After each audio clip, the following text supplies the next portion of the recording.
First book of Samuel, chapter 1. Now there was a certain man of Ramathaim Zophim of Mount Ephraim, and his name was Elkanah, the son of Jeroham, the son of Elihu, the son of Tohu, the son of Zoph, an Ephrathite. And he had 2 wives. The name of the one was Hannah, and the name of the other was Peninnah. And Peninnah had children, but Hannah had no children. And this man went up out of his city yearly to worship and to sacrifice unto the Lord of hosts in Shiloh. And the 2 sons of Eli, Hophni and Phinehas, the priests of the Lord, were there. And when the time was that Elkanah offered, he gave to Peninnah his wife and to all her sons and her daughters portions. But unto Hannah he gave a worthy portion, for he loved Hannah. But the Lord had shut up her womb. And her adversary also provoked her sore, for to make her fret, because the Lord had shut up her womb. And as he did so year by year, when she went up to the house of the Lord, so she provoked her. Therefore she wept, and did not eat. Then said Elkanah her husband to her, Hannah, why weepest thou? And why eatest thou not? And why is thy heart grieved? Am not I better to thee than 10 sons? So Hannah rose up after they had eaten in Shiloh, and after they had drunk. Now Eli the priest sat upon a seat by a post of the temple of the Lord. And she was in bitterness of soul, and prayed unto the Lord, and wept sore. And she vowed a vow, and said, O Lord of hosts, if thou wilt indeed look on the affliction of thine handmaid, and remember me, and not forget thine handmaid, but wilt give unto thine handmaid a man-child, then I will give him unto the Lord all the days of his life, and there shall no razor come upon his head. And it came to pass, as she continued praying before the Lord, that Eli marked her mouth. Now Hannah, she spake in her heart, only her lips moved, but her voice was not heard. Therefore Eli thought she had been drunken. And Eli said unto her, How long wilt thou be drunken? Put away thy wine from thee. And Hannah answered and said, No, my lord, I am a woman of a sorrowful spirit. I have drunk neither wine nor strong drink, but have poured out my soul before the Lord. Count not thine handmaid for a daughter of Belial, for out of the abundance of my complaint and grief have I spoken hitherto. Then Eli answered and said, Go in peace, and the God of Israel grant thee thy petition that thou hast asked of him. And she said, Let thine handmaid find grace in thy sight. So the woman went her way, and did eat, and her countenance was no more sad. And they rose up in the morning early, and worshipped before the Lord, and returned, and came to their house to Ramah. And Elkanah knew Hannah his wife, and the Lord remembered her. Wherefore it came to pass, when the time was come about after Hannah had conceived, that she bare a son, and called his name Samuel, saying, Because I have asked him of the Lord. And the man Elkanah and all his house went up to offer unto the Lord the yearly sacrifice and his vow. But Hannah went not up. For she said unto her husband, I will not go up until the child be weaned, and then I will bring him, that he may appear before the Lord, and there abide for ever. And Elkanah her husband said unto her, Do what seemeth thee good. Tarry until thou have weaned him. Only the Lord establish his word. So the woman abode, and gave her son suck, until she weaned him. And when she had weaned him, she took him up with her, with 3 bullocks, and 1 ephah of flour, and a bottle of wine, and brought him unto the house of the Lord in Shiloh. And the child was young. And they slew a bullock, and brought the child to Eli. And she said, O my lord, as thy soul liveth, my lord, I am the woman that stood by thee here, praying unto the Lord. For this child I prayed, and the Lord hath given me my petition, which I asked of him. Therefore also I have lent him to the Lord. As long as he liveth, he shall be lent to the Lord. and he worshipped the Lord there.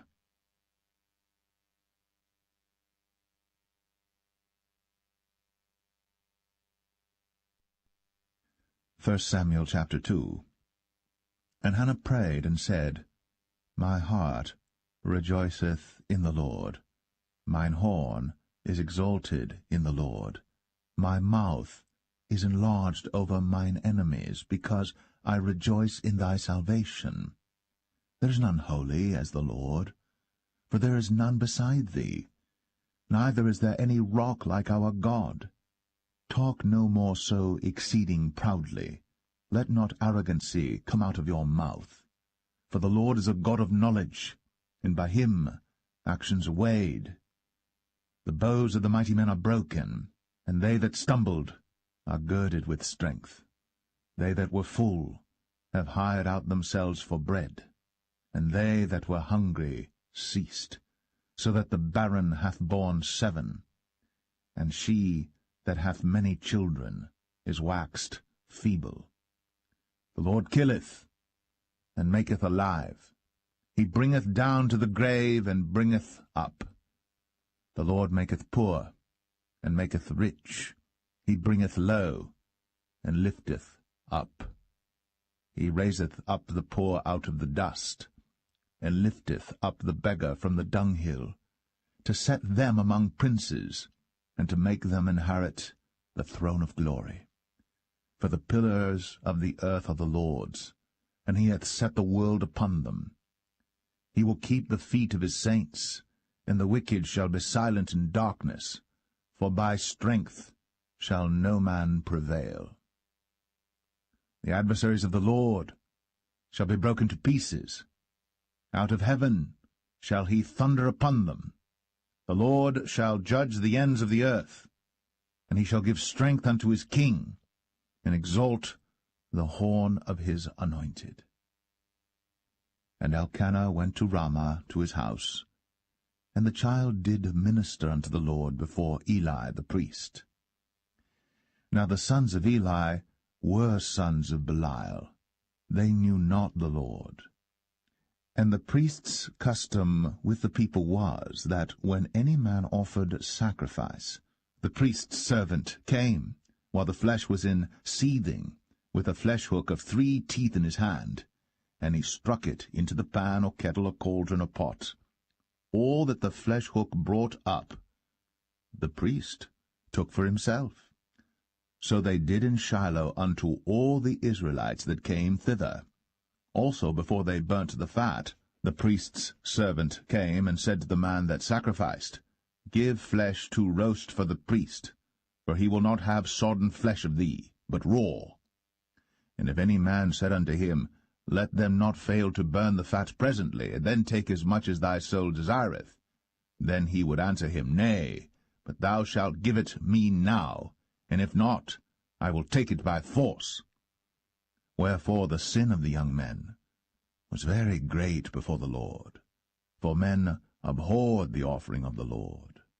But Samuel ministered before the Lord, being a child, girded with a linen ephod. Moreover, his mother made him a little coat, and brought it to him from year to year, when she came up with her husband to offer the yearly sacrifice. And Eli blessed Elkanah and his wife, and said, The Lord give thee seed of this woman for the loan which is lent to the Lord. And they went unto their own home. And the Lord visited Hannah, so that she conceived, and bare 3 sons and 2 daughters. And the child Samuel grew before the Lord.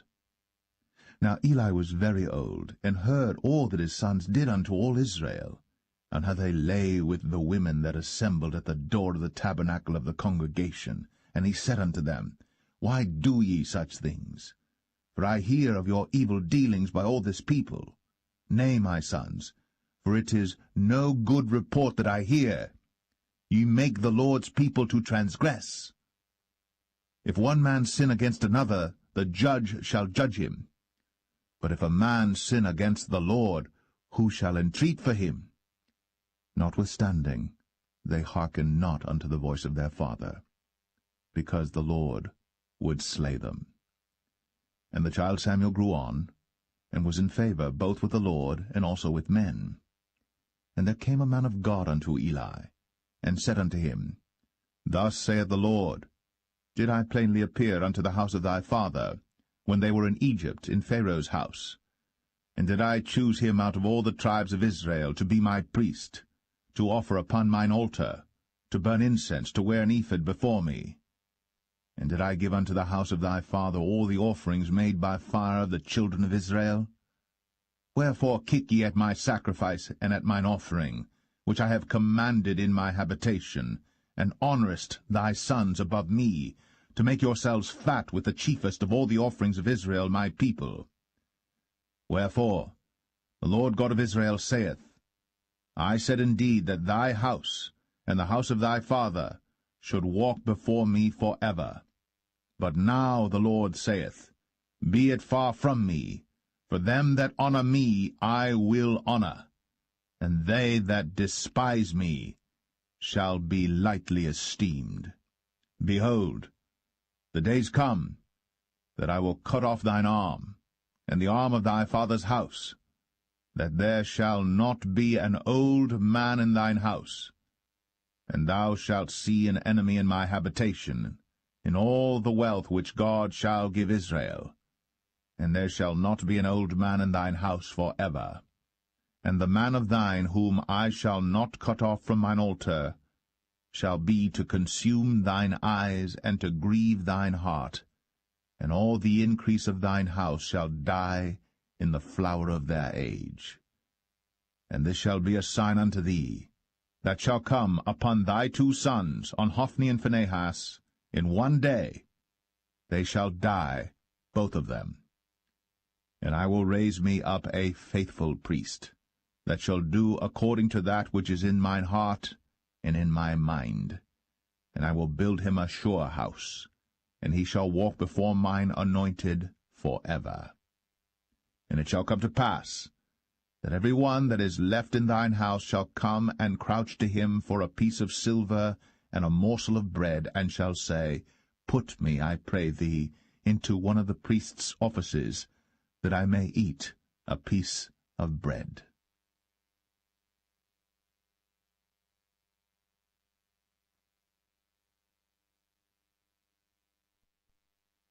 1 Samuel 3. And the child Samuel ministered unto the Lord before Eli. And the word of the Lord was precious in those days. There was no open vision. And it came to pass at that time, when Eli was laid down in his place, and his eyes began to wax dim, that he could not see, and ere the lamp of God went out in the temple of the Lord, where the ark of God was, and Samuel was laid down to sleep, that the Lord called Samuel, and he answered, Here am I. And he ran unto Eli, and said, Here am I, for thou calledst me. And he said, I called not, lie down again. And he went and lay down. And the Lord called yet again, Samuel. And Samuel arose and went to Eli, and said, Here am I, for thou didst call me. And he answered, I called not, my son, lie down again. Now Samuel did not yet know the Lord, neither was the word of the Lord yet revealed unto him. And the Lord called Samuel again the 3rd time, and he arose, and went to Eli, and said, Here am I, for thou didst call me. And Eli perceived that the Lord had called the child.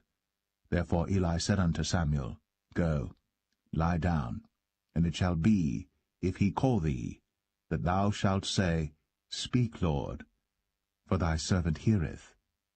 So Samuel went, and lay down in his place.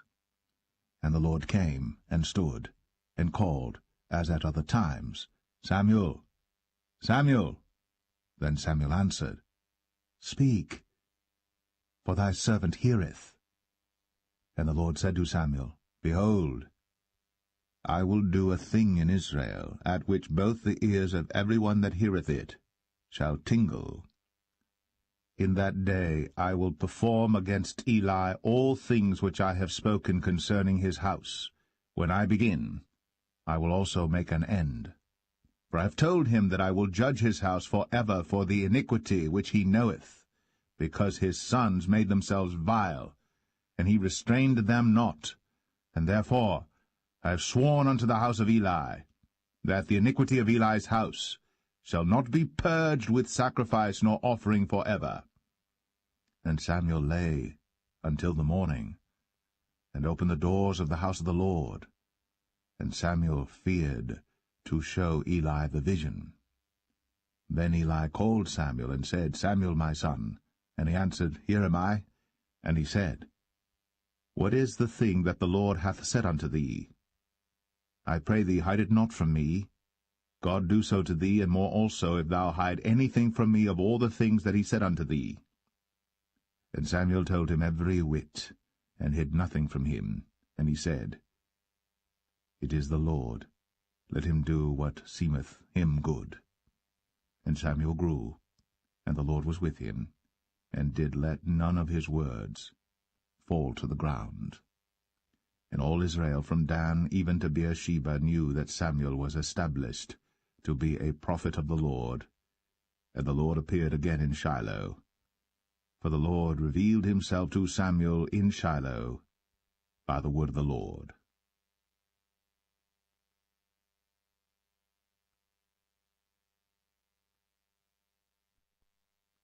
1 Samuel 4. And the word of Samuel came to all Israel. Now Israel went out against the Philistines to battle, and pitched beside Ebenezer. And the Philistines pitched in Aphek. And the Philistines put themselves in array against Israel. And when they joined battle, Israel was smitten before the Philistines, and they slew of the army in the field about 4,000 men. And when the people were come into the camp, the elders of Israel said, Wherefore hath the Lord smitten us today before the Philistines? Let us fetch the ark of the covenant of the Lord out of Shiloh unto us, that, when it cometh among us, it may save us out of the hand of our enemies. So the people sent to Shiloh, that they might bring from thence the ark of the covenant of the Lord of hosts, which dwelleth between the cherubims. And the two sons of Eli, Hophni and Phinehas, were there with the ark of the covenant of God. And when the ark of the covenant of the Lord came into the camp, all Israel shouted with a great shout, so that the earth rang again. And when the Philistines heard the noise of the shout, they said, What meaneth the noise of this great shout in the camp of the Hebrews? And they understood that the ark of the Lord was come into the camp. And the Philistines were afraid, for they said, God is come into the camp. And they said, Woe unto us! For there hath not been such a thing heretofore. Woe unto us! Who shall deliver us out of the hand of these mighty gods? These are the gods that smote the Egyptians with all the plagues in the wilderness. Be strong, and quit yourselves like men, O ye Philistines, that ye be not servants unto the Hebrews, as they have been to you. Quit yourselves like men, and fight. And the Philistines fought, and Israel was smitten, and they fled every man into his tent. And there was a very great slaughter, for there fell of Israel 30,000 footmen. And the ark of God was taken, and the two sons of Eli, Hophni and Phinehas, were slain. And there ran a man of Benjamin out of the army, and came to Shiloh the same day with his clothes rent, and with earth upon his head.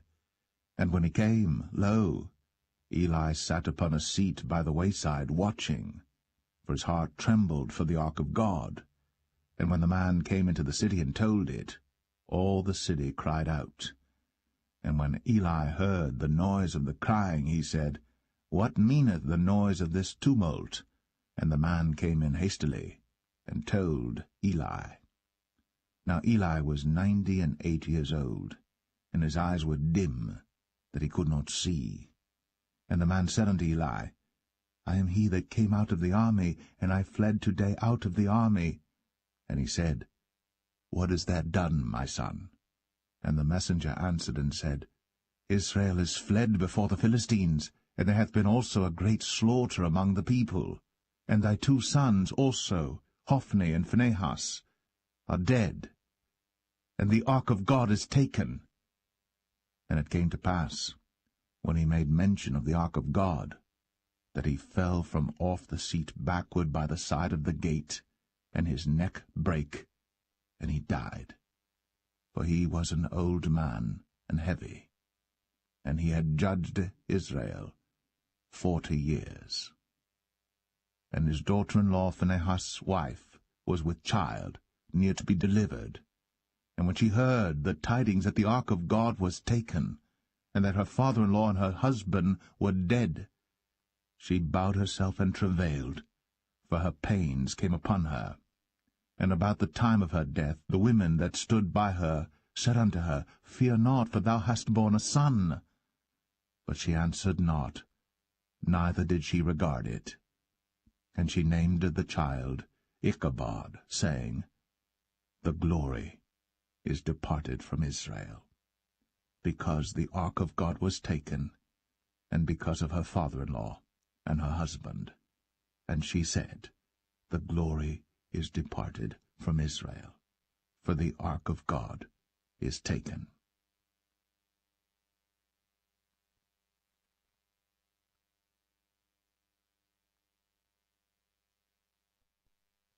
First Samuel 5.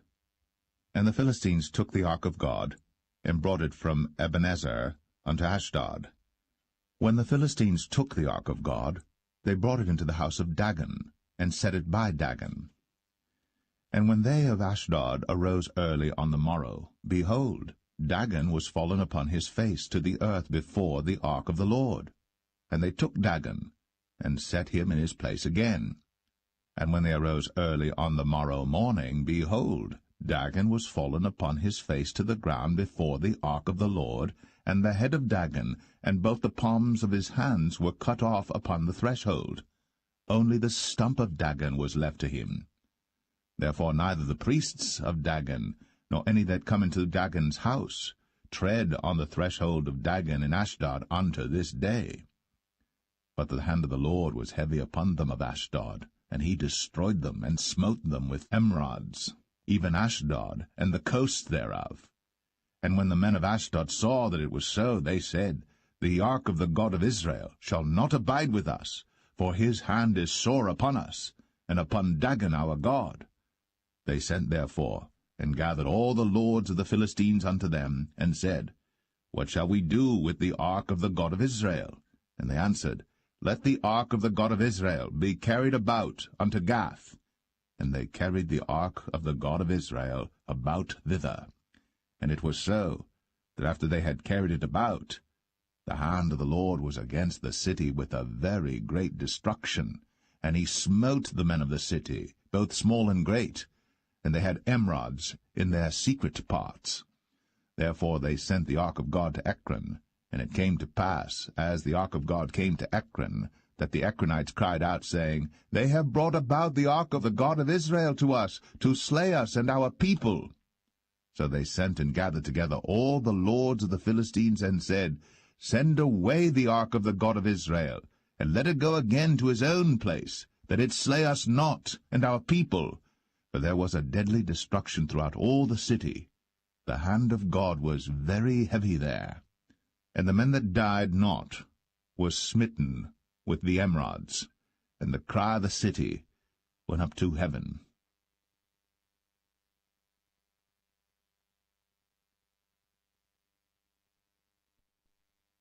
First Samuel 6. And the ark of the Lord was in the country of the Philistines 7 months. And the Philistines called for the priests and the diviners, saying, What shall we do to the ark of the Lord? Tell us wherewith we shall send it to his place. And they said, If ye send away the ark of the God of Israel, send it not empty, but in any wise return him a trespass offering.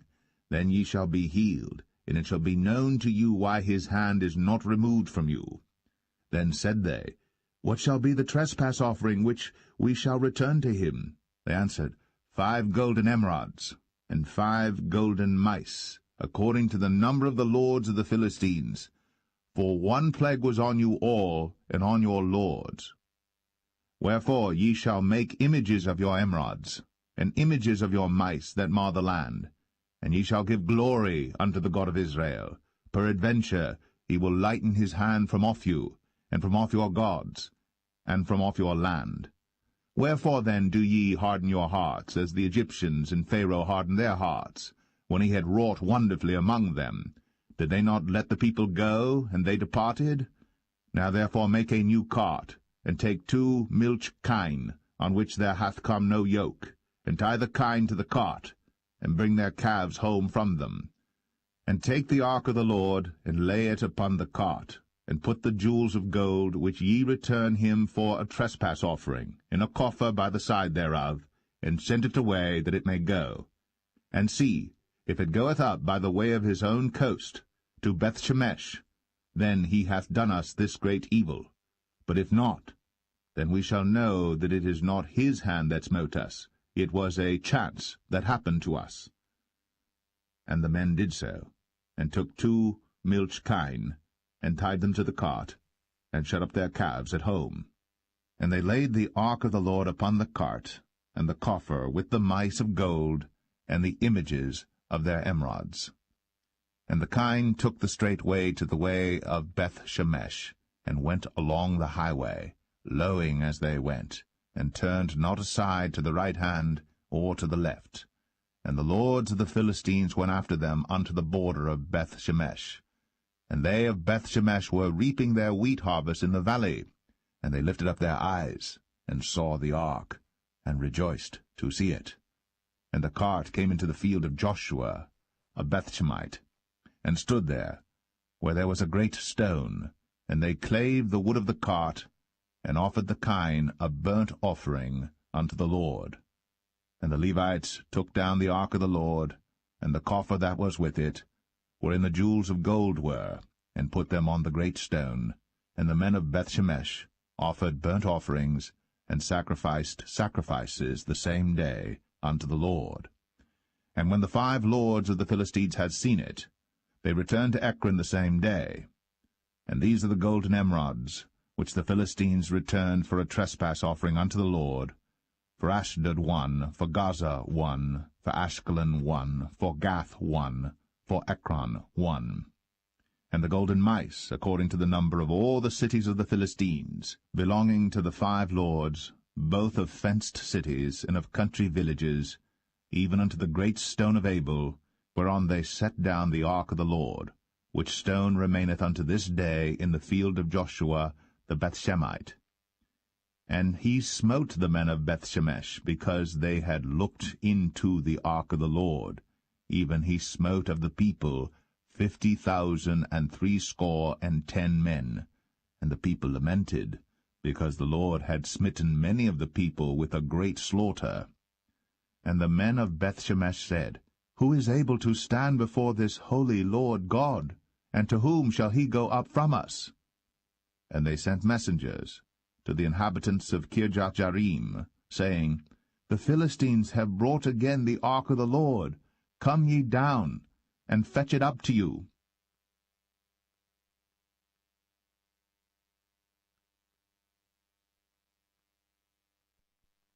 First Samuel 7.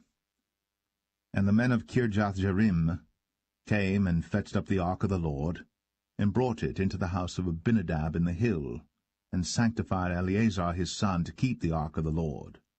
And it came to pass, while the ark abode in Kirjath-jearim, that the time was long, for it was 20 years.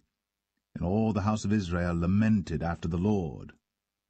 And Samuel spake unto all the house of Israel, saying, If ye do return unto the Lord with all your hearts, then put away the strange gods and Ashtoreth from among you, and prepare your hearts unto the Lord, and serve him only, and he will deliver you out of the hand of the Philistines.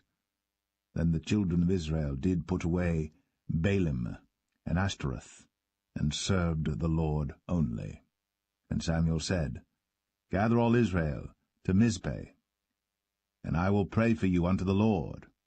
And they gathered together to Mizpeh, and drew water, and poured it out before the Lord, and fasted on that day, and said there, We have sinned against the Lord.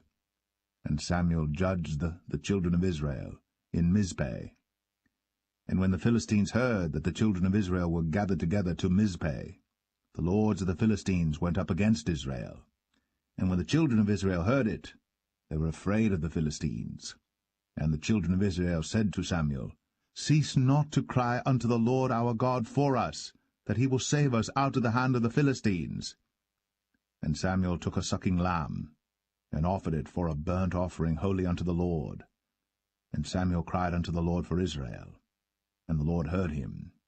And as Samuel was offering up the burnt offering, the Philistines drew near to battle against Israel. But the Lord thundered with a great thunder on that day upon the Philistines, and discomfited them, and they were smitten before Israel. And the men of Israel went out of Mizpeh, and pursued the Philistines, and smote them until they came under Bethkar. Then Samuel took a stone, and set it between Mizpeh and Shen, and called the name of it Ebenezer, saying, Hitherto hath the Lord helped us. So the Philistines were subdued, and they came no more into the coast of Israel. And the hand of the Lord was against the Philistines all the days of Samuel. And the cities which the Philistines had taken from Israel were restored to Israel, from Ekron even unto Gath. And the coasts thereof did Israel deliver out of the hands of the Philistines. And there was peace between Israel and the Amorites. And Samuel judged Israel all the days of his life. And he went from year to year in circuit to Bethel, and Gilgal, and Mizpeh, and judged Israel in all those places. And his return was to Ramah, for there was his house, and there he judged Israel, and there he built an altar unto the Lord.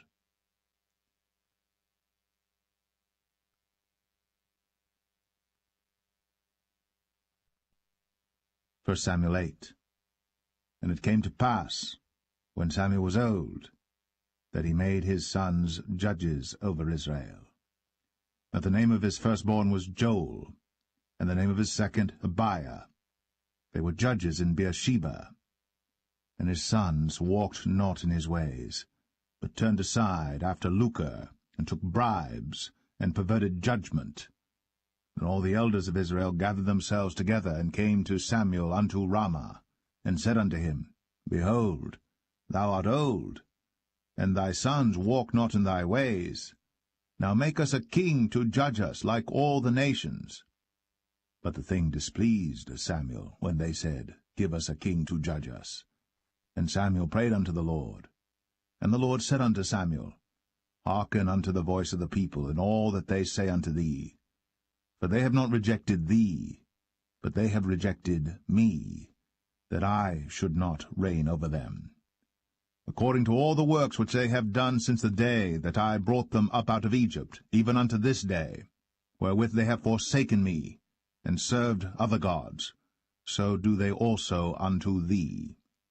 Now therefore hearken unto their voice, howbeit yet protest solemnly unto them, and show them the manner of the king that shall reign over them. And Samuel told all the words of the Lord unto the people that asked of him a king. And he said, This will be the manner of the king that shall reign over you. He will take your sons, and appoint them for himself, for his chariots, and to be his horsemen, and some shall run before his chariots. And he will appoint him captains over thousands, and captains over fifties, and will set them to ear his ground, and to reap his harvest, and to make his instruments of war, and instruments of his chariots. And he will take your daughters to be confectionaries, and to be cooks, and to be bakers. And he will take your fields, and your vineyards, and your oliveyards, even the best of them, and give them to his servants. And he will take the tenth of your seed, and of your vineyards, and give to his officers, and to his servants. And he will take your men-servants, and your maidservants, and your goodliest young men, and your asses, and put them to his work. He will take the tenth of your sheep, and ye shall be his servants. And ye shall cry out in that day because of your king which ye shall have chosen you. And the Lord will not hear you in that day. Nevertheless, the people refused to obey the voice of Samuel, and they said, Nay, but we will have a king over us, that we also may be like all the nations, and that our king may judge us, and go out before us, and fight our battles. And Samuel heard all the words of the people, and he rehearsed them in the ears of the Lord. And the Lord said to Samuel, Hearken unto their voice, and make them a king. And Samuel said unto the men of Israel, Go ye every man unto his city.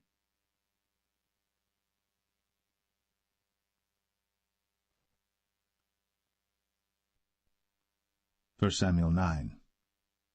Now there was a man of Benjamin, whose name was Kish, the son of Abiel, the son of Zeror, the son of Bechorath, the son of Aphiah, a Benjamite, a mighty man of power. And he had a son whose name was Saul, a choice young man, and a goodly. And there was not among the children of Israel a goodlier person than he. From his shoulders and upward he was higher than any of the people. And the asses of Kish, Saul's father, were lost. And Kish said to Saul his son, Take now one of the servants with thee, and arise, go seek the asses. And he passed through Mount Ephraim, and passed through the land of Shalisha. But they found them not. Then they passed through the land of Shalim, and there they were not. And he passed through the land of the Benjamites, but they found them not. And when they were come to the land of Zuph, Saul said to his servant that was with him, Come, and let us return, lest my father leave caring for the asses, and take thought for us. And he said unto him, Behold now, there is in this city a man of God, and he is an honorable man.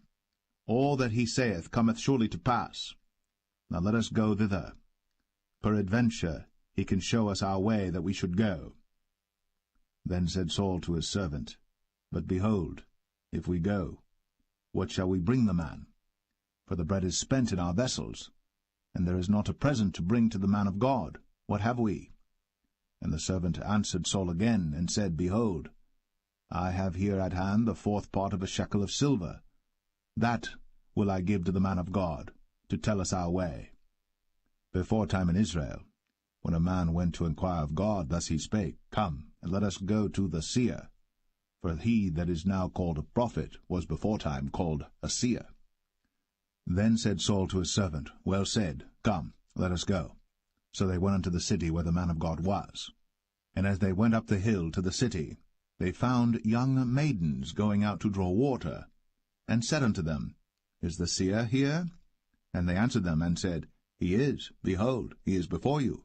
Make haste now, for he came today to the city, for there is a sacrifice of the people today in the high place.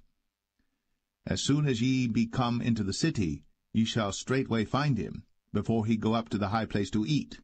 For the people will not eat until he come, because he doth bless the sacrifice, and afterwards they eat that be bidden. Now therefore get you up, for about this time ye shall find him. And they went up into the city. And when they were come into the city, behold, Samuel came out against them, for to go up to the high place.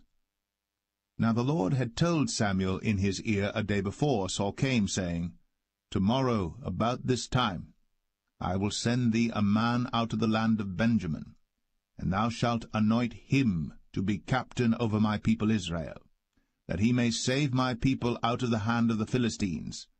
For I have looked upon my people, because their cry is come unto me. And when Samuel saw Saul, the Lord said unto him, Behold the man whom I spake to thee of. This same shall reign over my people. Then Saul drew near to Samuel in the gate, and said, Tell me, I pray thee, where the seer's house is. And Samuel answered Saul, and said, I am the seer. Go up before me unto the high place. For ye shall eat with me today, and tomorrow I will let thee go, and will tell thee all that is in thine heart. And as for thine asses that were lost 3 days ago, set not thy mind on them, for they are found. And on whom is all the desire of Israel? Is it not on thee, and on all thy father's house? And Saul answered and said, Am not I a Benjamite, of the smallest of the tribes of Israel, and my family the least of all the families of the tribe of Benjamin? Wherefore then speakest thou so to me? And Samuel took Saul and his servant, and brought them into the parlour, and made them sit in the chiefest place among them that were bidden, which were about 30 persons. And Samuel said unto the cook, Bring the portion which I gave thee, of which I said unto thee, Set it by thee. And the cook took up the shoulder, and that which was upon it, and set it before Saul. And Samuel said, Behold that which is left, set it before thee, and eat. For unto this time hath it been kept for thee, since I said, I have invited the people. So Saul did eat with Samuel that day. And when they were come down from the high place into the city, Samuel communed with Saul upon the top of the house. And they arose early. And it came to pass about the spring of the day that Samuel called Saul to the top of the house, saying, Up, that I may send thee away. And Saul arose. And they went out, both of them, he and Samuel, abroad. And as they were going down to the end of the city, Samuel said to Saul, Bid the servant pass on before us. And he passed on. But stand thou still a while, that I may show thee the word of God.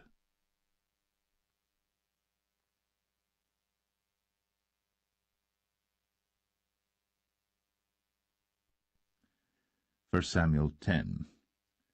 Then Samuel took a vial of oil, and poured it upon his head, and kissed him, and said, Is it not because the Lord hath anointed thee to be captain over his inheritance? When thou art departed from me today, then thou shalt find 2 men by Rachel's sepulchre, in the border of Benjamin at Zelzah. And they will say unto thee, The asses which thou wentest to seek are found, and lo, thy father hath left the care of the asses, and sorroweth for you, saying, What shall I do for my son? Then shalt thou go on forward from thence, and thou shalt come to the plain of Tabor. And there shall meet thee 3 men going up to God to Bethel, one carrying 3 kids, and another carrying 3 loaves of bread, and another carrying a bottle of wine. And they will salute thee, and give thee 2 loaves of bread, which thou shalt receive of their hands.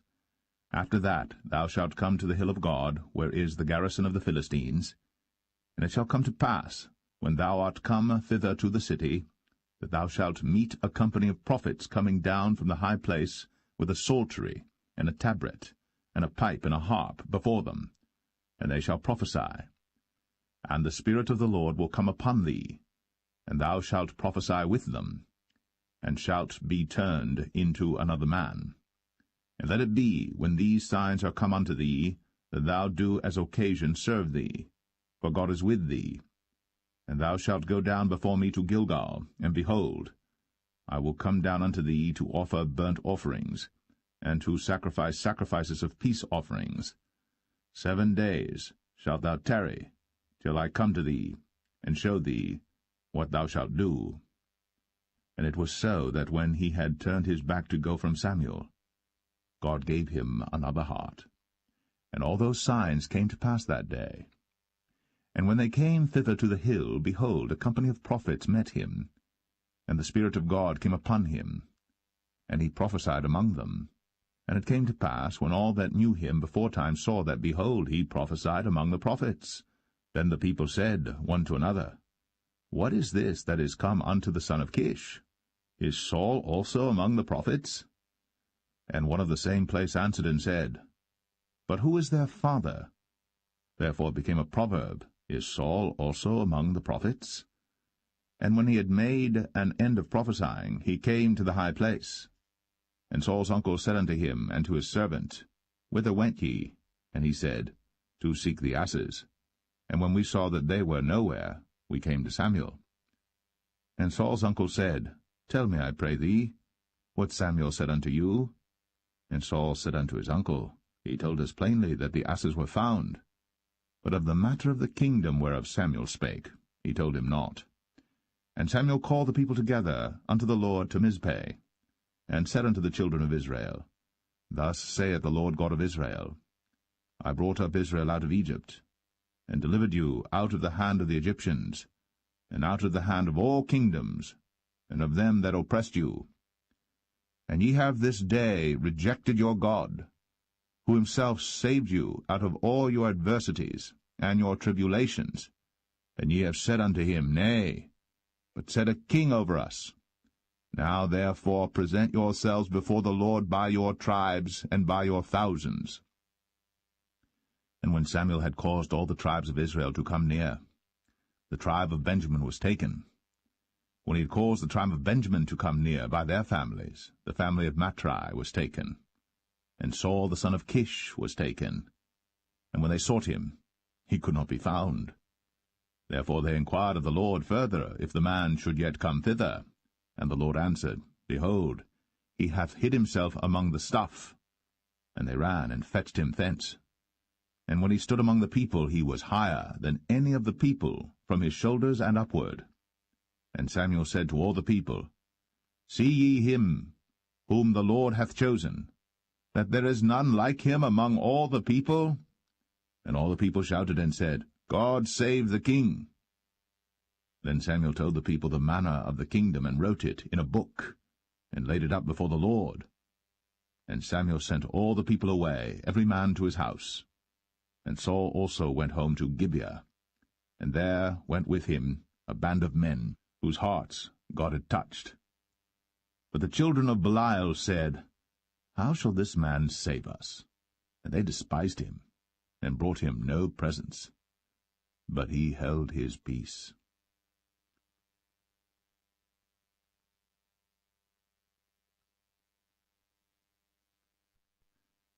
1 Samuel 11. Then Nahash the Ammonite came up, and encamped against Jabesh-Gilead. And all the men of Jabesh said unto Nahash, Make a covenant with us, and we will serve thee. And Nahash the Ammonite answered them, On this condition will I make a covenant with you, that I may thrust out all your right eyes, and lay it for a reproach upon all Israel. And the elders of Jabesh said unto him, Give us 7 days' respite, that we may send messengers unto all the coasts of Israel, and then, if there be no man to save us, we will come out to thee. Then came the messengers to Gibeah of Saul, and told the tidings in the ears of the people. And all the people lifted up their voices and wept. And behold, Saul came after the herd out of the field. And Saul said, What aileth the people that they weep? And they told him the tidings of the men of Jabesh. And the Spirit of God came upon Saul when he heard those tidings, and his anger was kindled greatly. And he took a yoke of oxen, and hewed them in pieces, and sent them throughout all the coast of Israel by the hands of messengers, saying, Whosoever cometh not forth after Saul and after Samuel, so shall it be done unto his oxen. And the fear of the Lord fell on the people, and they came out with one consent. And when he numbered them in Bezek, the children of Israel were 300,000, and the men of Judah 30,000. And they said unto the messengers that came, Thus shall ye say unto the men of Jabesh-Gilead, Tomorrow by that time the sun be hot, ye shall have help. And the messengers came and showed it to the men of Jabesh, and they were glad. Therefore the men of Jabesh said, Tomorrow we will come out unto you, and ye shall do with us all that seemeth good unto you. And it was so in the morrow, that Saul put the people in 3 companies, and they came into the midst of the host in the morning watch, and slew the Ammonites until the heat of the day. And it came to pass that they which remained were scattered, so that 2 of them were not left together. And the people said unto Samuel, Who is he that said, Shall Saul reign over us? Bring the men, that we may put them to death. And Saul said, There shall not a man be put to death this day, for today the Lord hath wrought salvation in Israel. Then said Samuel to the people, Come, and let us go to Gilgal, and renew the kingdom there. And all the people went to Gilgal, and there they made Saul king before the Lord in Gilgal. And there they sacrificed sacrifices of peace offerings before the Lord. And there Saul and all the men of Israel rejoiced greatly.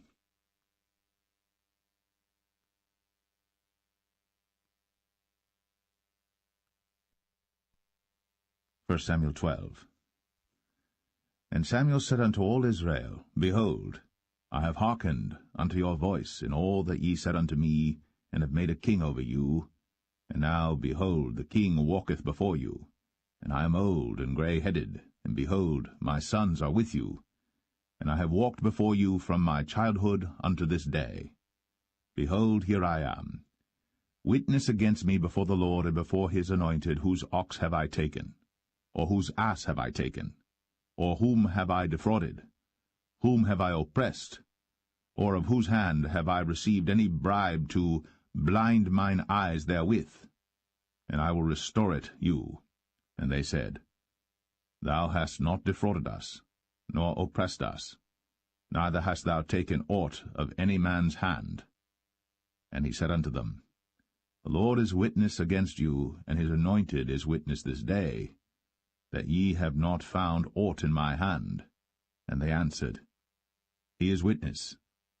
And Samuel said unto the people, It is the Lord that advanced Moses and Aaron, and that brought your fathers up out of the land of Egypt. Now therefore stand still, that I may reason with you before the Lord of all the righteous acts of the Lord, which he did to you and to your fathers.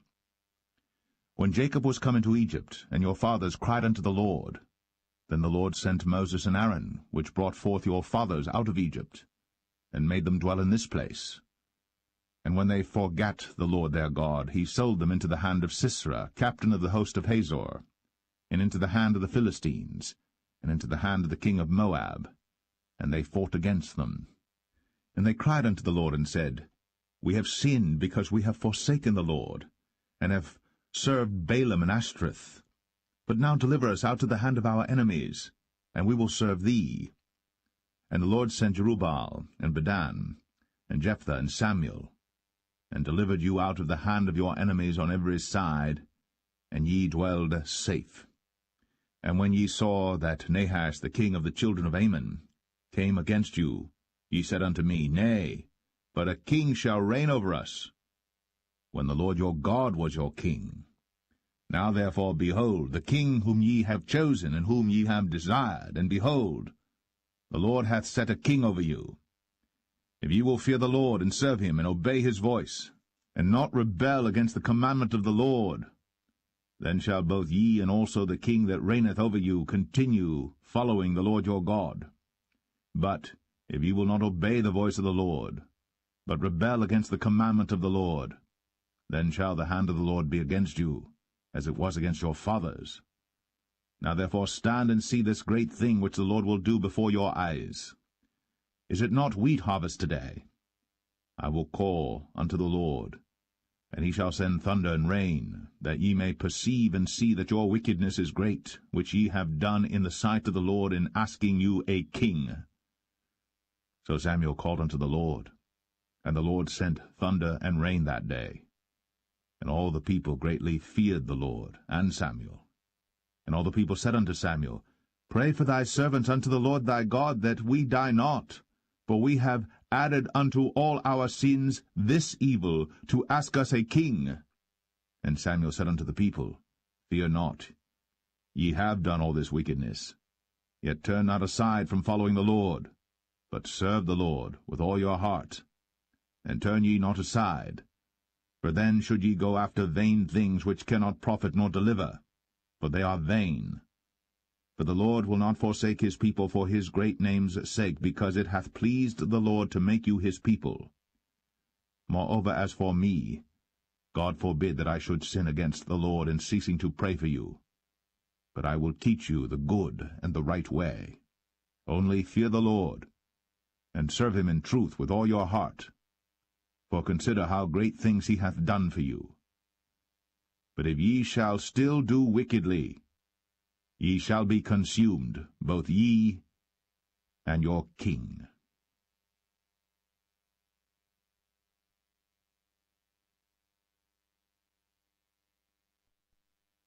1 Samuel 13. Saul reigned 1 year. And when he had reigned 2 years over Israel, Saul chose him 3,000 men of Israel, whereof 2,000 were with Saul in Michmash and in Mount Bethel, and 1,000 were with Jonathan in Gibeah of Benjamin. And the rest of the people he sent every man to his tent. And Jonathan smote the garrison of the Philistines that was in Geba. And the Philistines heard of it. And Saul blew the trumpet throughout all the land, saying, Let the Hebrews hear. And all Israel heard say that Saul had smitten a garrison of the Philistines, and that Israel also was had in abomination with the Philistines. And the people were called together after Saul to Gilgal. And the Philistines gathered themselves together to fight with Israel, 30,000 chariots and 6,000 horsemen, and people as the sand which is on the seashore in multitude. And they came up, and pitched in Michmash, eastward from Bethaven. When the men of Israel saw that they were in a strait, for the people were distressed, then the people did hide themselves in caves, and in thickets, and in rocks, and in high places, and in pits. And some of the Hebrews went over Jordan to the land of Gad and Gilead. As for Saul, he was yet in Gilgal, and all the people followed him, trembling.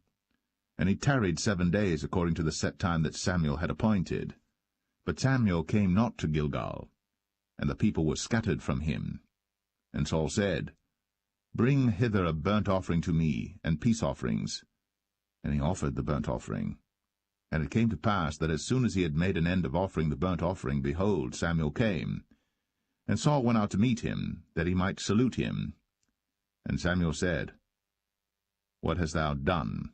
And Saul said, Because I saw that the people were scattered from me, and that thou camest not within the days appointed, and that the Philistines gathered themselves together at Michmash. Therefore said I, The Philistines will come down now upon me to Gilgal, and I have not made supplication unto the Lord. I forced myself therefore, and offered a burnt offering. And Samuel said to Saul, Thou hast done foolishly. Thou hast not kept the commandment of the Lord thy God, which he commanded thee. For now would the Lord have established thy kingdom upon Israel for ever. But now thy kingdom shall not continue. The Lord hath sought him a man after his own heart. And the Lord hath commanded him to be captain over his people, because thou hast not kept that which the Lord commanded thee. And Samuel arose, and gat him up from Gilgal unto Gibeah of Benjamin. And Saul numbered the people that were present with him about 600 men. And Saul and Jonathan his son, and the people that were present with him, abode in Gibeah of Benjamin. But the Philistines encamped in Michmash. And the spoilers came out of the camp of the Philistines in 3 companies. One company turned unto the way that leadeth to Ophrah, unto the land of Shual. And another company turned the way to Bethhoron. And another company turned to the way of the border that looketh to the valley of Zeboim, toward the wilderness. Now there was no smith found throughout all the land of Israel. For the Philistines said, Lest the Hebrews make them swords or spears. But all the Israelites went down to the Philistines to sharpen every man his share, and his coulter, and his axe, and his mattock. Yet they had a file for the mattocks, and for the coulters, and for the forks, and for the axes, and to sharpen the goads. So it came to pass in the day of battle that there was neither sword nor spear found in the hand of any of the people that were with Saul and Jonathan. But with Saul and with Jonathan his son was there found. And the garrison of the Philistines went out to the passage of Michmash.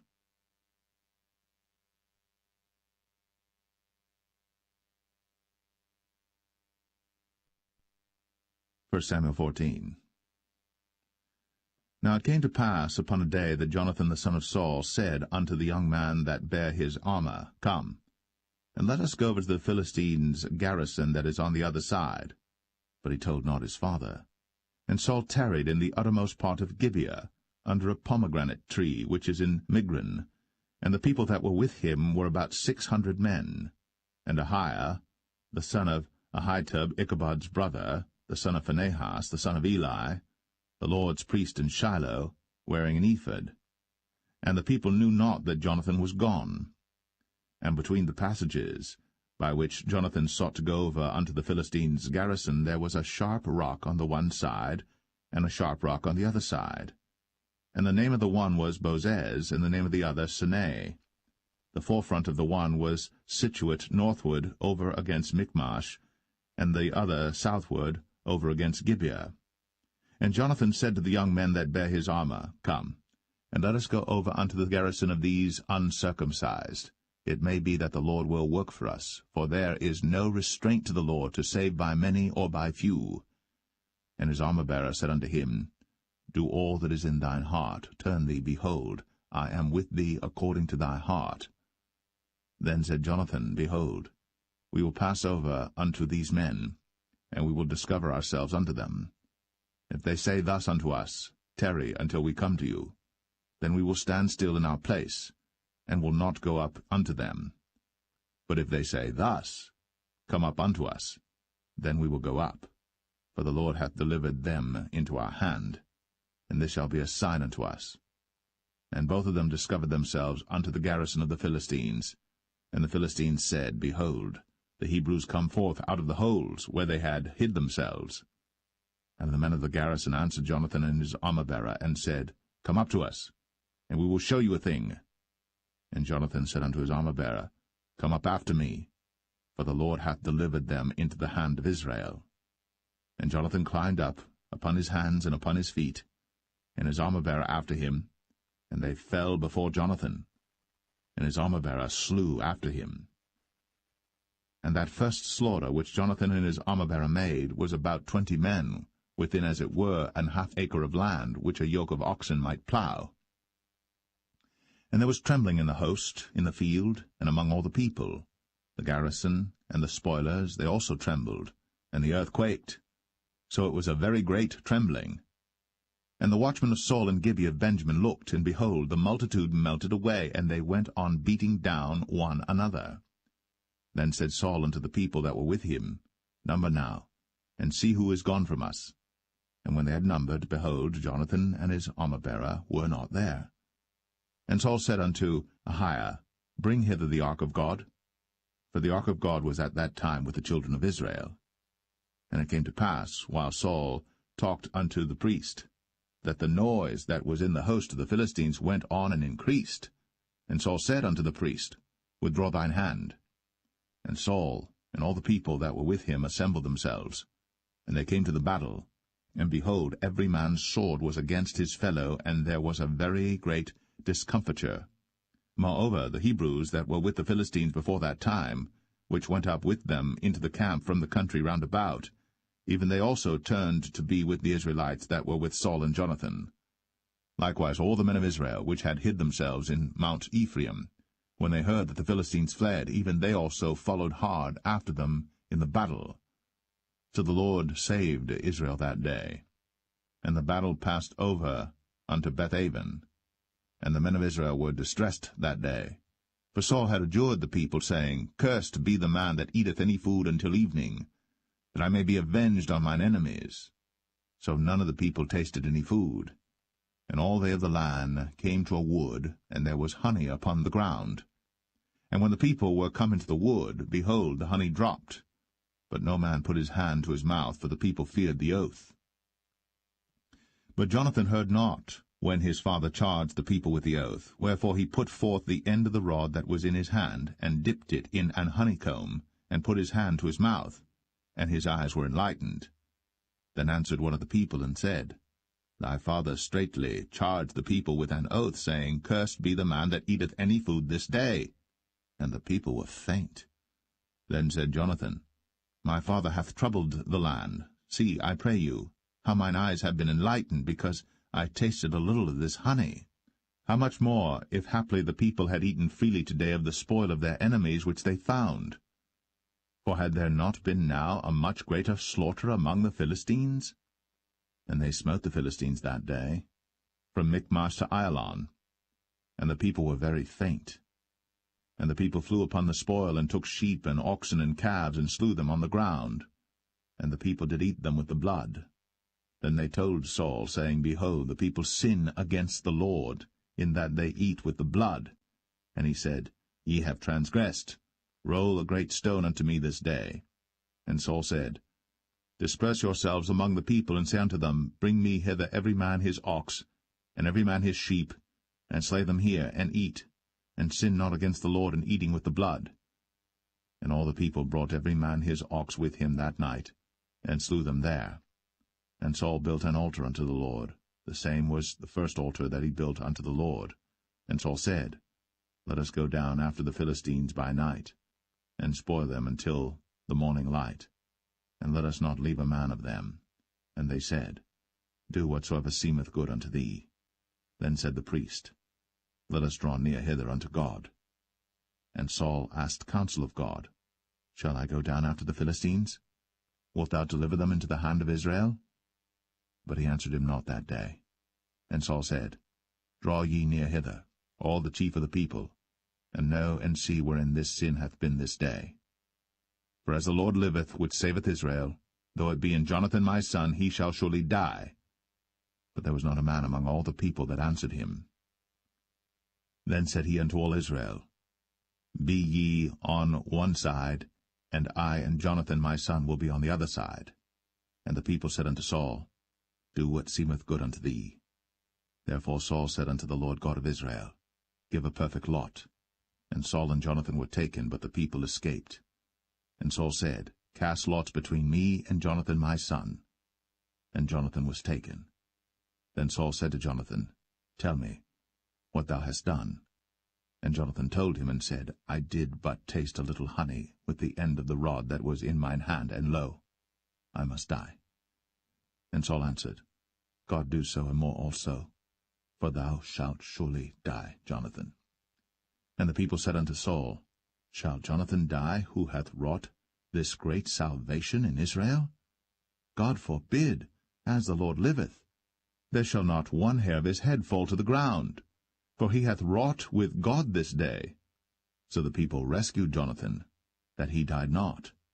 Then Saul went up from following the Philistines, and the Philistines went to their own place. So Saul took the kingdom over Israel, and fought against all his enemies on every side, against Moab, and against the children of Ammon, and against Edom, and against the kings of Zobah, and against the Philistines, and whithersoever he turned himself, he vexed them. And he gathered an host, and smote the Amalekites, and delivered Israel out of the hands of them that spoiled them. Now the sons of Saul were Jonathan and Ishuai, and Melch-Ishuai. And the names of his two daughters were these, the name of the firstborn Merab, and the name of the younger Michal. And the name of Saul's wife was Ahinoam, the daughter of Ahimaaz. And the name of the captain of his host was Abner, the son of Ner, Saul's uncle. And Kish was the father of Saul, and Ner, the father of Abner, was the son of Abiel. And there was sore war against the Philistines all the days of Saul. And when Saul saw any strong man or any valiant man, he took him unto him.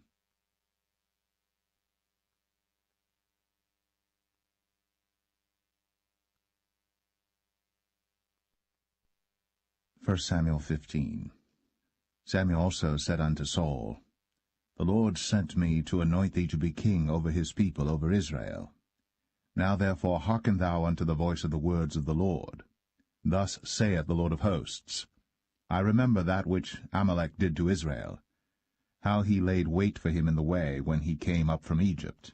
Now go, and smite Amalek, and utterly destroy all that they have, and spare them not, but slay both man and woman, infant and suckling, ox and sheep, camel and ass. And Saul gathered the people together, and numbered them in Telaim 200,000 footmen, and 10,000 men of Judah. And Saul came to a city of Amalek, and laid wait in the valley. And Saul said unto the Kenites, Go, depart, get you down from among the Amalekites, lest I destroy you with them. For ye showed kindness to all the children of Israel when they came up out of Egypt. So the Kenites departed from among the Amalekites. And Saul smote the Amalekites from Havilah until thou comest to Shur, that is over against Egypt. And he took Agag, the king of the Amalekites, alive, and utterly destroyed all the people with the edge of the sword. But Saul and the people spared Agag, and the best of the sheep, and of the oxen, and of the fatlings, and the lambs, and all that was good, and would not utterly destroy them. But everything that was vile and refuse, that they destroyed utterly. Then came the word of the Lord unto Samuel, saying, It repenteth me that I have set up Saul to be king, for he is turned back from following me, and hath not performed my commandments. And it grieved Samuel, and he cried unto the Lord all night. And when Samuel rose early to meet Saul in the morning, it was told Samuel, saying, Saul came to Carmel, and behold, he set him up a place, and is gone about, and passed on, and gone down to Gilgal. And Samuel came to Saul, and Saul said unto him, Blessed be thou of the Lord, I have performed the commandment of the Lord. And Samuel said, What meaneth then this bleating of the sheep in mine ears, and the lowing of the oxen which I hear? And Saul said, They have brought them from the Amalekites, for the people spared the best of the sheep and of the oxen to sacrifice unto the Lord thy God, and the rest we have utterly destroyed. Then Samuel said unto Saul, Stay, and I will tell thee what the Lord hath said to me this night. And he said unto him, Say on. And Samuel said, When thou wast little in thine own sight, wast thou not made the head of the tribes of Israel? And the Lord anointed thee king over Israel? And the Lord sent thee on a journey, and said, Go, and utterly destroy the sinners, the Amalekites, and fight against them until they be consumed. Wherefore then didst thou not obey the voice of the Lord, but didst fly upon the spoil, and didst evil in the sight of the Lord? And Saul said unto Samuel, Yea, I have obeyed the voice of the Lord, and have gone the way which the Lord sent me, and have brought Agag, the king of Amalek, and have utterly destroyed the Amalekites.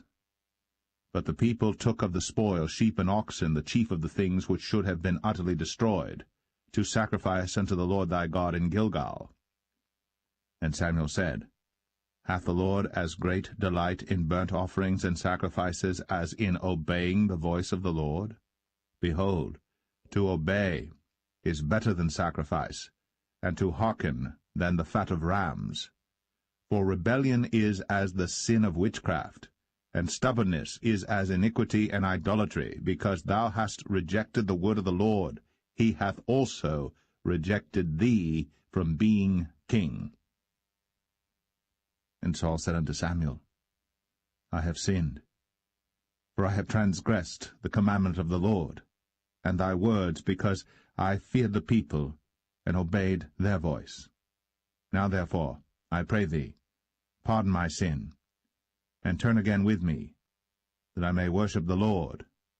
And Samuel said unto Saul, I will not return with thee, for thou hast rejected the word of the Lord, and the Lord hath rejected thee from being king over Israel. And as Samuel turned about to go away, he laid hold upon the skirt of his mantle, and it rent. And Samuel said unto him, The Lord hath rent the kingdom of Israel from thee this day, and hath given it to a neighbor of thine, that is better than thou. And also the strength of Israel will not lie nor repent, for he is not a man that he should repent. Then he said, I have sinned. Yet honor me now, I pray thee, before the elders of my people, and before Israel, and turn again with me, that I may worship the Lord thy God. So Samuel turned again after Saul, and Saul worshipped the Lord. Then said Samuel, Bring ye hither to me Agag the king of the Amalekites. And Agag came unto him delicately. And Agag said, Surely the bitterness of death is past. And Samuel said, As thy sword hath made women childless, so shall thy mother be childless among women. And Samuel hewed Agag in pieces before the Lord in Gilgal. Then Samuel went to Ramah, and Saul went up to his house to Gibeah of Saul. And Samuel came no more to see Saul until the day of his death. Nevertheless Samuel mourned for Saul, and the Lord repented that he had made Saul king over Israel.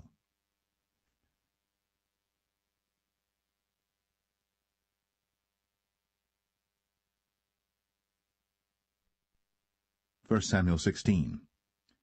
And the Lord said unto Samuel, How long wilt thou mourn for Saul, seeing I have rejected him from reigning over Israel? Fill thine horn with oil, and go. I will send thee to Jesse the Bethlehemite, for I have provided me a king among his sons. And Samuel said, How can I go? If Saul hear it, he will kill me. And the Lord said, Take an heifer with thee, and say, I am come to sacrifice to the Lord. And call Jesse to the sacrifice. And I will show thee what thou shalt do. and thou shalt anoint unto me him whom I name unto thee. And Samuel did that which the Lord spake, and came to Bethlehem. And the elders of the town trembled at his coming, and said, Comest thou peaceably? And he said, Peaceably. I am come to sacrifice unto the Lord. Sanctify yourselves, and come with me to the sacrifice. And he sanctified Jesse and his sons, and called them to the sacrifice. And it came to pass, when they were come, that he looked on Eliab, and said, Surely the Lord's anointed is before him. But the Lord said unto Samuel, Look not on his countenance, or on the height of his stature, because I have refused him. For the Lord seeth not as man seeth. For man looketh on the outward appearance, but the Lord looketh on the heart. Then Jesse called Abinadab, and made him pass before Samuel, and he said, Neither hath the Lord chosen this. Then Jesse made Shammah to pass by, and he said, Neither hath the Lord chosen this. Again Jesse made 7 of his sons to pass before Samuel. And Samuel said unto Jesse, The Lord hath not chosen these. And Samuel said unto Jesse, Are here all thy children? And he said, There remaineth yet the youngest, and behold, he keepeth the sheep. And Samuel said unto Jesse, Send and fetch him, for we will not sit down till he come hither. And he sent and brought him in. Now he was ruddy, and withal of a beautiful countenance, and goodly to look to. And the Lord said, Arise, anoint him, for this is he. Then Samuel took the horn of oil, and anointed him in the midst of his brethren. And the Spirit of the Lord came upon David from that day forward. So Samuel rose up, and went to Ramah. But the Spirit of the Lord departed from Saul, and an evil spirit from the Lord troubled him. And Saul's servant said unto him, Behold now, an evil spirit from God troubleth thee. Let our Lord now command thy servants, which are before thee, to seek out a man who is a cunning player on an harp. And it shall come to pass, when the evil spirit from God is upon thee, that he shall play with his hand, and thou shalt be well. And Saul said unto his servants, Provide me now a man that can play well, and bring him to me. Then answered one of the servants, and said, Behold, I have seen a son of Jesse the Bethlehemite, that is cunning in playing, and a mighty valiant man, and a man of war, and prudent in matters, and a comely person. And the Lord is with him. Wherefore Saul sent messengers unto Jesse, and said, Send me David thy son, which is with the sheep. And Jesse took an ass laden with bread, and a bottle of wine, and a kid, and sent them by David his son unto Saul. And David came to Saul, and stood before him. And he loved him greatly, and he became his armor-bearer. And Saul sent to Jesse, saying, Let David, I pray thee, stand before me, for he hath found favor in my sight. And it came to pass, when the evil spirit from God was upon Saul, that David took an harp, and played with his hand. So Saul was refreshed, and was well, and the evil spirit departed from him.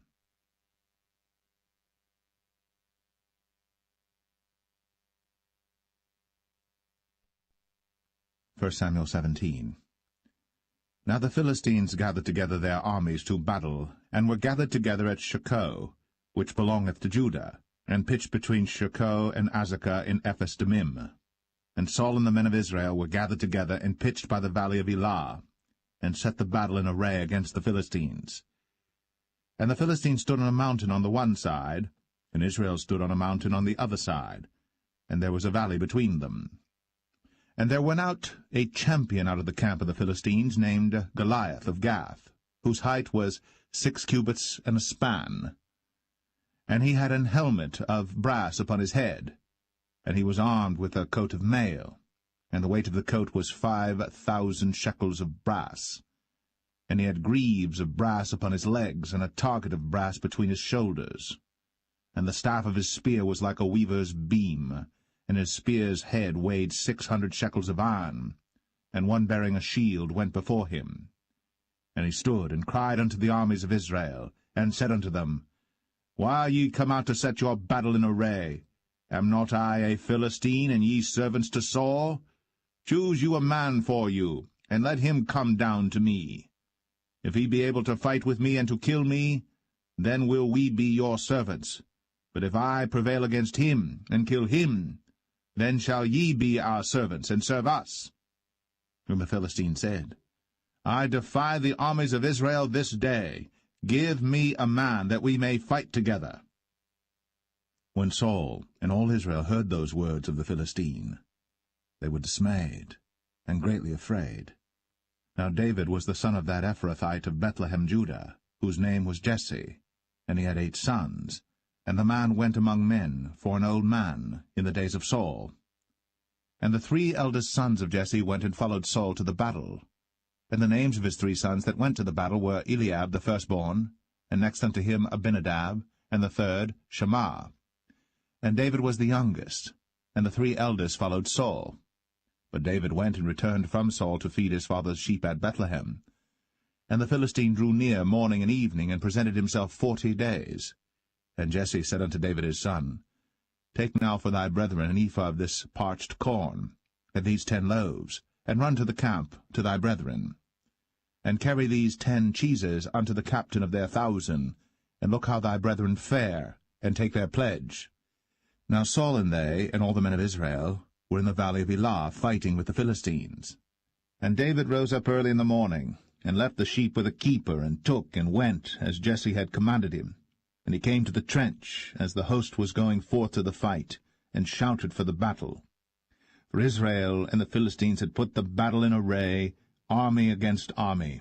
And David left his carriage in the hand of the keeper of the carriage, and ran into the army, and came and saluted his brethren.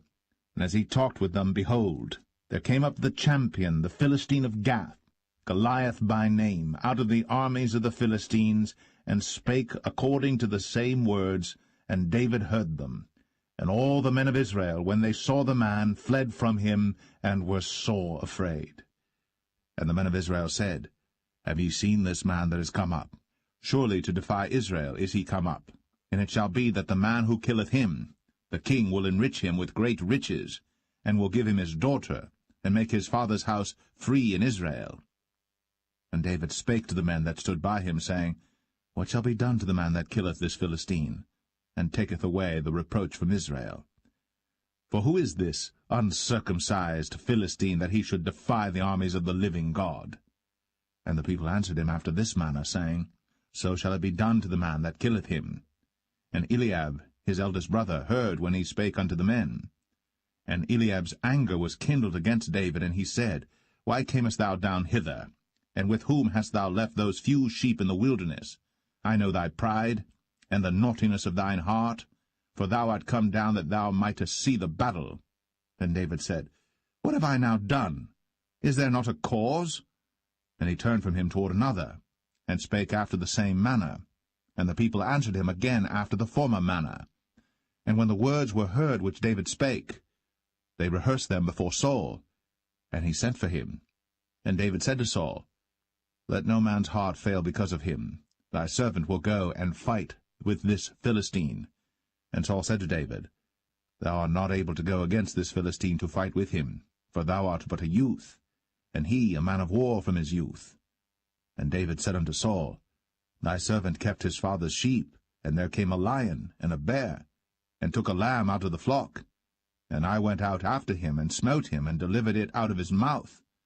And when he arose against me, I caught him by his beard, and smote him, and slew him. Thy servant slew both the lion and the bear, and this uncircumcised Philistine shall be as one of them, seeing he hath defied the armies of the living God. David said, moreover, The Lord that delivered me out of the paw of the lion, and out of the paw of the bear, he will deliver me out of the hand of this Philistine. And Saul said unto David, Go, and the Lord be with thee. And Saul armed David with his armor, and he put an helmet of brass upon his head. Also he armed him with a coat of mail. And David girded his sword upon his armor, and he essayed to go, for he had not proved it. And David said unto Saul, I cannot go with these, for I have not proved them. And David put them off him. And he took his staff in his hand, and chose him 5 smooth stones out of the brook, and put them in a shepherd's bag which he had, even in a scrip, and his sling was in his hand. And he drew near to the Philistine. And the Philistine came on and drew near unto David. And the man that bare the shield went before him. And when the Philistine looked about and saw David, he disdained him, for he was but a youth, and ruddy, and of a fair countenance. And the Philistine said unto David, Am I a dog that thou comest to me with staves? And the Philistine cursed David by his gods. And the Philistine said to David, Come to me, and I will give thy flesh unto the fowls of the air, and to the beasts of the field. Then said David to the Philistine, Thou comest to me with a sword, and with a spear, and with a shield. But I come to thee in the name of the Lord of hosts, the God of the armies of Israel, whom thou hast defied. This day will the Lord deliver thee into mine hand, and I will smite thee, and take thine head from thee. And I will give the carcasses of the host of the Philistines this day unto the fowls of the air, and to the wild beasts of the earth, that all the earth may know that there is a God in Israel. And all this assembly shall know that the Lord saveth not with sword and spear, for the battle is the Lord's, and he will give you into our hands. And it came to pass, when the Philistine arose, and came and drew nigh to meet David, that David hasted, and ran toward the army to meet the Philistine. And David put his hand in his bag, and took thence a stone, and slang it, and smote the Philistine in his forehead, that the stone sunk into his forehead, and he fell upon his face to the earth. So David prevailed over the Philistine with a sling and with a stone, and smote the Philistine, and slew him. But there was no sword in the hand of David. Therefore David ran, and stood upon the Philistine, and took his sword, and drew it out of the sheath thereof, and slew him, and cut off his head therewith. And when the Philistines saw their champion was dead, they fled. And the men of Israel and of Judah arose, and shouted, and pursued the Philistines until thou come to the valley, and to the gates of Ekron. And the wounded of the Philistines fell down by the way to Sharaim, even unto Gath and unto Ekron. And the children of Israel returned from chasing after the Philistines, and they spoiled their tents. And David took the head of the Philistine, and brought it to Jerusalem, but he put his armor in his tent. And when Saul saw David go forth against the Philistines, he said unto Abner, the captain of the host, Abner, whose son is this youth? And Abner said, As thy soul liveth, O king, I cannot tell. And the king said, Inquire thou whose son the stripling is. And as David returned from the slaughter of the Philistine, Abner took him, and brought him before Saul with the head of the Philistine in his hand. And Saul said to him, Whose son art thou, thou young man? And David answered, I am the son of thy servant Jesse, the Bethlehemite.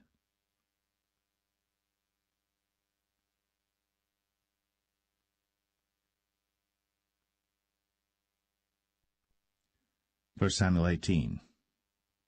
And it came to pass, when he had made an end of speaking unto Saul, that the soul of Jonathan was knit with the soul of David, and Jonathan loved him as his own soul. And Saul took him that day, and would let him go no more home to his father's house. Then Jonathan and David made a covenant, because he loved him as his own soul.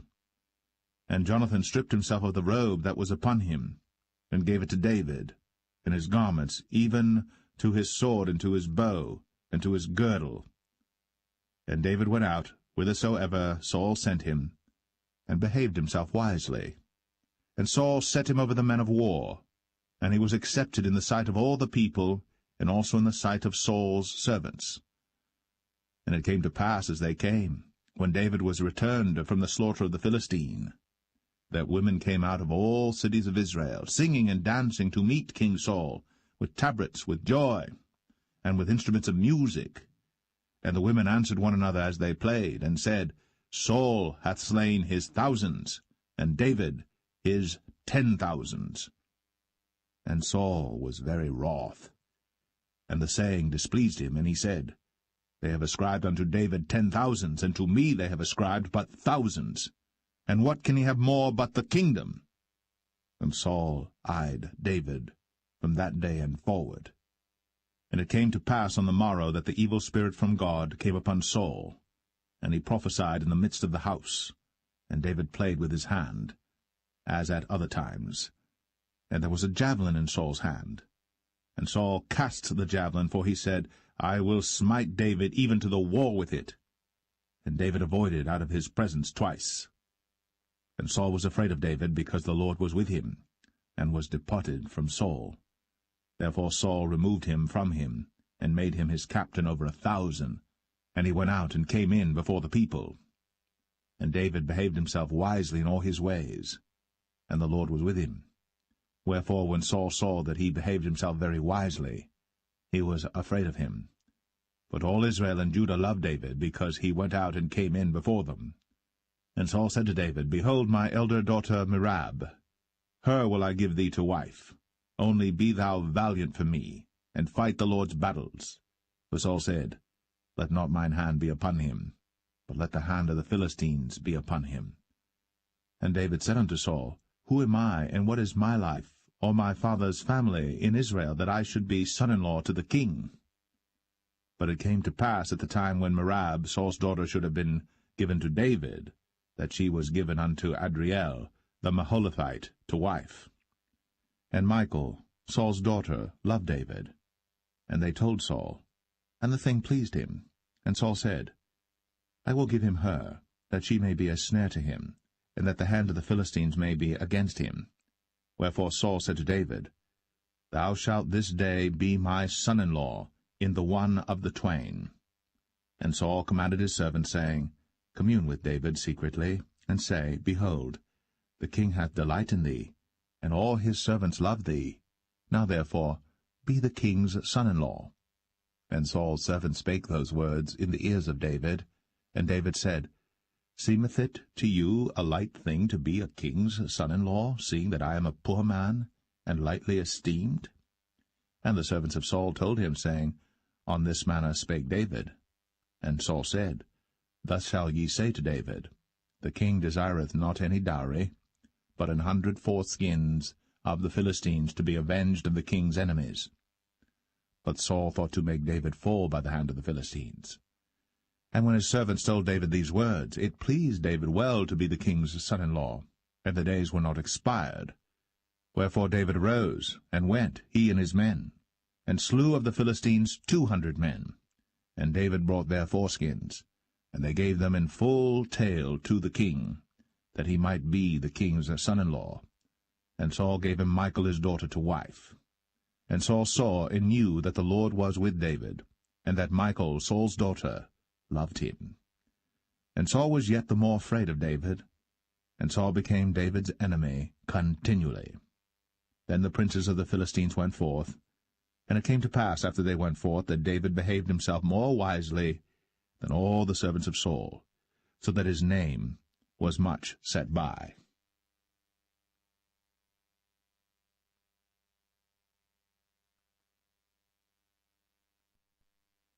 1 Samuel 19. And Saul spake to Jonathan his son, and to all his servants, that they should kill David. But Jonathan Saul's son delighted much in David. And Jonathan told David, saying, Saul my father seeketh to kill thee. Now therefore I pray thee, take heed to thyself until the morning, and abide in a secret place, and hide thyself. And I will go out and stand beside my father in the field where thou art, and I will commune with my father of thee, and what I see, that I will tell thee.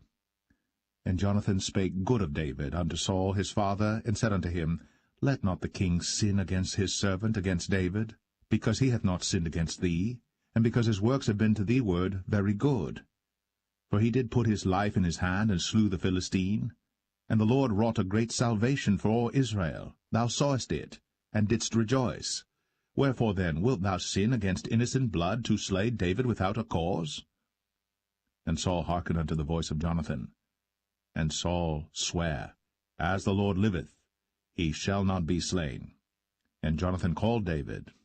And Jonathan showed him all those things. And Jonathan brought David to Saul, and he was in his presence, as in times past. And there was war again, And David went out and fought with the Philistines, and slew them with a great slaughter, and they fled from him. And the evil spirit from the Lord was upon Saul, as he sat in his house with his javelin in his hand. And David played with his hand. And Saul sought to smite David even to the wall with the javelin, but he slipped away out of Saul's presence. And he smote the javelin to the wall, and David fled, and escaped that night. Saul also sent messengers unto David's house to watch him and to slay him in the morning. And Michal, David's wife, told him, saying, If thou save not thy life tonight, tomorrow thou shalt be slain. So Michal let David down through a window, and he went and fled, and escaped.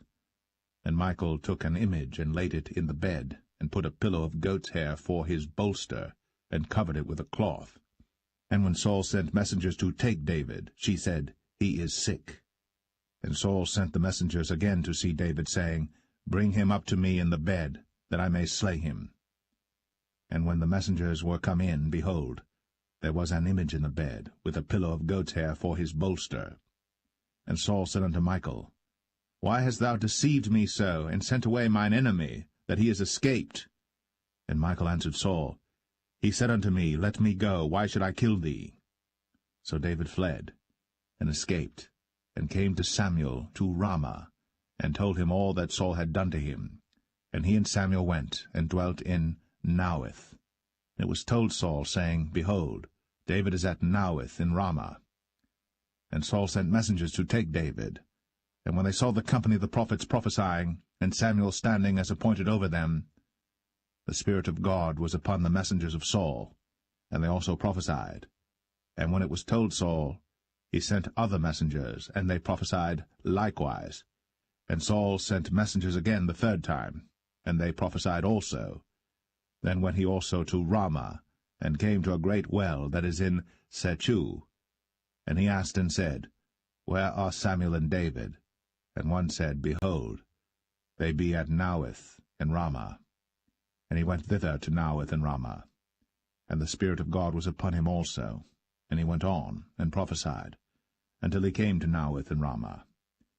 And he stripped off his clothes also, and prophesied before Samuel in like manner, and lay down naked all that day, and all that night.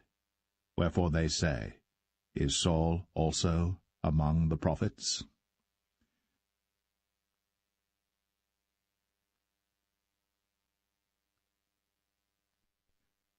1 Samuel 20. And David fled from Naueth in Ramah, and came and said before Jonathan, What have I done?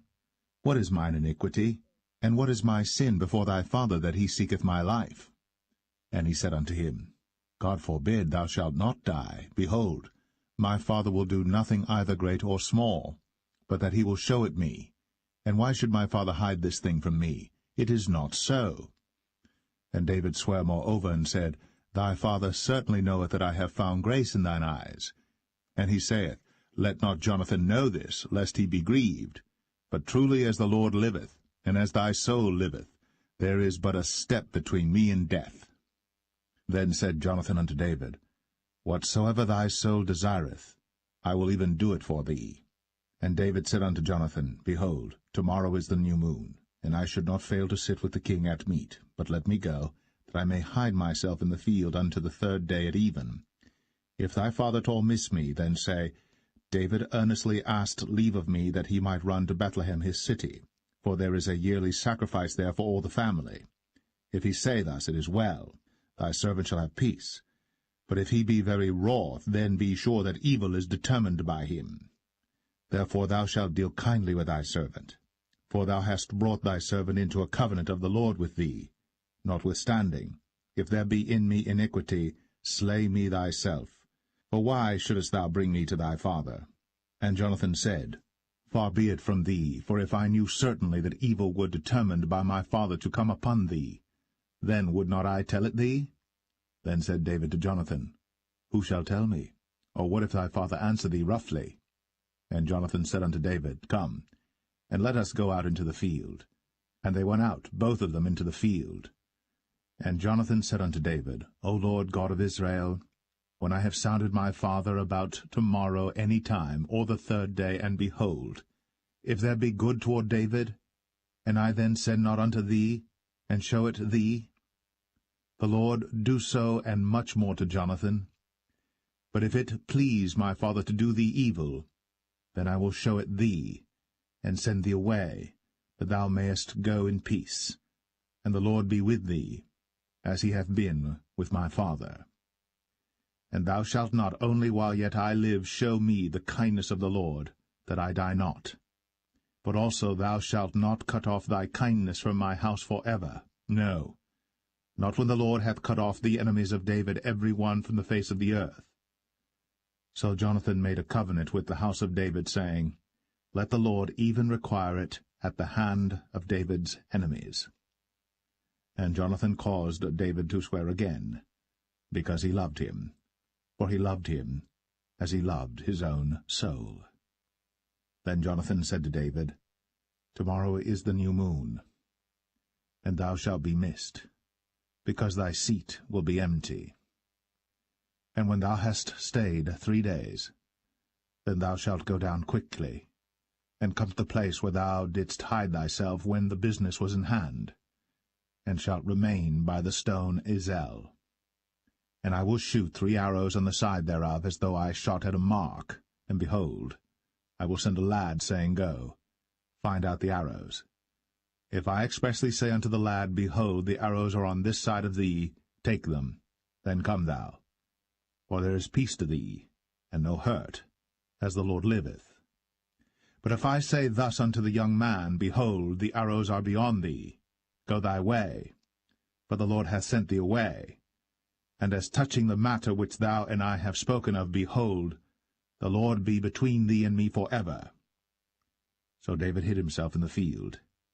And when the new moon was come, the king sat him down to eat meat. And the king sat upon his seat as at other times, even upon a seat by the wall. And Jonathan arose, and Abner sat by Saul's side, and David's place was empty. Nevertheless Saul spake not anything that day, for he thought, Something hath befallen him. He is not clean. Surely he is not clean. And it came to pass on the morrow, which was the 2nd day of the month, that David's place was empty. And Saul said unto Jonathan his son, Wherefore cometh not the son of Jesse to meat, neither yesterday nor today? And Jonathan answered Saul, David earnestly asked leave of me to go to Bethlehem. And he said, Let me go, I pray thee. For our family hath a sacrifice in the city, and my brother, he hath commanded me to be there. And now, if I have found favour in thine eyes, let me get away, I pray thee, and see my brethren. Therefore he cometh not unto the king's table. Then Saul's anger was kindled against Jonathan. And he said unto him, Thou son of the perverse, rebellious woman, do not I know that thou hast chosen the son of Jesse to thine own confusion, and unto the confusion of thy mother's nakedness?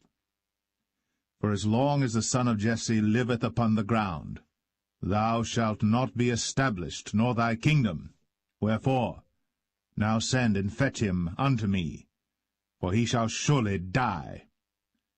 And Jonathan answered Saul his father, and said unto him, Wherefore shall he be slain? What hath he done? And Saul cast a javelin at him to smite him, whereby Jonathan knew that it was determined of his father to slay David. So Jonathan arose from the table in fierce anger, and did eat no meat the 2nd day of the month, for he was grieved for David, because his father had done him shame. And it came to pass in the morning that Jonathan went out into the field at the time appointed with David, and a little lad with him. And he said unto his lad, Run, find out now the arrows which I shoot. And as the lad ran, he shot an arrow beyond him. And when the lad was come to the place of the arrow which Jonathan had shot, Jonathan cried after the lad, and said, Is not the arrow beyond thee? And Jonathan cried after the lad, Make speed, haste, stay not. And Jonathan's lad gathered up the arrows, and came to his master. But the lad knew not anything, only Jonathan and David knew the matter. And Jonathan gave his artillery unto his lad, and said unto him, Go, carry them to the city. And as soon as the lad was gone, David arose out of a place toward the south, and fell on his face to the ground, and bowed himself 3 times. And they kissed one another, and wept one with another, until David exceeded. And Jonathan said to David, Go in peace, forasmuch as we have sworn both of us in the name of the Lord, saying, The Lord be between me and thee, and between my seed and thy seed forever. And he arose and departed. And Jonathan went into the city.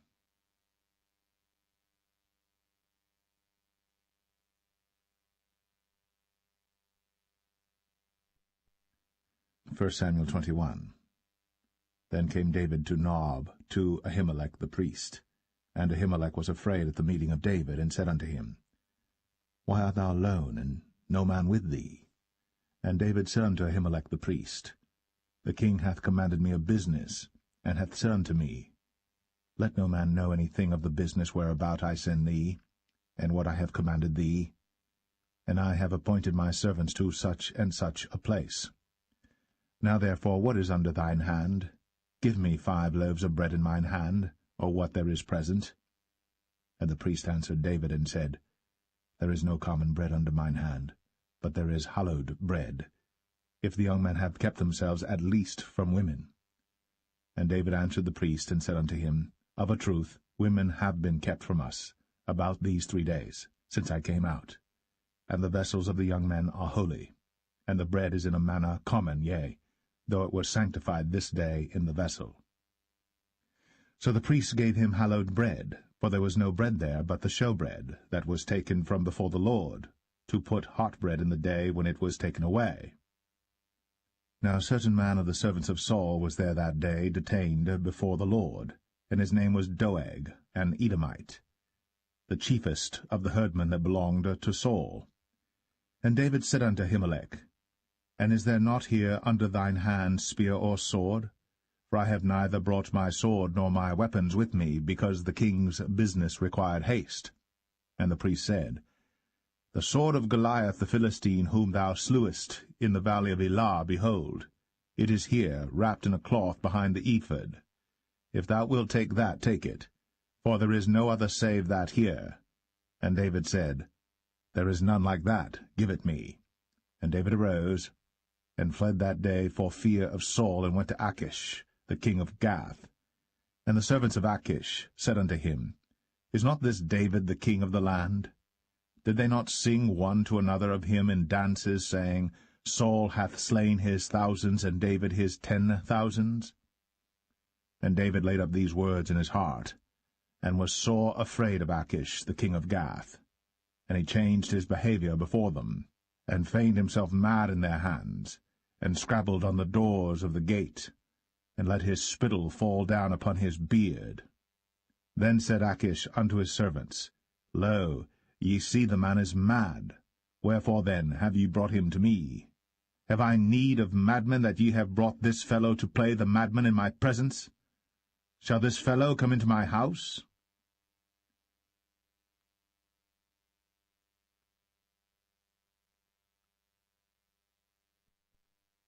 1 Samuel 22.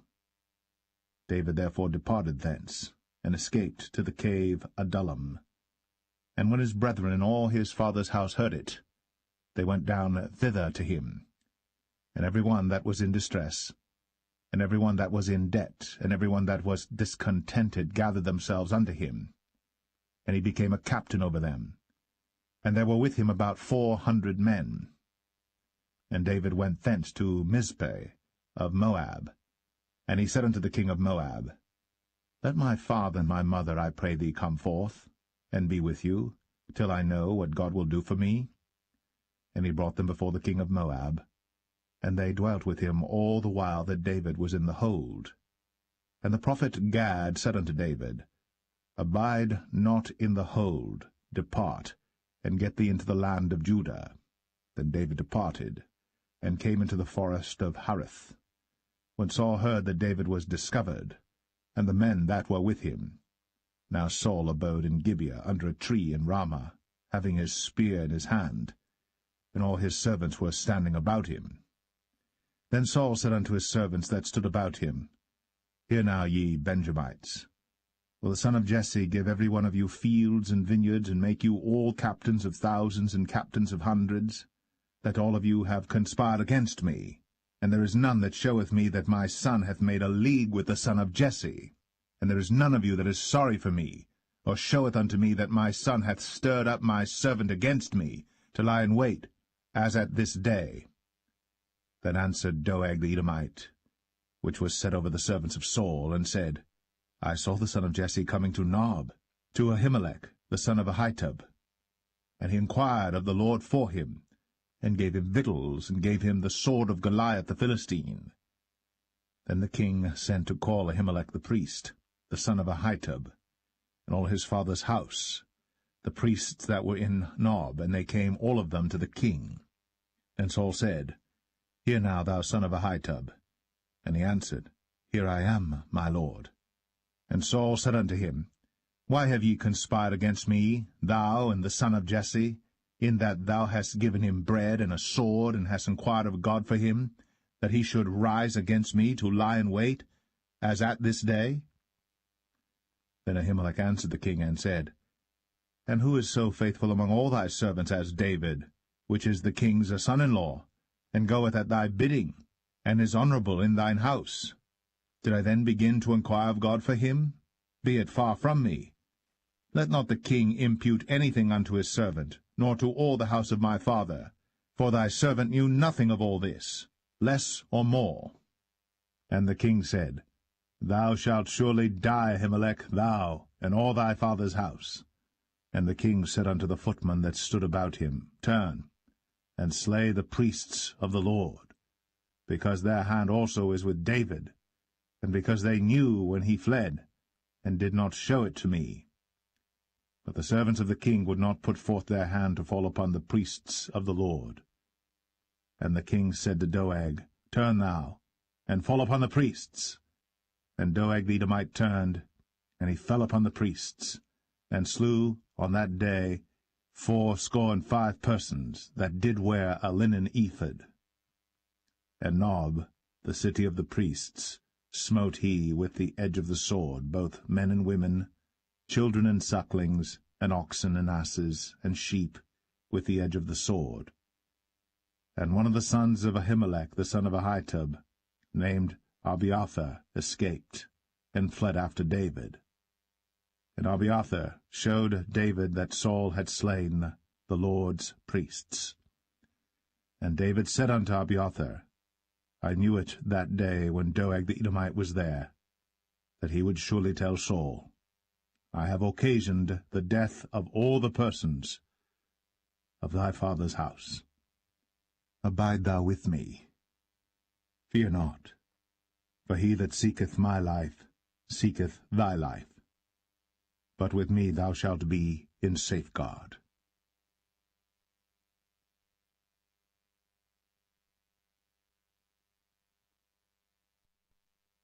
1 Samuel 23. Then they told David, saying, Behold, the Philistines fight against Keilah, and they rob the threshing floors. Therefore David inquired of the Lord, saying, Shall I go and smite these Philistines?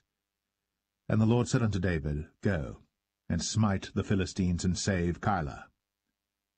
And David's men said unto him, Behold, we be afraid here in Judah.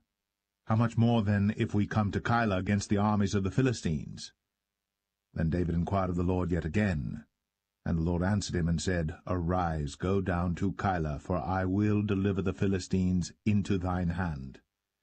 So David and his men went to Keilah, and fought with the Philistines, and brought away their cattle, and smote them with a great slaughter.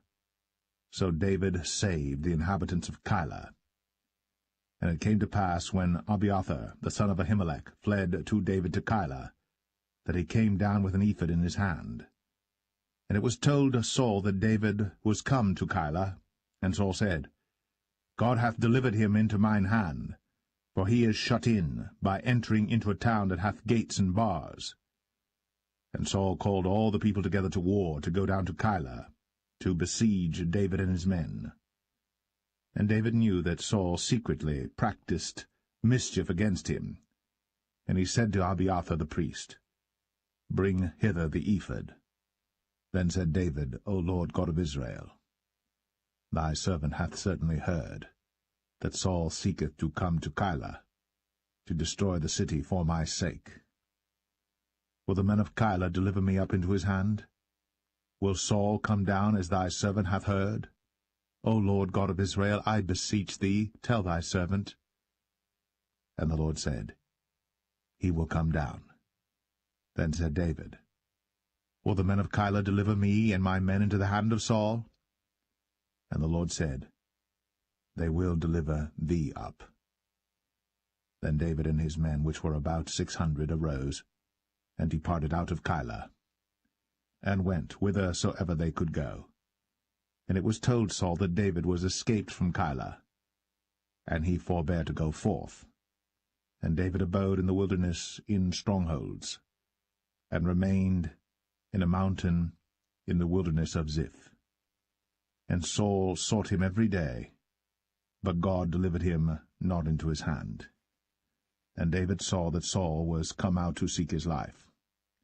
And David was in the wilderness of Ziph in a wood. And Jonathan, Saul's son, arose, and went to David into the wood, and strengthened his hand in God.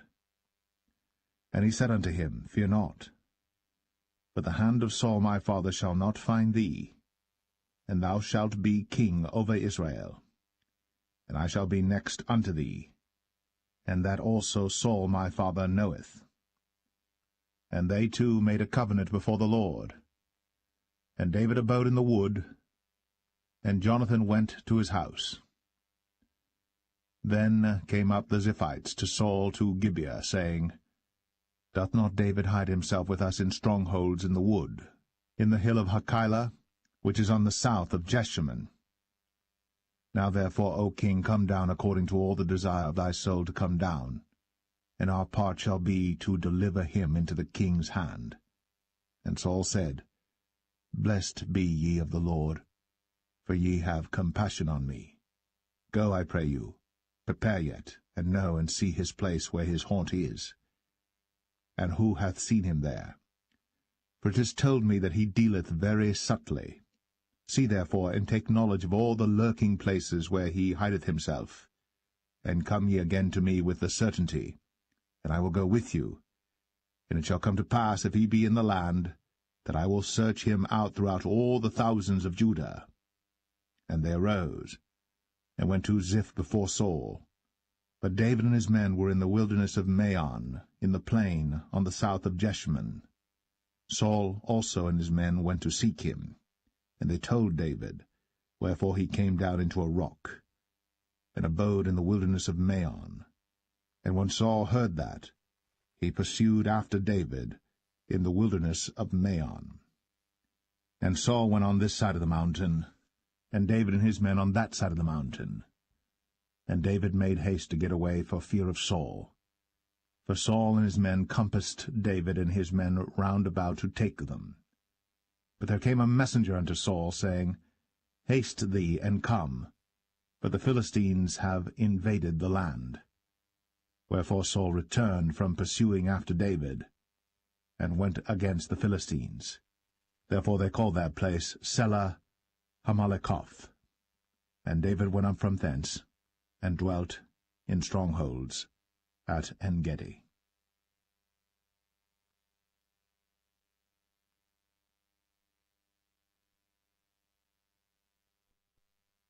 1 Samuel 24. And it came to pass, when Saul was returned from following the Philistines, that it was told him, saying, Behold, David is in the wilderness of En-gedi. Then Saul took 3,000 chosen men out of all Israel, and went to seek David and his men upon the rocks of the wild goats. And he came to the sheepcots by the way, where was a cave.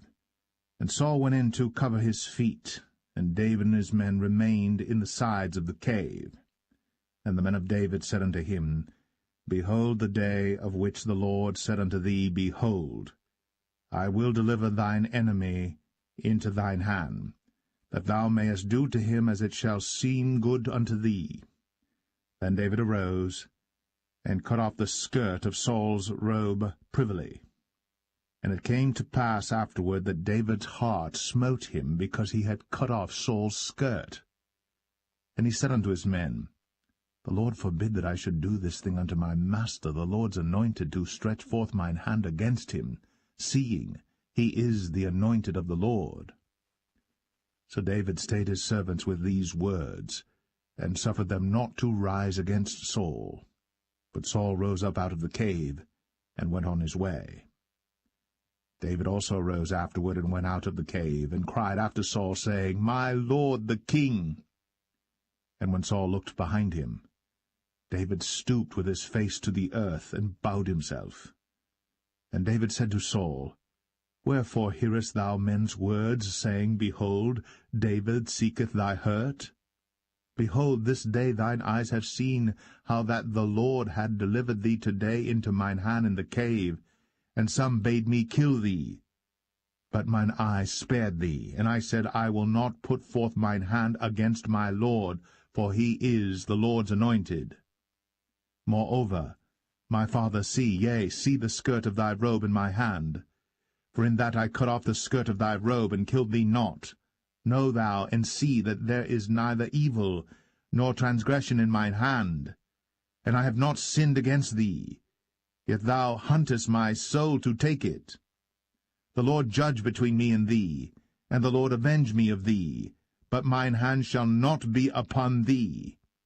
As saith the proverb of the ancients, Wickedness proceedeth from the wicked, but mine hand shall not be upon thee. After whom is the king of Israel come out? After whom dost thou pursue? After a dead dog, after a flea? The Lord therefore be judge, and judge between me and thee, and see, and plead my cause, and deliver me out of thine hand. And it came to pass, when David had made an end of speaking these words unto Saul, that Saul said, Is this thy voice, my son David? And Saul lifted up his voice, and wept. And he said to David, Thou art more righteous than I, for thou hast rewarded me good, whereas I have rewarded thee evil. And thou hast shown this day how that thou hast dealt well with me, forasmuch as when the Lord had delivered me into thine hand, thou killedst me not. For if a man find his enemy, will he let him go well away? Wherefore the Lord reward thee good for that thou hast done unto me this day. And now behold, I know well that thou shalt surely be king, and that the kingdom of Israel shall be established in thine hand. Swear now therefore unto me by the Lord, that thou wilt not cut off my seed after me, and that thou wilt not destroy my name out of my father's house. And David sware unto Saul. And Saul went home, but David and his men gat them up unto the hold.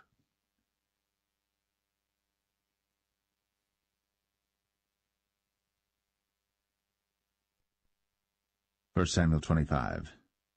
And Samuel died, and all the Israelites were gathered together, and lamented him, and buried him in his house at Ramah. And David arose, and went down to the wilderness of Paran. And there was a man in Maon, whose possessions were in Carmel. And the man was very great. And he had 3,000 sheep and 1,000 goats. And he was shearing his sheep in Carmel. Now the name of the man was Nabal, and the name of his wife Abigail. And she was a woman of good understanding, and of a beautiful countenance. But the man was churlish, and evil in his doings, and he was of the house of Caleb. And David heard in the wilderness that Nabal did shear his sheep. And David sent out 10 young men, and David said unto the young men, Get you up to Carmel, and go to Nabal, and greet him in my name. And thus shall ye say to him that liveth in prosperity, Peace be both to thee, and peace be to thine house, and peace be unto all that thou hast. And now I have heard that thou hast shearers. Now thy shepherds which were with us, we hurt them not, neither was there aught missing unto them all the while they were in Carmel. Ask thy young men, and they will show thee. Wherefore let the young men find favour in thine eyes. For we come in a good day. Give, I pray thee, whatsoever cometh to thine hand unto thy servants, and to thy son David. And when David's young men came, they spake to Nabal according to all those words in the name of David, and ceased. And Nabal answered David's servants, and said, Who is David? And who is the son of Jesse? There be many servants nowadays that break away every man from his master. Shall I then take my bread and my water and my flesh that I have killed for my shearers, and give it unto men whom I know not whence they be? So David's young men turned their way, and went again, and came and told him all those sayings. And David said unto his men, Gird ye on every man his sword. And they girded on every man his sword. And David also girded on his sword. And there went up after David about 400 men, and 200 abode by the stuff. But one of the young men told Abigail, Nabal's wife, saying, Behold, David sent messengers out of the wilderness to salute our master, and he railed on them. But the men were very good unto us, and we were not hurt, neither missed we any thing as long as we were conversant with them when we were in the fields. They were a wall unto us both by night and day.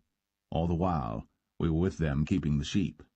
Now therefore know and consider what thou wilt do, for evil is determined against our master, and against all his household. For he is such a son of Belial, that a man cannot speak to him. Then Abigail made haste, and took 200 loaves and 2 bottles of wine, and 5 sheep ready dressed, and 5 measures of parched corn, and 100 clusters of raisins, and 200 cakes of figs, and laid them on asses. And she said unto her servants, Go on before me, behold, I come after you. But she told not her husband Nabal. And it was so, as she rode on the ass, that she came down by the covert of the hill, and behold, David and his men came down against her, and she met them. Now David had said, Surely in vain have I kept all that this fellow hath in the wilderness, so that nothing was missed of all that pertained unto him. And he hath requited me evil for good. So, and more also do God unto the enemies of David, if I leave of all that pertain to him by the morning light any that pisseth against the wall. And when Abigail saw David, she hasted, and lighted off the ass, and fell before David on her face, and bowed herself to the ground, and fell at his feet, and said, Upon me, my lord, upon me let this iniquity be, and let thine handmaid, I pray thee, speak in thine audience, and hear the words of thine handmaid. Let not, my lord, I pray thee, regard this man of Belial, even Nabal. For as his name is, so is he. Nabal is his name, and folly is with him. But I, thine handmaid, saw not the young men of my lord, whom thou didst send. Now therefore, my lord, as the Lord liveth, and as thy soul liveth, seeing the Lord hath withholden thee from coming to shed blood, and from avenging thyself with thine own hand, now let thine enemies, and they that seek evil to my lord, be as Nabal. And now this blessing which thine handmaid hath brought unto my lord, let it even be given unto the young men that follow my lord. I pray thee, forgive the trespass of thine handmaid, for the Lord will certainly make my lord a sure house, because my lord fighteth the battles of the Lord, and evil hath not been found in thee all thy days. Yet a man is risen to pursue thee, and to seek thy soul. But the soul of my lord shall be bound in the bundle of life with the Lord thy God, and the souls of thine enemies, them shall he sling out, as out of the middle of a sling. And it shall come to pass, when the Lord shall have done to my lord according to all the good that he hath spoken concerning thee, and shall have appointed thee ruler over Israel, that this shall be no grief unto thee, nor offense of heart unto my lord, either that thou hast shed blood causeless, or that my lord hath avenged himself. But when the Lord shall have dealt well with my lord, then remember thine handmaid.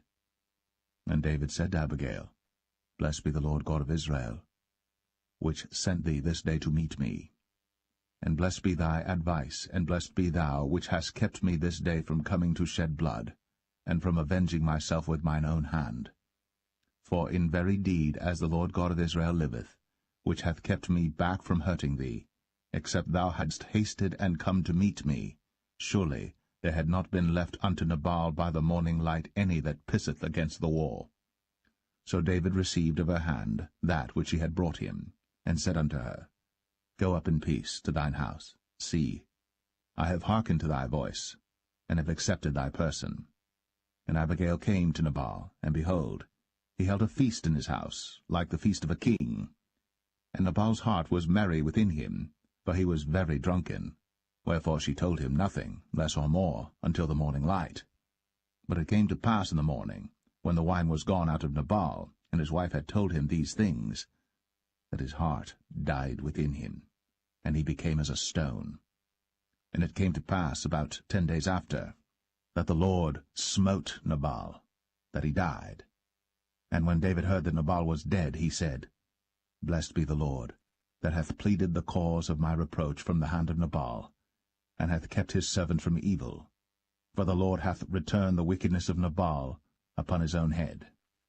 And David sent and communed with Abigail, to take her to him to wife. And when the servants of David were come to Abigail to Carmel, they spake unto her, saying, David sent us unto thee, to take thee to him to wife. And she arose, and bowed herself on her face to the earth, and said, Behold, let thine handmaid be a servant to wash the feet of the servants of my lord. And Abigail hasted, and arose, and rode upon an ass, with 5 damsels of hers that went after her. And she went after the messengers of David, and became his wife. David also took Ahinoam of Jezreel, and they were also both of them his wives. But Saul had given Michal his daughter, David's wife, to Phalti, the son of Laish, which was of Galim.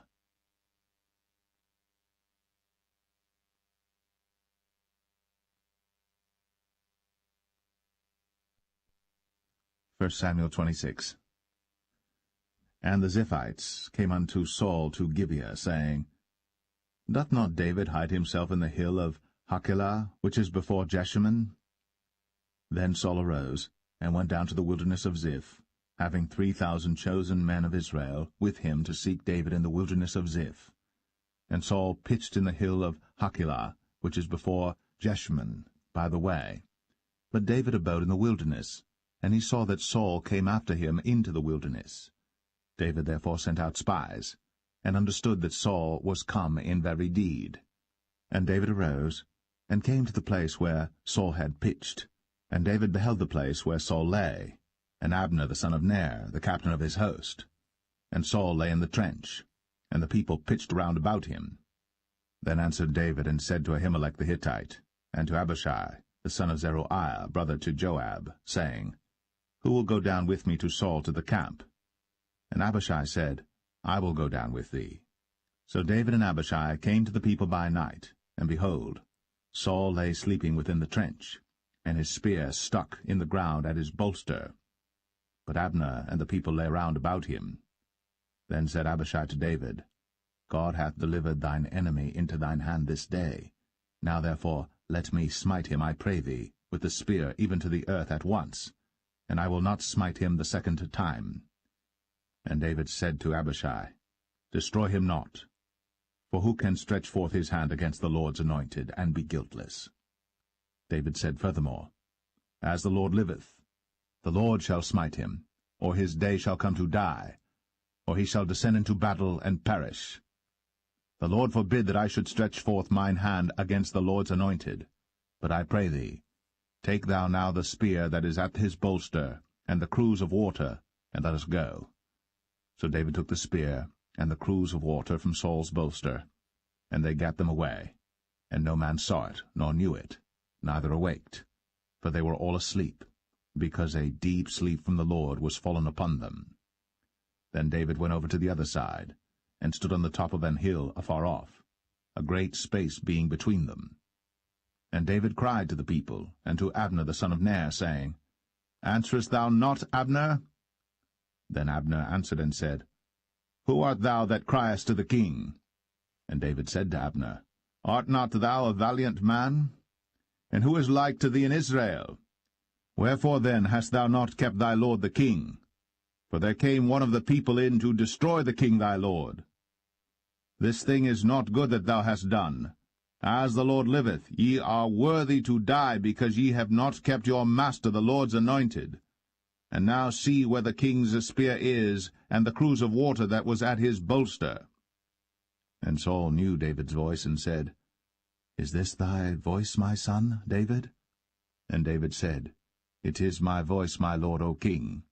And he said, Wherefore doth my lord thus pursue after his servant? For what have I done, or what evil is in mine hand? Now therefore, I pray thee, let my lord the king hear the words of his servant. If the Lord have stirred thee up against me, let him accept an offering. But if they be the children of men, cursed be they before the Lord, for they have driven me out this day from abiding in the inheritance of the Lord, saying, Go serve other gods. Now therefore, let not my blood fall to the earth before the face of the Lord. For the king of Israel is come out to seek a flea, as when one doth hunt a partridge in the mountains. Then said Saul, I have sinned. Return, my son David. For I will no more do thee harm, because my soul was precious in thine eyes this day. Behold, I have played the fool, and have erred exceedingly. And David answered and said, Behold the king's spear, and let one of the young men come over and fetch it. The Lord render to every man his righteousness and his faithfulness. For the Lord delivered thee into my hand today. But I would not stretch forth mine hand against the Lord's anointed.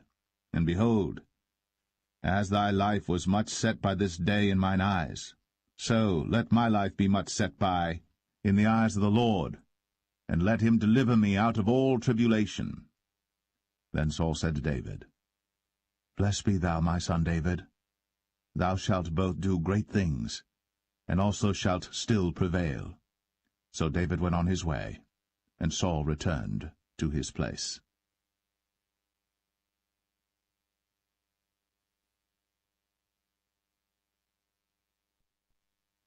1 Samuel 27. And David said in his heart, I shall now perish one day by the hand of Saul.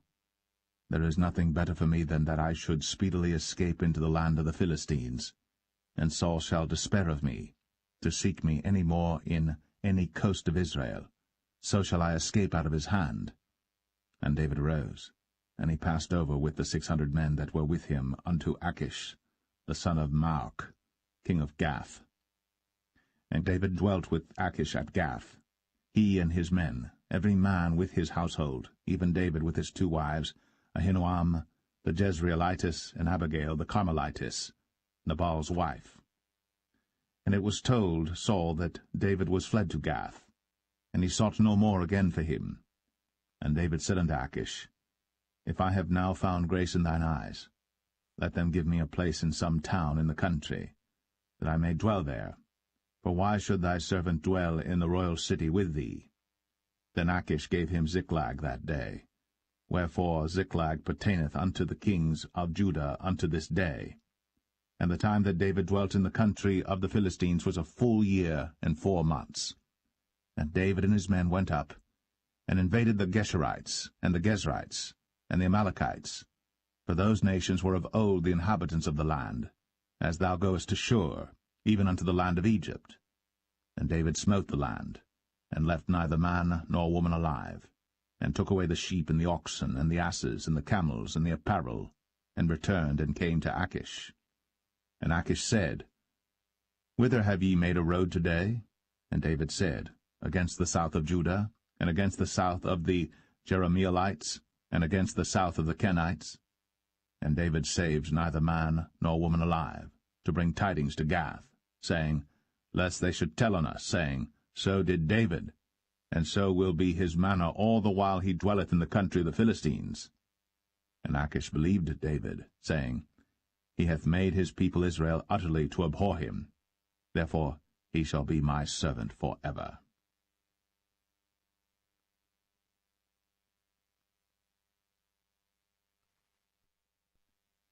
1 Samuel 28.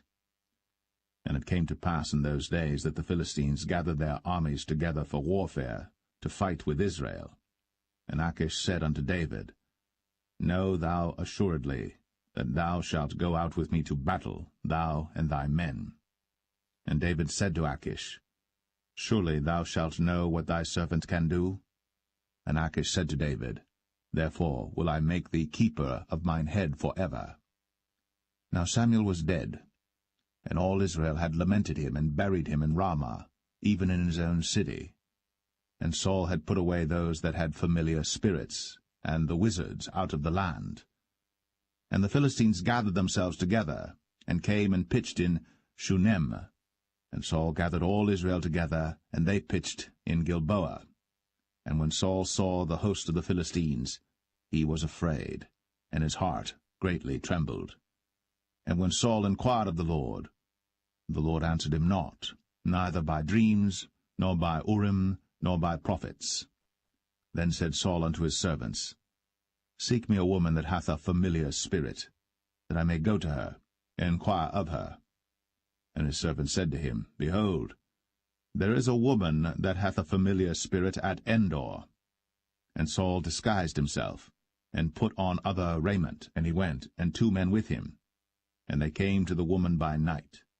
And he said, I pray thee, divine unto me by the familiar spirit, and bring me him up, whom I shall name unto thee. And the woman said unto him, Behold, thou knowest what Saul hath done, how he hath cut off those that have familiar spirits and the wizards out of the land? Wherefore then layest thou a snare for my life, to cause me to die? And Saul sware to her by the Lord, saying, As the Lord liveth, there shall no punishment happen to thee for this thing. Then said the woman, Whom shall I bring up unto thee? And he said, Bring me up Samuel. And when the woman saw Samuel, she cried with a loud voice. And the woman spake to Saul, saying, Why hast thou deceived me? For thou art Saul. And the king said unto her, Be not afraid. For what sawest thou? And the woman said unto Saul, I saw gods ascending out of the earth. And he said unto her, What form is he of? And she said, An old man cometh up, and he is covered with a mantle. And Saul perceived that it was Samuel. And he stooped with his face to the ground, and bowed himself. And Samuel said to Saul, Why hast thou disquieted me to bring me up? And Saul answered, I am sore distressed, for the Philistines make war against me, and God is departed from me, and answereth me no more, neither by prophets nor by dreams.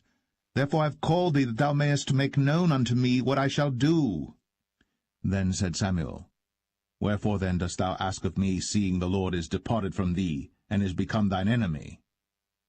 And the Lord hath done to him as he spake by me. For the Lord hath rent the kingdom out of thine hand, and given it to thy neighbor, even to David, because thou obeyest not the voice of the Lord, nor executest his fierce wrath upon Amalek. Therefore hath the Lord done this thing unto thee this day. Moreover the Lord will also deliver Israel with thee into the hand of the Philistines, and tomorrow shalt thou and thy sons be with me. The Lord also shall deliver the host of Israel into the hand of the Philistines. Then Saul fell straightway all along on the earth, and was sore afraid because of the words of Samuel. And there was no strength in him, for he had eaten no bread all the day, nor all the night. And the woman came unto Saul, and saw that he was sore troubled, and said unto him, Behold, thine handmaid hath obeyed thy voice, and I have put my life in my hand, and have hearkened unto thy words which thou spakest unto me. Now therefore, I pray thee, hearken thou also unto the voice of thine handmaid, and let me set a morsel of bread before thee, and eat, that thou mayest have strength, when thou goest on thy way. But he refused, and said, I will not eat. But his servants, together with the woman, compelled him, and he hearkened unto their voice. So he arose from the earth, and sat upon the bed. And the woman had a fat calf in the house, and she hasted and killed it, and took flour and kneaded it, and did bake unleavened bread thereof. And she brought it before Saul, and before his servants, and they did eat. Then they rose up, and went away that night.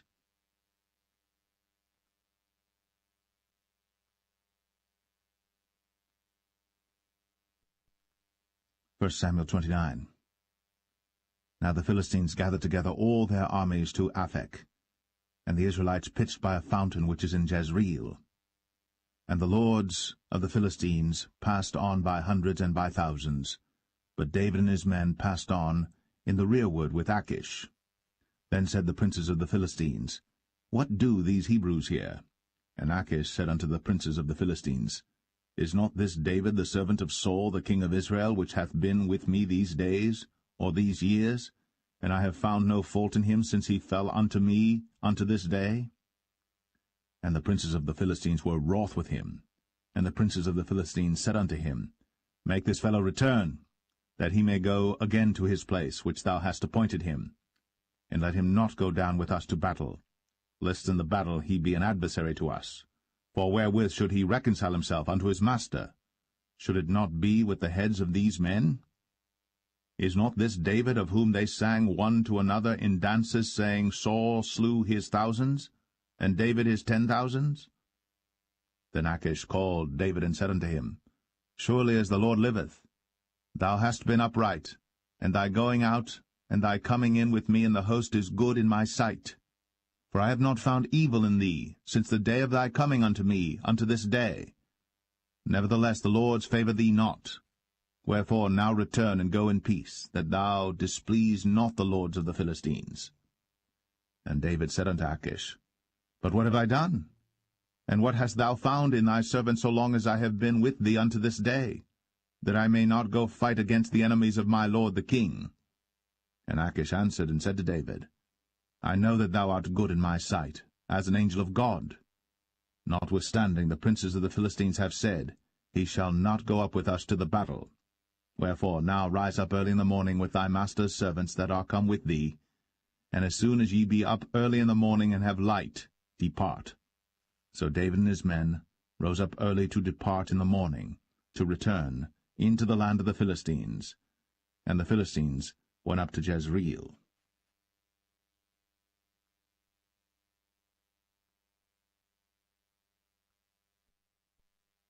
1 Samuel 30. And it came to pass, when David and his men were come to Ziklag on the 3rd day, that the Amalekites had invaded the south and Ziklag, and smitten Ziklag, and burned it with fire, and had taken the women captives that were therein. They slew not any, either great or small, but carried them away, and went on their way. So David and his men came to the city, and behold, it was burned with fire, and their wives and their sons and their daughters were taken captives. Then David and the people that were with him lifted up their voice and wept until they had no more power to weep. And David's 2 wives were taken captives, Ahinoam the Jezreelitess, and Abigail the wife of Nabal the Carmelite. And David was greatly distressed, for the people spake of stoning him, because the soul of all the people was grieved, every man for his sons and for his daughters. But David encouraged himself in the Lord his God. And David said to Abiathar the priest, Ahimelech's son, I pray thee, bring me hither the ephod. And Abiathar brought thither the ephod to David. And David inquired at the Lord, saying, Shall I pursue after this troop? Shall I overtake them? And he answered him, Pursue, for thou shalt surely overtake them, and without fail recover all. So David went, he and the 600 men that were with him, and came to the brook Besor, where those that were left behind stayed. But David pursued, he and 400 men, for 200 abode behind, which were so faint that they could not go over the brook Besor.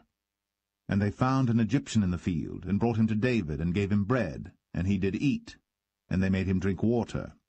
And they gave him a piece of a cake of figs, and 2 clusters of raisins.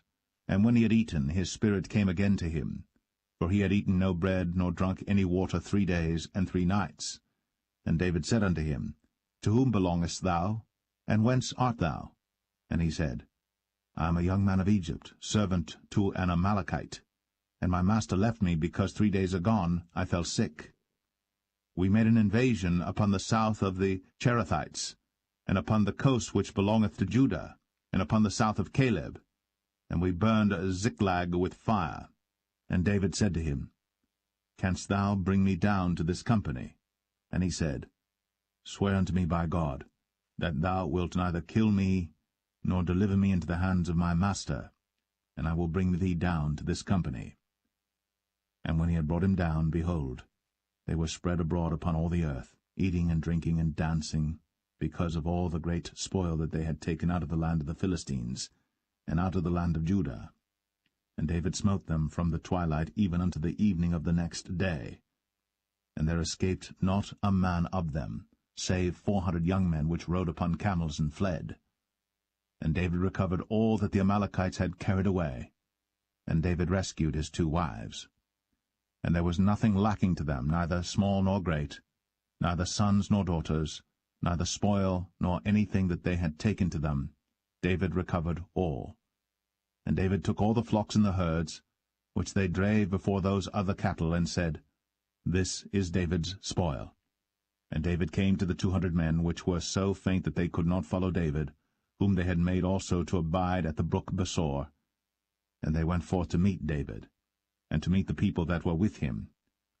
And when David came near to the people, he saluted them. Then answered all the wicked men and men of Belial, of those that went with David, and said, Because they went not with us, we will not give them aught of the spoil that we have recovered, save to every man his wife and his children, that they may lead them away and depart. Then said David, Ye shall not do so, my brethren, with that which the Lord hath given us, who hath preserved us, and delivered the company that came against us into our hand. For who will hearken unto you in this matter? But as his part is that goeth down to the battle, so shall his part be that tarrieth by the stuff. They shall part alike. And it was so from that day forward that he made it a statute and an ordinance for Israel unto this day.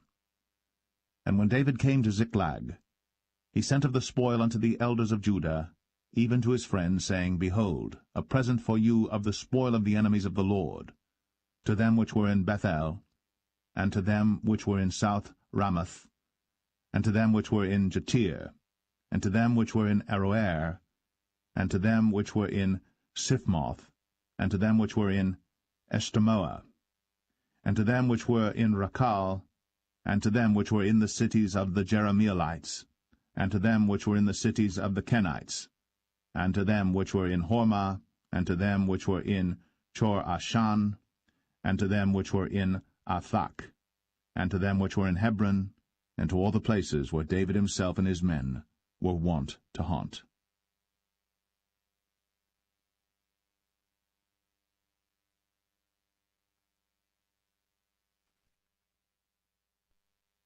1 Samuel 31.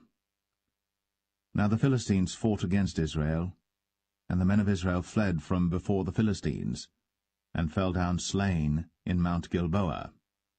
And the Philistines followed hard upon Saul and upon his sons. And the Philistines slew Jonathan, and Abinadab, and Malchishua, Saul's sons. And the battle went sore against Saul, and the archers hit him, and he was sore wounded of the archers. Then said Saul unto his armor-bearer, Draw thy sword, and thrust me through therewith, lest these uncircumcised come and thrust me through and abuse me. But his armor-bearer would not, for he was sore afraid. Therefore Saul took a sword, and fell upon it. And when his armor-bearer saw that Saul was dead, he fell likewise upon his sword, and died with him. So Saul died, and his 3 sons, and his armor-bearer, and all his men, that same day together. And when the men of Israel that were on the other side of the valley, and they that were on the other side, Jordan, saw that the men of Israel fled, and that Saul and his sons were dead, they forsook the cities and fled. And the Philistines came and dwelt in them. And it came to pass on the morrow, when the Philistines came to strip the slain, that they found Saul and his 3 sons fallen in Mount Gilboa. And they cut off his head, and stripped off his armor, and sent into the land of the Philistines round about to publish it in the house of their idols, and among the people. And they put his armor in the house of Ashtoreth, and they fastened his body to the wall of Bethshan.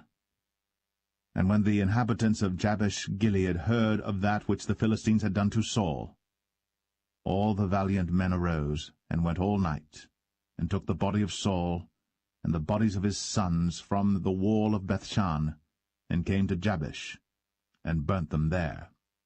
And they took their bones, and buried them under a tree at Jabesh, and fasted 7 days.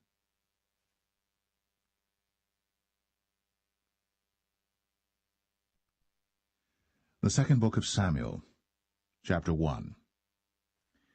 Now it came to pass after the death of Saul, when David was returned from the slaughter of the Amalekites, and David had abode 2 days in Ziklag, it came even to pass on the 3rd day that, behold, a man came out of the camp from Saul with his clothes rent, and earth upon his head.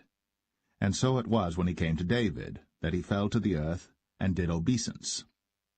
And David said unto him, From whence comest thou? And he said unto him, Out of the camp of Israel am I escaped. And David said unto him, How went the matter? I pray thee, tell me.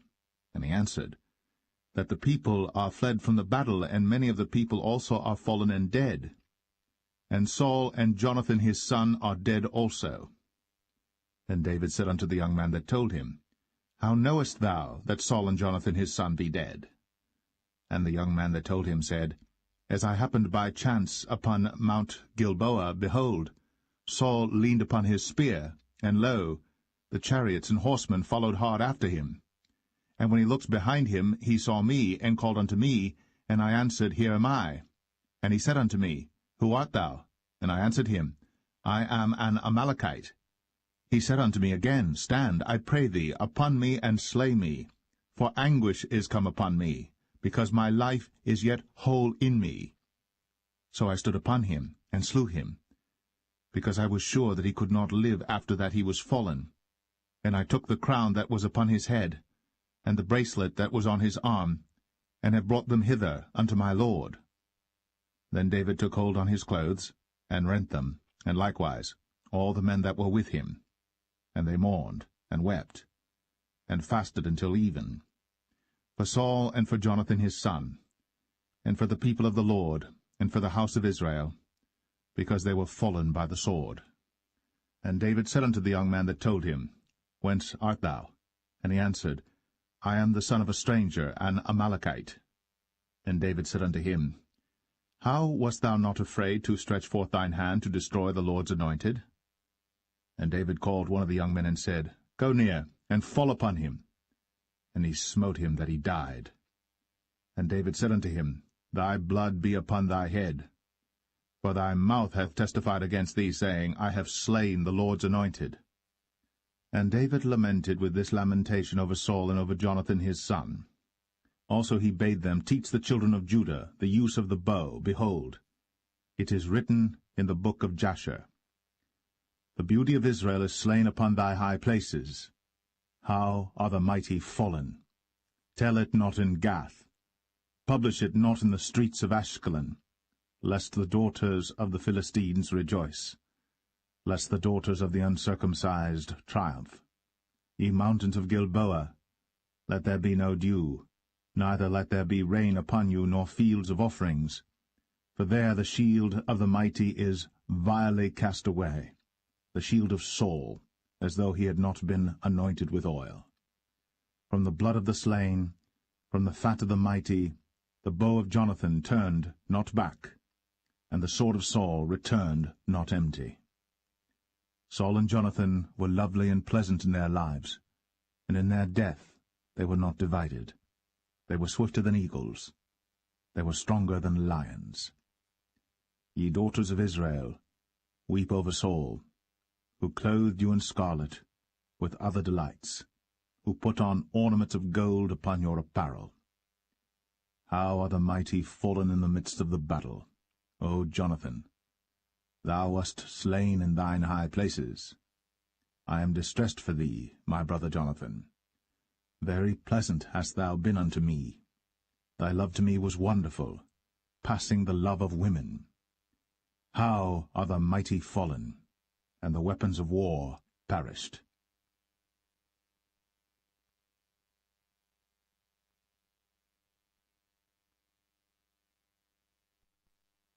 2 Samuel 2.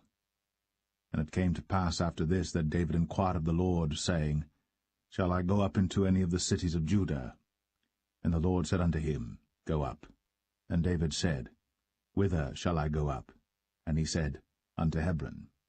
So David went up thither, and his 2 wives also, Ahinoam the Jezreelitess, and Abigail Nabal's wife, the Carmelite. And his men that were with him did David bring up, every man with his household, and they dwelt in the cities of Hebron. And the men of Judah came, and there they anointed David king over the house of Judah. And they told David, saying, that the men of Jabesh-Gilead were they that buried Saul. And David sent messengers unto the men of Jabesh-Gilead, and said unto them, Blessed be ye of the Lord, that ye have shown this kindness unto your Lord, even unto Saul, and have buried him. And now the Lord show kindness and truth unto you, and I also will requite you this kindness, because ye have done this thing. Therefore now let your hands be strengthened, and be ye valiant, for your master Saul is dead, and also the house of Judah have anointed me king over them. But Abner, the son of Ner, captain of Saul's host, took Ishbosheth, the son of Saul, and brought him over to Mahanaim, and made him king over Gilead, and over the Asherites, and over Jezreel, and over Ephraim, and over Benjamin, and over all Israel. Ishbosheth, Saul's son, was 40 years old when he began to reign over Israel, and reigned 2 years. But the house of Judah followed David. And the time that David was king in Hebron over the house of Judah was 7 years and 6 months. And Abner the son of Ner, and the servants of Ishbosheth the son of Saul, went out from Mahanaim to Gibeon. And Joab the son of Zeruiah, and the servants of David went out, and met together by the pool of Gibeon. And they sat down, the one on the one side of the pool, and the other on the other side of the pool. And Abner said to Joab, Let the young men now arise, and play before us.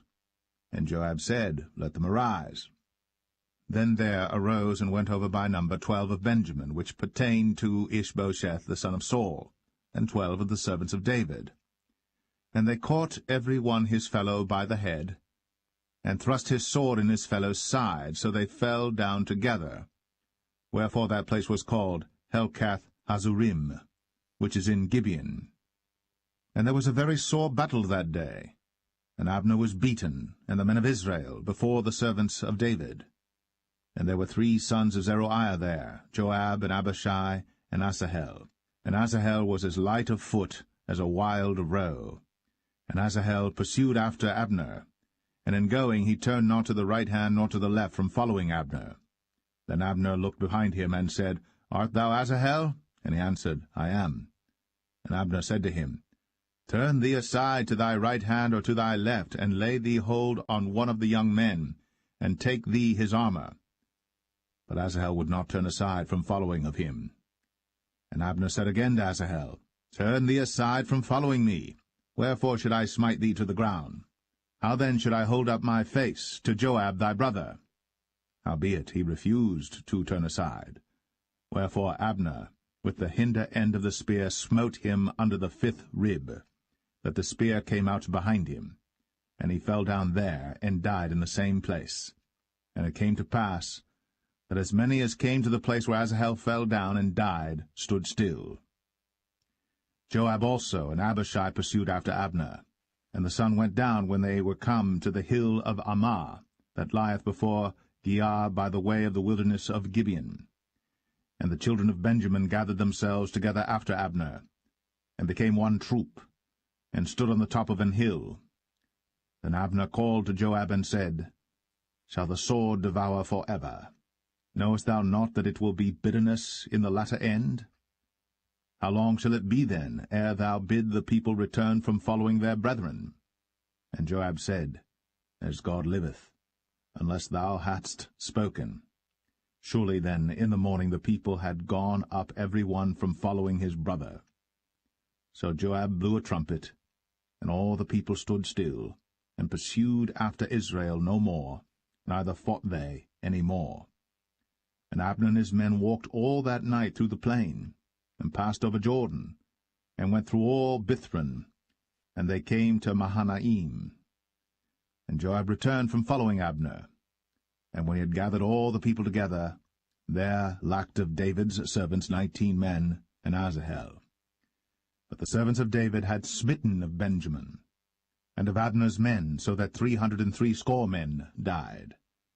And they took up Asahel, and buried him in the sepulchre of his father, which was in Bethlehem. And Joab and his men went all night, and they came to Hebron at break of day.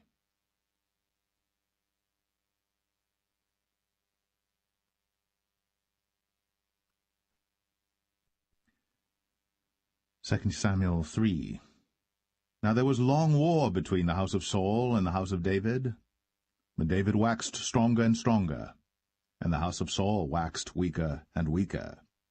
And unto David were sons born in Hebron, and his firstborn was Amnon, of Ahinoam the Jezreelitess, and his second Chileab, of Abigail the wife of Nabal the Carmelite, and the third Absalom the son of Maacah the daughter of Talmai king of Geshur, and the fourth Adonijah the son of Haggith, and the fifth Shephatiah the son of Abital, and the sixth Ithream by Eglah David's wife. These were born to David in Hebron. And it came to pass, while there was war between the house of Saul and the house of David, that Abner made himself strong for the house of Saul. And Saul had a concubine, whose name was Rizpah, the daughter of Ai. And Ishbosheth said to Abner, Wherefore hast thou gone in unto my father's concubine?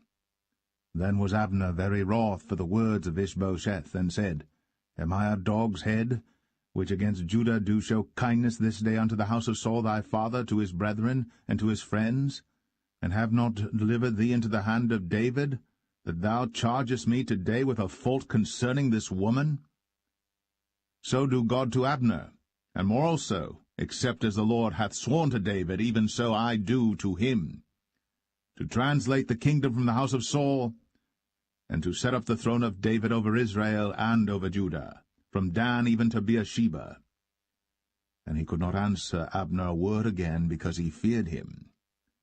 And Abner sent messengers to David on his behalf, saying, Whose is the land?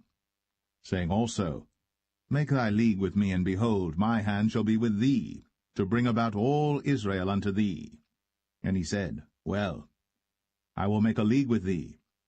But one thing I require of thee, that is, thou shalt not see my face, except thou first bring Michal, Saul's daughter, when thou comest to see my face. And David sent messengers to Ishbosheth, Saul's son, saying, Deliver me my wife Michal, which I espoused to me, for 100 foreskins of the Philistines. And Ishbosheth sent and took her from her husband, even from Phaltiel, the son of Laish. And her husband went with her, along weeping, behind her to Bahurim. Then said Abner unto him, Go, return. And he returned. And Abner had communication with the elders of Israel, saying, Ye sought for David in times past to be king over you. Now then do it. For the Lord hath spoken of David, saying, By the hand of my servant David I will save my people Israel out of the hand of the Philistines, and out of the hand of all their enemies. And Abner also spake in the ears of Benjamin. And Abner went also to speak in the ears of David in Hebron all that seemed good to Israel, and that seemed good to the whole house of Benjamin. So Abner came to David to Hebron, and 20 men with him. And David made Abner and the men that were with him a feast. And Abner said unto David, I will arise and go, and will gather all Israel unto my lord the king, that they may make a league with thee, and that thou mayest reign over all that thine heart desireth. And David sent Abner away, and he went in peace. And behold, the servants of David and Joab came from pursuing a troop, and brought in a great spoil with them. But Abner was not with David in Hebron, for he had sent him away, and he was gone in peace. When Joab and all the host that was with him were come, they told Joab, saying, Abner the son of Ner came to the king, and he hath sent him away, and he is gone in peace. Then Joab came to the king and said, What hast thou done? Behold, Abner came unto thee. Why is it that thou hast sent him away, and he is quite gone? Thou knowest Abner the son of Ner, that he came to deceive thee, and to know thy going out and thy coming in, and to know all that thou doest. And when Joab was come out from David, he sent messengers after Abner, which brought him again from the well of Sirah. But David knew it not.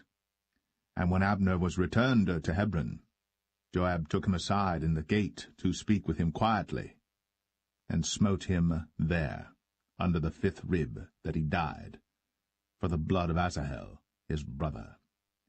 And afterward, when David heard it, he said, I and my kingdom are guiltless before the Lord, for ever, from the blood of Abner the son of Ner. Let it rest on the head of Joab, and on all his father's house. And let there not fail from the house of Joab one that hath an issue, or that is a leper, or that leaneth on a staff, or that falleth on the sword, or that lacketh bread. So Joab and Abishai his brother slew Abner, because he had slain their brother Asahel at Gibeon in the battle. And David said to Joab and to all the people that were with him, Rend your clothes, and gird you with sackcloth, and mourn before Abner. And King David himself followed the bier. And they buried Abner in Hebron. And the king lifted up his voice, and wept at the grave of Abner. And all the people wept. And the king lamented over Abner, and said, Died Abner as a fool dieth. Thy hands were not bound, nor thy feet put into fetters. As a man falleth before wicked men, so fellest thou. And all the people wept again over him. And when all the people came to cause David to eat meat while it was yet day, David sware, saying, So do God to me, and more also, if I taste bread or aught else, till the sun be down. And all the people took notice of it, and it pleased them, as whatsoever the king did pleased all the people.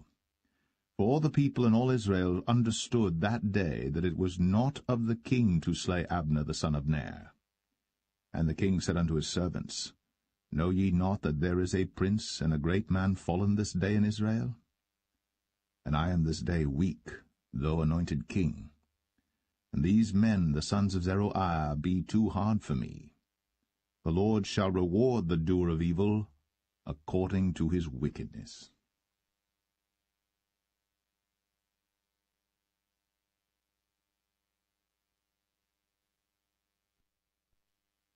2 Samuel 4. And when Saul's son heard that Abner was dead in Hebron, his hands were feeble, and all the Israelites were troubled. And Saul's son had 2 men that were captains of bands. The name of the one was Baanah, and the name of the other Rechab, the sons of Rimmon, a Beerothite, of the children of Benjamin. For Beeroth also was reckoned to Benjamin. And the Beerothites fled to Gittaim, and were sojourners there until this day. And Jonathan, Saul's son, had a son that was lame of his feet. He was 5 years old when the tidings came of Saul and Jonathan out of Jezreel. And his nurse took him up, and fled.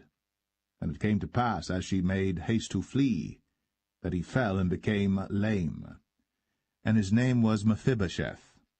And the sons of Rimmon the Beerothite, Rechab and Baanah, went, and came about the heat of the day to the house of Ishbosheth, who lay on a bed at noon. And they came thither into the midst of the house, as though they would have fetched wheat. And they smote him under the 5th rib. And Rechab and Baanah his brother escaped. For when they came into the house, he lay on his bed in his bedchamber. And they smote him, and slew him, and beheaded him, and took his head, and gat them away through the plain all night. And they brought the head of Ishbosheth unto David to Hebron, and said to the king, Behold, the head of Ishbosheth, the son of Saul, thine enemy, which sought thy life. And the Lord hath avenged my lord the king this day of Saul, and of his seed. And David answered Rechab and Baanah his brother, the sons of Rimmon the Beerothite, and said unto them, As the Lord liveth, who hath redeemed my soul out of all adversity? When one told me, saying, Behold, Saul is dead, thinking to have brought good tidings, I took hold of him, and slew him in Ziklag, who thought that I would have given him a reward for his tidings. How much more, when wicked men have slain a righteous person in his own house upon his bed? Shall I not therefore now require his blood of your hand, and take you away from the earth? And David commanded his young men, and they slew them, and cut off their hands and their feet, and hanged them up over the pool in Hebron. But they took the head of Ishbosheth, and buried it in the sepulchre of Abner in Hebron.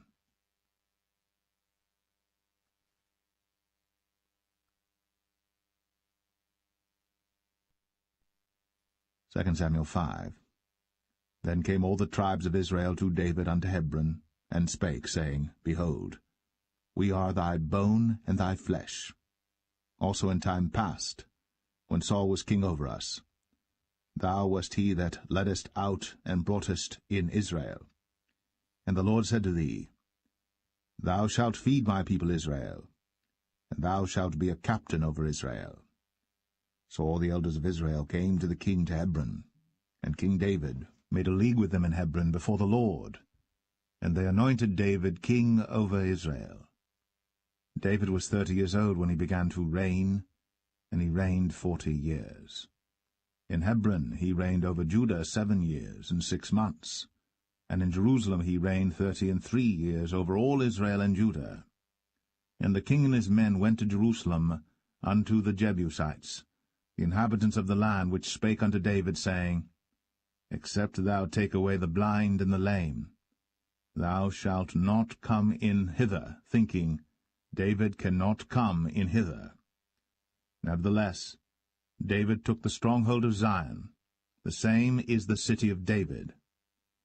And David said on that day, Whosoever getteth up to the gutter, and smiteth the Jebusites, and the lame and the blind, that are hated of David's soul, he shall be chief and captain.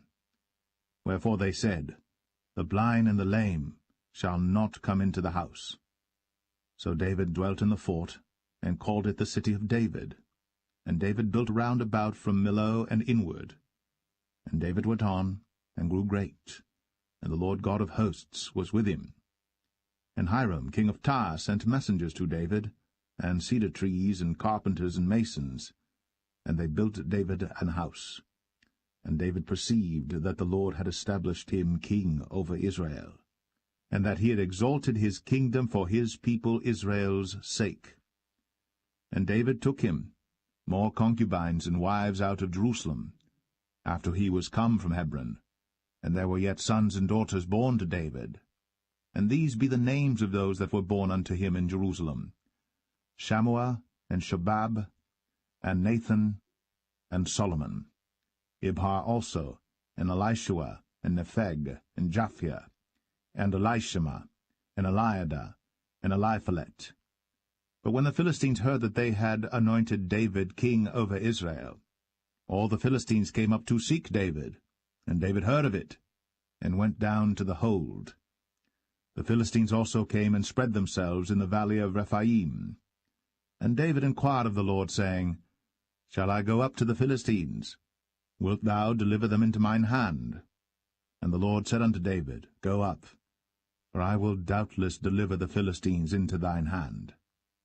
And David came to Baal Perazim, and David smote them there, and said, The Lord hath broken forth upon mine enemies before me, as the breach of waters. Therefore he called the name of that place Baal Perazim.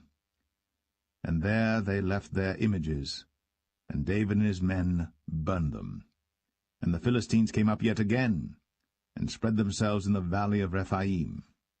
And when David inquired of the Lord, he said, Thou shalt not go up, but fetch a compass behind them, and come upon them over against the mulberry trees. And let it be, when thou hearest the sound of a going in the tops of the mulberry trees, that then thou shalt bestir thyself, for then shall the Lord go out before thee to smite the host of the Philistines.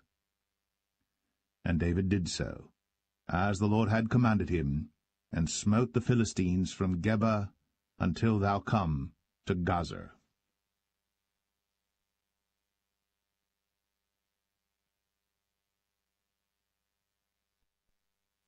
2 Samuel 6. Again David gathered together all the chosen men of Israel, 30,000. And David arose and went with all the people that were with him from Baalah of Judah, to bring up from thence the ark of God, whose name is called by the name of the Lord of hosts, that dwelleth between the cherubims. And they set the ark of God upon a new cart, and brought it out of the house of Abinadab that was in Gibeah. And Uzzah and Ahio, the sons of Abinadab, drave the new cart. And they brought it out of the house of Abinadab, which was at Gibeah, accompanying the ark of God, and Ahio went before the ark. And David and all the house of Israel played before the Lord in all manner of instruments made of fir wood, even on harps, and on psalteries, and on timbrels, and on cornets, and on cymbals. And when they came to Nachon's threshing floor, Uzzah put forth his hand to the ark of God, and took hold of it, for the oxen shook it. And the anger of the Lord was kindled against Uzzah, and God smote him there for his error. And there he died by the ark of God. And David was displeased, because the Lord had made a breach upon Uzzah. And he called the name of the place Perez Uzzah to this day. And David was afraid of the Lord that day, and said, How shall the ark of the Lord come to me? So David would not remove the ark of the Lord unto him into the city of David. But David carried it aside into the house of Obed-Edom the Gittite. And the ark of the Lord continued in the house of Obed-Edom the Gittite 3 months. And the Lord blessed Obed-Edom and all his household. And it was told King David, saying, The Lord hath blessed the house of Obed-Edom, and all that pertaineth unto him, because of the ark of God.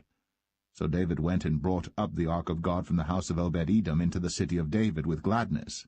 And it was so, that when they that bare the ark of the Lord had gone 6 paces, he sacrificed oxen and fatlings. And David danced before the Lord with all his might. And David was girded with a linen ephod. So David and all the house of Israel brought up the ark of the Lord with shouting, and with the sound of the trumpet. And as the ark of the Lord came into the city of David, Michal, Saul's daughter, looked through a window, and saw King David leaping and dancing before the Lord. And she despised him in her heart. And they brought in the ark of the Lord, and set it in his place in the midst of the tabernacle that David had pitched for it.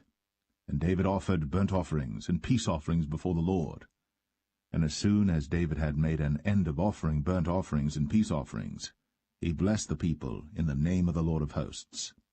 And he dealt among all the people, even among the whole multitude of Israel, as well to the women as men, to every one a cake of bread, and a good piece of flesh, and a flagon of wine. So all the people departed every one to his house.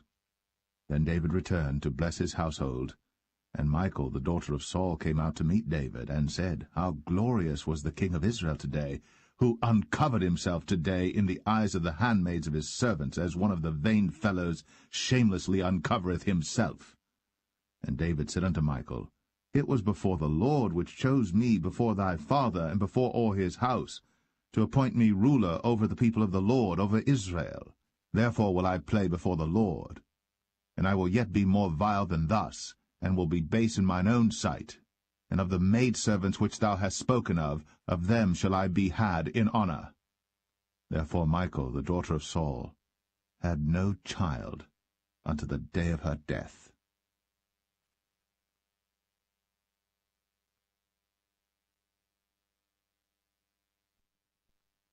2 Samuel 7. And it came to pass, when the king sat in his house, and the Lord had given him rest round about from all his enemies, that the king said unto Nathan the prophet, See now, I dwell in an house of cedar, but the ark of God dwelleth within curtains. And Nathan said to the king, Go, do all that is in thine heart, for the Lord is with thee. And it came to pass that night that the word of the Lord came unto Nathan, saying, Go and tell my servant David, Thus saith the Lord, Shalt thou build me an house for me to dwell in? Whereas I have not dwelt in any house since the time that I brought up the children of Israel out of Egypt, even to this day, but have walked in a tent and in a tabernacle. In all the places wherein I have walked with all the children of Israel spake I a word with any of the tribes of Israel, whom I commanded to feed my people Israel, saying, Why build ye not me an house of cedar?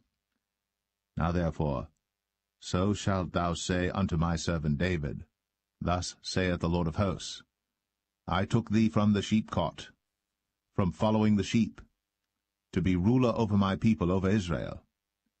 And I was with thee whithersoever thou wentest, and have cut off all thine enemies out of thy sight, and have made thee a great name, like unto the name of the great men that are in the earth. Moreover, I will appoint a place for my people Israel, and will plant them, that they may dwell in a place of their own, and move no more, neither shall the children of wickedness afflict them any more as beforetime. And as since the time that I commanded judges to be over my people Israel, and have caused thee to rest from all thine enemies, also the Lord telleth thee, that he will make thee an house. And when thy days be fulfilled, and thou shalt sleep with thy fathers, I will set up thy seed after thee, which shall proceed out of thy bowels, and I will establish his kingdom. He shall build an house for my name, and I will establish the throne of his kingdom for ever. I will be his father, and he shall be my son. If he commit iniquity, I will chasten him with the rod of men, and with the stripes of the children of men. But my mercy shall not depart away from him, as I took it from Saul, whom I put away before thee. And thine house, and thy kingdom shall be established for ever before thee. Thy throne shall be established for ever. According to all these words, and according to all this vision, so did Nathan speak unto David. Then went King David in, and sat before the Lord, and he said, Who am I, O Lord God? And what is my house that thou hast brought me hitherto? And this was yet a small thing in thy sight, O Lord God. But thou hast spoken also of thy servant's house for a great while to come. And is this the manner of man, O Lord God? And what can David say more unto thee? For thou, Lord God, knowest thy servant. For thy word's sake, and according to thine own heart, hast thou done all these great things, to make thy servant know them. Wherefore thou art great, O Lord God. For there is none like thee, neither is there any God beside thee, according to all that we have heard with our ears. And what one nation in the earth is like thy people, even like Israel, whom God went to redeem for a people to himself, and to make him a name, and to do for you great things and terrible for thy land, before thy people, which thou redeemedst to thee from Egypt, from the nations and their gods. For thou hast confirmed to thyself thy people Israel to be a people unto thee for ever, and thou, Lord, art become their God. And now, O Lord God, the word that thou hast spoken concerning thy servant, and concerning his house, establish it for ever, and do as thou hast said. And let thy name be magnified for ever, saying, The Lord of hosts is the God of Israel. And let the house of thy servant David be established before thee. For thou, O Lord of hosts, God of Israel, hast revealed to thy servant, saying, I will build thee an house. Therefore hath thy servant found in his heart to pray this prayer unto thee. And now, O Lord God, thou art that God, and thy words be true, and thou hast promised this goodness unto thy servant.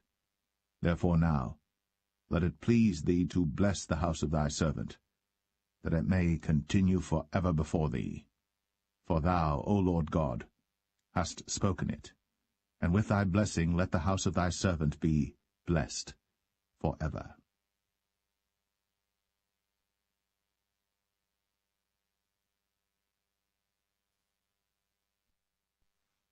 2 Samuel 8. And after this, it came to pass that David smote the Philistines, and subdued them. And David took Metheg Ammah out of the hand of the Philistines. And he smote Moab, and measured them with a line, casting them down to the ground. Even with 2 lines measured he, to put to death, and with 1 full line to keep alive. And so the Moabites became David's servants, and brought gifts. David smote also Hadadezer, the son of Rehob, king of Zobah, as he went to recover his border at the river Euphrates. And David took from him 1,000 chariots, and 700 horsemen, and 20,000 footmen. And David houghed all the chariot horses, but reserved of them 400 chariots. And when the Syrians of Damascus came to succor Hadadezer, king of Zobah, David slew of the Syrians 22,000 men. Then David put garrisons in Syria of Damascus, and the Syrians became servants to David and brought gifts. And the Lord preserved David whithersoever he went. And David took the shields of gold that were on the servants of Hadadezer, and brought them to Jerusalem. And from Betah and from Berothai, cities of Hadadezer, King David took exceeding much brass. When Toi, king of Hamath, heard that David had smitten all the host of Hadadezer, then Toi sent Joram his son unto King David to salute him and to bless him, because he had fought against Hadadezer, and smitten him. For Hadadezer had wars with Toi. And Joram brought with him vessels of silver, and vessels of gold, and vessels of brass, which also King David did dedicate unto the Lord, with the silver and gold that he had dedicated of all nations which he subdued, of Syria, and of Moab, and of the children of Ammon, and of the Philistines, and of Amalek, and of the spoil of Hadadezer son of Rehob, king of Zobah. And David gat him a name when he returned from smiting of the Syrians in the valley of Salt, being 18,000 men. And he put garrisons in Edom. Throughout all Edom put he garrisons, and all they of Edom became David's servants. And the Lord preserved David whithersoever he went. And David reigned over all Israel. And David executed judgment and justice unto all his people.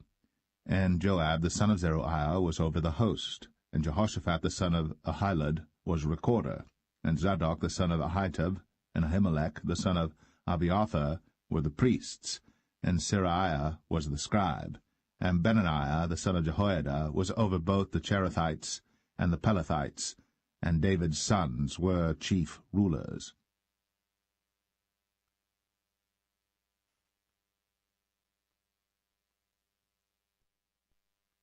2 Samuel 9. And David said, Is there yet any that is left of the house of Saul, that I may show him kindness for Jonathan's sake? And there was of the house of Saul a servant whose name was Ziba. And when they had called him unto David, the king said unto him, Art thou Ziba? And he said, Thy servant is he. And the king said, Is there not yet any of the house of Saul, that I may show the kindness of God unto him? And Ziba said unto the king, Jonathan hath yet a son which is lame on his feet. And the king said unto him, Where is he?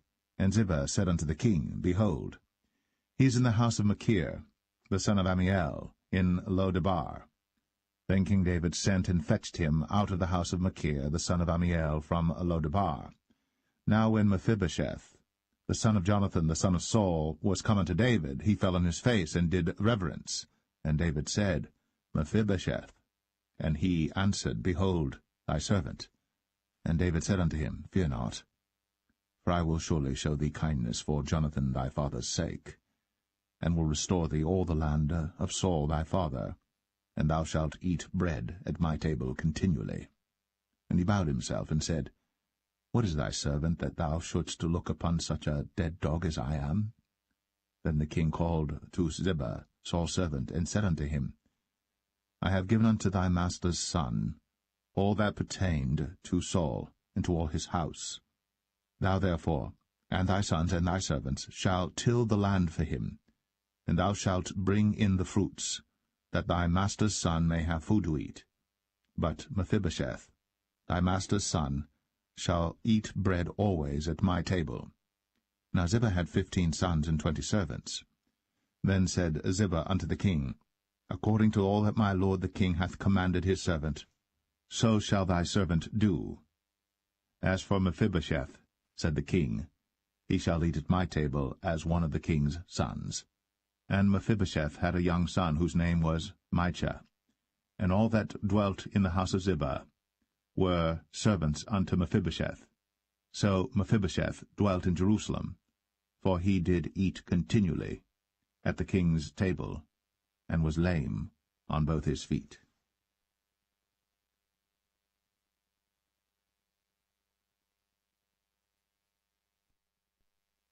2 Samuel 10. And it came to pass after this, that the king of the children of Ammon died, and Hanun his son reigned in his stead. Then said David, I will show kindness unto Hanun the son of Nahash, as his father showed kindness unto me. And David sent to comfort him by the hand of his servants for his father. And David's servants came into the land of the children of Ammon.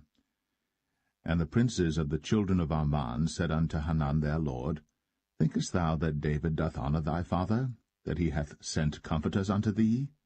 Hath not David rather sent his servants unto thee to search the city, and to spy it out, and to overthrow it? Wherefore Hanun took David's servants, and shaved off the one half of their beards, and cut off their garments in the middle, even to their buttocks, and sent them away. When they told it unto David, he sent to meet them, because the men were greatly ashamed. And the king said, Tarry at Jericho until your beards be grown, and then return. And when the children of Ammon saw that they stank before David, the children of Ammon sent and hired the Syrians of Beth-rehob, and the Syrians of Zobah, 20,000 footmen, and of King Maacah 1,000 men, and of Ishtab 12,000 men. And when David heard of it, he sent Joab and all the host of the mighty men. And the children of Ammon came out and put the battle in array at the entering in of the gate. And the Syrians of Zobah, and of Rehob, and Ishtab, and Maacah were by themselves in the field.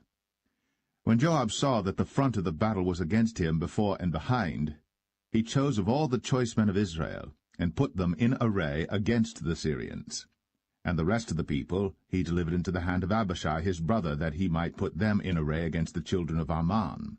And he said, If the Syrians be too strong for me, then thou shalt help me. But if the children of Ammon be too strong for thee, then I will come and help thee. Be of good courage.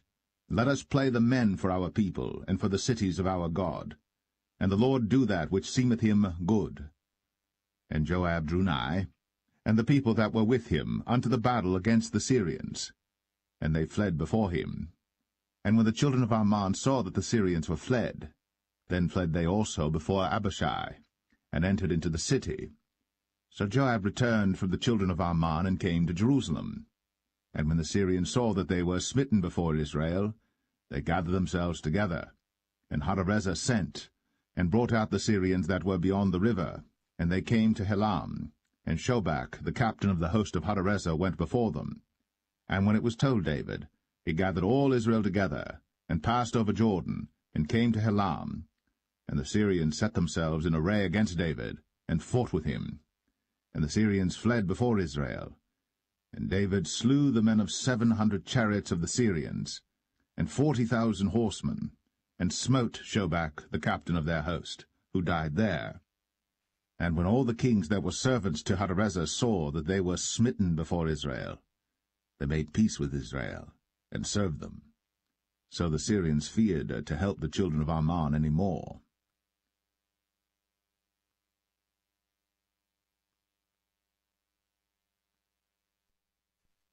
Second Samuel 11. And it came to pass, after the year was expired, at the time when kings go forth to battle, that David sent Joab and his servants with him, and all Israel. And they destroyed the children of Ammon, and besieged Rabbah. But David tarried still at Jerusalem. And it came to pass in an evening tide that David arose from off his bed, and walked upon the roof of the king's house. And from the roof he saw a woman washing herself, and the woman was very beautiful to look upon. And David sent and inquired after the woman.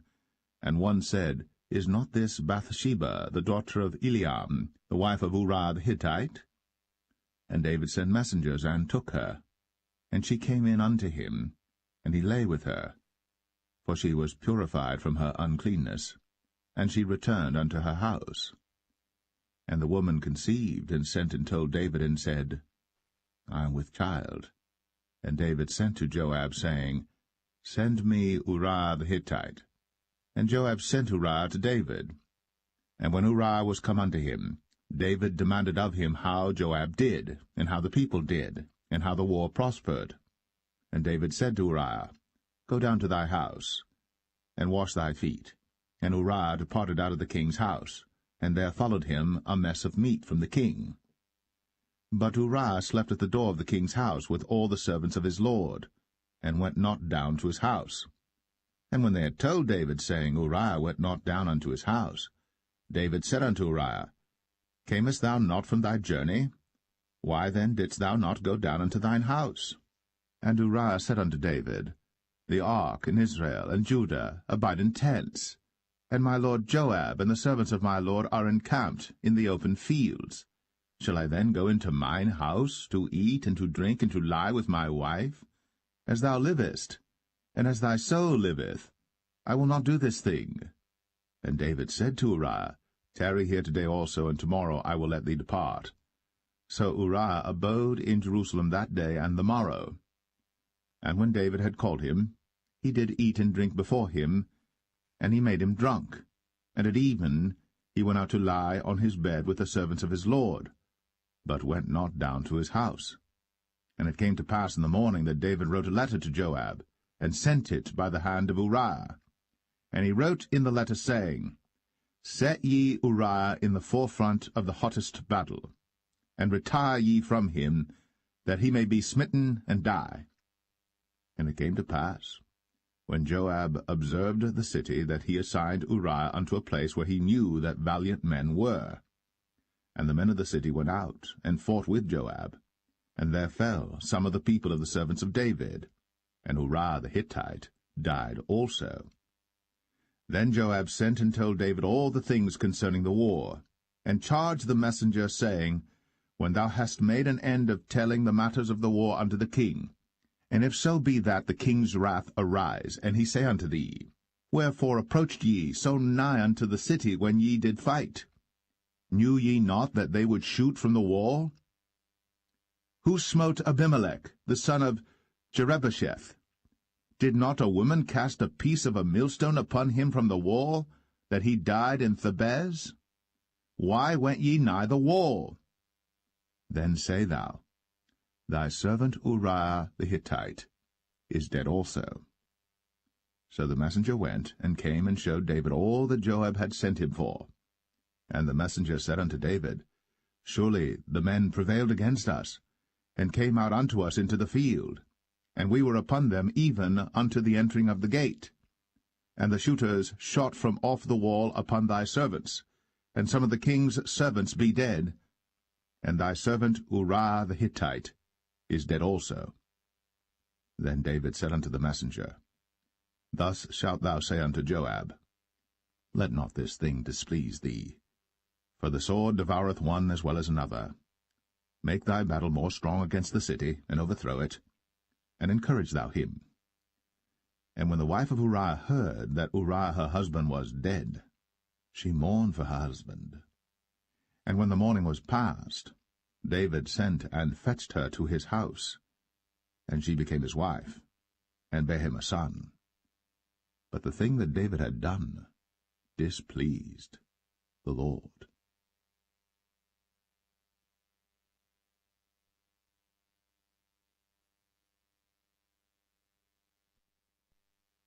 2 Samuel 12. And the Lord sent Nathan unto David. And he came unto him, and said unto him, There were 2 men in one city, the one rich and the other poor. The rich man had exceeding many flocks and herds, but the poor man had nothing save one little ewe lamb, which he had bought and nourished up. And it grew up together with him, and with his children. It did eat of his own meat, and drank of his own cup, and lay in his bosom, and was unto him as a daughter. And there came a traveller unto the rich man, and he spared to take of his own flock and of his own herd to dress for the wayfaring man that was come unto him, but took the poor man's lamb, and dressed it for the man that was come to him. And David's anger was greatly kindled against the man, and he said to Nathan, As the Lord liveth, the man that hath done this thing shall surely die, and he shall restore the lamb 4-fold, because he did this thing, and because he had no pity. And Nathan said to David, Thou art the man. Thus saith the Lord God of Israel, I anointed thee king over Israel, and I delivered thee out of the hand of Saul. And I gave thee thy master's house, and thy master's wives into thy bosom, and gave thee the house of Israel and of Judah. And if that had been too little, I would moreover have given unto thee such and such things. Wherefore hast thou despised the commandment of the Lord to do evil in his sight? Thou hast killed Uriah the Hittite with the sword, and hast taken his wife to be thy wife, and hast slain him with the sword of the children of Ammon. Now, therefore, the sword shall never depart from thine house, because thou hast despised me, and hast taken the wife of Uriah the Hittite to be thy wife. Thus saith the Lord, Behold, I will raise up evil against thee out of thine own house, and I will take thy wives before thine eyes, and give them unto thy neighbor, and he shall lie with thy wives in the sight of this sun. For thou didst it secretly, but I will do this thing before all Israel, and before the sun. And David said unto Nathan, I have sinned against the Lord. And Nathan said unto David, The Lord also hath put away thy sin. Thou shalt not die. Howbeit, because by this deed thou hast given great occasion to the enemies of the Lord to blaspheme, the child also that is born unto thee shall surely die. And Nathan departed unto his house. And the Lord struck the child that Uriah's wife bare unto David, and it was very sick. David therefore besought God for the child. And David fasted, and went in, and lay all night upon the earth. And the elders of his house arose, and went to him, to raise him up from the earth. But he would not, neither did he eat bread with them. And it came to pass on the 7th day that the child died. And the servants of David feared to tell him that the child was dead, for they said, Behold, while the child was yet alive, we spake unto him, and he would not hearken unto our voice. How will he then vex himself, if we tell him that the child is dead? But when David saw that his servants whispered, David perceived that the child was dead. Therefore David said unto his servants, Is the child dead? And they said, He is dead. Then David arose from the earth, and washed, and anointed himself, and changed his apparel, and came into the house of the Lord, and worshipped. Then he came to his own house, and when he required, they set bread before him, and he did eat. Then said his servants unto him, What thing is this that thou hast done? Thou didst fast and weep for the child while it was alive, but when the child was dead thou didst rise and eat bread. And he said, While the child was yet alive, I fasted and wept, for I said, Who can tell whether God will be gracious to me, that the child may live? But now he is dead. Wherefore should I fast? Can I bring him back again? I shall go to him, but he shall not return to me. And David comforted Bathsheba his wife, and went in unto her, and lay with her. And she bare a son, and he called his name Solomon. And the Lord loved him. And he sent by the hand of Nathan the prophet, and he called his name Jedediah, because of the Lord. And Joab fought against Rabbah of the children of Ammon, and took the royal city. And Joab sent messengers to David, and said, I have fought against Rabbah, and have taken the city of waters. Now therefore gather the rest of the people together, and encamp against the city, and take it, lest I take the city, and it be called after my name. And David gathered all the people together, and went to Rabbah, and fought against it, and took it. And he took their king's crown from off his head, the weight whereof was a talent of gold, with the precious stones, and it was set on David's head. And he brought forth the spoil of the city in great abundance. And he brought forth the people that were therein, and put them under saws, and under harrows of iron, and under axes of iron, and made them pass through the brick kiln. And thus did he unto all the cities of the children of Ammon. So David and all the people returned unto Jerusalem.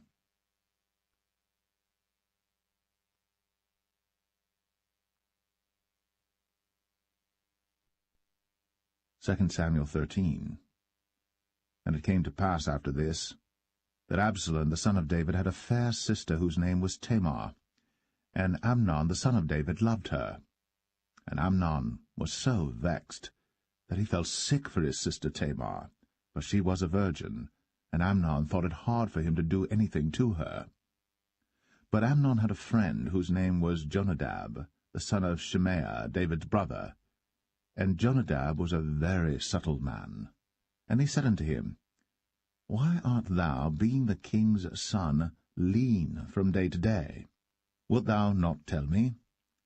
And Amnon said unto him, I love Tamar, my brother Absalom's sister. And Jonadab said unto him, Lay thee down on thy bed, and make thyself sick. And when thy father cometh to see thee, say unto him, I pray thee, let my sister Tamar come and give me meat, and dress the meat in my sight, that I may see it, and eat it at her hand. So Amnon lay down, and made himself sick. And when the king was come to see him, Amnon said unto the king, I pray thee, let Tamar my sister come, and make me a couple of cakes in my sight, that I may eat at her hand. Then David sent home to Tamar, saying, Go now to thy brother Amnon's house, and dress him meat. So Tamar went to her brother Amnon's house, and he was laid down. And she took flour, and kneaded it, and made cakes in his sight, and did bake the cakes. And she took a pan, and poured them out before him. But he refused to eat. And Amnon said, Have out all men from me. And they went out every man from him. And Amnon said unto Tamar, Bring the meat into the chamber, that I may eat of thine hand. And Tamar took the cakes which she had made, and brought them into the chamber to Amnon her brother. And when she had brought them unto him to eat, he took hold of her, and said unto her, Come, lie with me, my sister. And she answered him, Nay, my brother, do not force me. For no such thing ought to be done in Israel. Do not thou this folly. And I, whither shall I cause my shame to go? And as for thee, thou shalt be as one of the fools in Israel. Now therefore I pray thee, speak unto the king, for he will not withhold me from thee. Howbeit, he would not hearken unto her voice, but being stronger than she, forced her, and lay with her. Then Amnon hated her exceedingly, so that the hatred wherewith he hated her was greater than the love wherewith he had loved her. And Amnon said unto her, Arise, be gone. And she said unto him, There is no cause. This evil in sending me away is greater than the other that thou didst unto me. But he would not hearken unto her. Then he called his servant that ministered unto him, and said, Put now this woman out from me, and bolt the door after her. And she had a garment of divers colours upon her, for with such robes were the king's daughters that were virgins apparelled. Then his servant brought her out, and bolted the door after her. And Tamar put ashes on her head, and rent her garment of divers colours that was on her, and laid her hand on her head, and went on crying. And Absalom, her brother, said unto her, Hath Amnon thy brother been with thee? But hold now thy peace, my sister. He is thy brother. Regard not this thing. So Tamar remained desolate in her brother Absalom's house. But when King David heard of all these things, he was very wroth. And Absalom spake unto his brother Amnon, neither good nor bad, for Absalom hated Amnon, because he had forced his sister Tamar. And it came to pass after 2 full years, that Absalom had sheep-shearers in Baal-Hazor, which is beside Ephraim. And Absalom invited all the king's sons. And Absalom came to the king and said, Behold now, thy servant hath sheep-shearers.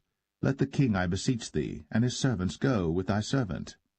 And the king said to Absalom, Nay, my son, let us not all now go, lest we be chargeable unto thee. And he pressed him, howbeit he would not go, but blessed him.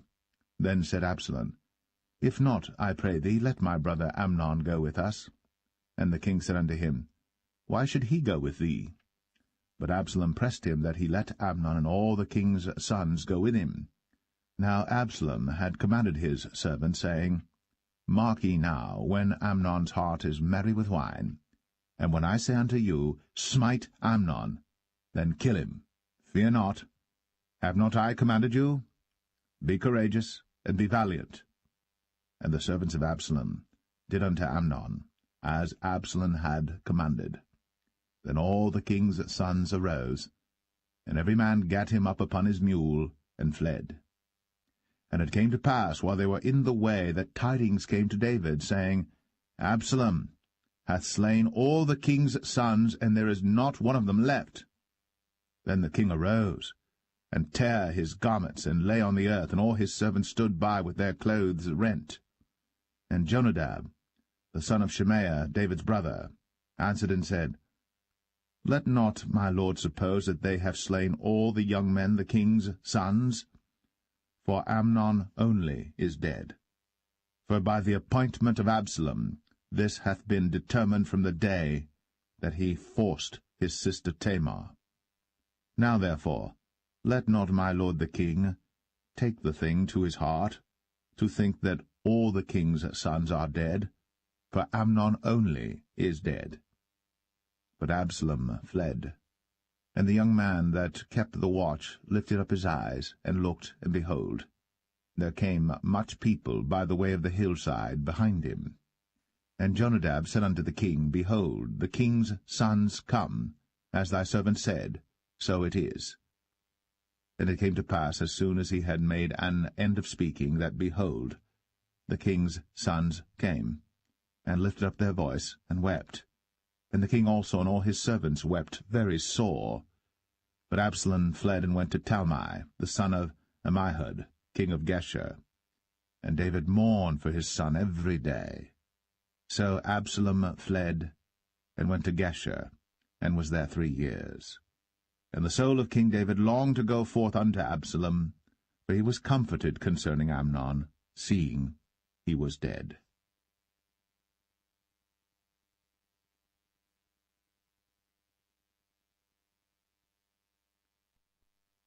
2 Samuel 14. Now Joab the son of Zeruiah perceived that the king's heart was toward Absalom.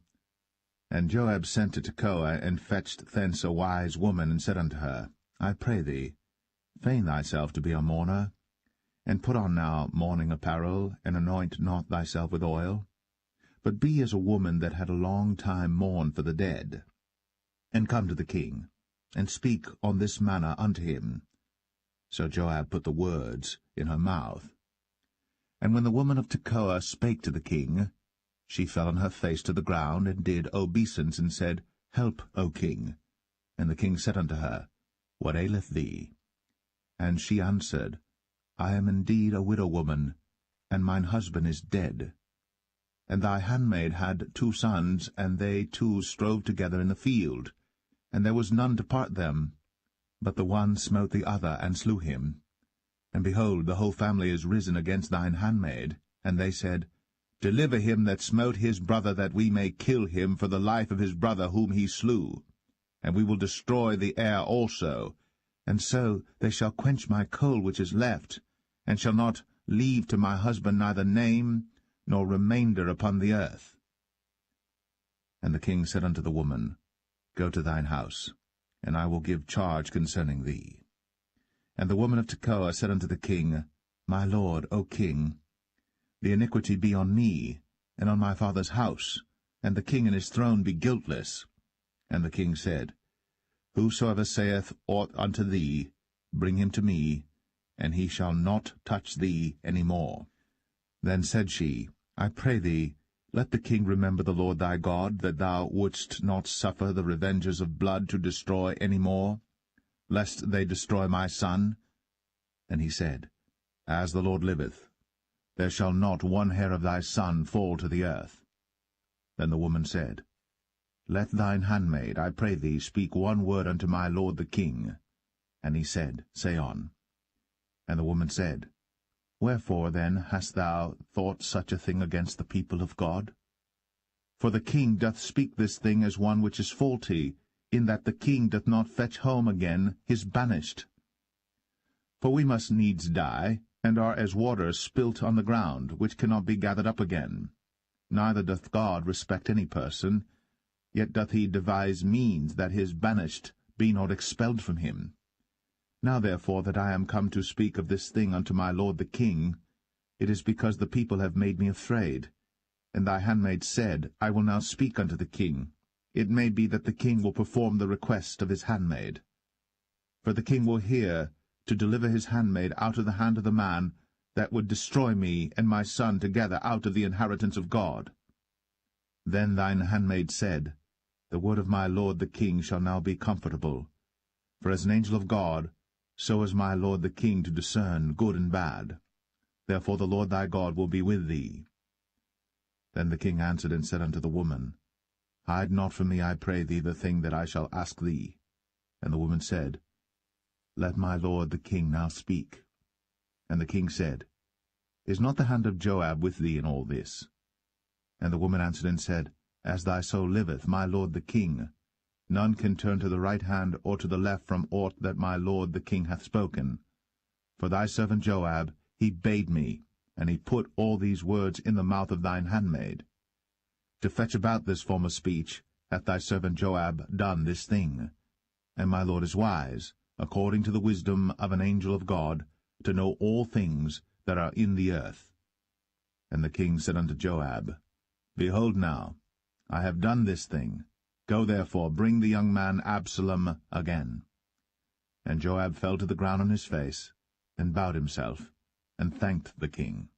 And Joab said, Today thy servant knoweth that I have found grace in thy sight, my lord, O king, in that the king hath fulfilled the request of his servant. So Joab arose and went to Geshur, and brought Absalom to Jerusalem. And the king said, Let him turn to his own house, and let him not see my face. So Absalom returned to his own house, and saw not the king's face. But in all Israel there was none to be so much praised as Absalom for his beauty. From the sole of his foot even to the crown of his head, there was no blemish in him.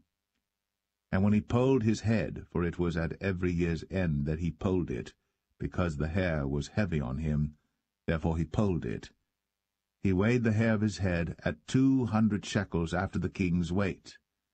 And unto Absalom there were born 3 sons, and 1 daughter, whose name was Tamar. She was a woman of a fair countenance.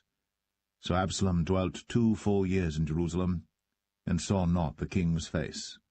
Therefore Absalom sent for Joab to have sent him to the king. But he would not come to him. And when he sent again the second time, he would not come. Therefore he said unto his servants, See, Joab's field is near mine, and he hath barley there. Go and set it on fire. And Absalom's servants set the field on fire. Then Joab arose, and came to Absalom unto his house, and said unto him, Wherefore have thy servants set my field on fire? And Absalom answered Joab, Behold, I sent unto thee, saying, Come hither, that I may send thee to the king, to say, Wherefore am I come from Geshur? It had been good for me to have been there still. Now therefore let me see the king's face, and if there be any iniquity in me, let him kill me. So Joab came to the king, and told him. And when he had called for Absalom, he came to the king, and bowed himself on his face to the ground before the king. And the king kissed Absalom.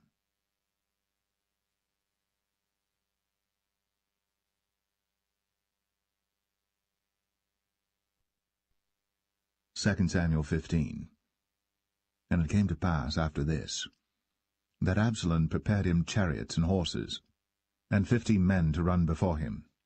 And Absalom rose up early, and stood beside the way of the gate. And it was so, that when any man that had a controversy came to the king for judgment, then Absalom called unto him, and said, Of what city art thou? And he said, Thy servant is of one of the tribes of Israel. And Absalom said unto him, See, thy matters are good and right, but there is no man deputed of the king to hear thee. Absalom said moreover, O that I were made judge in the land, that every man which hath any suit or cause might come unto me, and I would do him justice. And it was so, that when any man came nigh to him to do him obeisance, he put forth his hand, and took him, and kissed him. And on this manner did Absalom to all Israel that came to the king for judgment. So Absalom stole the hearts of the men of Israel. And it came to pass after 40 years that Absalom said unto the king, I pray thee, let me go and pay my vow, which I have vowed unto the Lord in Hebron. For thy servant vowed a vow while I abode at Geshur in Syria, saying, If the Lord shall bring me again indeed to Jerusalem, then I will serve the Lord. And the king said unto him, Go in peace. So he arose, and went to Hebron. But Absalom sent spies throughout all the tribes of Israel, saying, As soon as ye hear the sound of the trumpet, then ye shall say, Absalom reigneth in Hebron. And with Absalom went 200 men out of Jerusalem, that were called, and they went in their simplicity, and they knew not anything. And Absalom sent for Ahithophel the Gilonite, David's counselor, from his city, even from Gilo, while he offered sacrifices. And the conspiracy was strong, for the people increased continually with Absalom. And there came a messenger to David, saying, The hearts of the men of Israel are after Absalom. And David said unto all his servants that were with him at Jerusalem, Arise, and let us flee. For we shall not else escape from Absalom. Make speed to depart, lest he overtake us suddenly, and bring evil upon us, and smite the city with the edge of the sword. And the king's servants said unto the king, Behold, thy servants are ready to do whatsoever my lord the king shall appoint. And the king went forth, and all his household after him. And the king left 10 women which were concubines to keep the house. And the king went forth, and all the people after him, and tarried in a place that was far off. And all his servants passed on beside him, and all the Cherethites, and all the Pelethites, and all the Gittites, 600 men which came after him from Gath, passed on before the king. Then said the king to Ittai the Gittite, Wherefore goest thou also with us? Return to thy place, and abide with the king, for thou art a stranger, and also an exile. Whereas thou camest but yesterday, should I this day make thee go up and down with us? Seeing I go whither I may, return thou, and take back thy brethren. Mercy and truth be with thee. And Ittai answered the king, and said, As the Lord liveth, and as my lord the king liveth, surely in what place my lord the king shall be, whether in death or life, even there also will thy servant be. And David said to Ittai, Go and pass over. And Ittai the Gittite passed over, and all his men, and all the little ones that were with him. And all the country wept with a loud voice. And all the people passed over. The king also himself passed over the brook Kidron. And all the people passed over toward the way of the wilderness. And lo, Zadok also, and all the Levites were with him, bearing the ark of the covenant of God. And they set down the ark of God, and Abiathar went up, until all the people had done passing out of the city. And the king said unto Zadok, Carry back the ark of God into the city. If I shall find favor in the eyes of the Lord, he will bring me again, and show me both it and his habitation. But if he thus say, I have no delight in thee, behold, here am I. Let him do to me as seemeth good unto him. The king said also unto Zadok the priest, Art not thou a seer? Return into the city in peace, and your 2 sons with you, Ahimaaz thy son, and Jonathan the son of Abiathar. See, I will tarry in the plain of the wilderness, until there come word from you to certify me. Zadok therefore and Abiathar carried the ark of God again to Jerusalem, and they tarried there. And David went up by the ascent of Mount Olivet, and wept as he went up, and had his head covered, and he went barefoot, and all the people that was with him covered every man his head, and they went up, weeping as they went up. And one told David, saying, Ahithophel is among the conspirators with Absalom. And David said, O Lord, I pray thee, turn the counsel of Ahithophel into foolishness. And it came to pass that when David was come to the top of the mount, where he worshipped God, behold, Hushai the Archite came to meet him with his coat rent, and earth upon his head. Unto whom David said, If thou passest on with me, then thou shalt be a burden unto me. But if thou return to the city, and say unto Absalom, I will be thy servant, O king, As I have been thy father's servant hitherto, so will I now also be thy servant. Then mayest thou for me defeat the counsel of Ahithophel. And hast thou not there with thee Zadok and Abiathar the priests? Therefore it shall be that what thing soever thou shalt hear out of the king's house, thou shalt tell it to Zadok and Abiathar the priests. Behold, they have there with them their 2 sons, Ahimaaz Zadok's son, and Jonathan Abiathar's son. And by them ye shall send unto me everything that ye can hear. So Hushai, David's friend, came into the city, and Absalom came into Jerusalem.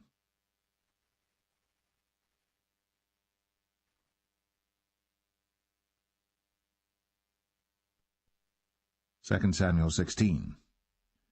And when David was a little past the top of the hill, behold, Ziba, the servant of Mephibosheth, met him with a couple of asses saddled, and upon them 200 loaves of bread, and 100 bunches of raisins, and 100 of summer fruits, and a bottle of wine. And the king said unto Ziba, What meanest thou by these?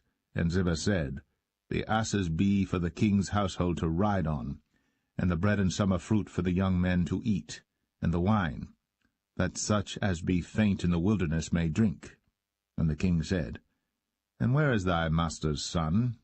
And Ziba said unto the king, Behold, he abideth at Jerusalem, for he said, Today shall the house of Israel restore me the kingdom of my father. Then said the king to Ziba, Behold, thine are all that pertained unto Mephibosheth. And Ziba said, I humbly beseech thee that I may find grace in thy sight, my lord, O king. And when King David came to Bahurim, behold, thence came out a man of the family of the house of Saul, whose name was Shimei, the son of Gera. He came forth, and cursed still as he came.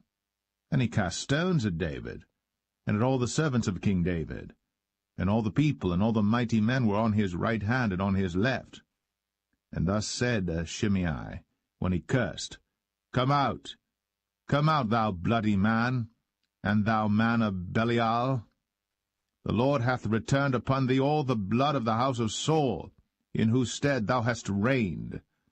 And the Lord hath delivered the kingdom into the hand of Absalom thy son, and behold, thou art taken in thy mischief, because thou art a bloody man. Then said Abishai the son of Zeruiah unto the king, Why should this dead dog curse my lord the king? Let me go over, I pray thee, and take off his head. And the king said, What have I to do with you, ye sons of Zeruiah? So let him curse, because the Lord hath said unto him, Curse David. Who shall then say, Wherefore hast thou done so? And David said to Abishai and to all his servants, Behold, my son, which came forth of my bowels, seeketh my life. How much more now may this Benjamite do it? Let him alone, and let him curse, for the Lord hath bidden him. It may be that the Lord will look on mine affliction, and that the Lord will requite me good for his cursing this day. And as David and his men went by the way, Shimei went along on the hill's side over against him, and cursed as he went, and threw stones at him, and cast dust. And the king and all the people that were with him came weary, and refreshed themselves there. And Absalom and all the people, the men of Israel, came to Jerusalem, and Ahithophel with him. And it came to pass, when Hushai the Archite, David's friend, was come unto Absalom, that Hushai said unto Absalom, God save the king, God save the king. And Absalom said to Hushai, Is this thy kindness to thy friend? Why wentest thou not with thy friend? And Hushai said unto Absalom, Nay, but whom the Lord and this people, and all the men of Israel choose, his will I be, and with him will I abide. And again, whom should I serve? Should I not serve in the presence of his son? As I have served in thy father's presence, so will I be in thy presence. Then said Absalom to Ahithophel, Give counsel among you what we shall do. And Ahithophel said unto Absalom, Go in unto thy father's concubines, which he hath left to keep the house. And all Israel shall hear that thou art abhorred of thy father.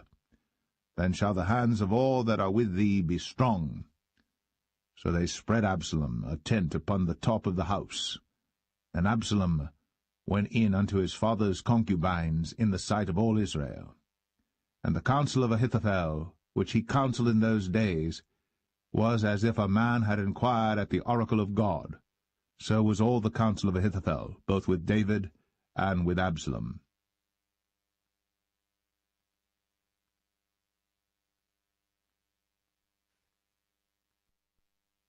2 Samuel 17. Moreover Ahithophel said unto Absalom, Let me now choose out 12,000 men, and I will arise and pursue after David this night.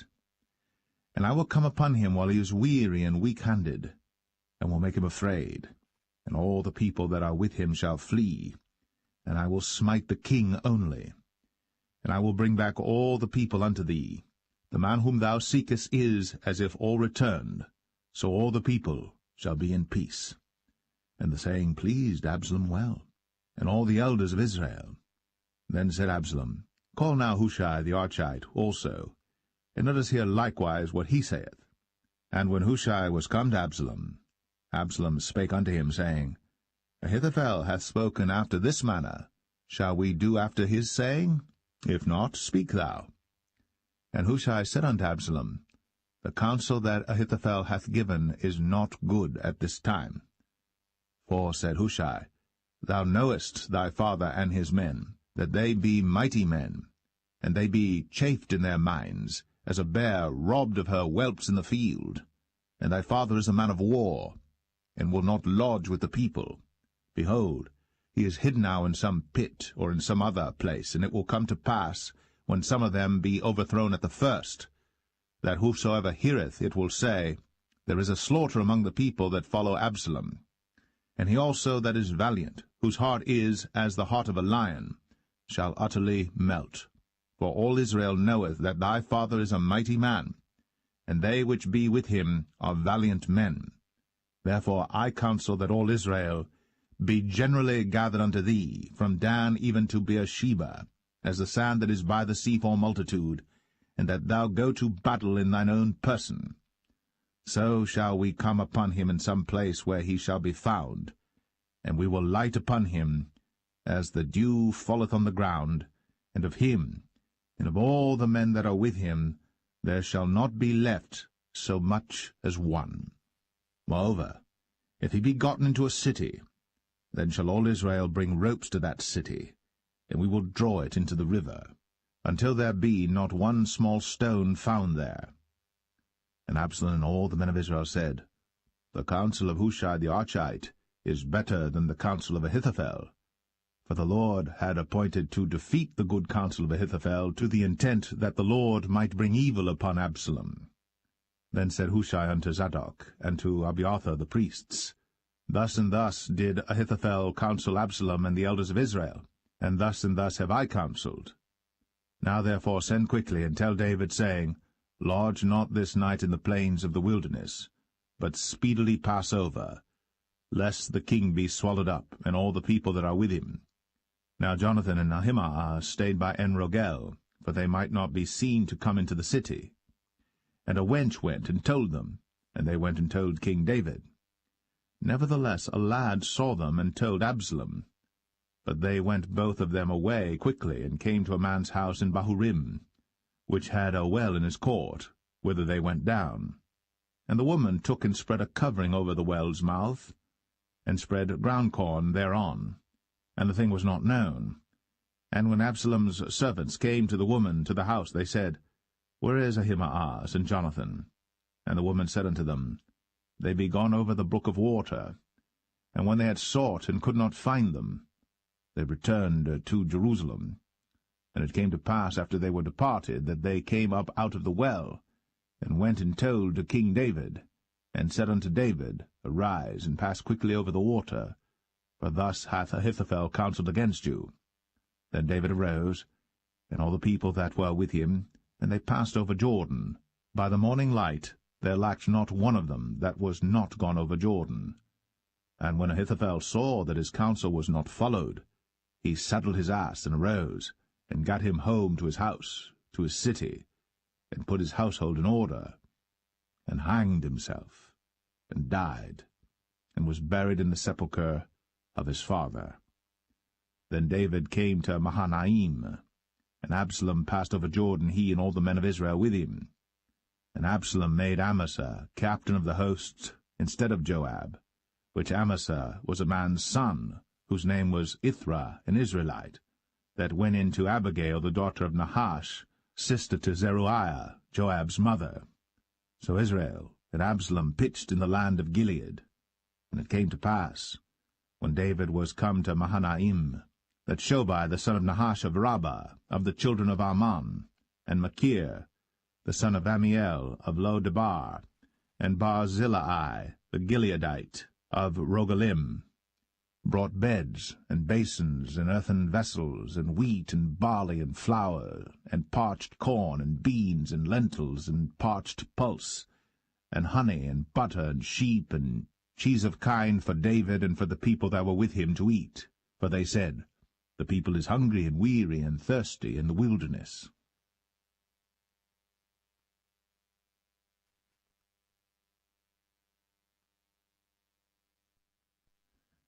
2 Samuel 18. And David numbered the people that were with him, and set captains of thousands and captains of hundreds over them. And David sent forth a third part of the people under the hand of Joab, and a third part under the hand of Abishai the son of Zeruiah, Joab's brother, and a third part under the hand of Ittai the Gittite. And the king said unto the people, I will surely go forth with you myself also. But the people answered, Thou shalt not go forth, for if we flee away, they will not care for us, neither, if half of us die, will they care for us. But now thou art worth 10,000 of us. Therefore now it is better that thou succour us out of the city. And the king said unto them, What seemeth you best, I will do. And the king stood by the gate side, and all the people came out by hundreds and by thousands. And the king commanded Joab and Abishai and Ittai, saying, Deal gently for my sake with the young man, even with Absalom. And all the people heard when the king gave all the captains charge concerning Absalom. So the people went out into the field against Israel, and the battle was in the wood of Ephraim, where the people of Israel were slain before the servants of David, and there was there a great slaughter that day of 20,000 men. For the battle was there scattered over the face of all the country, and the wood devoured more people that day than the sword devoured.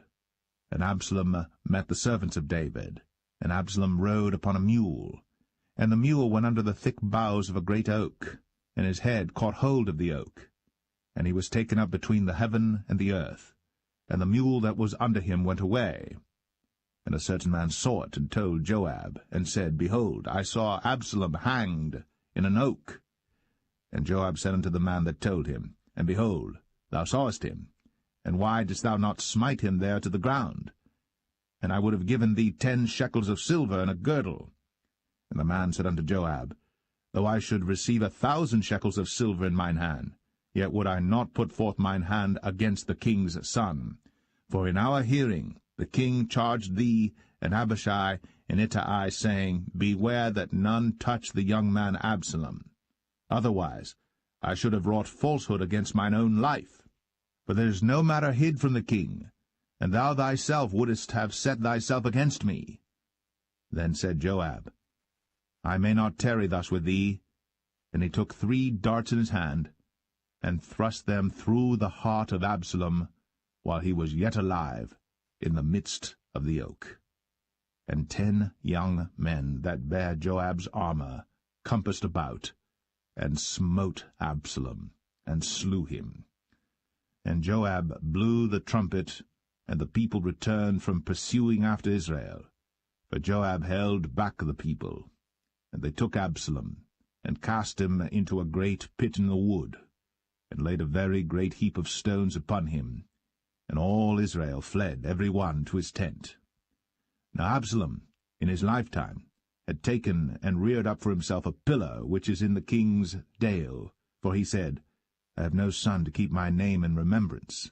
And he called the pillar after his own name, and it is called unto this day Absalom's place. Then said Ahimaaz, the son of Zadok, Let me now run, and bear the king tidings, how that the Lord hath avenged him of his enemies. And Joab said unto him, Thou shalt not bear tidings this day, but thou shalt bear tidings another day. But this day thou shalt bear no tidings, because the king's son is dead. Then said Joab to Cushai, Go tell the king what thou hast seen. And Cushai bowed himself unto Joab, and ran. Then said Ahimaaz, the son of Zadok, yet again to Joab, But howsoever let me, I pray thee, also run after Cushai. And Joab said, Wherefore wilt thou run, my son, seeing that thou hast no tidings ready? But howsoever said he, Let me run. And he said unto him, Run. Then Ahimaaz ran by the way of the plain, and overran Cushai. And David sat between the two gates, and the watchman went up to the roof over the gate unto the wall, and lifted up his eyes, and looked, and behold, a man running alone. And the watchman cried, and told the king. And the king said, If he be alone, there is tidings in his mouth. And he came apace, and drew near. And the watchman saw another man running. And the watchman called unto the porter, and said, Behold, another man running alone. And the king said, He also bringeth tidings. And the watchman said, Methinketh the running of the foremost is like the running of Ahimaaz the son of Zadok. And the king said, He is a good man, and cometh with good tidings. And Ahimaaz called, and said unto the king, All is well. And he fell down to the earth upon his face before the king, and said, Blessed be the Lord thy God, which hath delivered up the men that lifted up their hand against my lord the king. And the king said, Is the young man Absalom safe? And Ahimaaz answered, When Joab sent the king's servant, and me thy servant, I saw a great tumult, but I knew not what it was. And the king said unto him, Turn aside, and stand here. And he turned aside, and stood still. And behold, Cushai came. And Cushai said, Tidings, my lord the king. For the Lord hath avenged thee this day of all them that rose up against thee. And the king said unto Cushai, Is the young man Absalom safe? And Cushai answered, The enemies of my lord the king, and all that rise against thee to do thee hurt, be as that young man is. And the king was much moved, and went up to the chamber over the gate, and wept. And as he went, thus he said, O my son Absalom, my son Absalom, would God I had died for thee, O Absalom, my son, my son.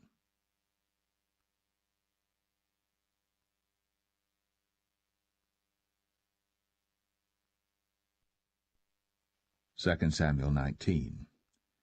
And it was told Joab, Behold, the king weepeth and mourneth for Absalom. And the victory that day was turned into mourning unto all the people, for the people heard say that day how the king was grieved for his son. And the people gat them by stealth that day into the city, as people being ashamed steal away when they flee in battle. But the king covered his face. And the king cried with a loud voice, O my son Absalom! O Absalom, my son, my son!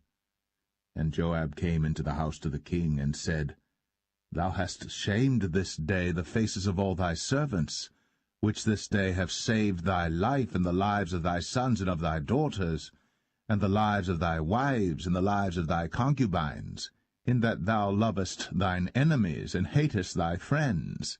For thou hast declared this day that thou regardest neither princes nor servants. For this day I perceive that if Absalom had lived, and all we had died this day, then it had pleased thee well. Now therefore arise, go forth, and speak comfortably unto thy servants. For I swear by the Lord, if thou go not forth, there will not tarry one with thee this night. And that will be worse unto thee than all the evil that befell thee from thy youth until now. Then the king arose and sat in the gate. And they told unto all the people, saying, Behold, the king doth sit in the gate. And all the people came before the king, for Israel had fled every man to his tent. And all the people were at strife throughout all the tribes of Israel, saying, The king saved us out of the hand of our enemies, and he delivered us out of the hand of the Philistines, and now he is fled out of the land for Absalom.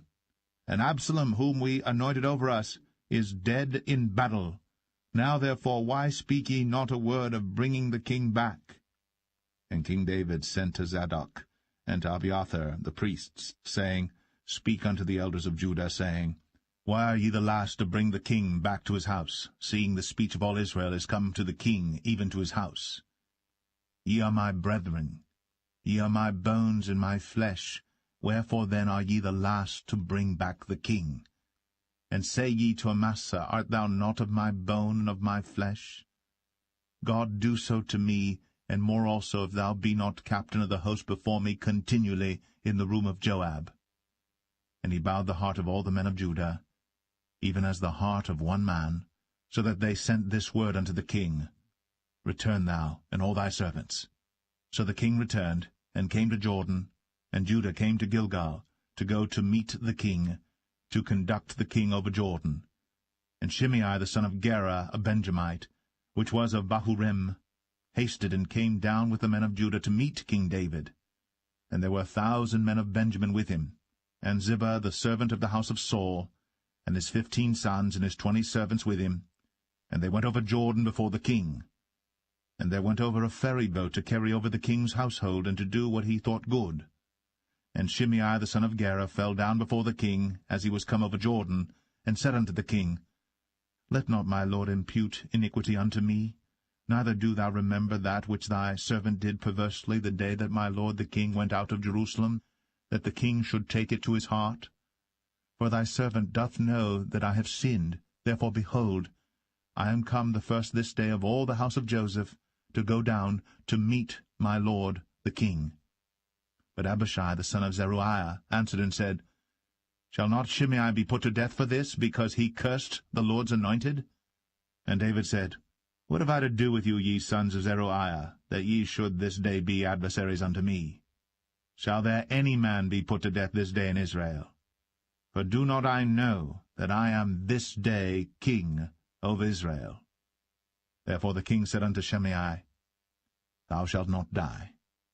And the king sware unto him. And Mephibosheth, the son of Saul, came down to meet the king, and had neither dressed his feet, nor trimmed his beard, nor washed his clothes, from the day the king departed until the day he came again in peace. And it came to pass, when he was come to Jerusalem to meet the king, that the king said unto him, Wherefore wentest not thou with me, Mephibosheth? And he answered, My lord, O king, my servant deceived me. For thy servant said, I will saddle me an ass, that I may ride thereon, and go to the king, because thy servant is lame. And he hath slandered thy servant unto my lord the king. But my lord the king is as an angel of God. Do therefore what is good in thine eyes. For all of my father's house were but dead men before my lord the king. Yet didst thou set thy servant among them that did eat at thine own table? What right therefore have I yet to cry any more unto the king? And the king said unto him, Why speakest thou any more of thy matters? I have said, Thou and Ziba divide the land. And Mephibosheth said unto the king, Yea, let him take all, for as much as my lord the king is come again in peace unto his own house. And Barzillai the Gileadite came down from Rogelim, and went over Jordan with the king to conduct him over Jordan. Now Barzillai was a very aged man, even 80 years old, and he had provided the king of sustenance while he lay at Mahanaim, for he was a very great man. And the king said unto Barzillai, Come thou over with me, and I will feed thee with me in Jerusalem. And Barzillai said unto the king, How long have I to live, that I should go up with the king unto Jerusalem? I am this day 80 years old, and can I discern between good and evil? Can thy servant taste what I eat or what I drink? Can I hear any more the voice of singing men and singing women? Wherefore then should thy servant be yet a burden unto my lord the king? Thy servant will go a little way over Jordan with the king, and why should the king recompense it me with such a reward? Let thy servant, I pray thee, turn back again, that I may die in mine own city. and be buried by the grave of my father and of my mother. But behold thy servant Chimham, let him go over with my lord the king, and do to him what shall seem good unto thee. And the king answered, Chimham shall go over with me, and I will do to him that which shall seem good unto thee. And whatsoever thou shalt require of me, that will I do for thee. And all the people went over Jordan. And when the king was come over, the king kissed Barzillai, and blessed him, and he returned unto his own place. Then the king went on to Gilgal, and Chimham went on with him.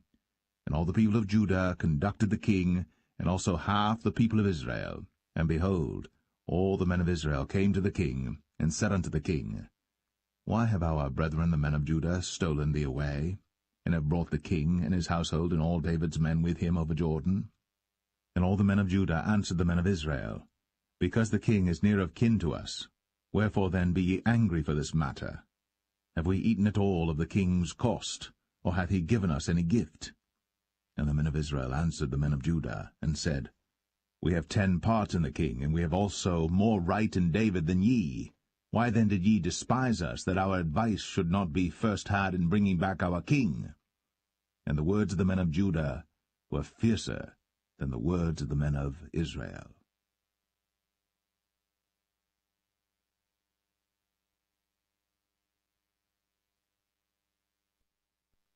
2 Samuel 20. And there happened to be there a man of Belial, whose name was Sheba, the son of Bichri, a Benjamite. And he blew a trumpet, and said, We have no part in David, neither have we inheritance in the son of Jesse. Every man to his tents, O Israel.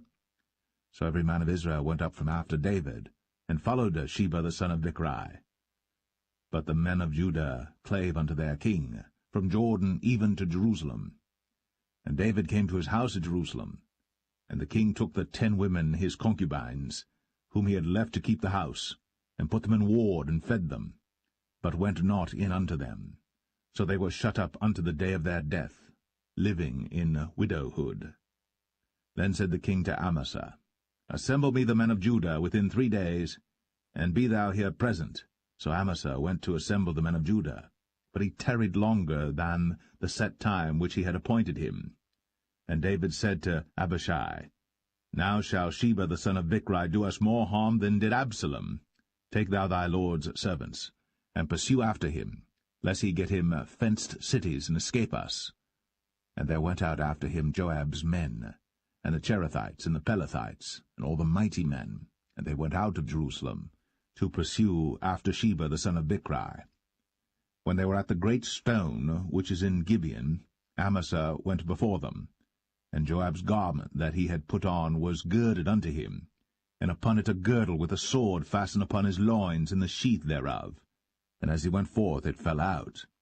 And Joab said to Amasa, Art thou in health, my brother? And Joab took Amasa by the beard with the right hand to kiss him. But Amasa took no heed to the sword that was in Joab's hand. So he smote him therewith in the 5th rib, and shed out his bowels to the ground, and struck him not again, and he died. So Joab and Abishai his brother pursued after Sheba the son of Bichri.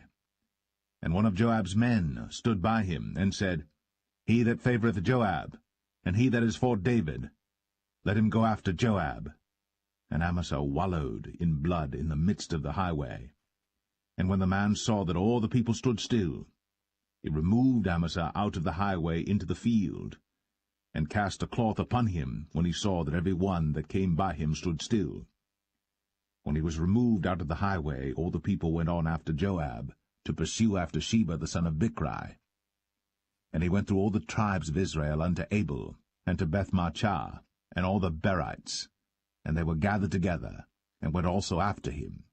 And they came and besieged him in Abel of Bethmachah. And they cast up a bank against the city, and it stood in the trench, and all the people that were with Joab battered the wall to throw it down.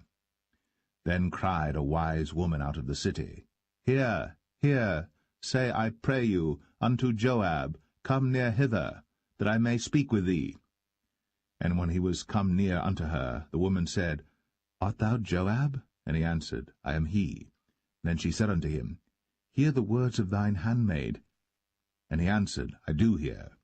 Then she spake, saying, They were wont to speak in old time, saying, They shall surely ask counsel at Abel, and so they ended the matter. I am one of them that are peaceable and faithful in Israel. Thou seekest to destroy a city and a mother in Israel. Why wilt thou swallow up the inheritance of the Lord?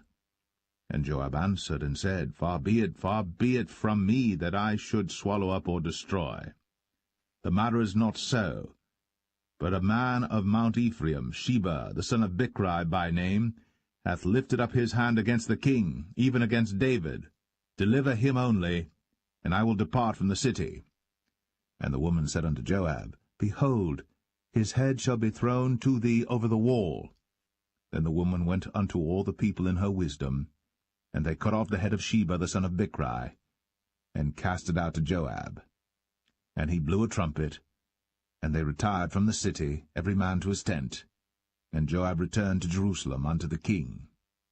Now Joab was over all the host of Israel, and Benaiah the son of Jehoiada was over the Cherethites and over the Pelethites, and Adoram was over the tribute, and Jehoshaphat the son of Ahilud was recorder, and Sheva was scribe, and Zadok and Abiathar were priests, and Ira also the Jerite was a chief ruler about David.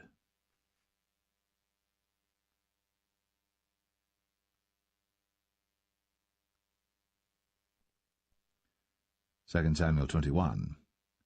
Then there was a famine in the days of David 3 years, year after year. And David inquired of the Lord. And the Lord answered, It is for Saul and for his bloody house, because he slew the Gibeonites. And the king called the Gibeonites, and said unto them, Now the Gibeonites were not of the children of Israel, but of the remnant of the Amorites, and the children of Israel had sworn unto them. And Saul sought to slay them in his zeal to the children of Israel and Judah. Wherefore David said unto the Gibeonites, What shall I do for you? And wherewith shall I make the atonement, that ye may bless the inheritance of the Lord? And the Gibeonites said unto him, We will have no silver nor gold of Saul, nor of his house, neither for us shalt thou kill any man in Israel. And he said, What ye shall say, that will I do for you. And they answered the king, The man that consumed us, and that devised against us, that we should be destroyed from remaining in any of the coasts of Israel. Let 7 men of his sons be delivered unto us, and we will hang them up unto the Lord in Gibeah of Saul, whom the Lord did choose. And the king said, I will give them. But the king spared Mephibosheth, the son of Jonathan the son of Saul, because of the Lord's oath that was between them, between David and Jonathan the son of Saul. But the king took the 2 sons of Rizpah, the daughter of Aiah, whom she bare unto Saul, Armoni and Mephibosheth, and the 5 sons of Michal the daughter of Saul, whom she brought up for Adriel the son of Barzillai the Maholathite. And he delivered them into the hands of the Gibeonites, and they hanged them in the hill before the Lord. And they fell all 7 together, and were put to death in the days of harvest, in the first days, in the beginning of barley harvest.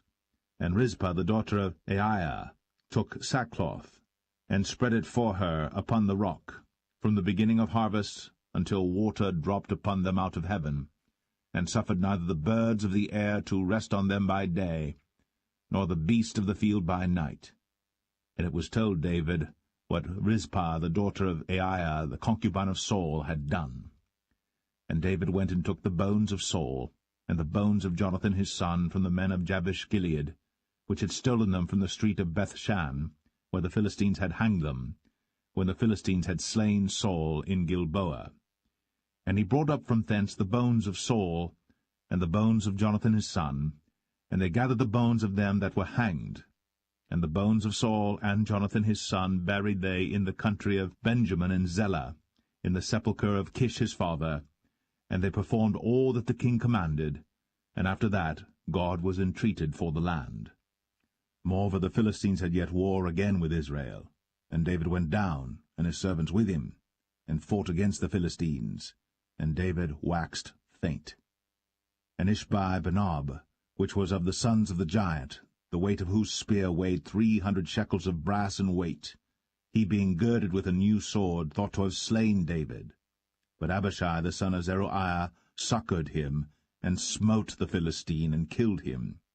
Then the men of David sware unto him, saying, Thou shalt go no more out with us to battle, that thou quench not the light of Israel. And it came to pass after this, that there was again a battle with the Philistines at Gob. Then Sibbechai the Hushathite slew Saph, which was of the sons of the giant. And there was again a battle in Gob with the Philistines, where Elhanan the son of Jaare-Oregim, a Bethlehemite, slew the brother of Goliath the Gittite, the staff of whose spear was like a weaver's beam. And there was yet a battle in Gath, where was a man of great stature, that had on every hand 6 fingers, and on every foot 6 toes, 24 in number. And he also was born to the giant. And when he defied Israel, Jonathan the son of Shemaiah, the brother of David, slew him. These 4 were born to the giant in Gath, and fell by the hand of David, and by the hand of his servants.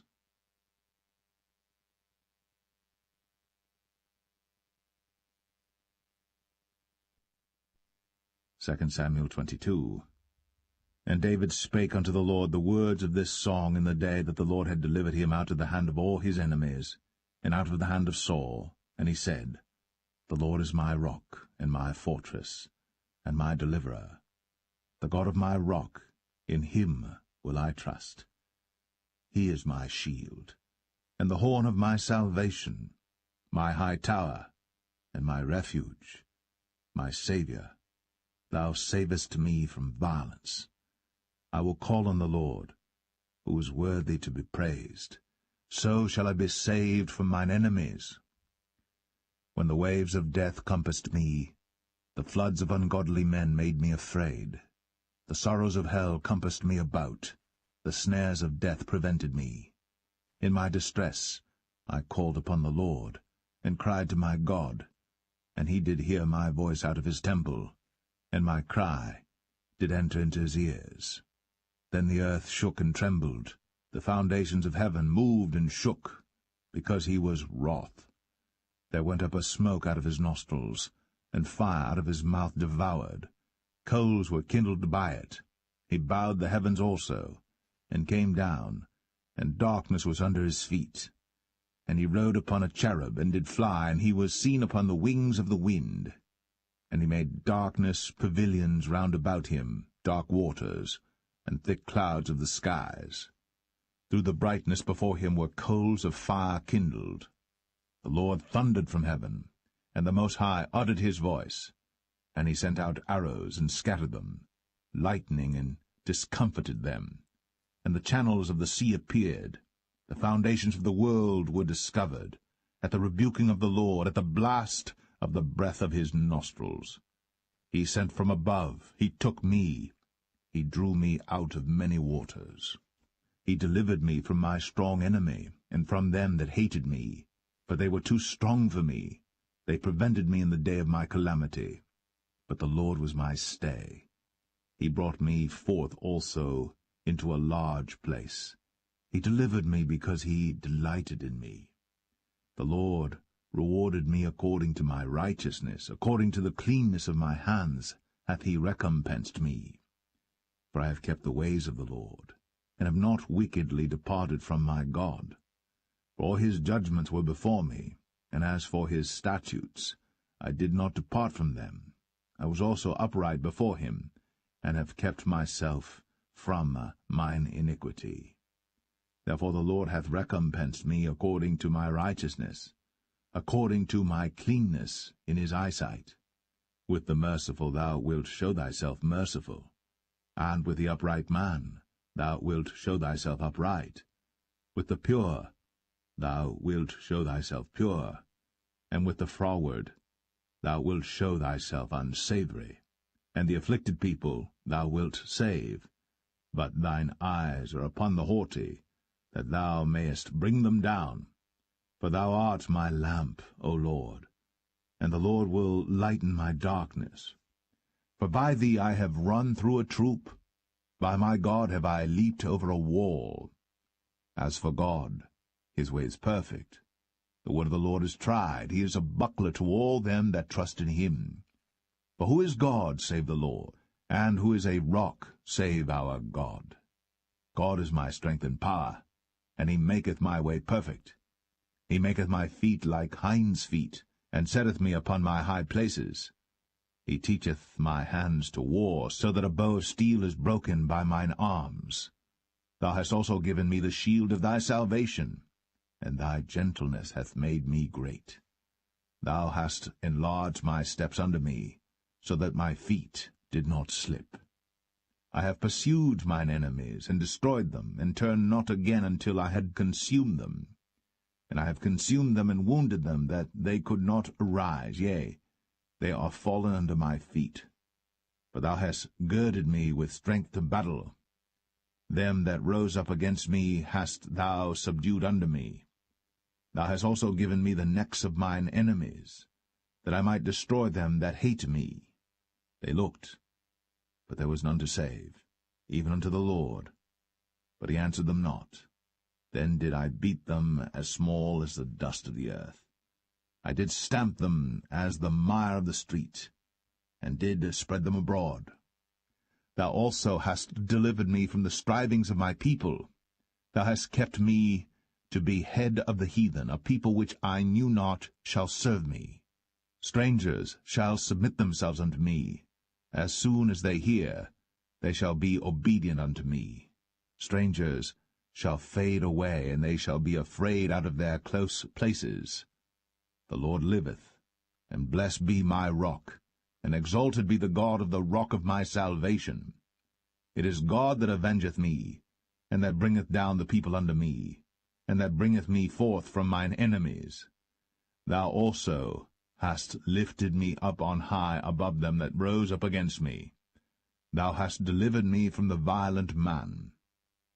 Therefore I will give thanks unto thee, O Lord, among the heathen, and I will sing praises unto thy name.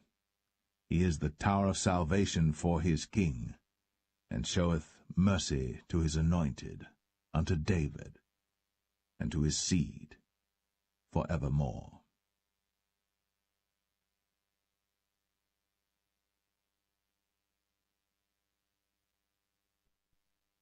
2 Samuel 23. Now these be the last words of David. David the son of Jesse said, and the man who was raised up on high, the anointed of the God of Jacob, and the sweet psalmist of Israel, said, The Spirit of the Lord spake by me, and his word was in my tongue. The God of Israel said, The rock of Israel spake to me. He that ruleth over men must be just, ruling in the fear of God.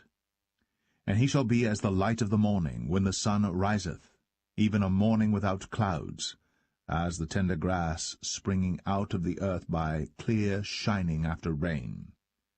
Although my house be not so with God, yet he hath made with me an everlasting covenant, ordered in all things and sure.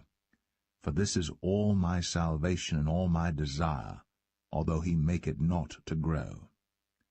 But the sons of Belial shall be all of them as thorns thrust away, because they cannot be taken with hands.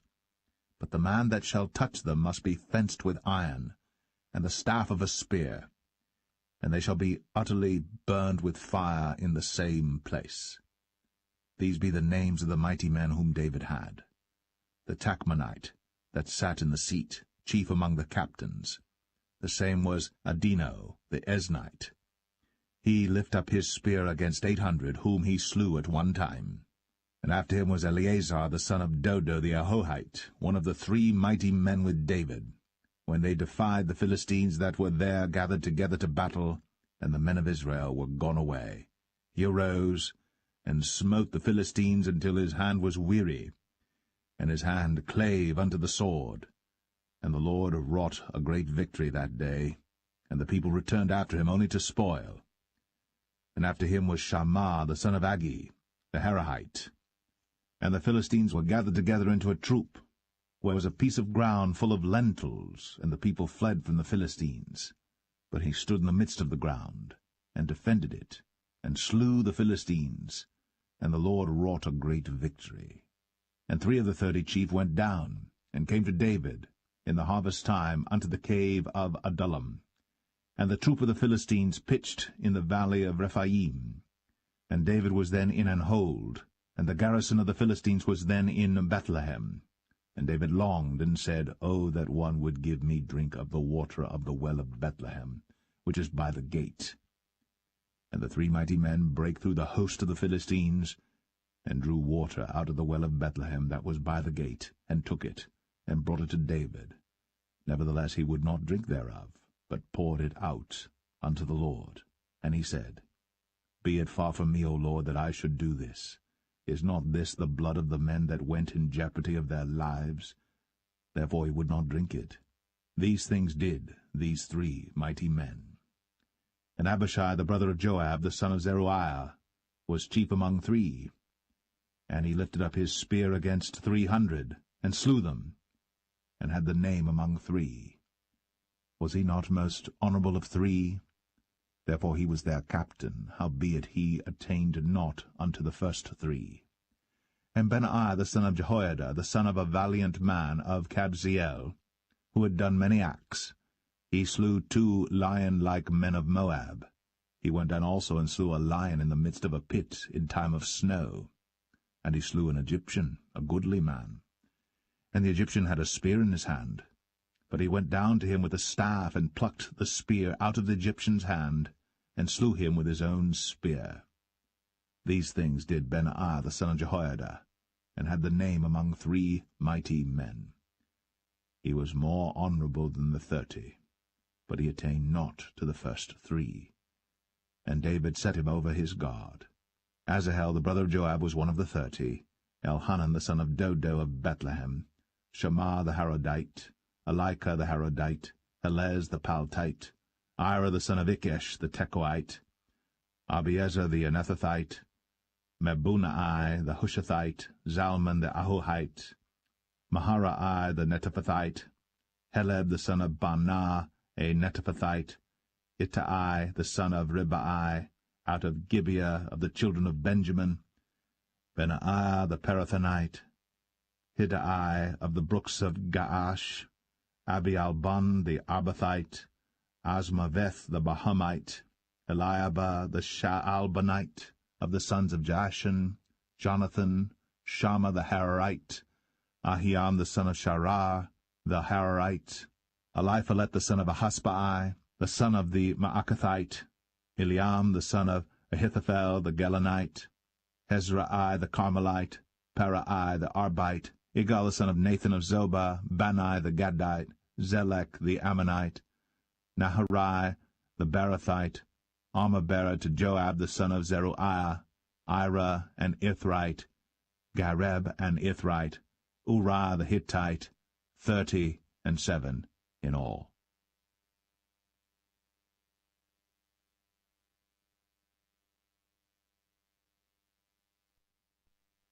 Second Samuel 24. And again the anger of the Lord was kindled against Israel, and he moved David against them to say, Go, number Israel and Judah.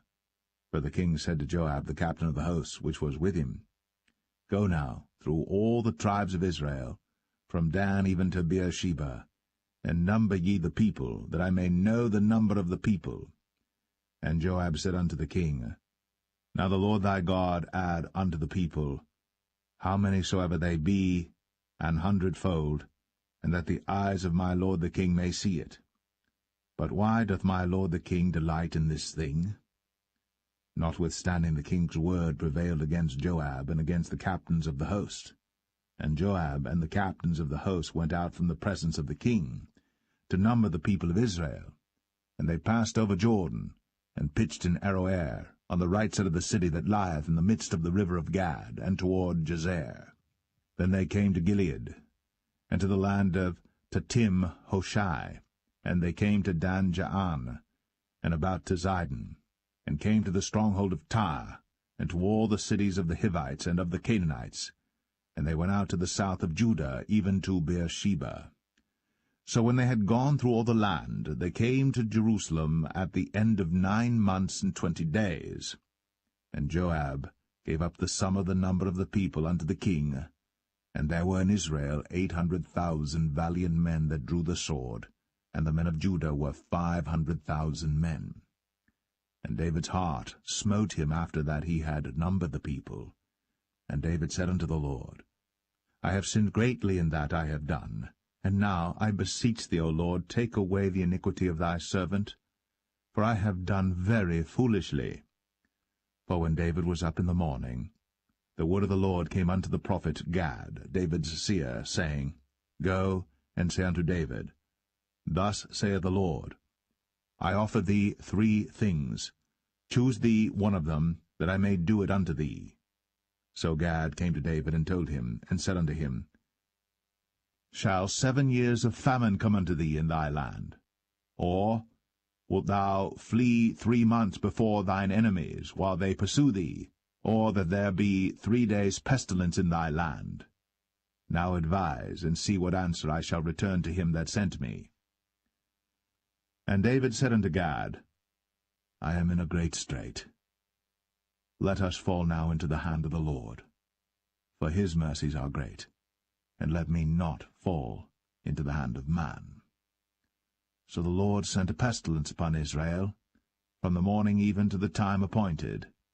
And there died of the people from Dan even to Beersheba 70,000 men.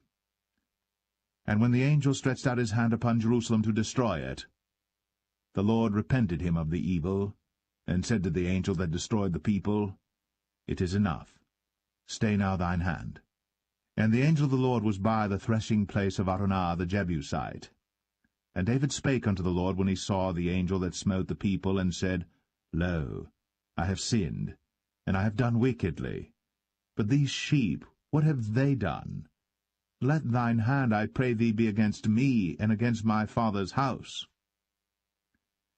And Gad came that day to David, and said unto him, Go up, rear an altar unto the Lord in the threshing floor of Araunah the Jebusite. And David, according to the saying of Gad, went up as the Lord commanded. And Araunah looked, and saw the king and his servants coming on toward him. And Araunah went out, and bowed himself before the king on his face upon the ground. And Araunah said, Wherefore is my lord the king come to his servant? And David said, To buy the threshing floor of thee, to build an altar unto the Lord, that the plague may be stayed from the people. And Araunah said unto David, Let my lord the king take and offer up what seemeth good unto him. Behold, here be oxen for burnt sacrifice, and threshing instruments, and other instruments of the oxen for wood. All these things did Araunah as a king give unto the king. And Araunah said unto the king, The Lord thy God accept thee. And the king said unto Araunah, Nay, but I will surely buy it of thee at a price. Neither will I offer burnt offerings unto the Lord my God of that which doth cost me nothing. So David bought the threshing floor and the oxen for 50 shekels of silver. And David built there an altar unto the Lord, and offered burnt offerings and peace offerings. So the Lord was entreated for the land, and the plague was stayed from Israel.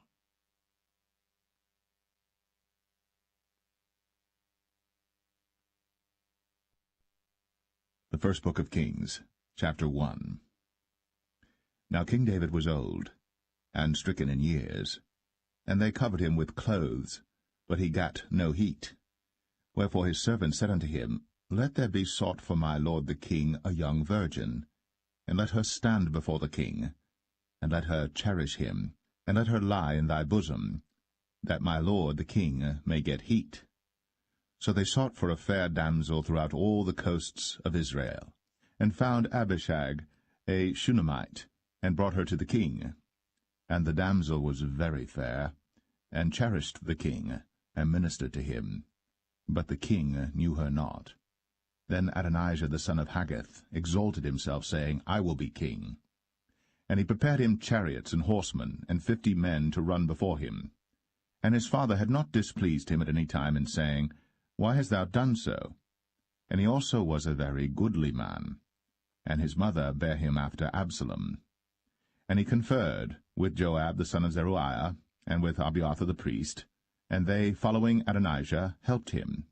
But Zadok the priest, and Benaiah the son of Jehoiada, and Nathan the prophet, and Shimei, and Rei, and the mighty men which belonged to David, were not with Adonijah.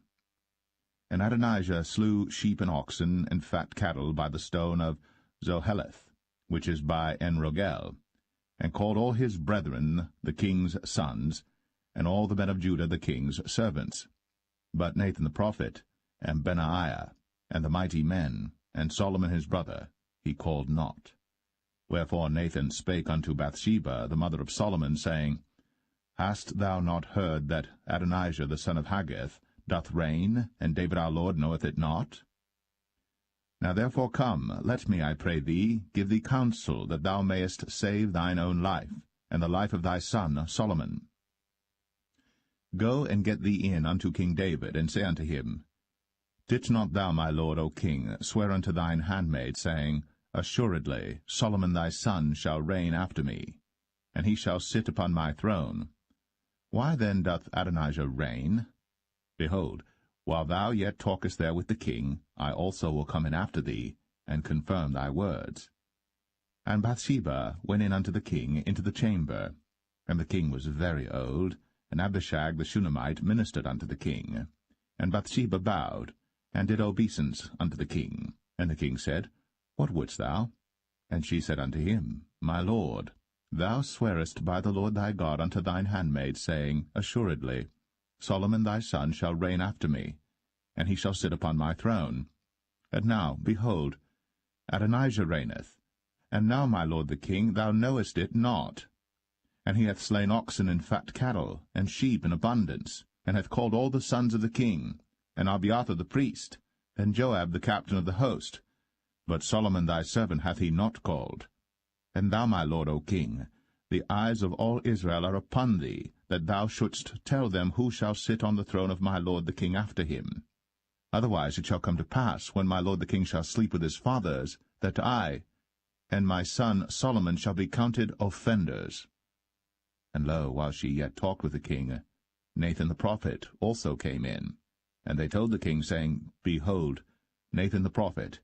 And when he was come in before the king, he bowed himself before the king with his face to the ground. And Nathan said, My lord, O king, hast thou said, Adonijah shall reign after me, and he shall sit upon my throne? For he is gone down this day, and hath slain oxen and fat cattle and sheep in abundance, and hath called all the king's sons, and the captains of the host, and Abiathar the priest, and behold, they eat and drink before him, and say, God save King Adonijah. But me, even me thy servant, and Zadok the priest, and Benaiah the son of Jehoiada, and thy servant Solomon hath he not called. Is this thing done by my lord the king? And thou hast not showed it unto thy servant, who should sit on the throne of my lord the king after him? Then King David answered and said, Call me Bathsheba. And she came into the king's presence, and stood before the king. And the king sware, and said, As the Lord liveth, that hath redeemed my soul out of all distress, even as I swear unto thee by the Lord God of Israel, saying, Assuredly Solomon thy son shall reign after me, and he shall sit upon my throne in my stead, even so will I certainly do this day. Then Bathsheba bowed with her face to the earth, and did reverence to the king, and said, Let my lord King David live for ever. And King David said, Call me Zadok the priest, and Nathan the prophet, and Benaiah the son of Jehoiada. And they came before the king. The king also said unto them, Take with you the servants of your lord, and cause Solomon my son to ride upon mine own mule, and bring him down to Gihon. And let Zadok the priest and Nathan the prophet anoint him there king over Israel. And blow ye with the trumpet, and say, God save King Solomon. Then ye shall come up after him, that he may come and sit upon my throne, for he shall be king in my stead. And I have appointed him to be ruler over Israel and over Judah. And Benaiah the son of Jehoiada answered the king, and said, Amen. The Lord God of my lord the king say so too. As the Lord hath been with my lord the king, even so be he with Solomon, and make his throne greater than the throne of my lord, King David.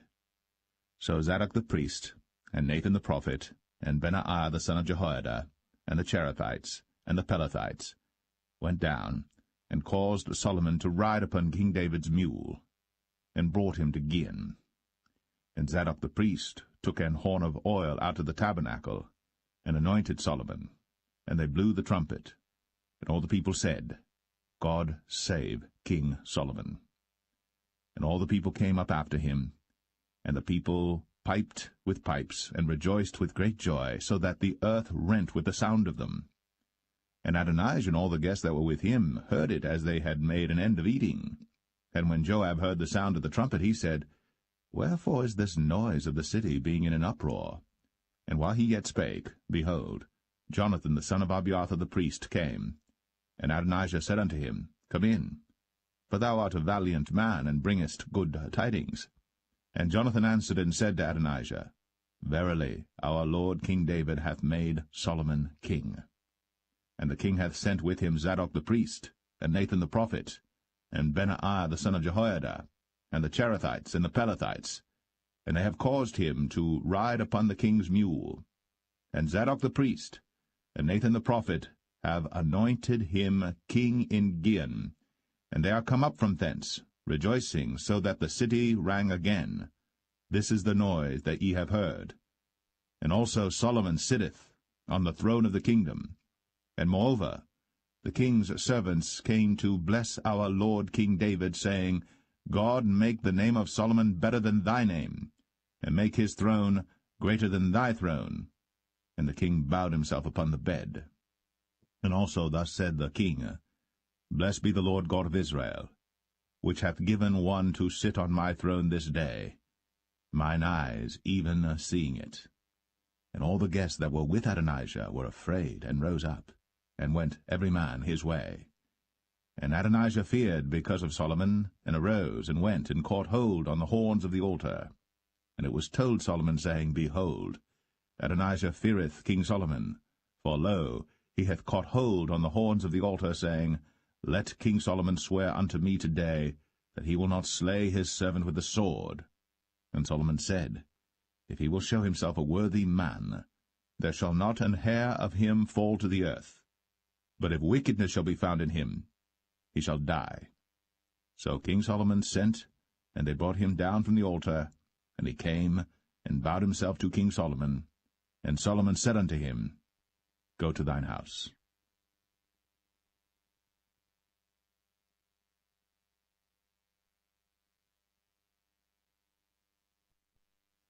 1 Kings 2. Now the days of David drew nigh, that he should die. And he charged Solomon his son, saying, I go the way of all the earth. Be thou strong therefore, and show thyself a man, and keep the charge of the Lord thy God, to walk in his ways, to keep his statutes, and his commandments, and his judgments, and his testimonies, as it is written in the law of Moses, that thou mayest prosper in all that thou doest, and whithersoever thou turnest thyself, that the Lord may continue his word which he spake concerning me, saying, If thy children take heed to their way, to walk before me in truth with all their heart and with all their soul, there shall not fail thee, said he, a man on the throne of Israel. Moreover, thou knowest also what Joab the son of Zeruiah did to me, and what he did to the two captains of the host of Israel, unto Abner the son of Ner, and unto Amasa the son of Jether, whom he slew, and shed the blood of war in peace, and put the blood of war upon his girdle that was about his loins, and in his shoes that were on his feet. Do therefore according to thy wisdom, and let not his hoar head go down to the grave in peace. But show kindness unto the sons of Barzillai the Gileadite, and let them be of those that eat at thy table. For so they came to me when I fled because of Absalom thy brother. And behold, thou hast with thee Shimei the son of Gera, a Benjamite of Bahurim, which cursed me with a grievous curse, in the day when I went to Mahanaim. But he came down to meet me at Jordan, and I sware to him by the Lord, saying, I will not put thee to death with the sword. Now therefore hold him not guiltless, for thou art a wise man, and knowest what thou oughtest to do unto him. but his hoar head bring thou down to the grave with blood. So David slept with his fathers, and was buried in the city of David. And the days that David reigned over Israel were 40 years. 7 years reigned he in Hebron, and 33 years reigned he in Jerusalem. Then sat Solomon upon the throne of David his father, and his kingdom was established greatly. And Adonijah the son of Haggith came to Bathsheba, the mother of Solomon, and she said, Comest thou peaceably? And he said, Peaceably. He said, Moreover, I have somewhat to say unto thee. And she said, Say on. And he said, Thou knowest that the kingdom was mine, and that all Israel set their faces on me, that I should reign. Howbeit the kingdom is turned about, and is become my brother's, for it was his from the Lord. And now I ask one petition of thee, deny me not. And she said unto him, Say on. And he said, Speak, I pray thee, unto Solomon the king. For he will not say thee nay, that he give me Abishag the Shunammite to wife. And Bathsheba said, Well, I will speak for thee unto the king. Bathsheba therefore went unto King Solomon, to speak unto him for Adonijah. And the king rose up to meet her, and bowed himself unto her, and sat down on his throne, and caused a seat to be set for the king's mother. And she sat on his right hand. Then she said, I desire one small petition of thee. I pray thee, say me not nay. And the king said unto her, Ask on, my mother, for I will not say thee nay. And she said, Let Abishag the Shunammite be given to Adonijah thy brother to wife. And King Solomon answered and said unto his mother, And why dost thou ask Abishag the Shunammite for Adonijah? Ask for him the kingdom also? For he is mine elder brother, even for him, and for Abiathar the priest, and for Joab the son of Zeruiah. Then King Solomon sware by the Lord, saying, God do so to me, and more also, if Adonijah have not spoken this word against his own life. Now therefore, as the Lord liveth, which hath established me, and set me on the throne of David my father, and who hath made me an house, as he promised, Adonijah shall be put to death this day. And King Solomon sent by the hand of Benaiah the son of Jehoiada, and he fell upon him, that he died. And unto Abiathar the priest said the king, Get thee to Anathoth, unto thine own fields, for thou art worthy of death. But I will not at this time put thee to death, because thou bearest the ark of the Lord God before David my father, and because thou hast been afflicted in all wherein my father was afflicted. So Solomon thrust out Abiathar from being priest unto the Lord, that he might fulfill the word of the Lord, which he spake concerning the house of Eli in Shiloh. Then tidings came to Joab. For Joab had turned after Adonijah, though he turned not after Absalom. And Joab fled unto the tabernacle of the Lord, and caught hold on the horns of the altar. And it was told King Solomon that Joab was fled unto the tabernacle of the Lord, and behold, he is by the altar. Then Solomon sent Benaiah the son of Jehoiada, saying, Go, fall upon him. And Benaiah came to the tabernacle of the Lord, and said unto him, Thus saith the king, Come forth. And he said, Nay, but I will die here. And Benaiah brought the king word again, saying, Thus said Joab. And thus he answered me. And the king said unto him, Do as he hath said, and fall upon him, and bury him, that thou mayest take away the innocent blood, which Joab shed from me, and from the house of my father. And the Lord shall return his blood upon his own head, who fell upon 2 men more righteous and better than he, and slew them with the sword.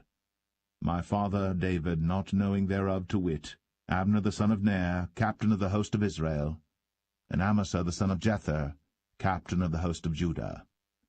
Their blood shall therefore return upon the head of Joab, and upon the head of his seed for ever. But upon David, and upon his seed, and upon his house, and upon his throne, shall there be peace for ever from the Lord. So Benaiah the son of Jehoiada went up, and fell upon him, and slew him.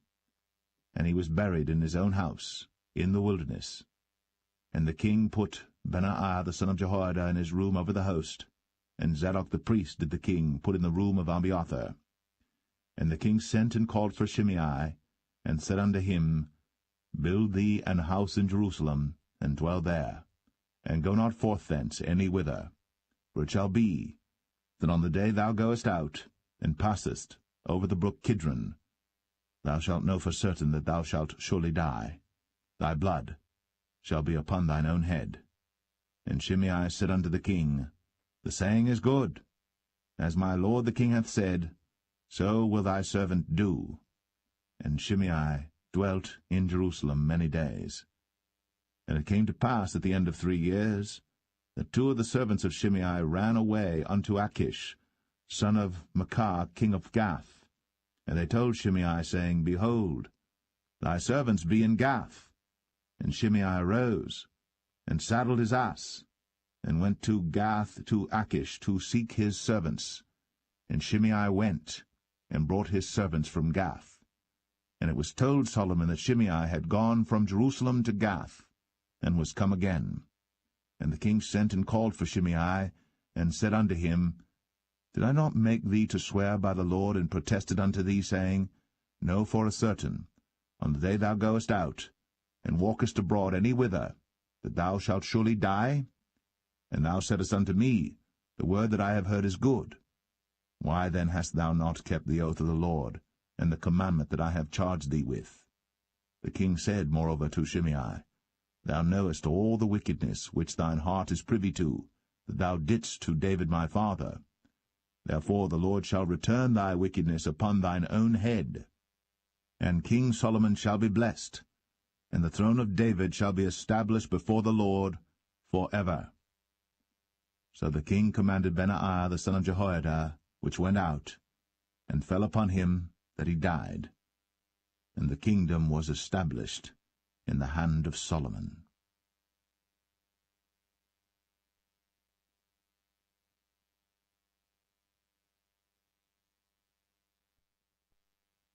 First Kings 3. And Solomon made affinity with Pharaoh king of Egypt, and took Pharaoh's daughter, and brought her into the city of David, until he had made an end of building his own house, and the house of the Lord, and the wall of Jerusalem round about. Only the people sacrificed in high places, because there was no house built unto the name of the Lord, until those days. And Solomon loved the Lord, walking in the statutes of David his father. Only he sacrificed and burnt incense in high places. And the king went to Gibeon to sacrifice there, for that was the great high place. 1,000 burnt offerings did Solomon offer upon that altar. In Gibeon the Lord appeared to Solomon in a dream by night, and God said, Ask what I shall give thee. And Solomon said, Thou hast shown unto thy servant David my father great mercy, according as he walked before thee in truth, and in righteousness, and in uprightness of heart with thee. And thou hast kept for him this great kindness, that thou hast given him a son, to sit on his throne, as it is this day. And now, O Lord my God, thou hast made thy servant king instead of David my father, and I am but a little child. I know not how to go out or come in. And thy servant is in the midst of thy people, which thou hast chosen, a great people, that cannot be numbered nor counted for multitude. Give therefore thy servant an understanding heart to judge thy people, that I may discern between good and bad. For who is able to judge this, thy so great a people? And the speech pleased the Lord, that Solomon had asked this thing. And God said unto him, Because thou hast asked this thing, and hast not asked for thyself long life, neither hast asked riches for thyself, nor hast asked the life of thine enemies, but hast asked for thyself understanding, to discern judgment.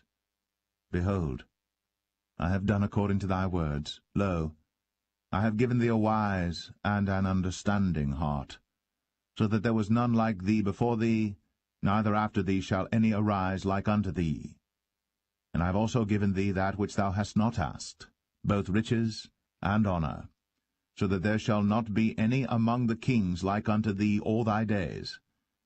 and if thou wilt walk in my ways, to keep my statutes and my commandments, as thy father David did walk, then I will lengthen thy days. And Solomon awoke, and behold, it was a dream. And he came to Jerusalem, and stood before the ark of the covenant of the Lord, and offered up burnt offerings, and offered peace offerings, and made a feast to all his servants. Then came there 2 women that were harlots unto the king, and stood before him. And the one woman said, O my lord, I and this woman dwell in one house, and I was delivered of a child with her in the house. And it came to pass, the 3rd day after that I was delivered, that this woman was delivered also, and we were together. There was no stranger with us in the house, save we 2 in the house. And this woman's child died in the night, because she overlaid it. And she arose at midnight, and took my son from beside me while thine handmaid slept, and laid it in her bosom, and laid her dead child in my bosom. And when I rose in the morning to give my child suck, behold, it was dead. But when I had considered it in the morning, behold, it was not my son which I did bear. And the other woman said, Nay, but the living is my son, and the dead is thy son.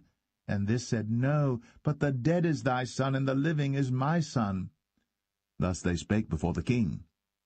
Then said the king, The one saith, This is my son that liveth, and thy son is the dead. And the other saith, Nay, but thy son is the dead, and my son is the living. And the king said, Bring me a sword. And they brought a sword before the king. And the king said, Divide the living child in 2, and give half to the one, and half to the other. Then spake the woman, whose the living child was, unto the king. For her bowels yearned upon her son, and she said, O my lord, give her the living child, and in no wise slay it. But the other said, Let it be neither mine nor thine, but divide it. Then the king answered and said, Give her the living child, and in no wise slay it. She is the mother thereof. And all Israel heard of the judgment which the king had judged. And they feared the king, for they saw that the wisdom of God was in him, to do judgment.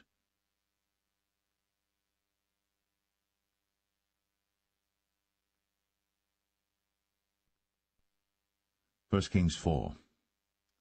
So King Solomon was king over all Israel. And these were the princes which he had: Azariah the son of Zadok the priest, Elihoreph and Ahiah the sons of Shishah, scribes, Jehoshaphat the son of Ahilud, the recorder, and Benaiah the son of Jehoiada was over the host, and Zadok and Abiathar were the priests. And Azariah the son of Nathan was over the officers, and Zabud the son of Nathan was principal officer, and the king's friend. And Ahishah was over the household, and Adoniram the son of Abda was over the tribute. And Solomon had 12 officers over all Israel, which provided victuals for the king and his household. Each man his month in a year made provision. And these are their names: the son of Hur, in Mount Ephraim, the son of Dekar, in Makaz, and in Shaalbim, and in Beth-Shemesh, and Elon Bethhanan, the son of Hesed, in Arabath. To him pertained Socho, and all the land of Hepher, the son of Abinadab, in all the region of Dor, which had Taphath, the daughter of Solomon, to wife. Baanah, the son of Ahilud, to him pertained Tanakh and Megiddo, and all Bethshan, which is by Zartanah beneath Jezreel, from Bethshan to Abel-Meholah, even unto the place that is beyond Jokneam. The son of Geber, in Ramoth-Gilead, to him pertain the towns of Jair the son of Manasseh, which are in Gilead. To him also pertain the region of Argob, which is in Bashan, 80 great cities with walls and brazen bars. Ahinadab the son of Edo had Mahanaim. Ahimaaz was in Naphtali. He also took Basmath, the daughter of Solomon, to wife. Baanah the son of Hushai was in Asher and in Aloth. Jehoshaphat the son of Paruah in Issachar. Shimei the son of Elah in Benjamin. Geber the son of Uri was in the country of Gilead, in the country of Sihon the king of the Amorites, and of Og the king of Bashan, and he was the only officer which was in the land. Judah and Israel were many as the sand which is by the sea in multitude, eating and drinking and making merry. And Solomon reigned over all kingdoms, from the river unto the land of the Philistines, and unto the border of Egypt. They brought presents, and served Solomon all the days of his life. And Solomon's provisions for one day was 30 measures of fine flour, and 80 measures of meal, 10 fat oxen, and 20 oxen out of the pastures, and 100 sheep beside harts and roebucks, and fallow deer and fatted fowl. For he had dominion over all the region on this side the river, from Tiphsah even to Azar, over all the kings on this side the river, and he had peace on all sides round about him. And Judah and Israel dwelt safely, every man under his vine and under his fig tree, from Dan even to Beersheba, all the days of Solomon. And Solomon had 40,000 stalls of horses for his chariots, and 12,000 horsemen. And those officers provided victual for King Solomon, and for all that came unto King Solomon's table every man in his month, they lacked nothing. Barley also, and straw for the horses, and dromedaries brought they unto the place where the officers were, every man according to his charge. And God gave Solomon wisdom and understanding exceeding much, and largeness of heart, even as the sand that is on the seashore. And Solomon's wisdom excelled the wisdom of all the children of the east country, and all the wisdom of Egypt.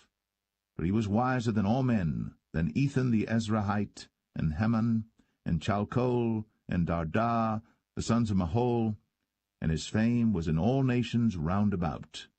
And he spake 3,000 proverbs, and his songs were 1,005. And he spake of trees, from the cedar tree that is in Lebanon even unto the hyssop that springeth out of the wall.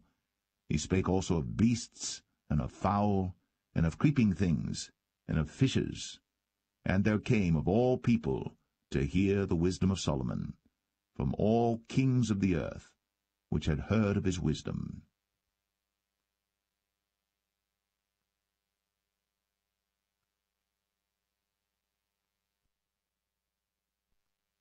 1 Kings 5. And Hiram king of Tyre sent his servants unto Solomon, for he had heard that they had anointed him king in the room of his father, for Hiram was ever a lover of David. And Solomon sent to Hiram, saying, Thou knowest how that David my father could not build an house unto the name of the Lord his God for the wars which were about him on every side, until the Lord put them under the soles of his feet. But now the Lord my God hath given me rest on every side, so that there is neither adversary nor evil occurrent. And behold, I purpose to build an house unto the name of the Lord my God, as the Lord spake unto David my father, saying, Thy son, whom I will set upon thy throne in thy room, he shall build an house unto my name. Now therefore command thou that they hew me cedar trees out of Lebanon, and my servants shall be with thy servants, and unto thee will I give hire for thy servants according to all that thou shalt appoint. For thou knowest that there is not among us any that can skill to hew timber like unto the Sidonians. And it came to pass, when Hiram heard the words of Solomon, that he rejoiced greatly, and said, Blessed be the Lord this day, which hath given unto David a wise son over this great people. And Hiram sent to Solomon, saying, I have considered the things which thou sentest to me for, and I will do all thy desire concerning timber of cedar, and concerning timber of fir. My servants shall bring them down from Lebanon unto the sea, and I will convey them by sea in floats unto the place that thou shalt appoint me, and will cause them to be discharged there. And thou shalt receive them, and thou shalt accomplish my desire in giving food for my household. So Hiram gave Solomon cedar trees and fir trees, according to all his desire. And Solomon gave Hiram 20,000 measures of wheat for food to his household, and 20 measures of pure oil. Thus gave Solomon to Hiram year by year. And the Lord gave Solomon wisdom, as he promised him. And there was peace between Hiram and Solomon, and they two made a league together. And King Solomon raised a levy out of all Israel, and the levy was 30,000 men. And he sent them to Lebanon, 10,000 a month by courses. A month they were in Lebanon, and 2 months at home, and Adoniram was over the levy.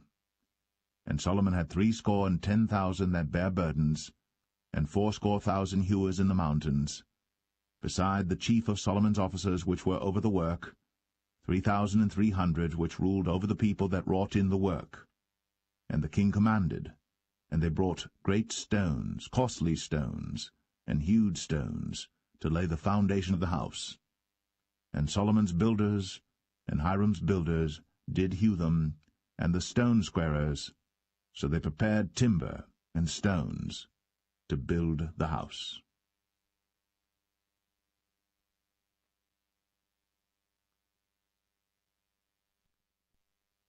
1 Kings 6. And it came to pass in the 480th year, after the children of Israel were come out of the land of Egypt, in the 4th year of Solomon's reign over Israel, in the month Ziph, which is the 2nd month, that he began to build the house of the Lord. And the house which King Solomon built for the Lord, the length thereof was 80 cubits, and the breadth thereof 20 cubits, and the height thereof 30 cubits. And the porch before the temple of the house 20 cubits was the length thereof, according to the breadth of the house, and 10 cubits was the breadth thereof before the house. And for the house he made windows of narrow lights. And against the wall of the house he built chambers round about, against the walls of the house round about, both of the temple and of the oracle, and he made chambers round about. The nethermost chamber was 5 cubits broad, and the middle was 6 cubits broad, and the third was 7 cubits broad. For without, in the wall of the house, he made narrowed rests round about, that the beams should not be fastened in the walls of the house. And the house, when it was in building, was built of stone made ready before it was brought thither, so that there was neither hammer nor axe nor any tool of iron heard in the house, while it was in building. The door for the middle chamber was in the right side of the house, and they went up with winding stairs into the middle chamber, and out of the middle into the third. So he built the house, and finished it, and covered the house with beams and boards of cedar. And then he built chambers against all the house, 5 cubits high, and they rested on the house with timber of cedar. And the word of the Lord came to Solomon, saying, Concerning this house, which thou art in building, if thou wilt walk in my statutes, and execute my judgments, and keep all my commandments to walk in them, then will I perform my word with thee, which I spake unto David thy father, and I will dwell among the children of Israel, and will not forsake my people Israel. So Solomon built the house, and finished it. And he built the walls of the house within with boards of cedar, both the floor of the house and the walls of the ceiling, and he covered them on the inside with wood, and covered the floor of the house with planks of fir. And he built 20 cubits on the sides of the house, both the floor and the walls with boards of cedar, even built them for it within, even for the oracle, even for the most holy place. And the house, that is, the temple before it, was 40 cubits long. And the cedar of the house within was carved with knobs and open flowers. All was cedar. There was no stone seen. And the oracle he prepared in the house within, to set there the ark of the covenant of the Lord. And the oracle in the forepart was 20 cubits in length, and 20 cubits in breadth, and 20 cubits in the height thereof. And he overlaid it with pure gold, and so covered the altar which was of cedar. So Solomon overlaid the house within with pure gold, and he made a partition by the chains of gold before the oracle, and he overlaid it with gold. And the whole house he overlaid with gold until he had finished all the house. Also the whole altar that was by the oracle he overlaid with gold. And within the oracle he made 2 cherubims of olive tree, each 10 cubits high, and 5 cubits was the one wing of the cherub, and 5 cubits the other wing of the cherub. From the uttermost part of the one wing unto the uttermost part of the other were 10 cubits, and the other cherub was 10 cubits. Both the cherubims were of one measure and one size. The height of the one cherub was 10 cubits, and so was it of the other cherub. And he set the cherubims within the inner house, and they stretched forth the wings of the cherubims, so that the wing of the one touched the one wall, and the wing of the other cherub touched the other wall, and their wings touched one another in the midst of the house. And he overlaid the cherubims with gold, And he carved all the walls of the house round about with carved figures of cherubims, and palm trees, and open flowers, within and without. And the floor of the house he overlaid with gold, within and without. And for the entering of the oracle he made doors of olive tree. The lintel and side posts were a fifth part of the wall. The 2 doors also were of olive tree, and he carved upon them carvings of cherubims and palm trees and open flowers, and overlaid them with gold, and spread gold upon the cherubims and upon the palm trees. So also made he for the door of the temple posts of olive tree, a 4th part of the wall. And the 2 doors were of fir tree. The 2 leaves of the one door were folding, and the 2 leaves of the other door were folding. And he carved thereon cherubims and palm trees and open flowers, and covered them with gold, fitted upon the carved work. And he built the inner court with 3 rows of hewed stone, and a row of cedar beams. In the 4th year was the foundation of the house of the Lord laid, in the month Ziph. And in the 11th year, in the month Bul, which is the 8th month, was the house finished throughout all the parts thereof. And according to all the fashion of it, so was he 7 years in building it.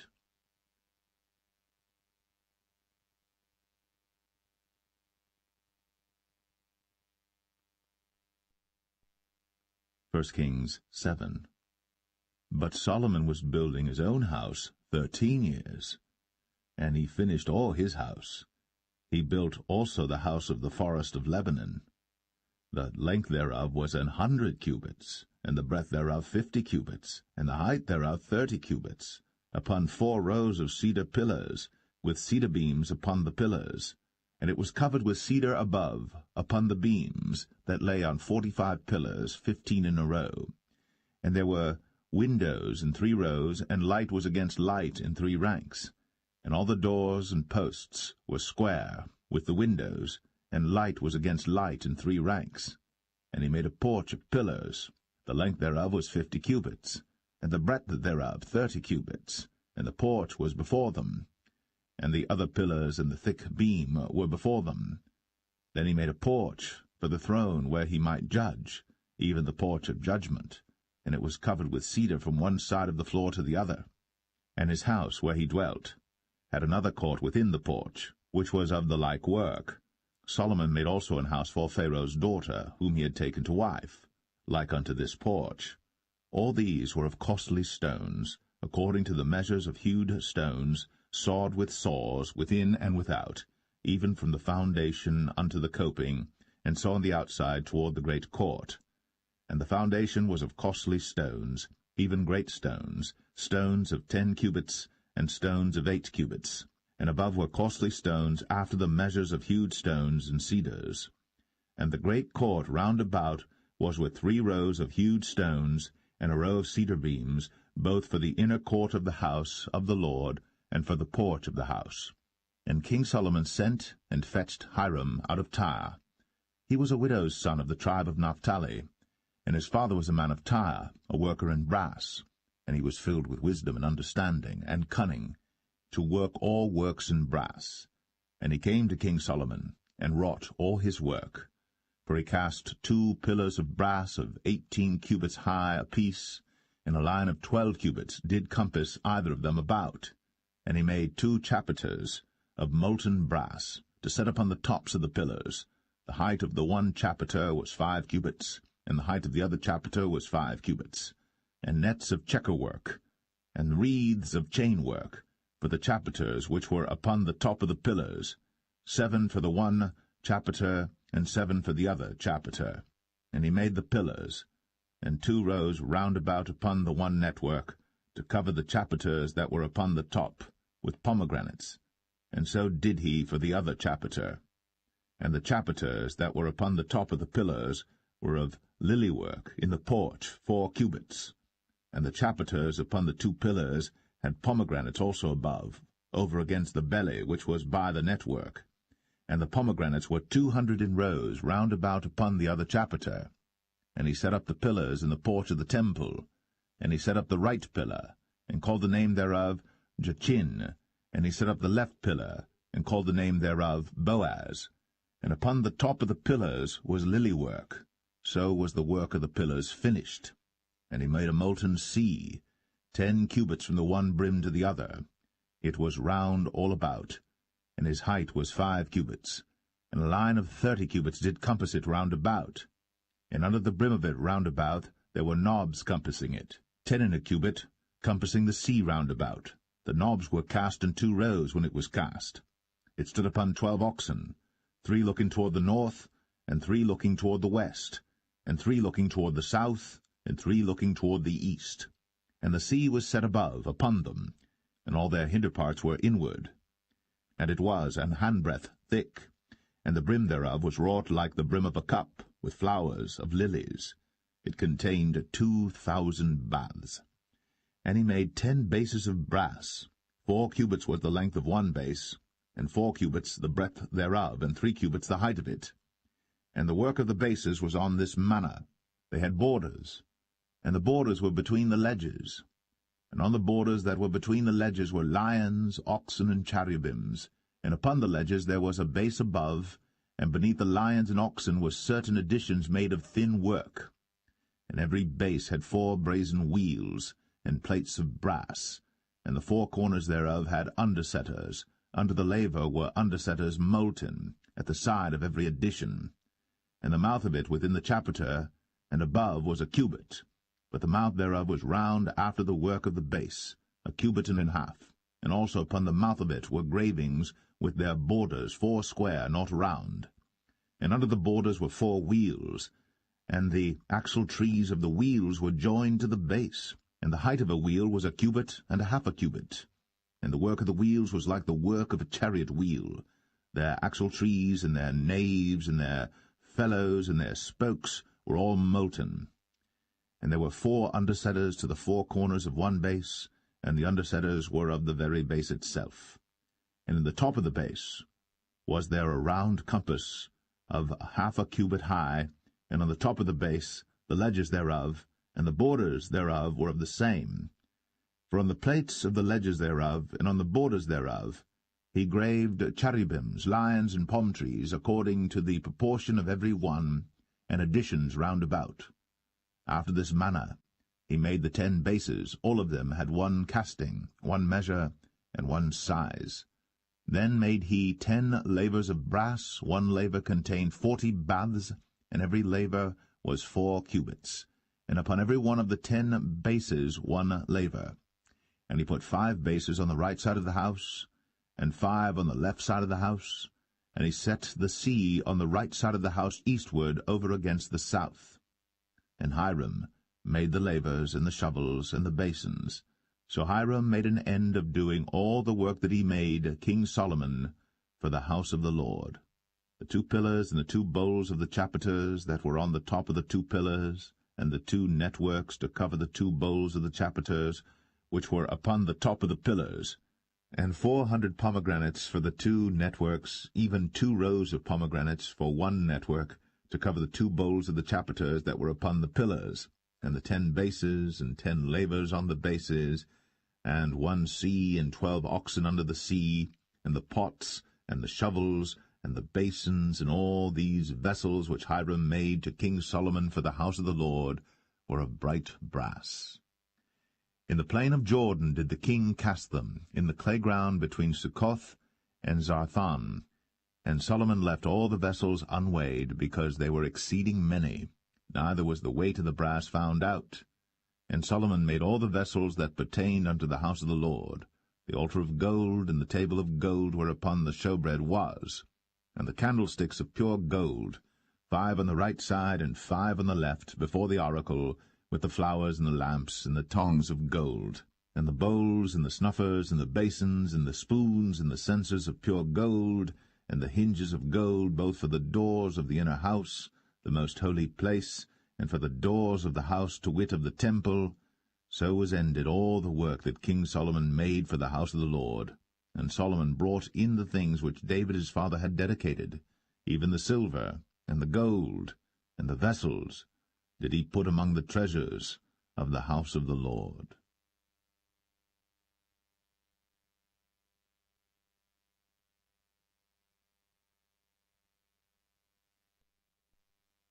1 Kings 8.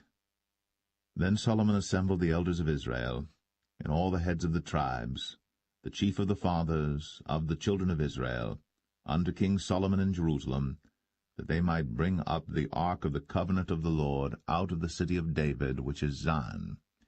And all the men of Israel assembled themselves unto King Solomon at the feast in the month Ethanim, which is the 7th month. And all the elders of Israel came, and the priests took up the ark, and they brought up the ark of the Lord, and the tabernacle of the congregation, and all the holy vessels that were in the tabernacle, even those did the priests and the Levites bring up. And King Solomon and all the congregation of Israel that were assembled unto him were with him before the ark, sacrificing sheep and oxen that could not be told nor numbered for multitude. And the priests brought in the ark of the covenant of the Lord unto his place, into the oracle of the house, to the most holy place, even under the wings of the cherubims. For the cherubims spread forth their 2 wings over the place of the ark, and the cherubims covered the ark and the staves thereof above. And they drew out the staves, that the ends of the staves were seen out in the holy place before the oracle, and they were not seen without. And there they are unto this day. There was nothing in the ark save the 2 tables of stone, which Moses put there at Horeb, when the Lord made a covenant with the children of Israel, when they came out of the land of Egypt. And it came to pass, when the priests were come out of the holy place, that the cloud filled the house of the Lord, so that the priests could not stand to minister because of the cloud, for the glory of the Lord had filled the house of the Lord. Then spake Solomon, The Lord said that he would dwell in the thick darkness. I have surely built thee an house to dwell in, a settled place for thee to abide in for ever. And the king turned his face about, and blessed all the congregation of Israel. And all the congregation of Israel stood, and he said, Blessed be the Lord God of Israel, which spake with his mouth unto David my father, and hath with his hand fulfilled it, saying, Since the day that I brought forth my people Israel out of Egypt, I chose no city out of all the tribes of Israel to build an house, that my name might be therein. But I chose David to be over my people Israel. And it was in the heart of David my father to build an house for the name of the Lord God of Israel.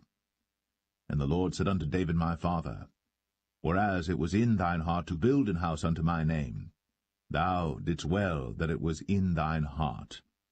Nevertheless thou shalt not build the house, but thy son that shall come forth out of thy loins, he shall build the house unto my name.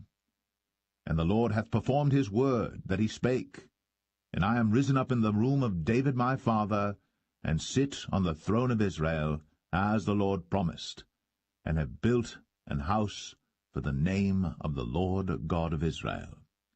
And I have set there a place for the ark, wherein is the covenant of the Lord, which he made with our fathers when he brought them out of the land of Egypt. And Solomon stood before the altar of the Lord in the presence of all the congregation of Israel, and spread forth his hands toward heaven, and he said, Lord God of Israel, there is no God like thee, in heaven above, or on earth beneath, who keepest covenant and mercy with thy servants that walk before thee with all their heart, who hast kept with thy servant David my father, that thou promised him, thou spakest also with thy mouth, and hast fulfilled it with thine hand, as it is this day.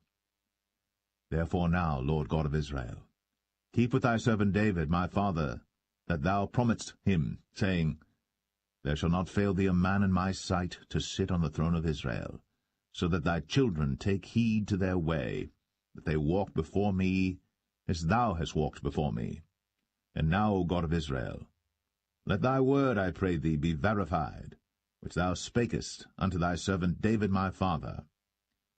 But will God indeed dwell on the earth? Behold, the heaven, and heaven of heavens cannot contain thee. How much less this house that I have builded? Yet have thou respect unto the prayer of thy servant, and to his supplication, O Lord my God, to hearken unto the cry and to the prayer which thy servant prayeth before thee today, that thine eyes may be open toward this house night and day, even toward the place of which thou hast said, my name shall be there, that thou mayest hearken unto the prayer which thy servant shall make toward this place.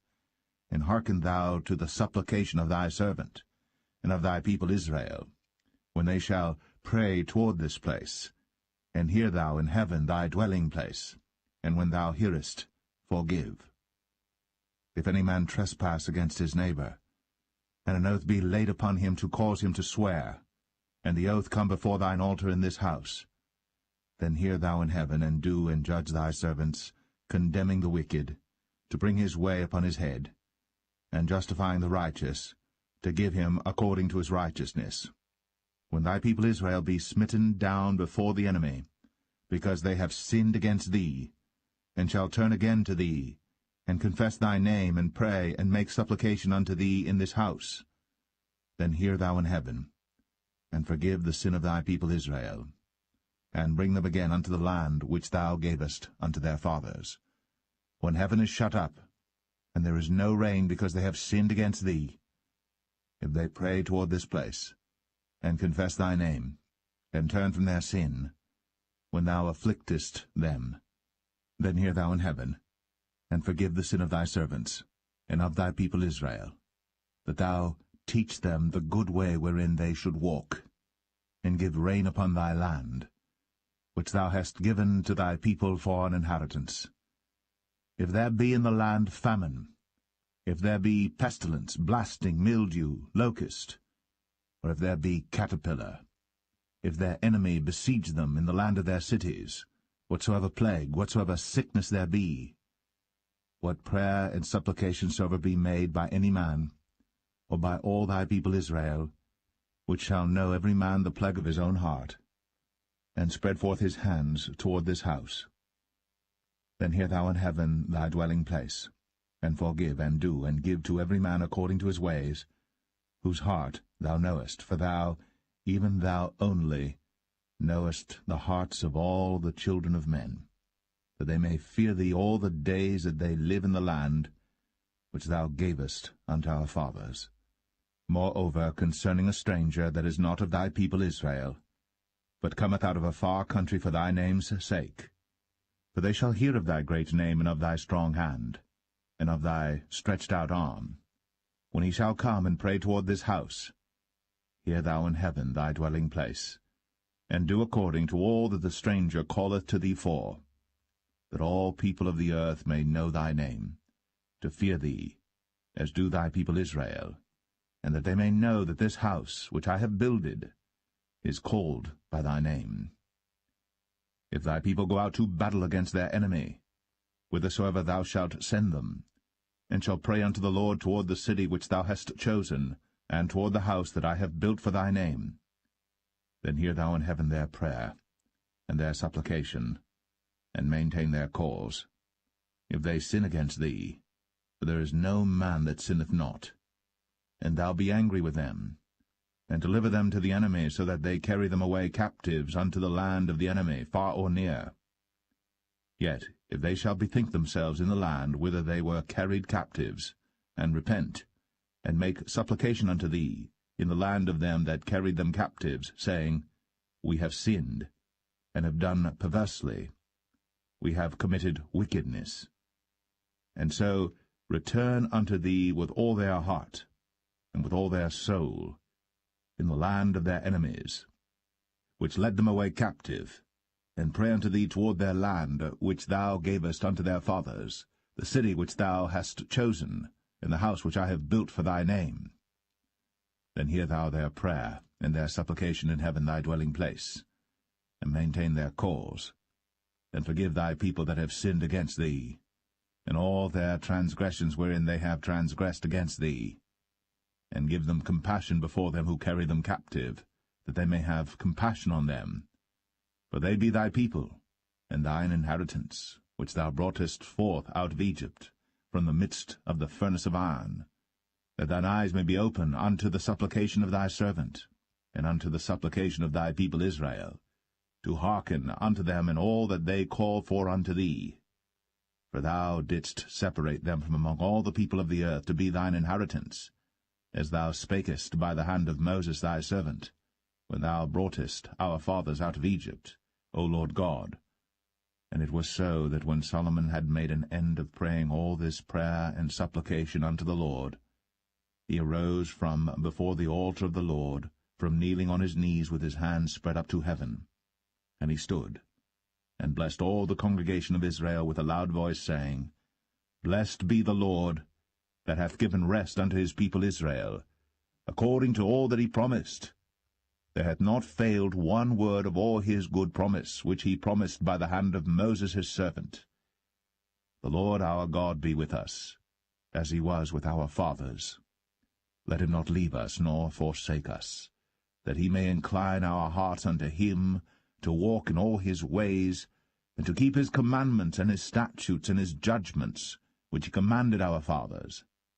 And let these my words wherewith I have made supplication before the Lord be nigh unto the Lord our God day and night, that he maintain the cause of his servant, and the cause of his people Israel at all times, as the matter shall require, that all the people of the earth may know that the Lord is God, and that there is none else. Let your heart therefore be perfect with the Lord our God, to walk in his statutes, and to keep his commandments, as at this day. And the king and all Israel with him offered sacrifice before the Lord. And Solomon offered a sacrifice of peace offerings, which he offered unto the Lord, 22,000 oxen, and 120,000 sheep. So the king and all the children of Israel dedicated the house of the Lord. The same day did the king hallow the middle of the court that was before the house of the Lord, for there he offered burnt offerings and meat offerings, and the fat of the peace offerings, because the brazen altar that was before the Lord was too little to receive the burnt offerings and meat offerings, and the fat of the peace offerings. And at that time Solomon held a feast, and all Israel with him, a great congregation from the entering in of Hamath unto the river of Egypt, before the Lord our God 7 days, and 7 days, even 14 days. On the 8th day he sent the people away, and they blessed the king, and went unto their tents joyful and glad of heart, for all the goodness that the Lord had done for David his servant, and for Israel his people.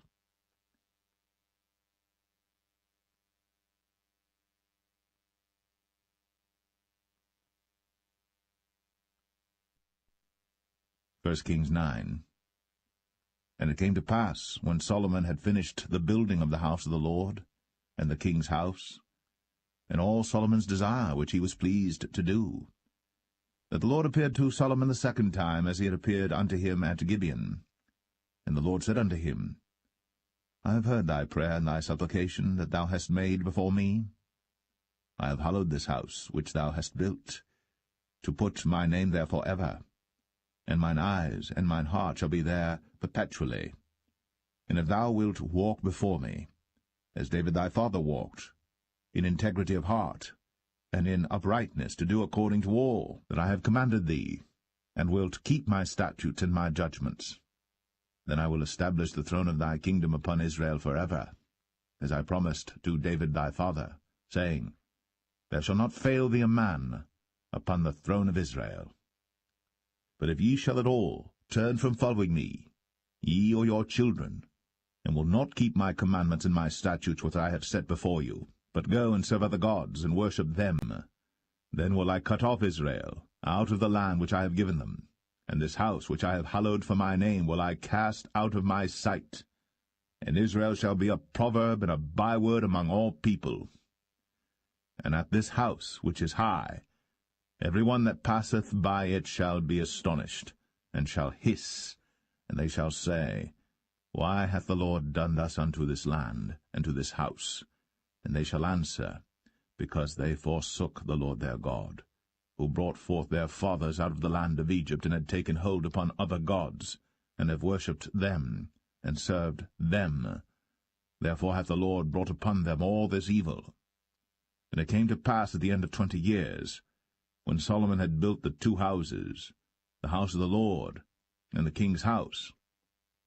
Now Hiram the king of Tyre had furnished Solomon with cedar trees and fir trees, and with gold according to all his desire. that then King Solomon gave Hiram 20 cities in the land of Galilee.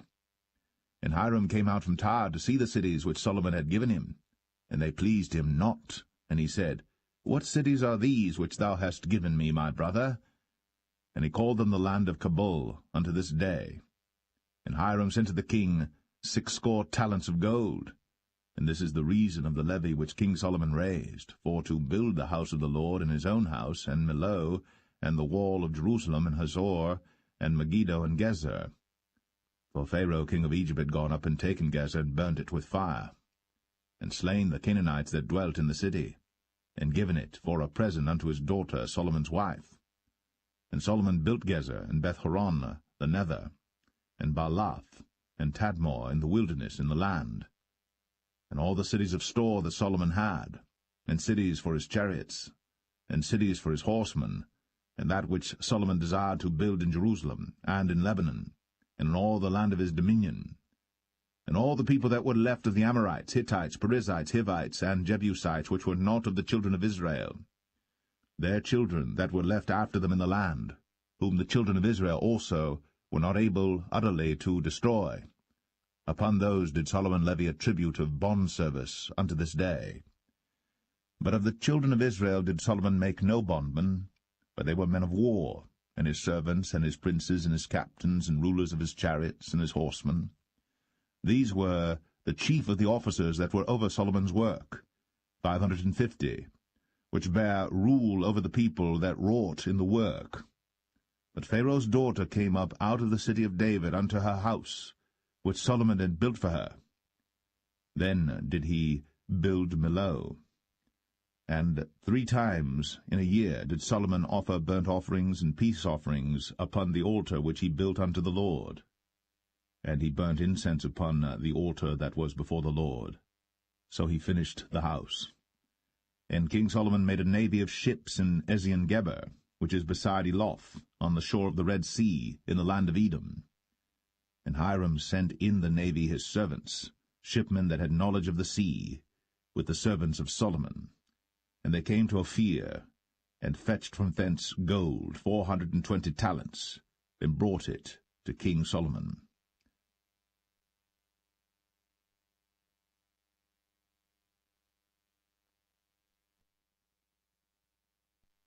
1 Kings 10. And when the queen of Sheba heard of the fame of Solomon concerning the name of the Lord, she came to prove him with hard questions. And she came to Jerusalem with a very great train, with camels that bare spices, and very much gold, and precious stones. And when she was come to Solomon, she communed with him of all that was in her heart. And Solomon told her all her questions. There was not anything hid from the king which he told her not. And when the queen of Sheba had seen all Solomon's wisdom, and the house that he had built, and the meat of his table, and the sitting of his servants, and the attendance of his ministers, and their apparel, and his cupbearers, and his ascent by which he went up unto the house of the Lord, there was no more spirit in her. And she said to the king, It was a true report that I heard in mine own land of thy acts and of thy wisdom. Howbeit, I believed not the word until I came. And mine eyes had seen it, and behold, the half was not told me. Thy wisdom and prosperity exceedeth the fame which I heard. Happy are thy men, happy are these thy servants, which stand continually before thee, and that hear thy wisdom. Blessed be the Lord thy God, which delighteth in thee, to set thee on the throne of Israel, because the Lord loved Israel for ever. Therefore made he thee king, to do judgment and justice. And she gave the king 120 talents of gold, and of spices, very great store, and precious stones. There came no more such abundance of spices as these which the queen of Sheba gave to King Solomon. And the navy also of Hiram that brought gold from Ophir, brought in from Ophir great plenty of almug trees and precious stones. And the king made of the almug trees pillars for the house of the Lord, and for the king's house, harps also, and psalteries for singers. There came no such almug trees, nor were seen unto this day. And King Solomon gave unto the queen of Sheba all her desire, whatsoever she asked, beside that which Solomon gave her of his royal bounty. So she turned, and went to her own country, she and her servants. Now the weight of gold that came to Solomon in 1 year was 666 talents of gold. Beside that he had of the merchantmen, and of the traffic of the spice merchants, and of all the kings of Arabia, and of the governors of the country. And King Solomon made 200 targets of beaten gold. 600 shekels of gold went to 1 target. And he made 300 shields of beaten gold. 3 pound of gold went to 1 shield, and the king put them in the house of the forest of Lebanon. Moreover, the king made a great throne of ivory, and overlaid it with the best gold. The throne had 6 steps, and the top of the throne was round behind, and there were stays on either side on the place of the seat, and 2 lions stood beside the stays, and 12 lions stood there on the one side, and on the other upon the 6 steps. There was not the like made in any kingdom. And all King Solomon's drinking vessels were of gold, and all the vessels of the house of the forest of Lebanon were of pure gold. None were of silver. It was nothing accounted of in the days of Solomon. For the king had at sea a navy of Tarshish, with the navy of Hiram. Once in 3 years came the navy of Tarshish, bringing gold and silver, ivory, and apes and peacocks. So King Solomon exceeded all the kings of the earth for riches and for wisdom. And all the earth sought to Solomon, to hear his wisdom, which God had put in his heart. And they brought every man his present, vessels of silver, and vessels of gold, and garments, and armor, and spices, horses, and mules, a rate year by year. And Solomon gathered together chariots and horsemen, and he had 1,400 chariots, and 12,000 horsemen, whom he bestowed in the cities for chariots, and with the king at Jerusalem. And the king made silver to be in Jerusalem as stones, and cedars made he to be as the sycamore trees that are in the vale for abundance. And Solomon had horses brought out of Egypt, and linen yarn. The king's merchants received the linen yarn at a price. And a chariot came up and went out of Egypt for 600 shekels of silver, and an horse for 150. And so for all the kings of the Hittites, and for the kings of Syria, did they bring them out by their means.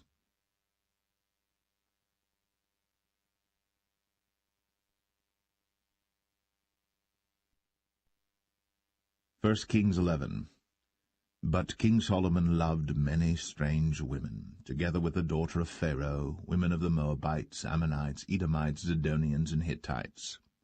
Of the nations concerning which the Lord said unto the children of Israel, Ye shall not go in to them, neither shall they come in unto you, for surely they will turn away your heart after their gods.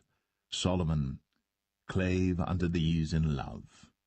And he had 700 wives, princesses, and 300 concubines, and his wives turned away his heart. For it came to pass, when Solomon was old, that his wives turned away his heart after other gods. And his heart was not perfect with the Lord his God, as was the heart of David his father. For Solomon went after Ashtoreth, the goddess of the Zidonians, and after Milcom, the abomination of the Ammonites. And Solomon did evil in the sight of the Lord, and went not fully after the Lord, as did David his father. Then did Solomon build an high place for Chemosh, the abomination of Moab, in the hill that is before Jerusalem, and for Moloch, the abomination of the children of Ammon. And likewise did he for all his strange wives, which burnt incense, and sacrificed unto their gods. And the Lord was angry with Solomon, because his heart was turned from the Lord God of Israel, which had appeared unto him twice, and had commanded him concerning this thing, that he should not go after other gods. But he kept not that which the Lord commanded.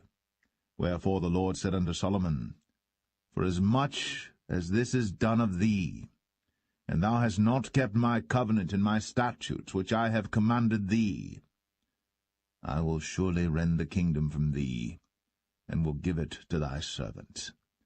Notwithstanding, in thy days, I will not do it for David thy father's sake, but I will rend it out of the hand of thy son.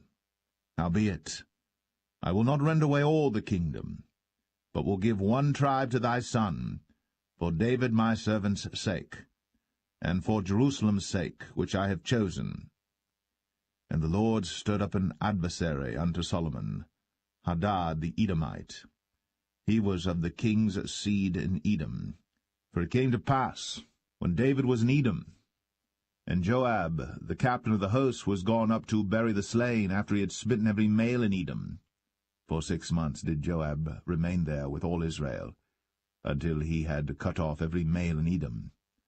That Hadad fled, he and certain Edomites of his father's servants with him, to go into Egypt, Hadad being yet a little child.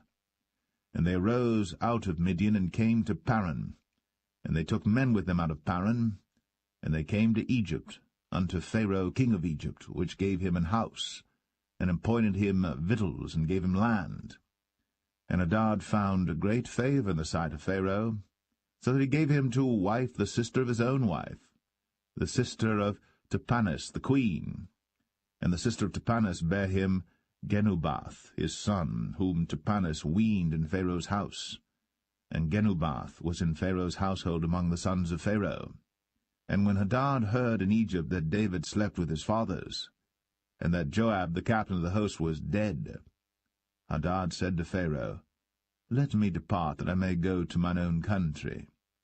Then Pharaoh said unto him, But what hast thou lacked with me, that, behold, thou seekest to go to thine own country? And he answered, Nothing. Howbeit, let me go in any wise. And God stirred him up another adversary, Rezin the son of Eliadah, which fled from his lord Hadadezer king of Zobah. And he gathered men unto him, and became captain over a band, when David slew them of Zobah. And they went to Damascus, and dwelt therein, and reigned in Damascus. And he was an adversary to Israel all the days of Solomon, beside the mischief that Hadad did. And he abhorred Israel, and reigned over Syria. And Jeroboam the son of Nebat, an Ephrathite of Zeradah, Solomon's servant, whose mother's name was Zeruiah, a widow woman, even he lifted up his hand against the king. And this was the cause that he lifted up his hand against the king. Solomon built Millo, and repaired the breaches of the city of David his father. And the man Jeroboam was a mighty man of valour. And Solomon, seeing the young man that he was industrious, he made him ruler over all the charge of the house of Joseph. And it came to pass at that time, when Jeroboam went out of Jerusalem, that the prophet Ahijah the Shilonite found him in the way, and he had clad himself with a new garment, and they two were alone in the field. And Ahijah caught the new garment that was on him, and rent it in 12 pieces. And he said to Jeroboam, Take thee 10 pieces, for thus saith the Lord, the God of Israel, Behold, I will rend the kingdom out of the hand of Solomon, and will give 10 tribes to thee. But he shall have 1 tribe for my servant David's sake, and for Jerusalem's sake, the city which I have chosen out of all the tribes of Israel, because that they have forsaken me, and have worshipped Ashtoreth, the goddess of the Zidonians, Chemosh, the god of the Moabites, and Milcom, the god of the children of Ammon, and have not walked in my ways, to do that which is right in mine eyes, and to keep my statutes and my judgments, as did David his father. Howbeit, I will not take the whole kingdom out of his hand, but I will make him prince all the days of his life, for David my servant's sake, whom I chose, because he kept my commandments and my statutes. But I will take the kingdom out of his son's hand, and will give it unto thee, even 10 tribes. And unto his son will I give 1 tribe, that David my servant may have a light always before me in Jerusalem, the city which I have chosen me, to put my name there. And I will take thee, and thou shalt reign according to all that thy soul desireth, and shalt be king over Israel. And it shall be, if thou wilt hearken unto all that I command thee, and wilt walk in my ways, and do that is right in my sight, to keep my statutes and my commandments, as David my servant did, that I will be with thee, and build thee a sure house, as I built for David, and will give Israel unto thee. And I will for this afflict the seed of David, but not forever. Solomon sought therefore to kill Jeroboam. And Jeroboam arose and fled into Egypt unto Shishak king of Egypt, and was in Egypt until the death of Solomon. And the rest of the acts of Solomon, and all that he did, and his wisdom, are they not written in the book of the acts of Solomon? And the time that Solomon reigned in Jerusalem over all Israel was 40 years. And Solomon slept with his fathers, and was buried in the city of David his father, and Rehoboam his son reigned in his stead.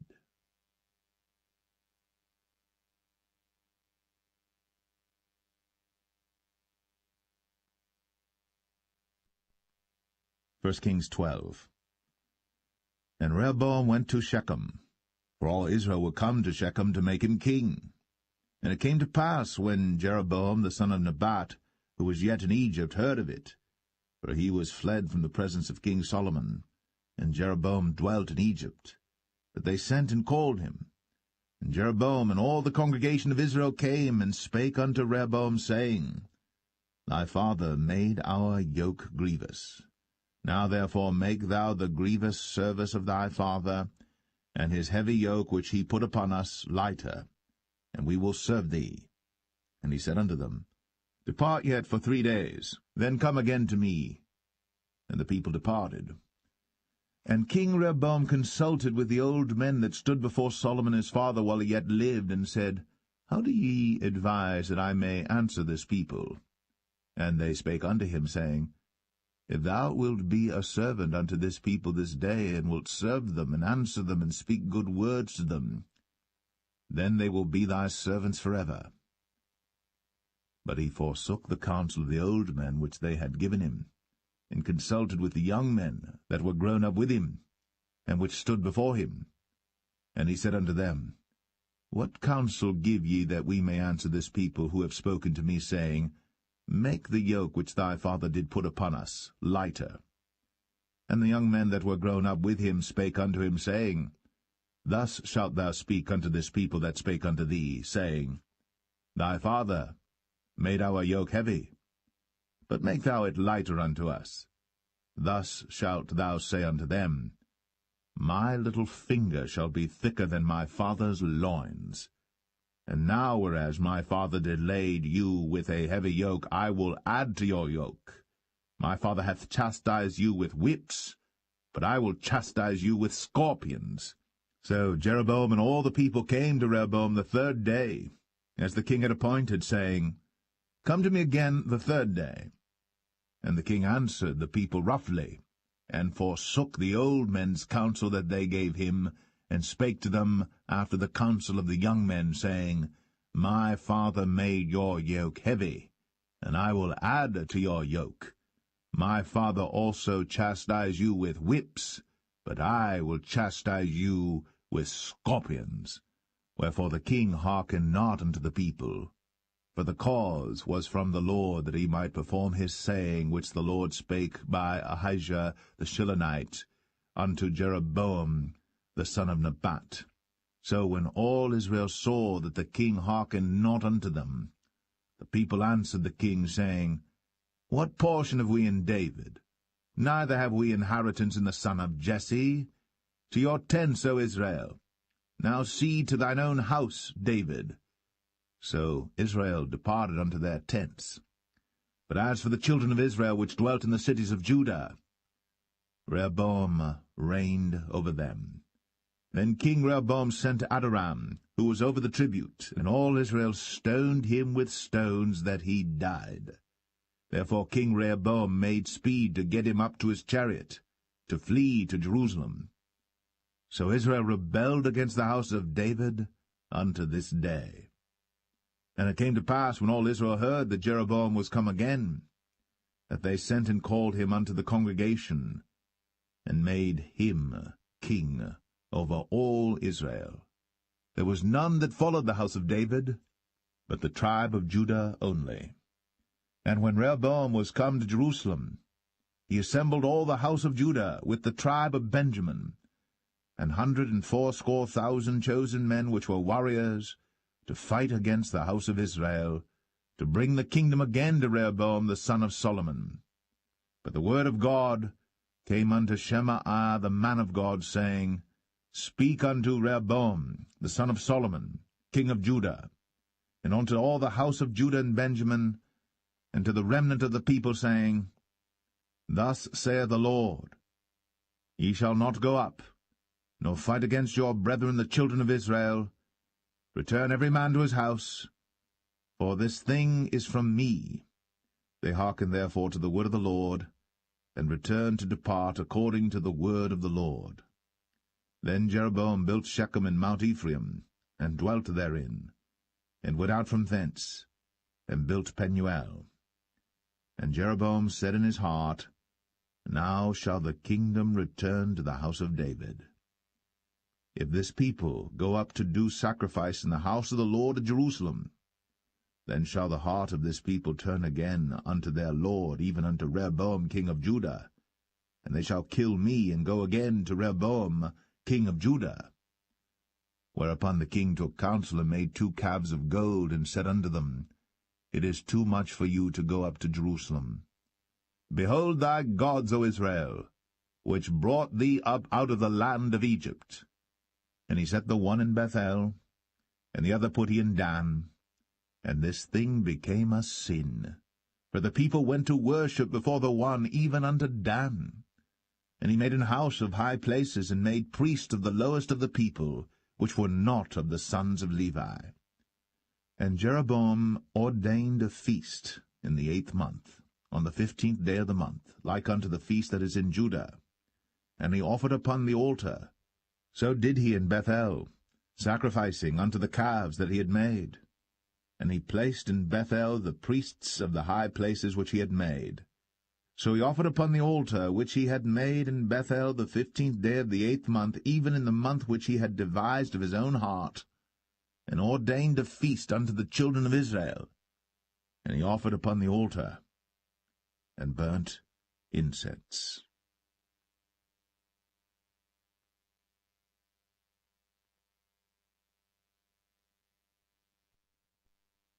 1 Kings 13.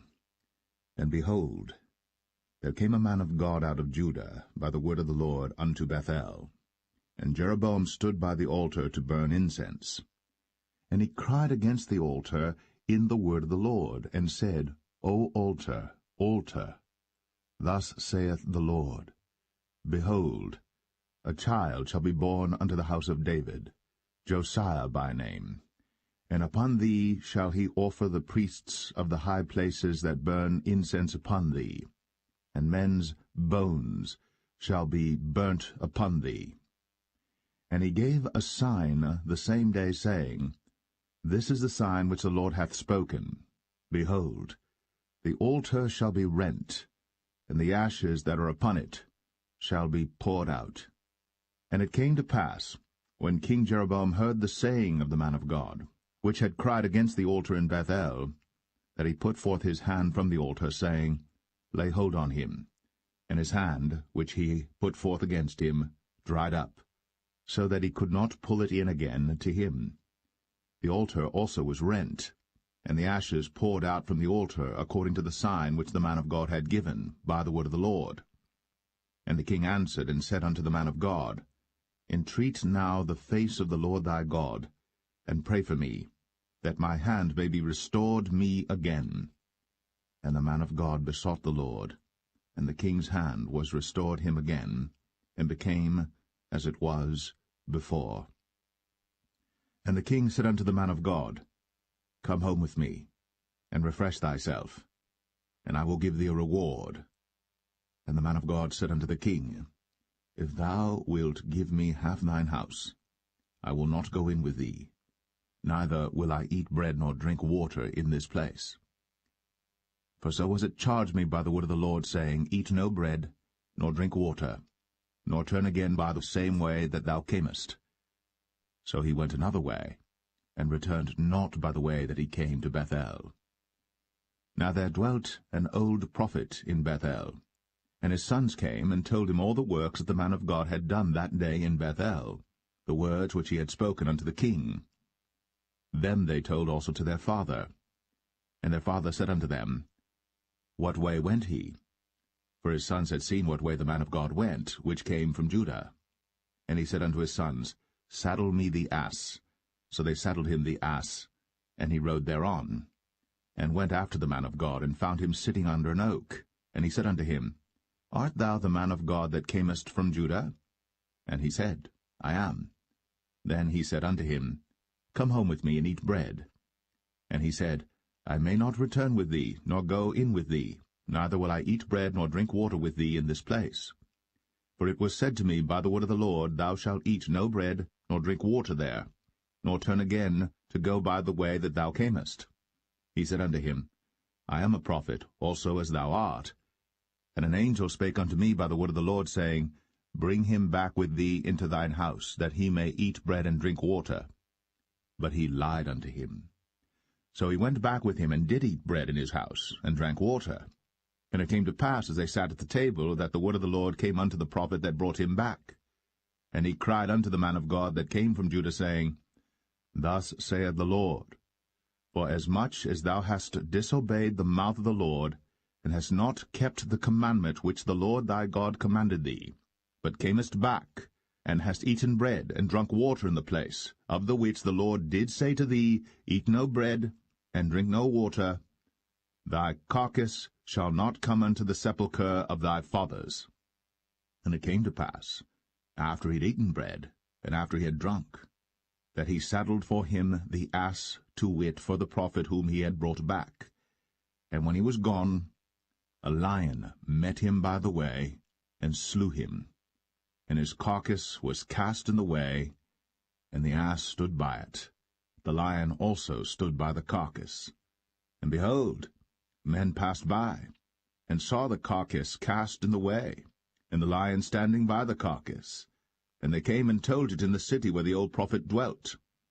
And when the prophet that brought him back from the way heard thereof, he said, It is the man of God who was disobedient unto the word of the Lord. Therefore the Lord hath delivered him unto the lion, which hath torn him and slain him according to the word of the Lord, which he spake unto him. And he spake to his son, saying, Saddle me the ass. And they saddled him. And he went and found his carcass cast in the way, and the ass and the lion standing by the carcass. The lion had not eaten the carcass, nor torn the ass. And the prophet took up the carcass of the man of God, and laid it upon the ass, and brought it back. And the old prophet came to the city to mourn and to bury him. And he laid his carcass in his own grave. And they mourned over him, saying, Alas, my brother! And it came to pass, after he had buried him, that he spake to his son, saying, When I am dead, then bury me in the sepulchre wherein the man of God is buried. Lay my bones beside his bones. For the saying which he cried by the word of the Lord against the altar in Bethel, and against all the houses of the high places which are in the cities of Samaria, shall surely come to pass. After this thing Jeroboam returned not from his evil way, but made again of the lowest of the people priests of the high places. Whosoever would, he consecrated him, and he became one of the priests of the high places. And this thing became sin unto the house of Jeroboam, even to cut it off, and to destroy it from off the face of the earth.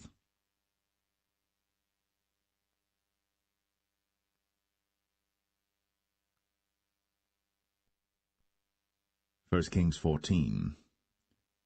At that time Abijah, the son of Jeroboam, fell sick. And Jeroboam said to his wife, Arise, I pray thee, and disguise thyself, that thou be not known to be the wife of Jeroboam, and get thee to Shiloh. Behold, there is Ahijah the prophet, which told me that I should be king over this people. And take with thee 10 loaves and cracknels, and a cruse of honey, and go to him. He shall tell thee what shall become of the child. And Jeroboam's wife did so, and arose, and went to Shiloh, and came to the house of Ahijah. But Ahijah could not see, for his eyes were set by reason of his age. And the Lord said unto Ahijah, Behold, the wife of Jeroboam cometh to ask a thing of thee for her son, for he is sick. Thus and thus shalt thou say unto her, for it shall be, when she cometh in, that she shall feign herself to be another woman. And it was so, when Ahijah heard the sound of her feet, as she came in at the door, that he said, Come in, thou wife of Jeroboam. Why feignest thou thyself to be another? For I am sent to thee with heavy tidings. Go, tell Jeroboam, Thus saith the Lord God of Israel, Forasmuch as I exalted thee from among the people, and made thee prince over my people Israel, and rent the kingdom away from the house of David, and gave it thee, and yet thou hast not been as my servant David, who kept my commandments, and who followed me with all his heart, to do that only which was right in mine eyes, but hast done evil above all that were before thee. For thou hast gone and made thee other gods, and molten images, to provoke me to anger, and hast cast me behind thy back. Therefore, behold, I will bring evil upon the house of Jeroboam, and will cut off from Jeroboam him that pisseth against the wall, and him that is shut up and left in Israel, and will take away the remnant of the house of Jeroboam as a man taketh away dung, till it be all gone. Him that dieth of Jeroboam in the city shall the dogs eat, and him that dieth in the field shall the fowls of the air eat. For the Lord hath spoken it. Arise thou therefore, get thee to thine own house, and when thy feet enter into the city, the child shall die. And all Israel shall mourn for him, and bury him. For he only of Jeroboam shall come to the grave, because in him there is found some good thing toward the Lord God of Israel in the house of Jeroboam. Moreover, the Lord shall raise him up a king over Israel, who shall cut off the house of Jeroboam that day. But what? Even now. For the Lord shall smite Israel, as a reed is shaken in the water, and he shall root up Israel out of this good land, which he gave to their fathers, and shall scatter them beyond the river, because they have made their groves, provoking the Lord to anger. And he shall give Israel up, because of the sins of Jeroboam, who did sin, and who made Israel to sin. And Jeroboam's wife arose and departed, and came to Tirzah. And when she came to the threshold of the door, the child died, and they buried him. And all Israel mourned for him according to the word of the Lord, which he spake by the hand of his servant Ahijah the prophet. And the rest of the acts of Jeroboam, how he warred and how he reigned, behold, they are written in the book of the Chronicles of the kings of Israel. And the days which Jeroboam reigned were 22 years, and he slept with his fathers, and Nadab his son reigned in his stead. And Rehoboam the son of Solomon reigned in Judah.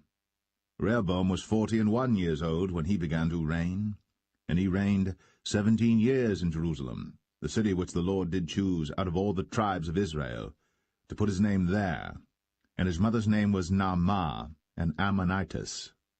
And Judah did evil in the sight of the Lord, and they provoked him to jealousy with their sins which they had committed, above all that their fathers had done.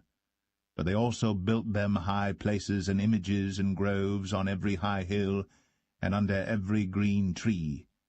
And there were also Sodomites in the land, and they did according to all the abominations of the nations which the Lord cast out before the children of Israel.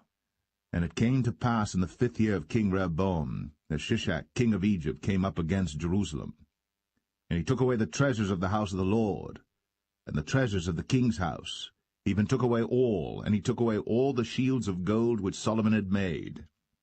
And King Rehoboam made in their stead brazen shields, and committed them unto the hands of the chief of the guard which kept the door of the king's house.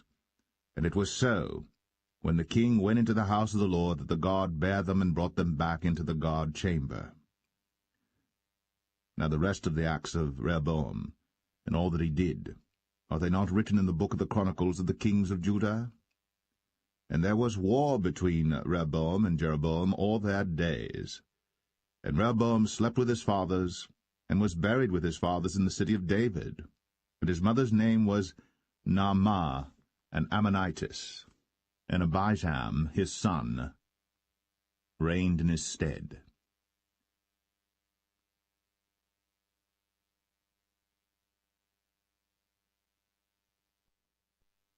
1 Kings 15. Now in the 18th year of King Jeroboam, the son of Nebat, reigned Abijam over Judah. 3 years reigned he in Jerusalem, and his mother's name was Maachah, the daughter of Abishalom. And he walked in all the sins of his father which he had done before him, and his heart was not perfect with the Lord his God, as the heart of David his father. Nevertheless, for David's sake did the Lord his God give him a lamp in Jerusalem to set up his son after him, and to establish Jerusalem, because David did that which was right in the eyes of the Lord, and turned not aside from anything that he commanded him all the days of his life, save only in the matter of Uriah the Hittite. And there was war between Rehoboam and Jeroboam all the days of his life. Now the rest of the acts of Abijam, and all that he did, are they not written in the book of the Chronicles of the kings of Judah? And there was war between Abijam and Jeroboam. And Abijam slept with his fathers, and they buried him in the city of David, and Asa, his son, reigned in his stead. And in the 20th year of Jeroboam, king of Israel, reigned Asa over Judah. And 41 years reigned he in Jerusalem. And his mother's name was Maachah, the daughter of Abishalom. And Asa did that which was right in the eyes of the Lord, as did David his father. And he took away the Sodomites out of the land, and removed all the idols that his fathers had made. And also Maachah his mother, even her he removed from being queen, because she had made an idol in the grove. And Asa destroyed her idol, and burned it by the brook Kidron. But the high places were not removed. Nevertheless Asa's heart was perfect with the Lord all his days. And he brought in the things which his father had dedicated, and the things which himself had dedicated, into the house of the Lord, silver and gold and vessels. And there was war between Asa and Baasha, king of Israel, all their days. And Baasha, king of Israel, went up against Judah, and built Ramah, that he might not suffer any to go out or come in to Asa, king of Judah. Then Asa took all the silver and the gold that were left in the treasures of the house of the Lord, and the treasures of the king's house, and delivered them into the hand of his servants. And King Asa sent them to Ben-Hadad, the son of Tabrimon, the son of Hezion, king of Syria, that dwelt at Damascus, saying, There is a league between me and thee, and between my father and thy father. Behold, I have sent unto thee a present of silver and gold. Come, and break thy league with Baasha king of Israel, that he may depart from me. So Ben-Hadad hearkened unto King Asa, and sent the captains of the hosts which he had against the cities of Israel, and smote Ijon and Dan and Abel-Beth-Maachah and all Cinneroth, with all the land of Naphtali. And it came to pass, when Baasha heard thereof, that he left off building of Ramah, and dwelt in Tirzah. Then King Asa made a proclamation throughout all Judah, none was exempted. And they took away the stones of Ramah, and the timber thereof, wherewith Baasha had builded. And King Asa built with them Geba of Benjamin, and Mizpah. The rest of all the acts of Asa, and all his might, and all that he did, and the cities which he built, are they not written in the book of the Chronicles of the kings of Judah? Nevertheless, in the time of his old age, he was diseased in his feet. And Asa slept with his fathers, and was buried with his fathers in the city of David his father, and Jehoshaphat his son reigned in his stead. And Nadab the son of Jeroboam began to reign over Israel in the 2nd year of Asa king of Judah, and reigned over Israel 2 years. And he did evil in the sight of the Lord, and walked in the way of his father, and in his sin wherewith he made Israel to sin. And Baasha the son of Ahijah of the house of Issachar conspired against him. And Baasha smote him at Gibbethon, which belonged to the Philistines, for Nadab and all Israel laid siege to Gibbethon. Even in the 3rd year of Asa king of Judah did Baasha slay him, and reigned in his stead. And it came to pass when he reigned, that he smote all the house of Jeroboam. He left not to Jeroboam any that breathed, until he had destroyed him, according unto the saying of the Lord, which he spake by his servant Ahijah the Shilonite.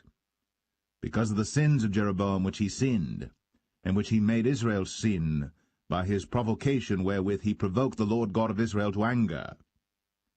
Now the rest of the acts of Nadab, and all that he did, are they not written in the book of the Chronicles of the kings of Israel?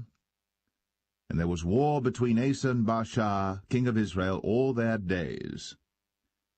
In the 3rd year of Asa, king of Judah, began Baasha the son of Ahijah to reign over all Israel in Tirzah 24 years.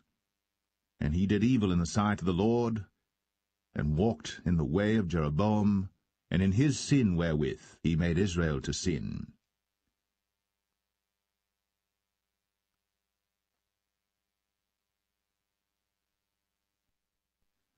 1 Kings 16.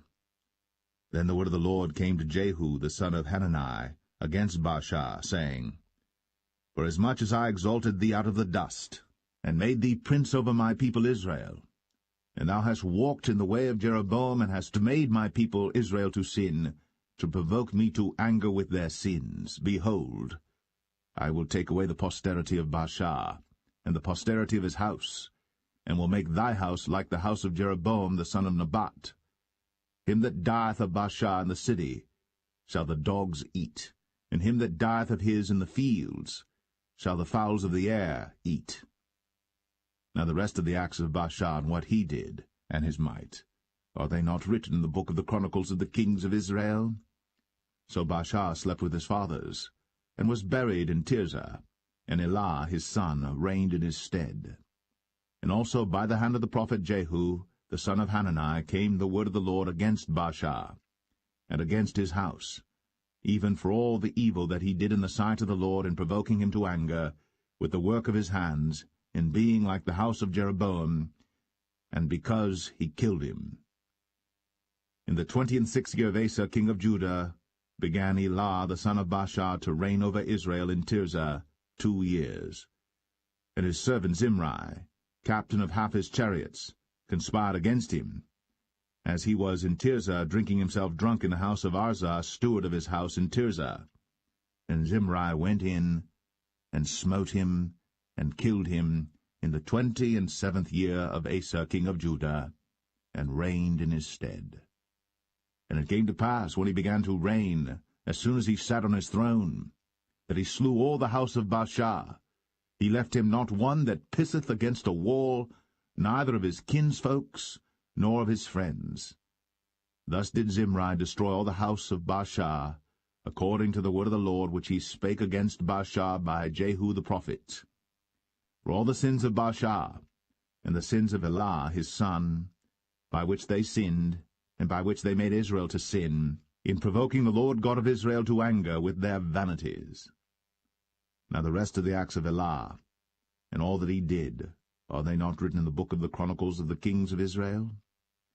In the 27th year of Asa king of Judah did Zimri reign 7 days in Tirzah. And the people were encamped against Gibbethon, which belonged to the Philistines. And the people that were encamped heard say, Zimri hath conspired, and hath also slain the king. Wherefore all Israel made Omri, the captain of the host, king over Israel that day in the camp. And Omri went up from Gibbethon, and all Israel with him, and they besieged Tirzah. And it came to pass, when Zimri saw that the city was taken, that he went into the palace of the king's house, and burnt the king's house over him with fire, and died. For his sins, which he sinned in doing evil in the sight of the Lord, in walking in the way of Jeroboam, and in his sin which he did, to make Israel to sin. Now the rest of the acts of Zimri, and his treason that he wrought, are they not written in the book of the Chronicles of the kings of Israel? Then were the people of Israel divided into 2 parts. Half of the people followed Tibni the son of Ginath, to make him king, and half followed Omri. But the people that followed Omri prevailed against the people that followed Tibni the son of Ginath. So Tibni died, and Omri reigned. In the 31st year of Asa king of Judah began Omri to reign over Israel 12 years. 6 years reigned he in Tirzah. And he bought the hill Samaria of Shemer for 2 talents of silver, and built on the hill, and called the name of the city which he built after the name of Shemer, owner of the hill, Samaria. But Omri wrought evil in the eyes of the Lord, and did worse than all that were before him. For he walked in all the way of Jeroboam the son of Nebat, and in his sin wherewith he made Israel to sin, to provoke the Lord God of Israel to anger with their vanities. Now the rest of the acts of Omri which he did, and his might that he showed, are they not written in the book of the chronicles of the kings of Israel? So Omri slept with his fathers, and was buried in Samaria, and Ahab his son reigned in his stead. And in the 38th year of Asa king of Judah began Ahab the son of Omri to reign over Israel. And Ahab the son of Omri reigned over Israel in Samaria 22 years. And Ahab the son of Omri did evil in the sight of the Lord above all that were before him. And it came to pass, as if it had been a light thing for him to walk in the sins of Jeroboam the son of Nebat, that he took to wife Jezebel, the daughter of Ethbaal, king of the Zidonians, and went and served Baal, and worshipped him. And he reared up an altar for Baal in the house of Baal, which he had built in Samaria. And Ahab made a grove, and Ahab did more to provoke the Lord God of Israel to anger than all the kings of Israel that were before him. In his days did Hiel the Bethelite build Jericho. He laid the foundation thereof in Abiram his firstborn, and set up the gates thereof in his youngest son Segub, according to the word of the Lord, which he spake by Joshua the son of Nun.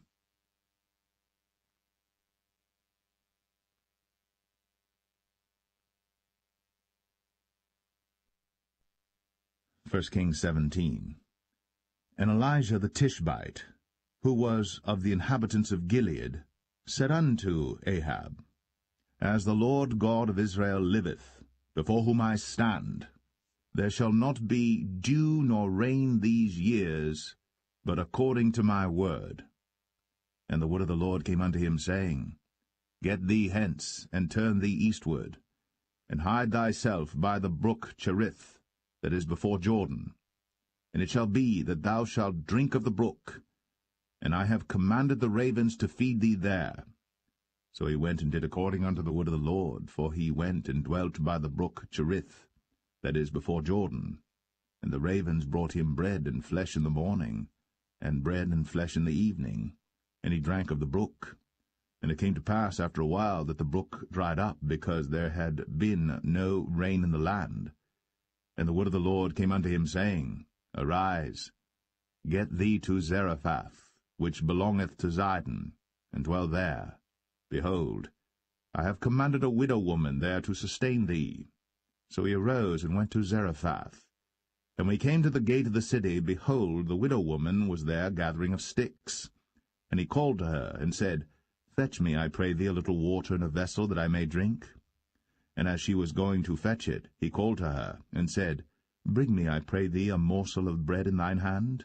And she said, As the Lord thy God liveth, I have not a cake, but an handful of meal in a barrel, and a little oil in a cruse, and behold, I am gathering 2 sticks, that I may go in and dress it for me, and my son, that we may eat it, and die. And Elijah said unto her, Fear not, go and do as thou hast said, but make me thereof a little cake first, and bring it unto me, and after make for thee and for thy son.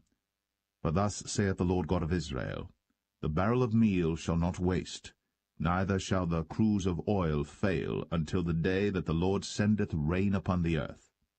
And she went and did according to the saying of Elijah, and she and he and her house did eat many days. And the barrel of meal wasted not, neither did the cruse of oil fail, according to the word of the Lord, which he spake by Elijah. And it came to pass after these things, that the son of the woman, the mistress of the house, fell sick, and his sickness was so sore, that there was no breath left in him. And she said unto Elijah, What have I to do with thee, O thou man of God? Art thou come unto me to call my sin to remembrance, and to slay my son? And he said unto her, give me thy son.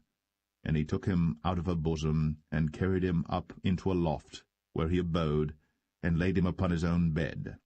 And he cried unto the Lord, and said, O Lord my God, hast thou also brought evil upon the widow with whom I sojourn by slaying her son?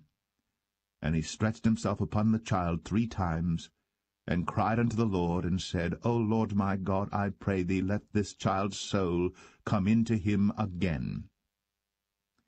And the Lord heard the voice of Elijah, and the soul of the child came into him again, and he revived. And Elijah took the child, and brought him down out of the chamber into the house, and delivered him unto his mother. And Elijah said, See, thy son liveth. And the woman said to Elijah, Now by this I know that thou art a man of God, and that the word of the Lord in thy mouth is truth.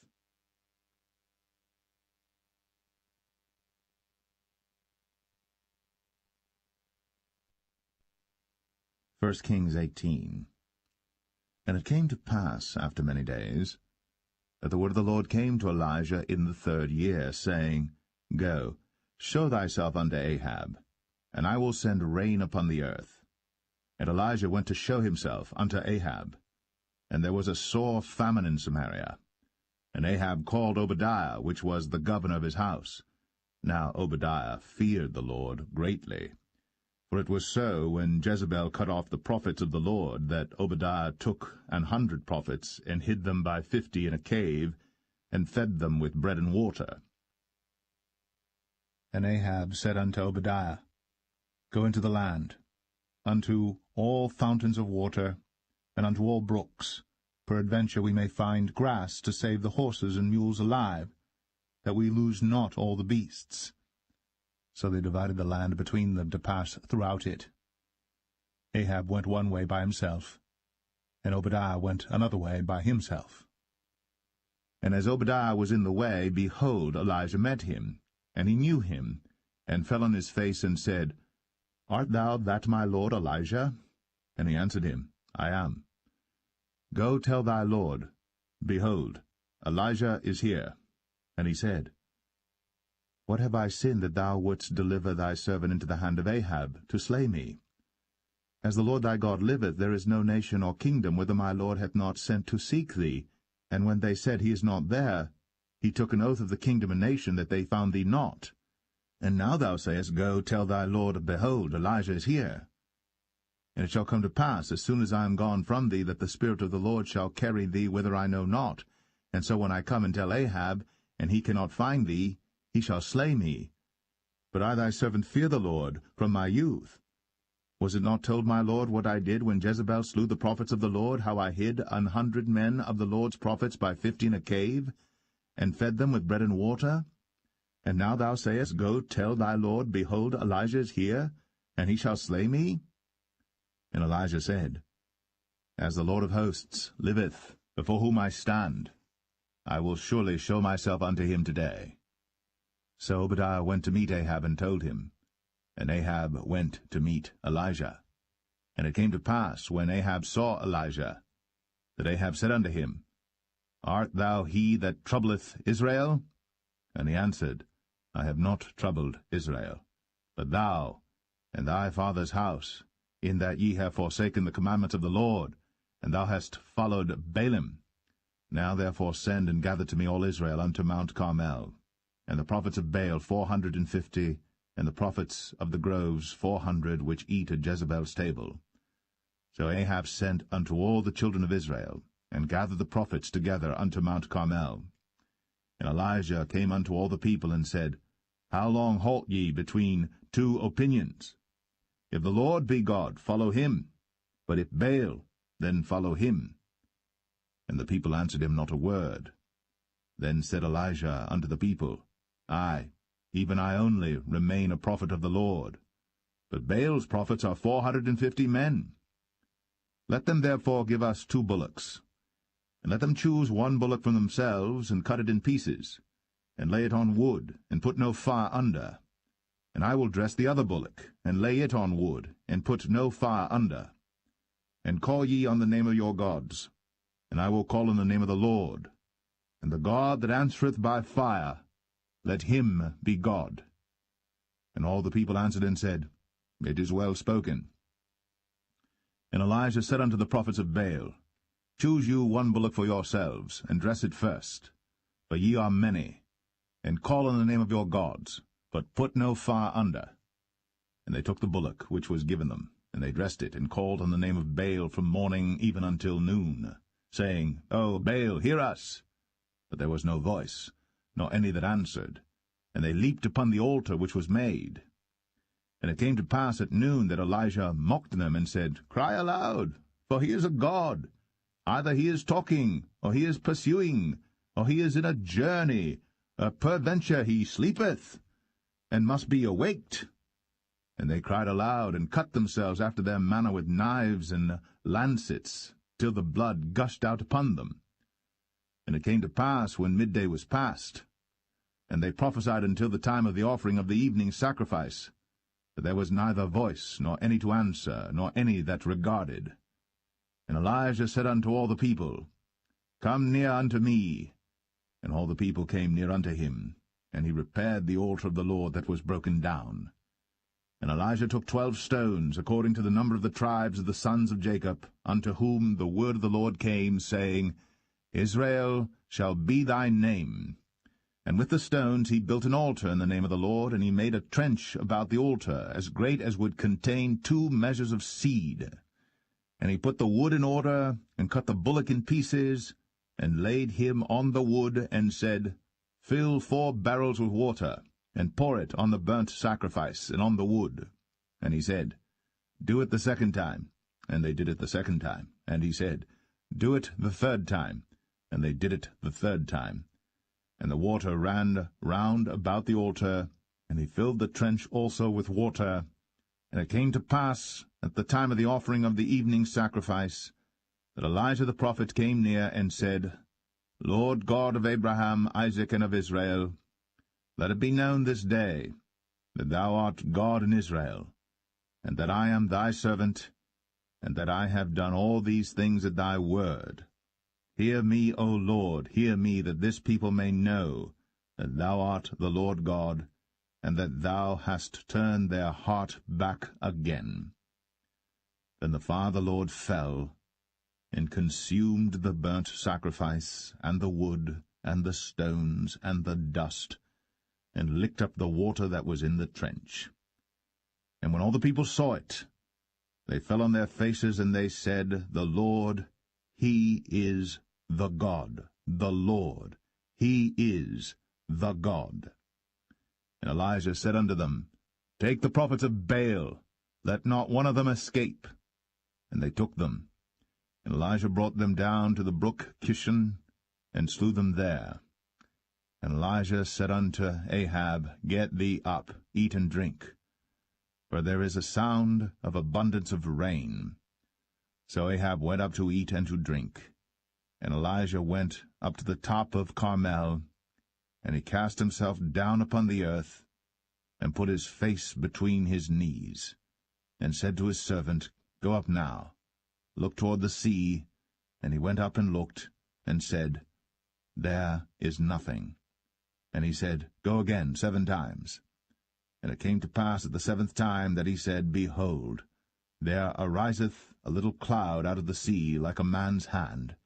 And he said, Go up, say unto Ahab, Prepare thy chariot, and get thee down, that the rain stop thee not. And it came to pass in the meanwhile that the heaven was black with clouds and wind, and there was a great rain. And Ahab rode, and went to Jezreel. And the hand of the Lord was on Elijah, and he girded up his loins, and ran before Ahab to the entrance of Jezreel.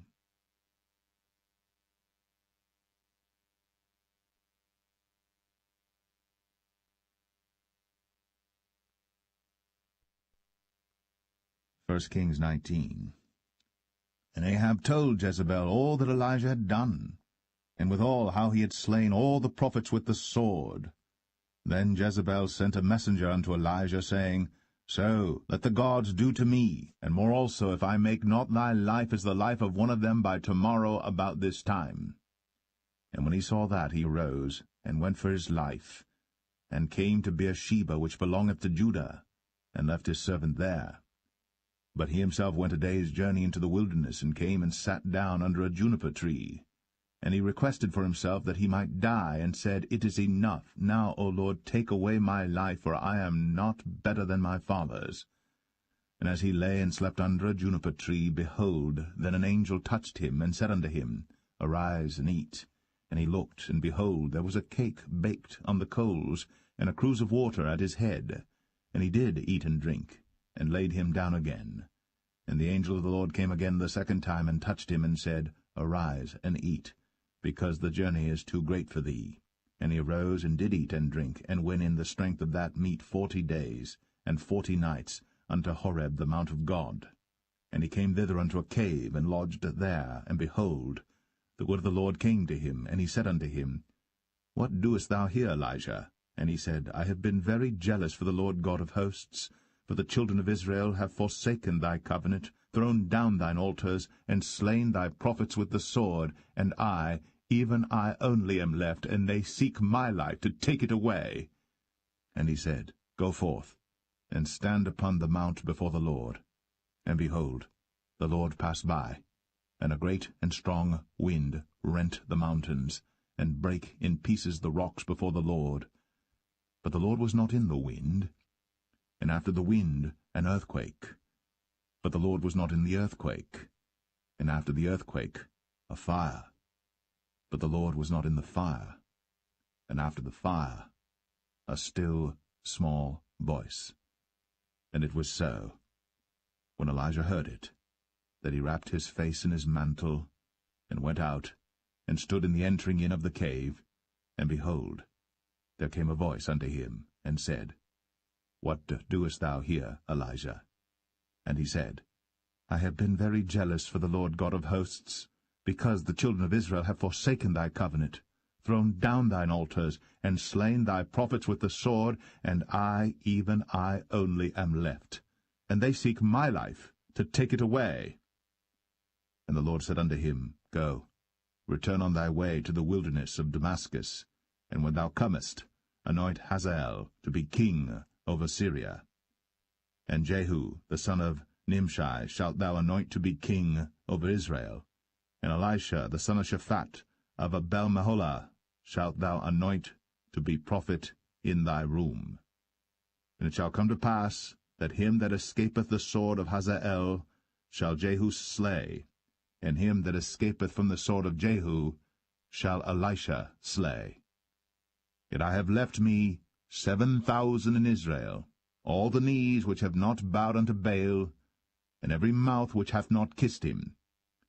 So he departed thence, and found Elisha the son of Shaphat, who was plowing with 12 yoke of oxen before him, and he with the 12th. And Elijah passed by him, and cast his mantle upon him. And he left the oxen, and ran after Elijah, and said, Let me, I pray thee, kiss my father and my mother, and then I will follow thee. And he said unto him, Go back again, for what have I done to thee? And he returned back from him, and took a yoke of oxen, and slew them, and boiled their flesh with the instruments of the oxen, and gave unto the people, and they did eat. Then he arose, and went after Elijah, and ministered unto him.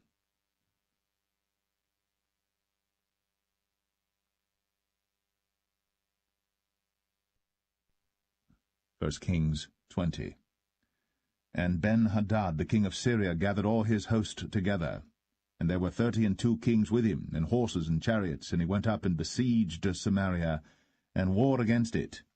And he sent messengers to Ahab king of Israel into the city, and said unto him, Thus saith Ben-Hadad, Thy silver and thy gold is mine, thy wives also and thy children, even the goodliest, are mine. And the king of Israel answered and said, My lord, O king, according to thy saying, I am thine, and all that I have.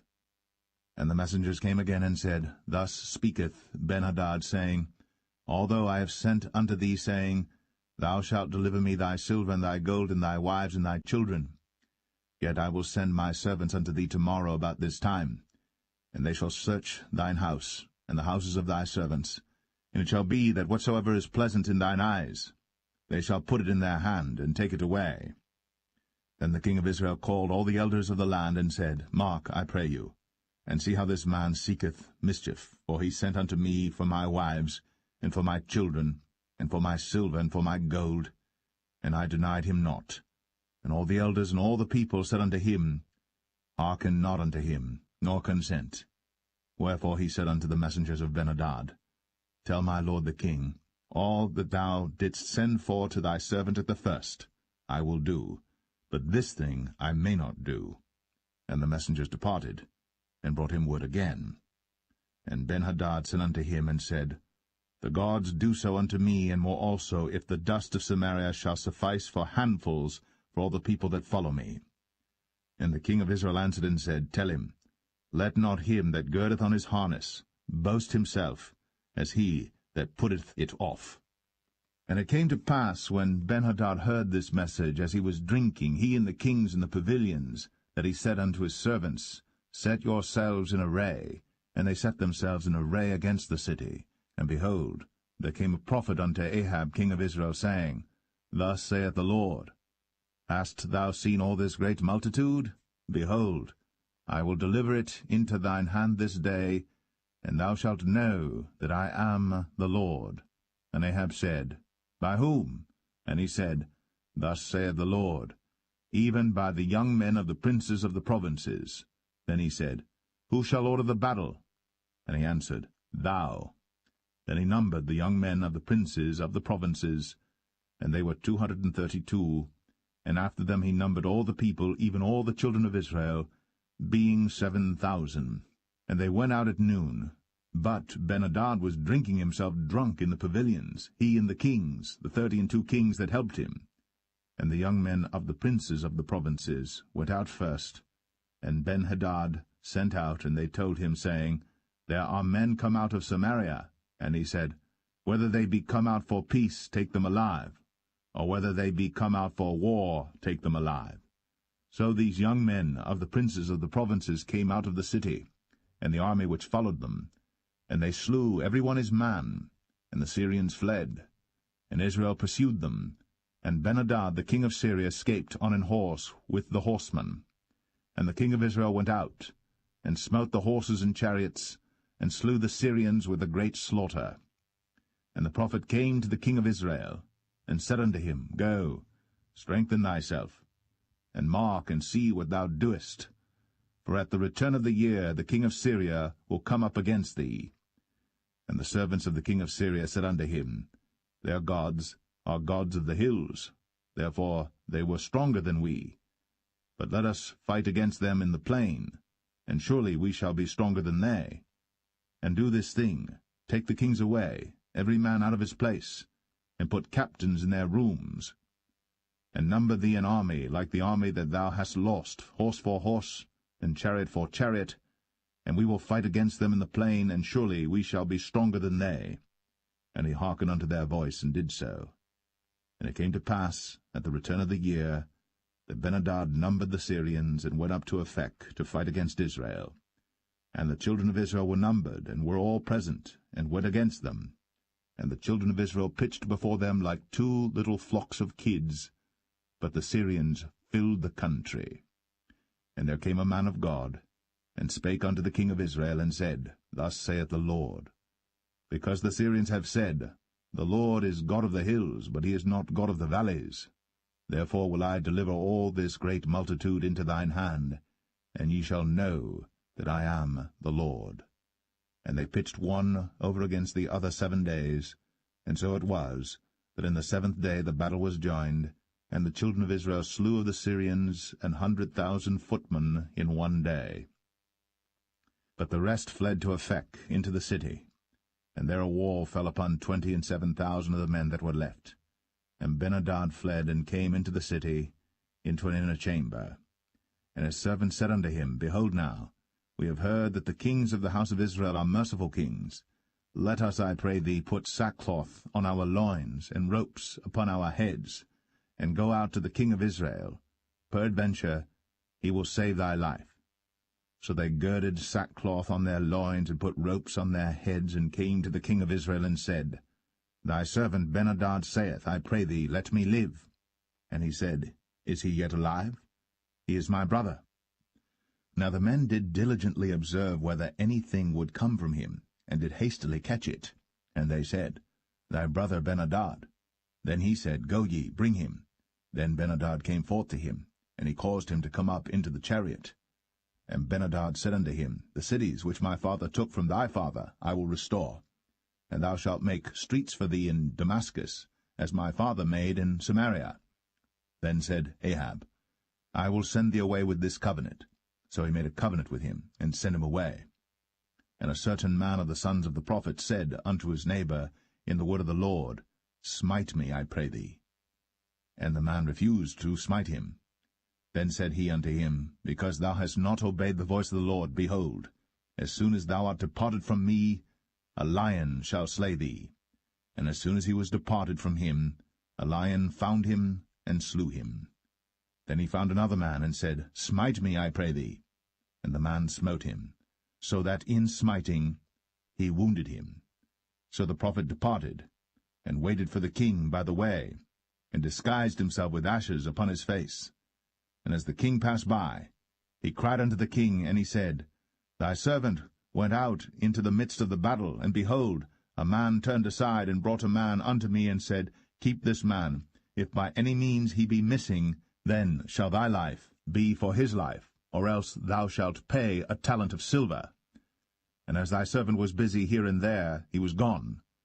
And the king of Israel said unto him, So shall thy judgment be. Thyself hast decided it.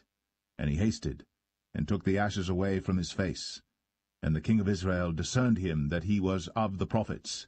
And he said unto him, Thus saith the Lord, Because thou hast let go out of thy hand a man whom I appointed to utter destruction, therefore thy life shall go for his life, and thy people for his people. And the king of Israel went to his house, heavy and displeased, and came to Samaria.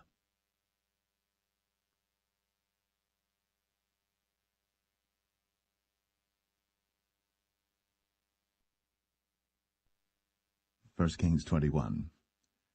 And it came to pass after these things that Naboth the Jezreelite had a vineyard which was in Jezreel, hard by the palace of Ahab king of Samaria.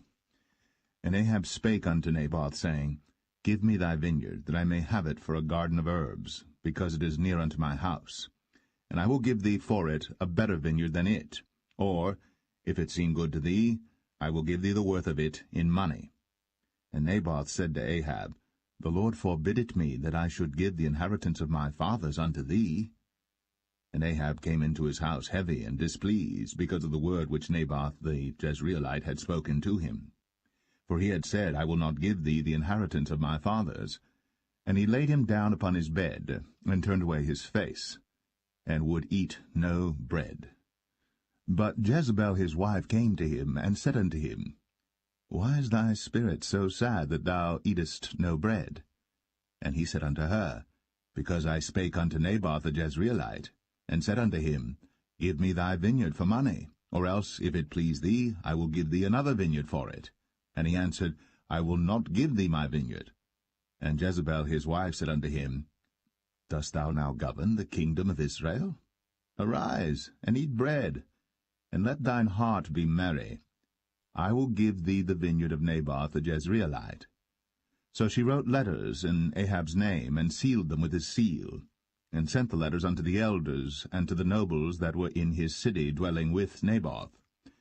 And she wrote in the letters, saying, Proclaim a fast, and set Naboth on high among the people, and set 2 men, sons of Belial, before him, to bear witness against him, saying, Thou didst blaspheme God and the king.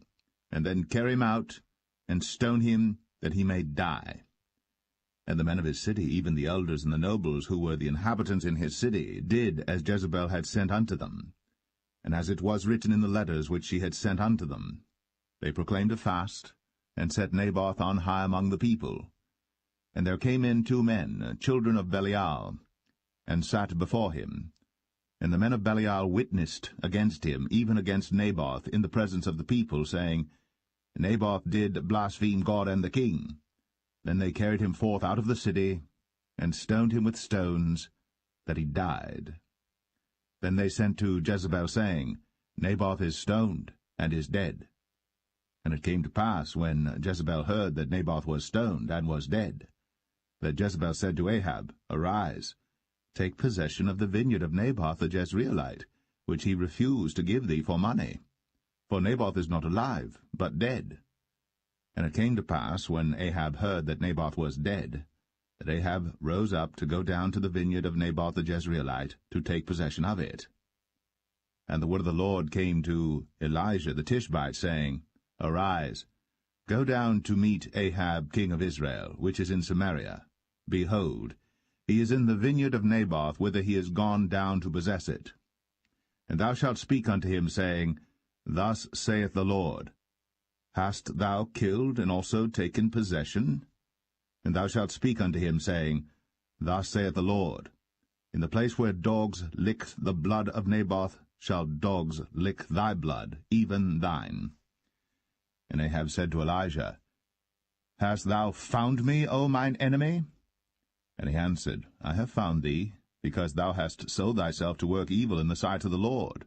Behold, I will bring evil upon thee, and will take away thy posterity, and will cut off from Ahab him that pisseth against the wall, and him that is shut up and left in Israel, and will make thine house like the house of Jeroboam the son of Nebat, and like the house of Baasha the son of Ahijah, for the provocation wherewith thou hast provoked me to anger, and made Israel to sin.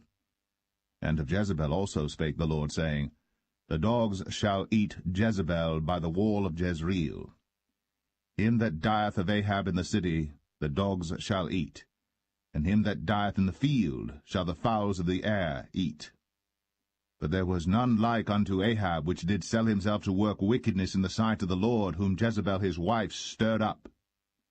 And he did very abominably in following idols, according to all things as did the Amorites, whom the Lord cast out before the children of Israel. And it came to pass, when Ahab heard those words, that he rent his clothes, and put sackcloth upon his flesh, and fasted, and lay in sackcloth, and went softly.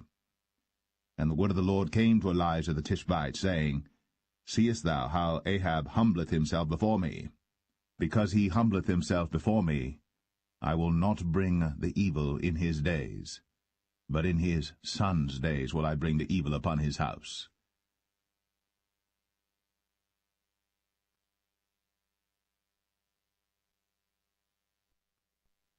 1 Kings 22. And they continued 3 years without war between Syria and Israel. And it came to pass in the 3rd year that Jehoshaphat the king of Judah came down to the king of Israel. And the king of Israel said unto his servants, Know ye that Ramoth and Gilead is ours, and we be still, and take it not out of the hand of the king of Syria? And he said unto Jehoshaphat, Wilt thou go with me to battle to Ramoth Gilead? And Jehoshaphat said to the king of Israel, I am as thou art, my people as thy people, my horses as thy horses. And Jehoshaphat said unto the king of Israel, Inquire, pray thee, at the word of the Lord today. Then the king of Israel gathered the prophets together, about 400 men, and said unto them, Shall I go against Ramoth Gilead to battle, or shall I forbear? And they said, Go up, for the Lord shall deliver it into the hand of the king. And Jehoshaphat said, Is there not here a prophet of the Lord besides, that we might inquire of him? And the king of Israel said unto Jehoshaphat, There is yet one man, Micaiah the son of Imlah, by whom we may inquire of the Lord. But I hate him, for he doth not prophesy good concerning me, but evil. And Jehoshaphat said, Let not the king say so. Then the king of Israel called an officer, and said, Hasten hither Micaiah the son of Imlah. And the king of Israel and Jehoshaphat the king of Judah sat each on his throne, having put on their robes in a void place in the entrance of the gate of Samaria. And all the prophets prophesied before them.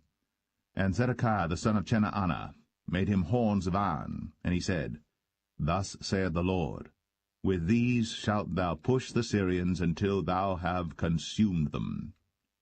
And all the prophets prophesied so, saying, Go up to Ramoth-Gilead, and prosper, for the Lord shall deliver it into the king's hand.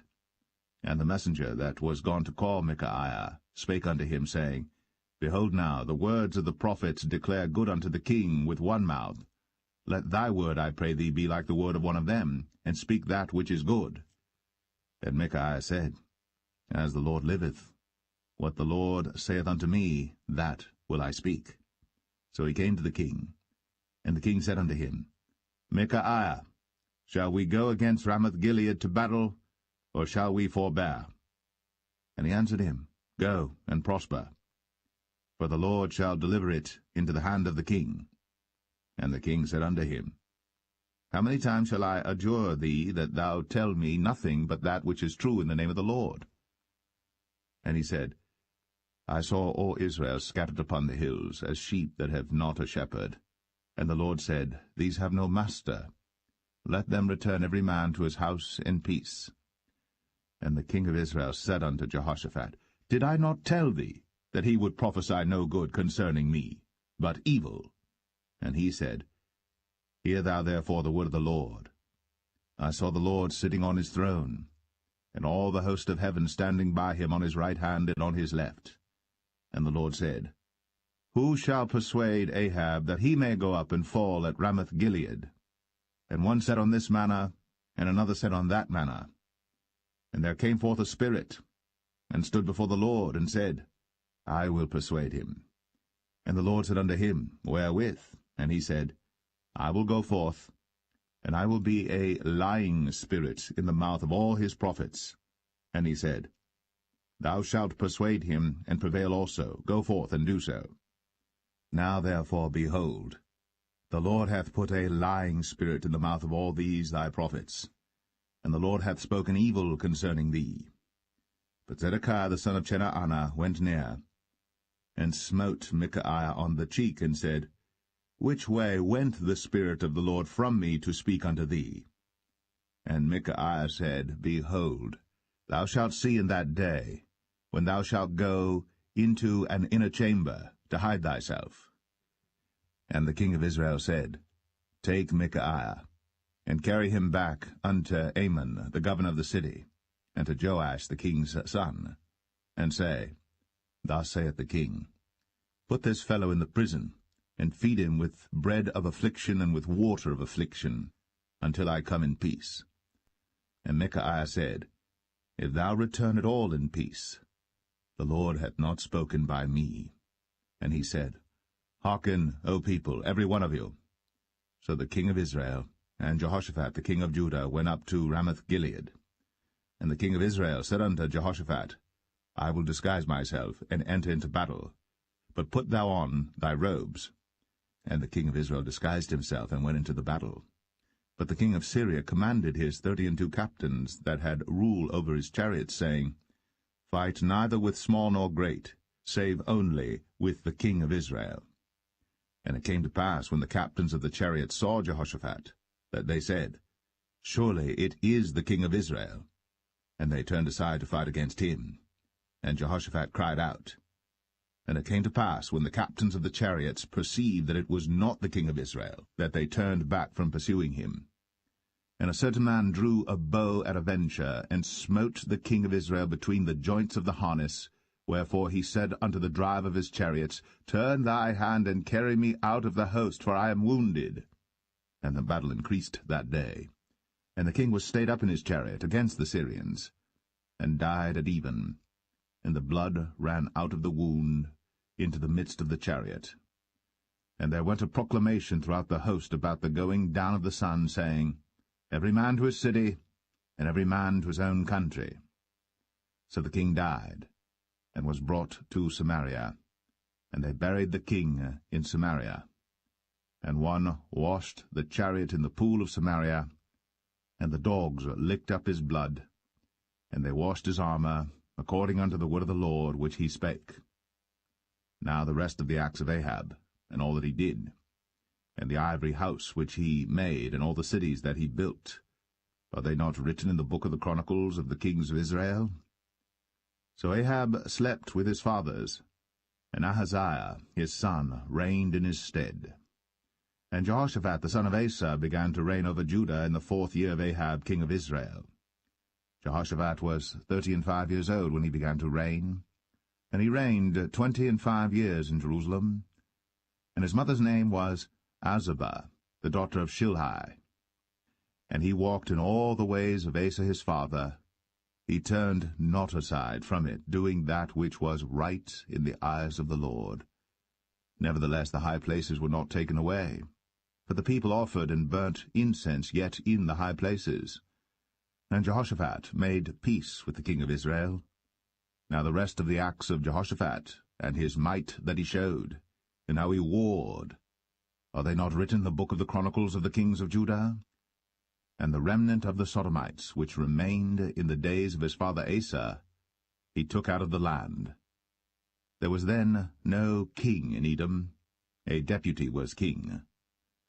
Jehoshaphat made ships of Tarshish to go to Ophir for gold, but they went not, for the ships were broken at Ezion-Geber. Then said Ahaziah the son of Ahab unto Jehoshaphat, Let my servants go with thy servants in the ships. But Jehoshaphat would not. And Jehoshaphat slept with his fathers, and was buried with his fathers in the city of David his father. And Jehoram his son reigned in his stead. Ahaziah the son of Ahab began to reign over Israel in Samaria the 17th year of Jehoshaphat king of Judah, and reigned 2 years over Israel. And he did evil in the sight of the Lord, and walked in the way of his father, and in the way of his mother, and in the way of Jeroboam the son of Nebat, who made Israel to sin. For he served Baal, and worshipped him, and provoked to anger the Lord God of Israel, according to all that his father had done.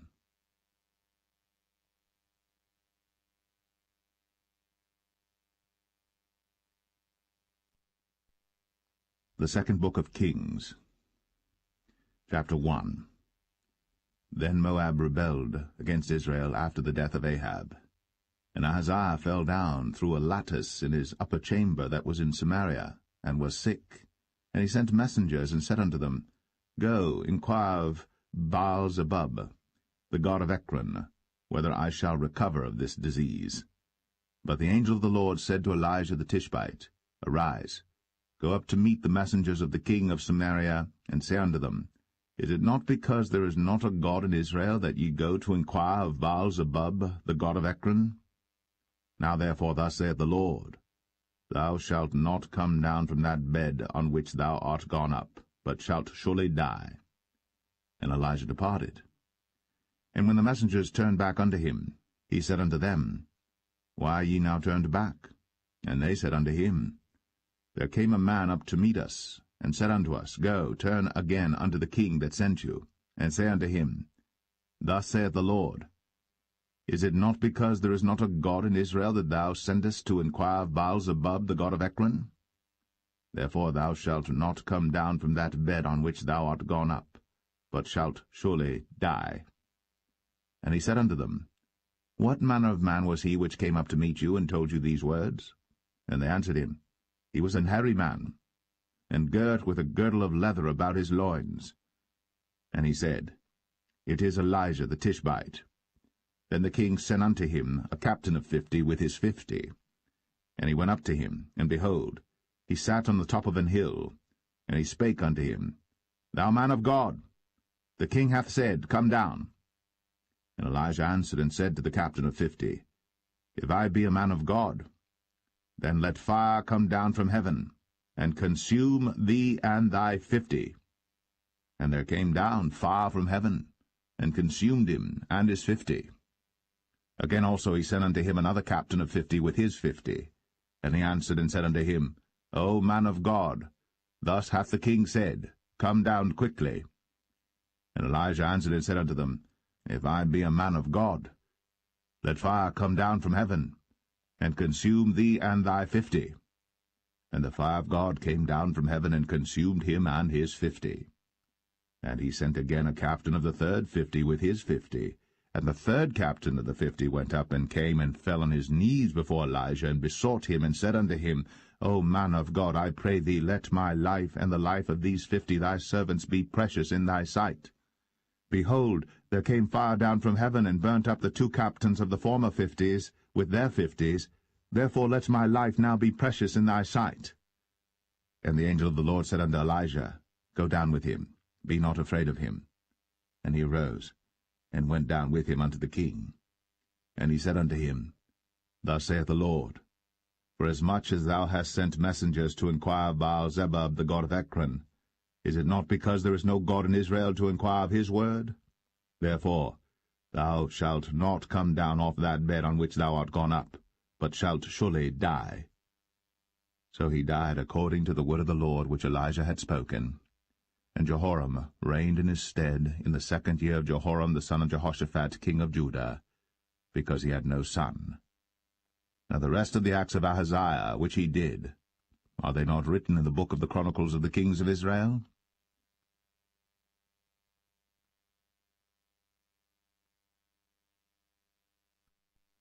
2 Kings 2. And it came to pass, when the Lord would take up Elijah into heaven by a whirlwind, that Elijah went with Elisha from Gilgal. And Elijah said unto Elisha, Tarry here, I pray thee, for the Lord hath sent me to Bethel. And Elisha said unto him, As the Lord liveth, and as thy soul liveth, I will not leave thee. So they went down to Bethel. And the sons of the prophets that were at Bethel came forth to Elisha, and said unto him, Knowest thou that the Lord will take away thy master from thy head today? And he said, Yea, I know it. Hold ye your peace. And Elijah said unto him, Elisha, tarry here, I pray thee, for the Lord hath sent me to Jericho. And he said, As the Lord liveth, and as thy soul liveth, I will not leave thee. So they came to Jericho. And the sons of the prophets that were at Jericho came to Elisha, and said unto him, Knowest thou that the Lord will take away thy master from thy head today? And he answered, Yea, I know it. Hold ye your peace. And Elijah said unto him, Tarry, I pray thee here, for the Lord hath sent me to Jordan. And he said, As the Lord liveth, and as thy soul liveth, I will not leave thee. And they two went on. And 50 men of the sons of the prophets went, and stood to view afar off. And they too stood by Jordan. And Elijah took his mantle, and wrapped it together, and smote the waters, and they were divided hither and thither, so that they too went over on dry ground. And it came to pass, when they were gone over, that Elijah said unto Elisha, Ask what I shall do for thee, before I be taken away from thee. And Elisha said, I pray thee, let a double portion of thy spirit be upon me. And he said, Thou hast asked a hard thing. Nevertheless, if thou see me when I am taken from thee, it shall be so unto thee, but if not, it shall not be so. And it came to pass, as they still went on and talked, that, behold, there appeared a chariot of fire, and horses of fire, and parted them both asunder. And Elijah went up by a whirlwind into heaven. And Elisha saw it, and he cried, My father, the chariot of Israel, and the horsemen thereof. And he saw him no more. And he took hold of his own clothes, and rent them in 2 pieces. He took up also the mantle of Elijah that fell from him, and went back and stood by the bank of Jordan. And he took the mantle of Elijah that fell from him, and smote the waters, and said, Where is the Lord God of Elijah? And when he also had smitten the waters, they parted hither and thither, and Elisha went over. And when the sons of the prophets which were to view at Jericho saw him, they said, The spirit of Elijah doth rest on Elisha. And they came to meet him, and bowed themselves to the ground before him. And they said unto him, Behold now, there be with thy servants 50 strong men. Let them go, we pray thee, and seek thy master, lest peradventure the Spirit of the Lord hath taken him up, and cast him upon some mountain, or into some valley. And he said, Ye shall not send. And when they urged him till he was ashamed, he said, Send. They sent therefore 50 men, and they sought 3 days, but found him not. And when they came again to him, for he tarried at Jericho, he said unto them, Did I not say unto you, Go not? And the men of the city said unto Elisha, Behold, I pray thee, the situation of this city is pleasant, as my Lord seeth. But the water is not, and the ground barren. And he said, Bring me a new cruse, and put salt therein. And they brought it to him. And he went forth unto the spring of the waters, and cast the salt in there, and said, Thus saith the Lord, I have healed these waters. There shall not be from thence any more death or barren land. So the waters were healed unto this day, according to the saying of Elisha which he spake. And he went up from thence unto Bethel, and as he was going up by the way, there came forth little children out of the city, and mocked him, and said unto him, Go up, thou bald head, go up, thou bald head. And he turned back, and looked on them, and cursed them in the name of the Lord. And there came forth 2 she-bears out of the wood, and tare 42 children of them. And he went from thence to Mount Carmel, and from thence he returned to Samaria.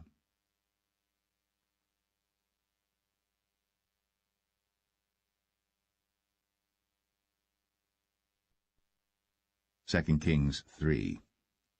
Now Jehoram the son of Ahab began to reign over Israel in Samaria the 18th year of Jehoshaphat king of Judah, and reigned 12 years. And he wrought evil in the sight of the Lord, but not like his father and like his mother. For he put away the image of Baal that his father had made. Nevertheless he cleaved unto the sins of Jeroboam the son of Nebat, which made Israel to sin. He departed not therefrom. And Mesha king of Moab was a sheepmaster, and rendered unto the king of Israel 100,000 lambs and 100,000 rams with the wool. But it came to pass, when Ahab was dead, that the king of Moab rebelled against the king of Israel. And King Jehoram went out of Samaria the same time, and numbered all Israel. And he went and sent to Jehoshaphat the king of Judah, saying, The king of Moab hath rebelled against me. Wilt thou go with me against Moab to battle? And he said, I will go up. I am as thou art, my people as thy people, and my horses as thy horses. And he said, Which way shall we go up? And he answered, The way through the wilderness of Edom. So the king of Israel went, and the king of Judah, and the king of Edom, and they fetched a compass of 7 days' journey, and there was no water for the host, and for the cattle that followed them. And the king of Israel said, Alas, that the Lord hath called these 3 kings together to deliver them into the hand of Moab. But Jehoshaphat said, Is there not here a prophet of the Lord, that we may inquire of the Lord by him? And one of the king of Israel's servants answered and said, Here is Elisha the son of Shaphat, which poured water on the hands of Elijah. And Jehoshaphat said, The word of the Lord is with him. So the king of Israel and Jehoshaphat and the king of Edom went down to him. And Elisha said unto the king of Israel, What have I to do with thee? Get thee to the prophets of thy father, and to the prophets of thy mother. And the king of Israel said unto him, Nay, for the Lord hath called these 3 kings together to deliver them into the hand of Moab. And Elisha said, As the Lord of hosts liveth, before whom I stand, surely, were it not that I regard the presence of Jehoshaphat the king of Judah, I would not look toward thee, nor see thee. But now bring me a minstrel. And it came to pass, when the minstrel played, that the hand of the Lord came upon him. And he said, Thus saith the Lord, Make this valley full of ditches. For thus saith the Lord, Ye shall not see wind, neither shall ye see rain, yet that valley shall be filled with water, that ye may drink, both ye, and your cattle, and your beasts. And this is but a light thing in the sight of the Lord. he will deliver the Moabites also into your hand. And ye shall smite every fenced city and every choice city, and shall fell every good tree, and stop all wells of water, and mar every good piece of land with stones. And it came to pass in the morning, when the meat offering was offered, that, behold, there came water by the way of Edom, and the country was filled with water. And when all the Moabites heard that the kings were come up to fight against them, they gathered all that were able to put on armor, and upward and stood in the border. And they rose up early in the morning, and the sun shone upon the water, and the Moabites saw the water on the other side as red as blood. And they said, This is blood, the kings are surely slain, and they have smitten one another. Now, therefore, Moab to the spoil.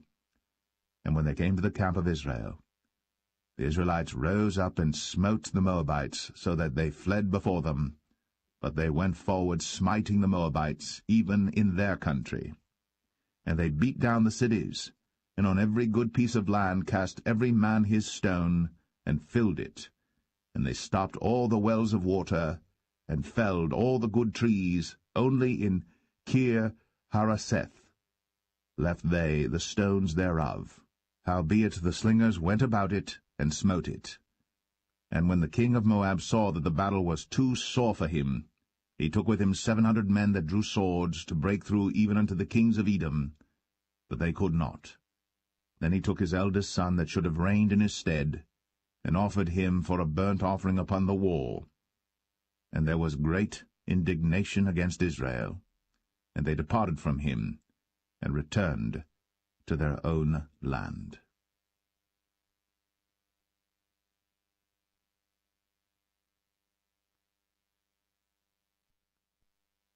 2 Kings 4.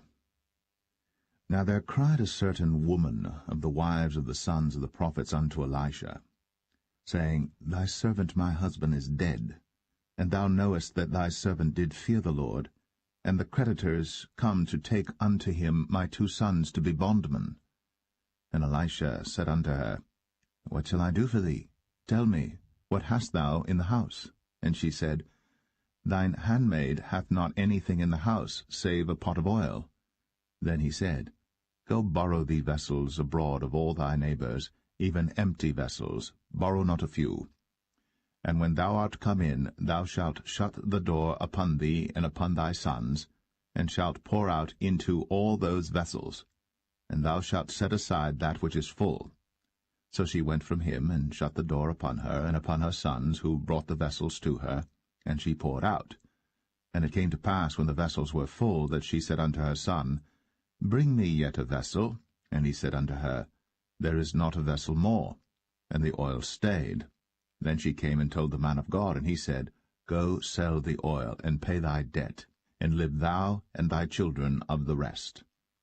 And it fell on a day that Elisha passed to Shunem, where was a great woman, and she constrained him to eat bread. And so it was, that as oft as he passed by, he turned in thither to eat bread. And she said unto her husband, Behold now, I perceive that this is an holy man of God, which passeth by us continually. Let us make a little chamber, I pray thee, on the wall, and let us set for him there a bed, and a table, and a stool, and a candlestick. And it shall be, when he cometh to us, that he shall turn in thither. And it fell on a day that he came thither, and he turned into the chamber, and lay there.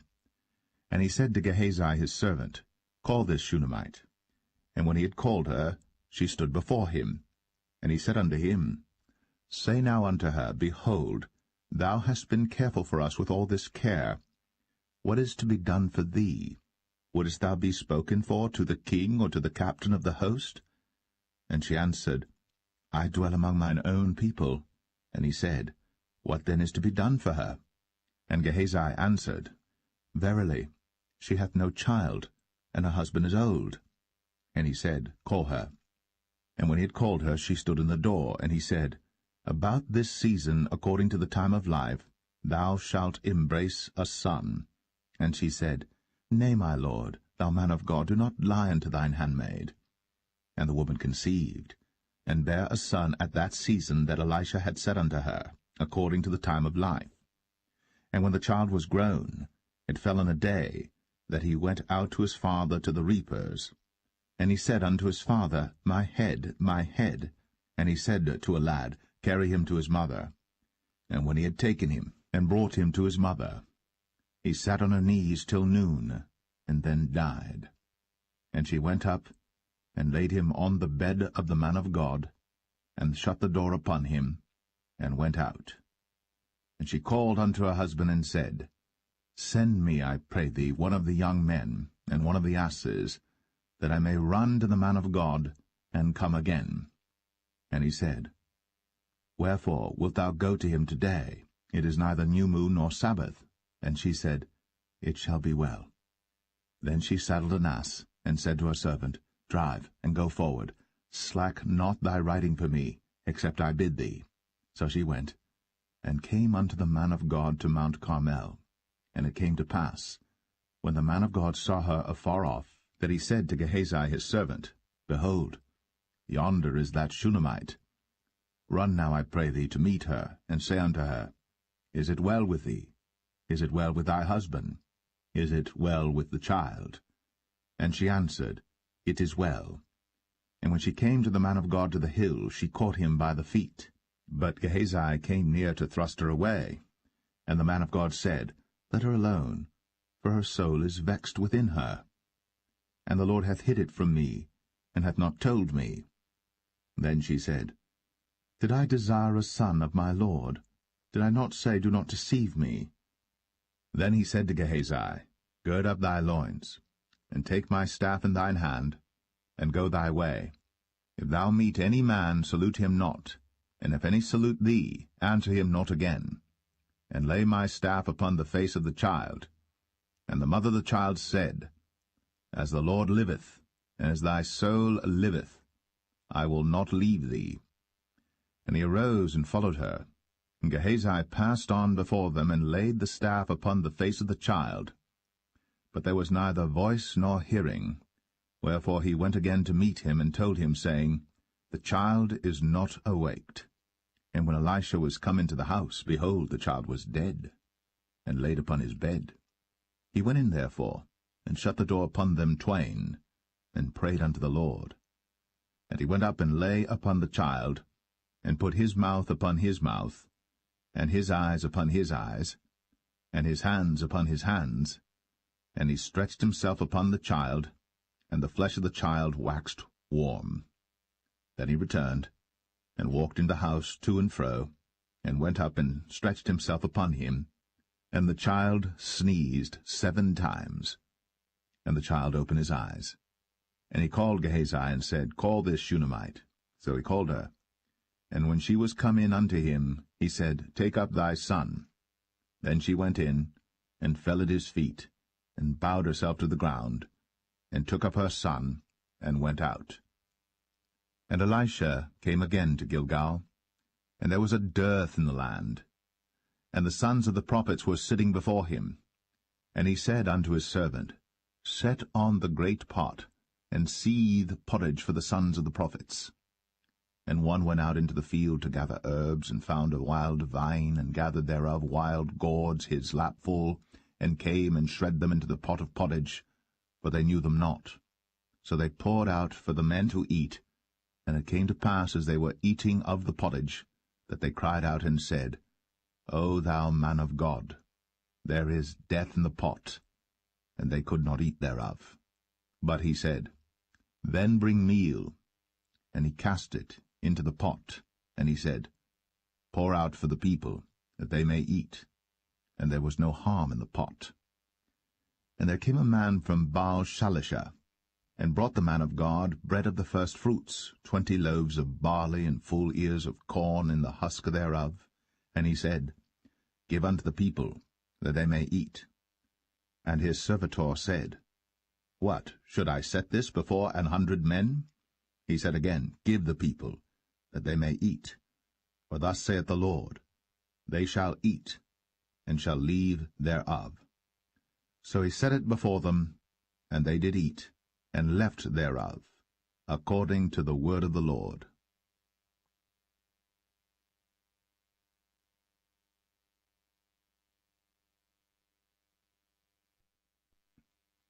2 Kings 5.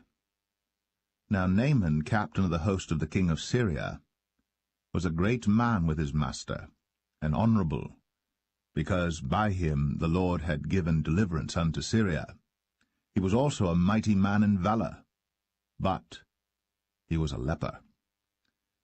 And the Syrians had gone out by companies, and had brought away captive out of the land of Israel a little maid, and she waited on Naaman's wife. And she said unto her mistress, Would God my Lord were with the prophet that is in Samaria, for he would recover him of his leprosy. And one went in and told his lord, saying, Thus and thus said the maid that is of the land of Israel. And the king of Syria said, Go to, go, and I will send a letter unto the king of Israel.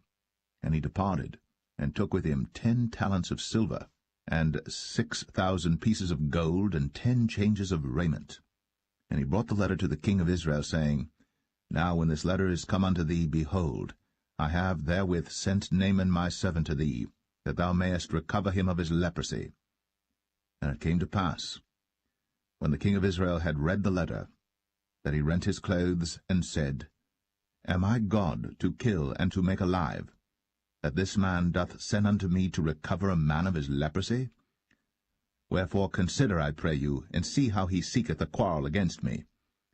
And it was so, when Elisha the man of God had heard that the king of Israel had rent his clothes, that he sent to the king, saying, Wherefore hast thou rent thy clothes? Let him come now to me, and he shall know that there is a prophet in Israel. So Naaman came with his horses and with his chariot, and stood at the door of the house of Elisha. And Elisha sent a messenger unto him, saying, Go, and wash in Jordan 7 times, and thy flesh shall come again to thee, and thou shalt be clean. But Naaman was wroth, and went away, and said, Behold, I thought, he will surely come out to me, and stand, and call on the name of the Lord his God, and strike his hand over the place, and recover the leper. Are not Abana and Pharpar, rivers of Damascus, better than all the waters of Israel? May I not wash in them and be clean? So he turned, and went away in a rage.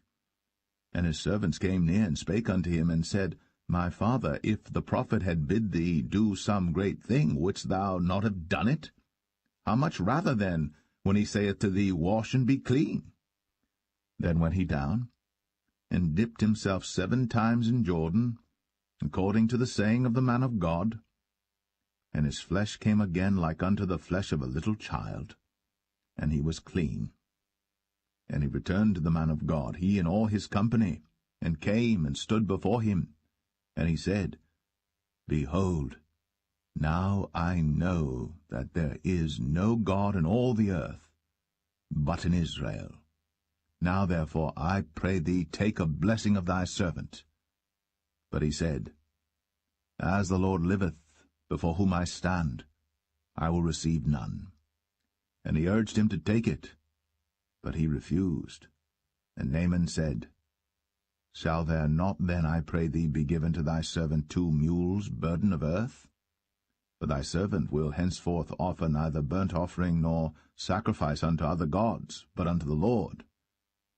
In this thing the Lord pardon thy servant, that when my master goeth into the house of Rimmon to worship there, and he leaneth on my hand, and I bow myself in the house of Rimmon, when I bow down myself in the house of Rimmon, the Lord pardon thy servant in this thing. And he said unto him, Go in peace. So he departed from him a little way. But Gehazi, the servant of Elisha, the man of God, said, Behold, my master hath spared Naaman this Syrian in not receiving at his hands that which he brought. But as the Lord liveth, I will run after him, and take somewhat of him. So Gehazi followed after Naaman. And when Naaman saw him running after him, he lighted down from the chariot to meet him, and said, Is all well? And he said, All is well. My master hath sent me, saying, Behold, even now there be come to me from Mount Ephraim 2 young men of the sons of the prophets. Give them, I pray thee, a talent of silver, and 2 changes of garments. And Naaman said, Be content, take 2 talents. And he urged him, and bound 2 talents of silver in 2 bags, with 2 changes of garments, and laid them upon 2 of his servants, and they bare them before him. And when he came to the tower, he took them from their hand, and bestowed them in the house. And he let the men go, and they departed. But he went in and stood before his master. And Elisha said unto him, Whence comest thou, Gehazi? And he said, Thy servant went no whither. And he said unto him, Went not mine heart with thee, when the man turned again from his chariot to meet thee? Is it a time to receive money, and to receive garments and oliveyards, and vineyards, and sheep, and oxen, and men servants, and maidservants? The leprosy therefore of Naaman shall cleave unto thee, and unto thy seed for ever. And he went out from his presence, a leper as white as snow.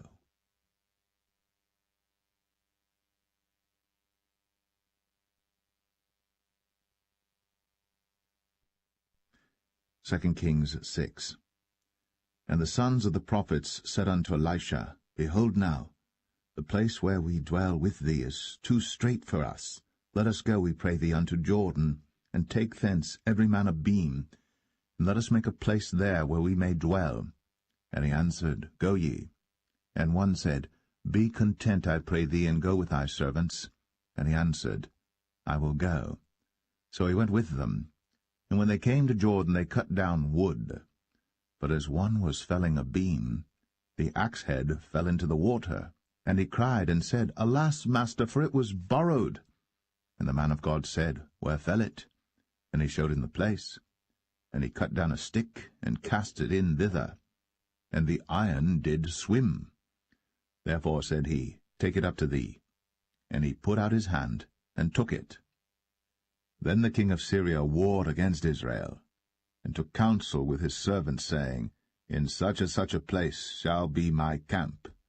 And the man of God sent unto the king of Israel, saying, Beware that thou pass not such a place, for thither the Syrians are come down. And the king of Israel sent to the place which the man of God told him, and warned him of, and saved himself there, not once nor twice. Therefore the heart of the king of Syria was sore troubled for this thing. And he called his servants, and said unto them, Will ye not show me which of us is for the king of Israel? And one of his servants said, None, my lord, O king. But Elisha, the prophet that is in Israel, telleth the king of Israel the words that thou speakest in thy bedchamber. And he said, Go and spy where he is, that I may send and fetch him. And it was told him, saying, Behold, he is in Dothan. Therefore sent he thither horses and chariots and a great host. And they came by night and compassed the city about. And when the servant of the man of God was risen early and gone forth, behold, an host compassed the city both with horses and chariots. And his servant said unto him, Alas, my master, how shall we do? And he answered, Fear not, for they that be with us are more than they that be with them. And Elisha prayed, and said, Lord, I pray thee, open his eyes, that he may see. And the Lord opened the eyes of the young man, and he saw, and behold, the mountain was full of horses and chariots of fire round about Elisha. And when they came down to him, Elisha prayed unto the Lord, and said, Smite this people, I pray thee, with blindness. And he smote them with blindness according to the word of Elisha. And Elisha said unto them, This is not the way, neither is this the city. Follow me, and I will bring you to the man whom ye seek. But he led them to Samaria. And it came to pass, when they were come into Samaria, that Elisha said, Lord, open the eyes of these men, that they may see. And the Lord opened their eyes, and they saw, and behold, they were in the midst of Samaria. And the king of Israel said unto Elisha, when he saw them, My father, shall I smite them? Shall I smite them? And he answered, Thou shalt not smite them. Wouldst thou smite those whom thou hast taken captive with thy sword and with thy bow? Set bread and water before them, that they may eat and drink, and go to their master. And he prepared great provision for them. And when they had eaten and drunk, he sent them away, and they went to their master. So the bands of Syria came no more into the land of Israel. And it came to pass after this, that Ben-Hadad, king of Syria, gathered all his host, and went up, and besieged Samaria.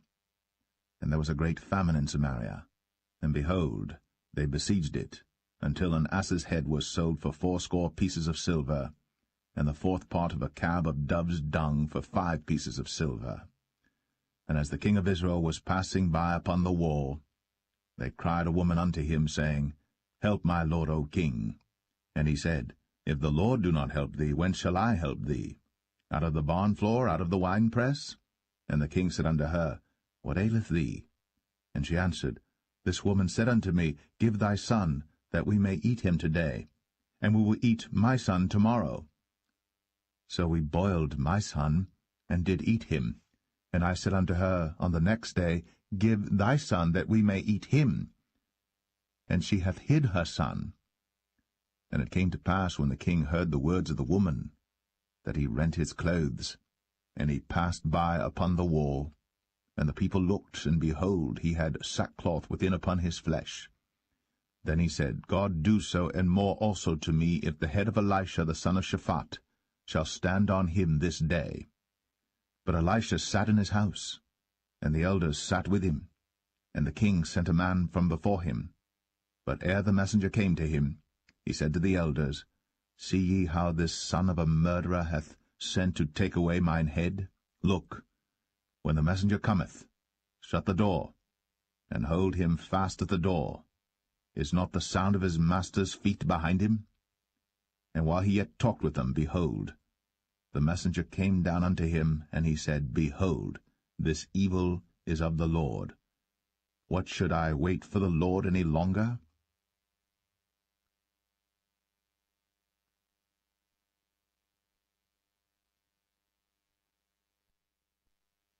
Second Kings 7. Then Elisha said, Hear ye the word of the Lord. Thus saith the Lord, Tomorrow about this time shall a measure of fine flour be sold for a shekel, and 2 measures of barley for a shekel, in the gate of Samaria. Then a lord, on whose hand the king leaned, answered the man of God, and said, Behold, if the Lord would make windows in heaven, might this thing be? And he said, Behold, thou shalt see it with thine eyes, but shalt not eat thereof. And there were 4 leprous men at the entering in of the gate, and they said one to another, Why sit we here until we die? If we say we will enter into the city, then the famine is in the city, and we shall die there. And if we sit still here, we die also. Now therefore come, and let us fall unto the host of the Syrians. If they save us alive, we shall live, and if they kill us, we shall but die. And they rose up in the twilight, to go unto the camp of the Syrians. And when they were come to the uttermost part of the camp of Syria, behold, there was no man there. For the Lord had made the host of the Syrians to hear a noise of chariots, and a noise of horses, even the noise of a great host. And they said one to another, Lo, the king of Israel hath hired against us the kings of the Hittites, and the kings of the Egyptians, to come upon us. Wherefore they arose and fled in the twilight, and left their tents and their horses and their asses, even the camp as it was, and fled for their life. And when these lepers came to the uttermost part of the camp, they went into one tent, and did eat and drink, and carried thence silver and gold and raiment, and went and hid it, and came again, and entered into another tent, and carried thence also, and went and hid it. Then they said one to another, We do not well. This day is a day of good tidings, and we hold our peace. If we tarry till the morning light, some mischief will come upon us. Now therefore come, that we may go and tell the king's household. So they came and called unto the port of the city. And they told them, saying, We came to the camp of the Syrians, and behold, there was no man there, neither voice of man, but horses tied and asses tied, and the tents as they were. And he called the porters, and they told it to the king's house within. And the king arose in the night, and said unto his servants, I will now show you what the Syrians have done to us. They know that we be hungry, therefore are they gone out of the camp to hide themselves in the field, saying, When they come out of the city we shall catch them alive, and get into the city. And one of his servants answered and said, Let some take, I pray thee, 5 of the horses that remain, which are left in the city. Behold, they are as all the multitude of Israel that are left in it. Behold, I say, they are even as all the multitude of the Israelites that are consumed. And let us send and see. They took therefore 2 chariot horses, and the king sent after the host of the Syrians, saying, Go and see. And they went after them unto Jordan, and lo, all the way was full of garments and vessels, which the Syrians had cast away in their haste. And the messengers returned, and told the king. And the people went out and spoiled the tents of the Syrians. So a measure of fine flour was sold for a shekel, and 2 measures of barley for a shekel, according to the word of the Lord. And the king appointed the Lord on whose hand he leaned to have the charge of the gate. And the people trod upon him in the gate, and he died, as the man of God had said, who spake when the king came down to him. And it came to pass, as the man of God had spoken to the king, saying, 2 measures of barley for a shekel, and a measure of fine flour for a shekel, shall be tomorrow about this time in the gate of Samaria. And that Lord answered the man of God, and said, Now behold, if the Lord should make windows in heaven, might such a thing be? And he said, Behold, thou shalt see it with thine eyes, but shalt not eat thereof. And so it fell out unto him. For the people trod upon him in the gate, and he died.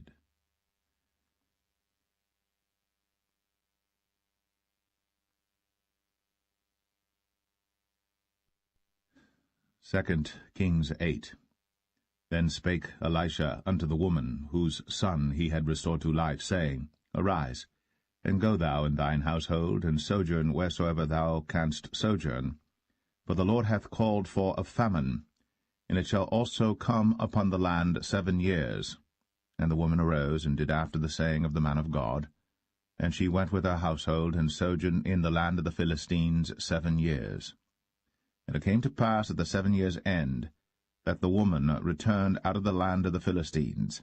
And she went forth to cry unto the king for her house and for her land. And the king talked with Gehazi, the servant of the man of God, saying, Tell me, I pray thee, all the great things that Elisha hath done. And it came to pass, as he was telling the king how he had restored a dead body to life, that, behold, the woman, whose son he had restored to life, cried to the king for her house and for her land. And Gehazi said, My lord, O king, this is the woman, and this is her son, whom Elisha restored to life. And when the king asked the woman, she told him. So the king appointed unto her a certain officer, saying, Restore all that was hers, and all the fruits of the field, since the day that she left the land, even until now.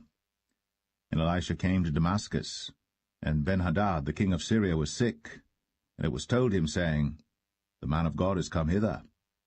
And the king said unto Hazael, Take a present in thine hand, and go, meet the man of God, and inquire of the Lord by him, saying, Shall I recover of this disease?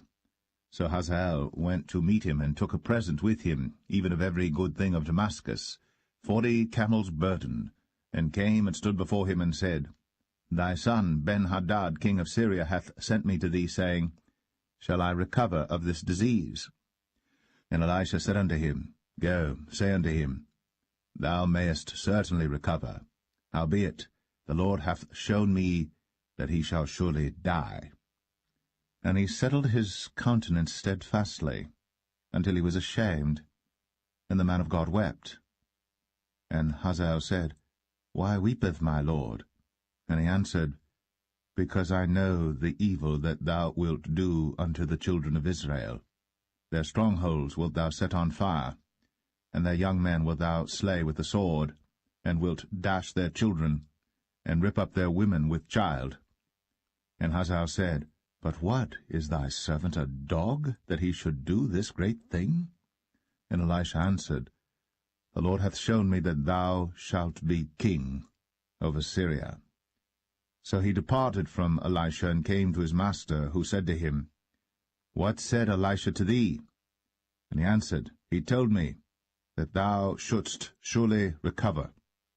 And it came to pass on the morrow that he took a thick cloth, and dipped it in water, and spread it on his face, so that he died. And Hazael reigned in his stead. And in the 5th year of Joram, the son of Ahab, king of Israel, Jehoshaphat being then king of Judah, Jehoram the son of Jehoshaphat, king of Judah, began to reign. 32 old was he when he began to reign, and he reigned 8 years in Jerusalem. And he walked in the way of the kings of Israel, as did the house of Ahab. For the daughter of Ahab was his wife, and he did evil in the sight of the Lord. Yet the Lord would not destroy Judah for David his servant's sake, as he promised him to give him always a light unto his children. In his days Edom revolted from under the hand of Judah, and made a king over themselves. So Joram went over to Zair, and all the chariots with him.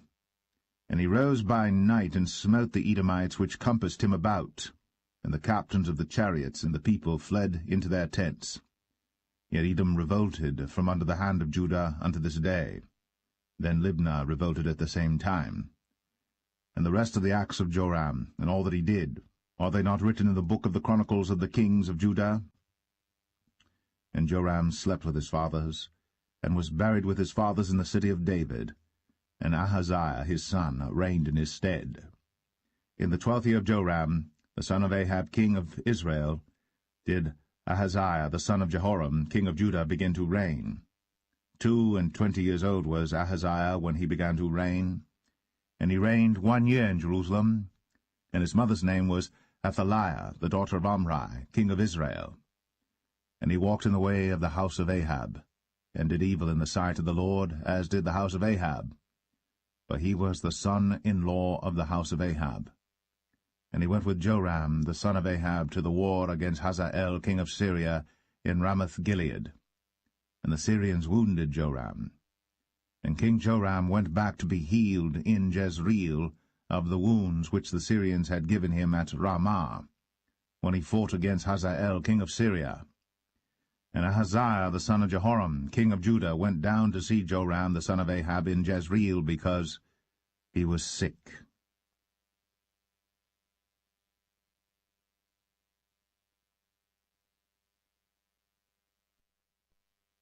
2 Kings 9. And Elisha the prophet called one of the children of the prophets, and said unto him, Gird up thy loins, and take this box of oil in thine hand, and go to Ramoth-Gilead. And when thou comest thither, look out there Jehu the son of Jehoshaphat the son of Nimshi, and go in, and make him arise up from among his brethren, and carry him to an inner chamber. Then take the box of oil, and pour it on his head, and say, Thus saith the Lord, I have anointed thee king over Israel. Then open the door, and flee, and tarry not.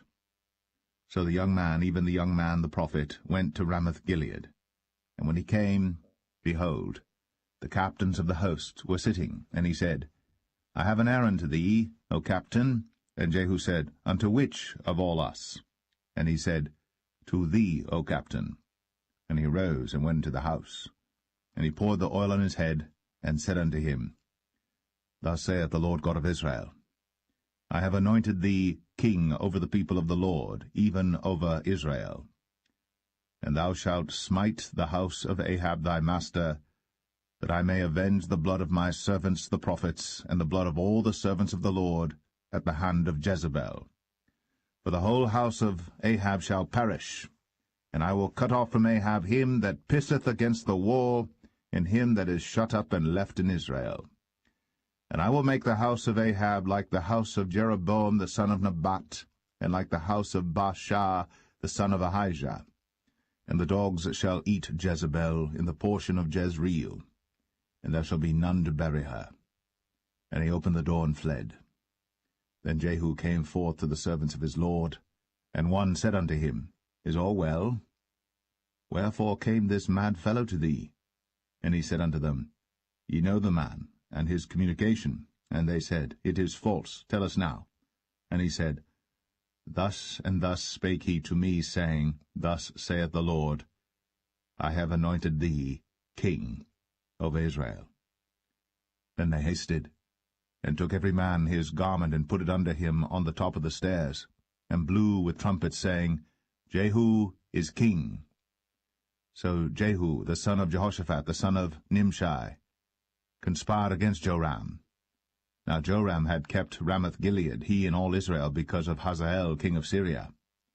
But King Joram was returned to be healed in Jezreel of the wounds which the Syrians had given him, when he fought with Hazael king of Syria. And Jehu said, If it be your minds, then let none go forth nor escape out of the city to go to tell it in Jezreel. So Jehu rode in a chariot, and went to Jezreel. For Joram lay there, and Ahaziah king of Judah was come down to see Joram. And there stood a watchman on the tower in Jezreel. And he spied the company of Jehu as he came, and said, I see a company. And Joram said, Take an horseman, and send to meet them, and let him say, Is it peace? So there went one on horseback to meet him, and said, Thus saith the king, Is it peace? And Jehu said, What hast thou to do with peace? Turn thee behind me. And the watchman told, saying, The messenger came to them, but he cometh not again. Then he sent out a second on horseback, which came to them, and said, Thus saith the king, Is it peace?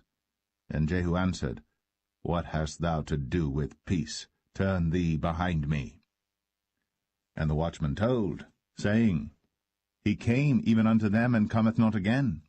And the driving is like the driving of Jehu the son of Nimshi, for he driveth furiously. And Joram said, Make ready. And his chariot was made ready. And Joram king of Israel, and Ahaziah king of Judah went out, each in his chariot. And they went out against Jehu, and met him in the portion of Naboth the Jezreelite.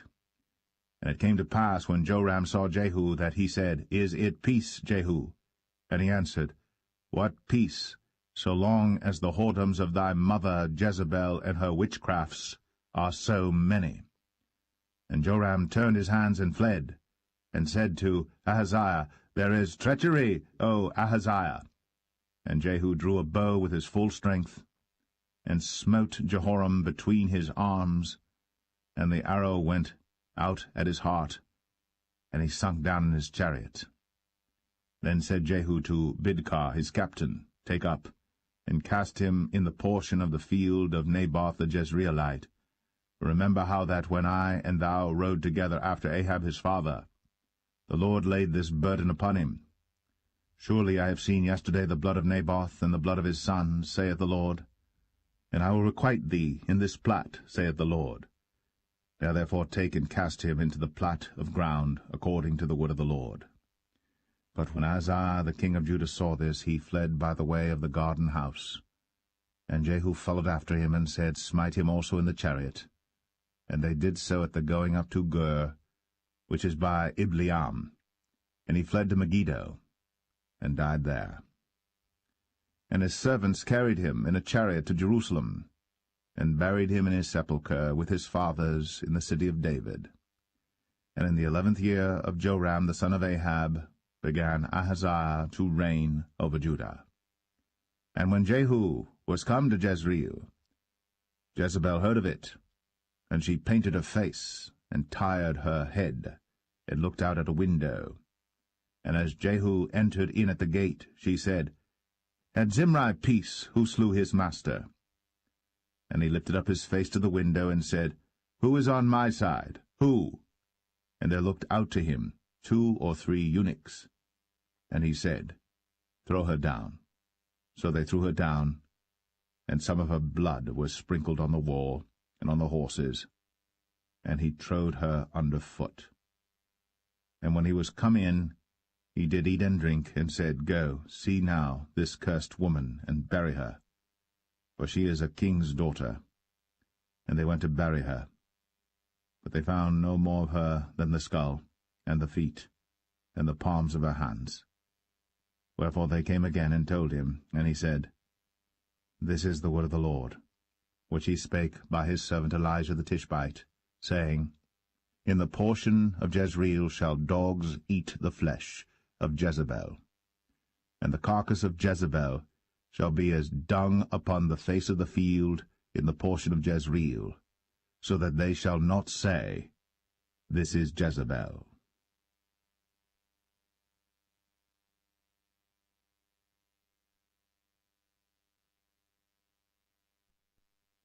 2 Kings 10. And Ahab had 70 sons in Samaria, And Jehu wrote letters, and sent to Samaria, unto the rulers of Jezreel, to the elders, and to them that brought up Ahab's children, saying, Now as soon as this letter cometh to you, seeing your master's sons are with you, and there are with you chariots and horses, a fenced city also in armour, look even out the best and meetest of your master's sons, and set him on his father's throne, and fight for your master's house. But they were exceedingly afraid, and said, Behold, 2 kings stood not before him. How then shall we stand? And he that was over the house, and he that was over the city, the elders also, and the bringers up of the children, sent to Jehu, saying, We are thy servants, and will do all that thou shalt bid us. We will not make any king. Do thou that which is good in thine eyes. Then he wrote a letter the second time to them, saying, If ye be mine, and if ye will hearken unto my voice, take ye the heads of the men your master's sons, and come to me to Jezreel by tomorrow this time. Now the king's sons, being 70 persons, were with the great men of the city, which brought them up. And it came to pass, when the letter came to them, that they took the king's sons, and slew 70 persons, and put their heads in baskets, and sent him them to Jezreel. And there came a messenger, and told him, saying, They have brought the heads of the king's sons. And he said, Lay ye them in 2 heaps at the entering in of the gate until the morning. And it came to pass in the morning, that he went out, and stood, and said to all the people, Ye be righteous, behold, I conspired against my master, and slew him. But who slew all these? Know now, that there shall fall unto the earth nothing of the word of the Lord, which the Lord spake concerning the house of Ahab. For the Lord hath done that which he spake by his servant Elijah.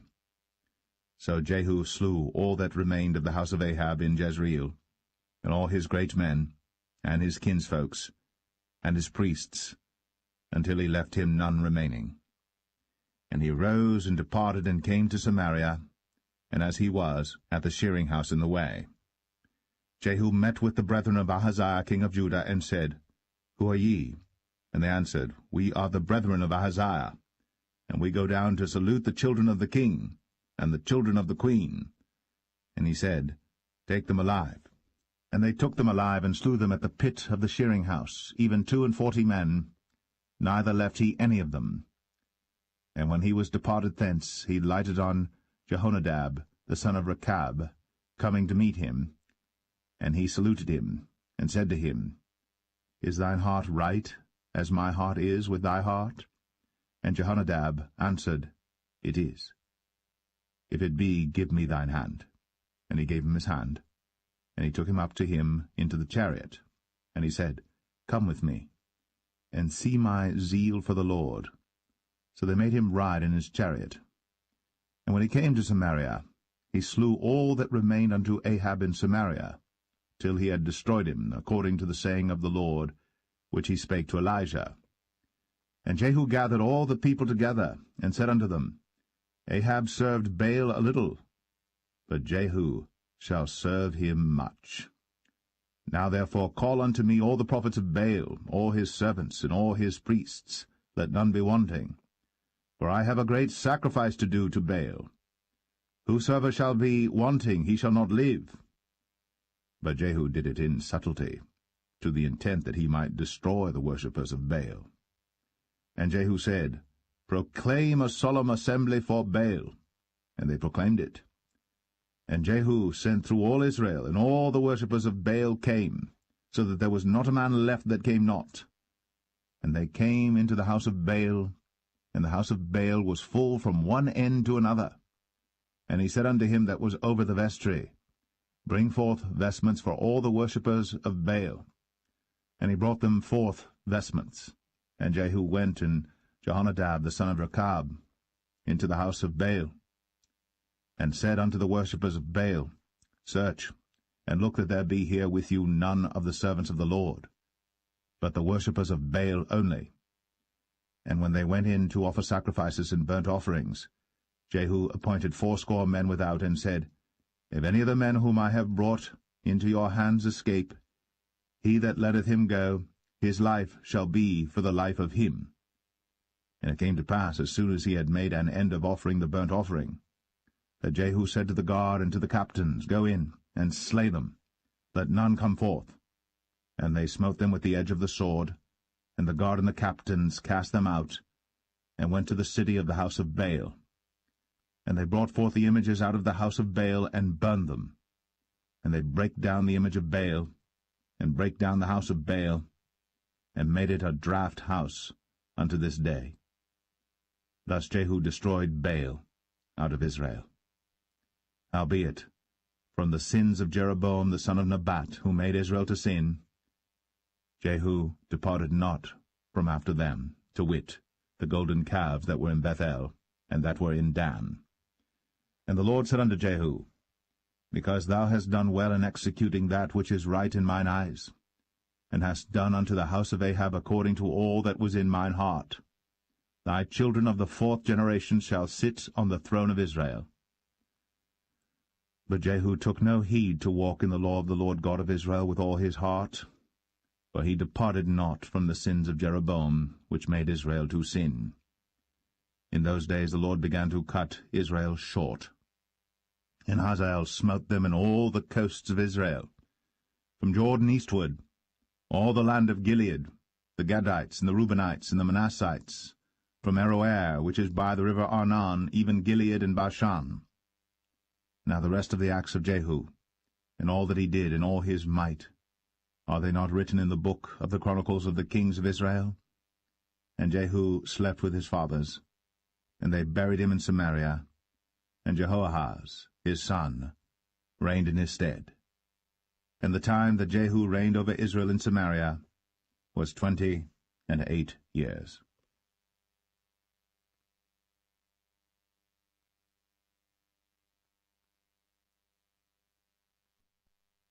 2 Kings 11.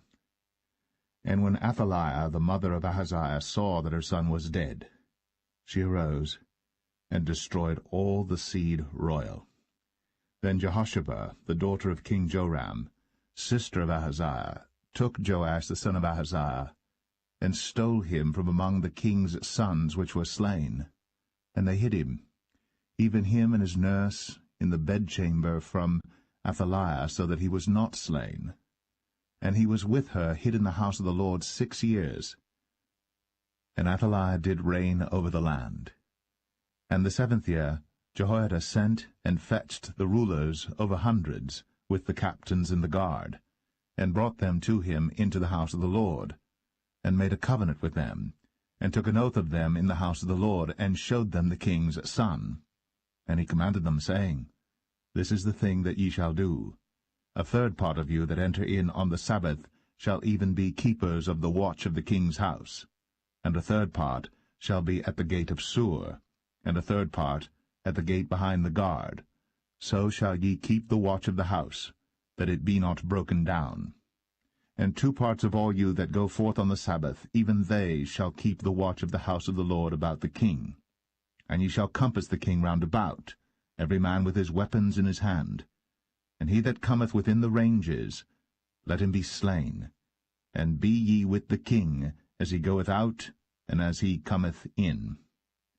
And the captains over the hundreds did according to all things that Jehoiada the priest commanded. And they took every man his men, that were to come in on the Sabbath, with them that should go out on the Sabbath, and came to Jehoiada the priest. And to the captains over hundreds did the priest give King David's spears and shields, that were in the temple of the Lord. And the guard stood, every man with his weapons in his hand, round about the king, from the right corner of the temple to the left corner of the temple, along by the altar and the temple. And he brought forth the king's son, and put the crown upon him, and gave him the testimony, and then made him king, and anointed him. And they clapped their hands, and said, God save the king. And when Athaliah heard the noise of the guard and of the people, she came to the people into the temple of the Lord. And when she looked, behold, the king stood by a pillar, as the manner was, and the princes and the trumpeters by the king, and all the people of the land rejoiced, and blew with trumpets. And Athaliah rent her clothes, and cried, Treason! Treason!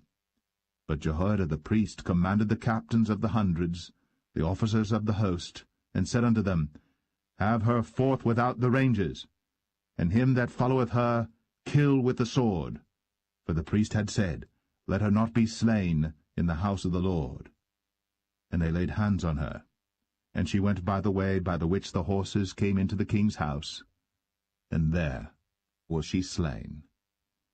And Jehoiada made a covenant between the Lord and the king and the people, that they should be the Lord's people, between the king also and the people. And all the people of the land went into the house of Baal, and brake it down. His altars and his images brake they in pieces thoroughly, and slew Mattan the priest of Baal before the altars, and the priest appointed officers over the house of the Lord. And he took the rulers of 100s, and the captains, and the guard, and all the people of the land. And they brought down the king from the house of the Lord, and came by the way of the gate of the guard to the king's house.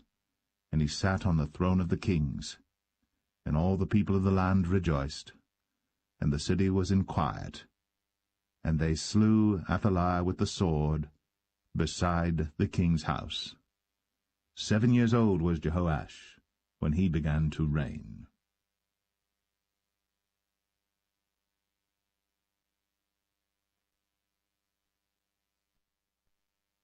2 Kings 12. In the 7th year of Jehu, Jehoash began to reign, and 40 years reigned he in Jerusalem, and his mother's name was Zibiah of Beersheba. And Jehoash did that which was right in the sight of the Lord all his days, wherein Jehoiada the priest instructed him. But the high places were not taken away. The people still sacrificed, and burnt incense in the high places. And Jehoash said to the priests, All the money of the dedicated things that is brought into the house of the Lord, even the money of every one that passeth the account, the money that every man is set at, and all the money that cometh into any man's heart to bring into the house of the Lord, let the priests take it to them, every man of his acquaintance, and let them repair the breaches of the house, wheresoever any breach shall be found. But it was so that in the 23 year of King Jehoash, the priests had not repaired the breaches of the house.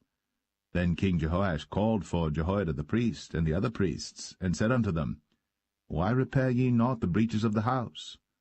Now therefore receive no more money of your acquaintance, but deliver it for the breaches of the house.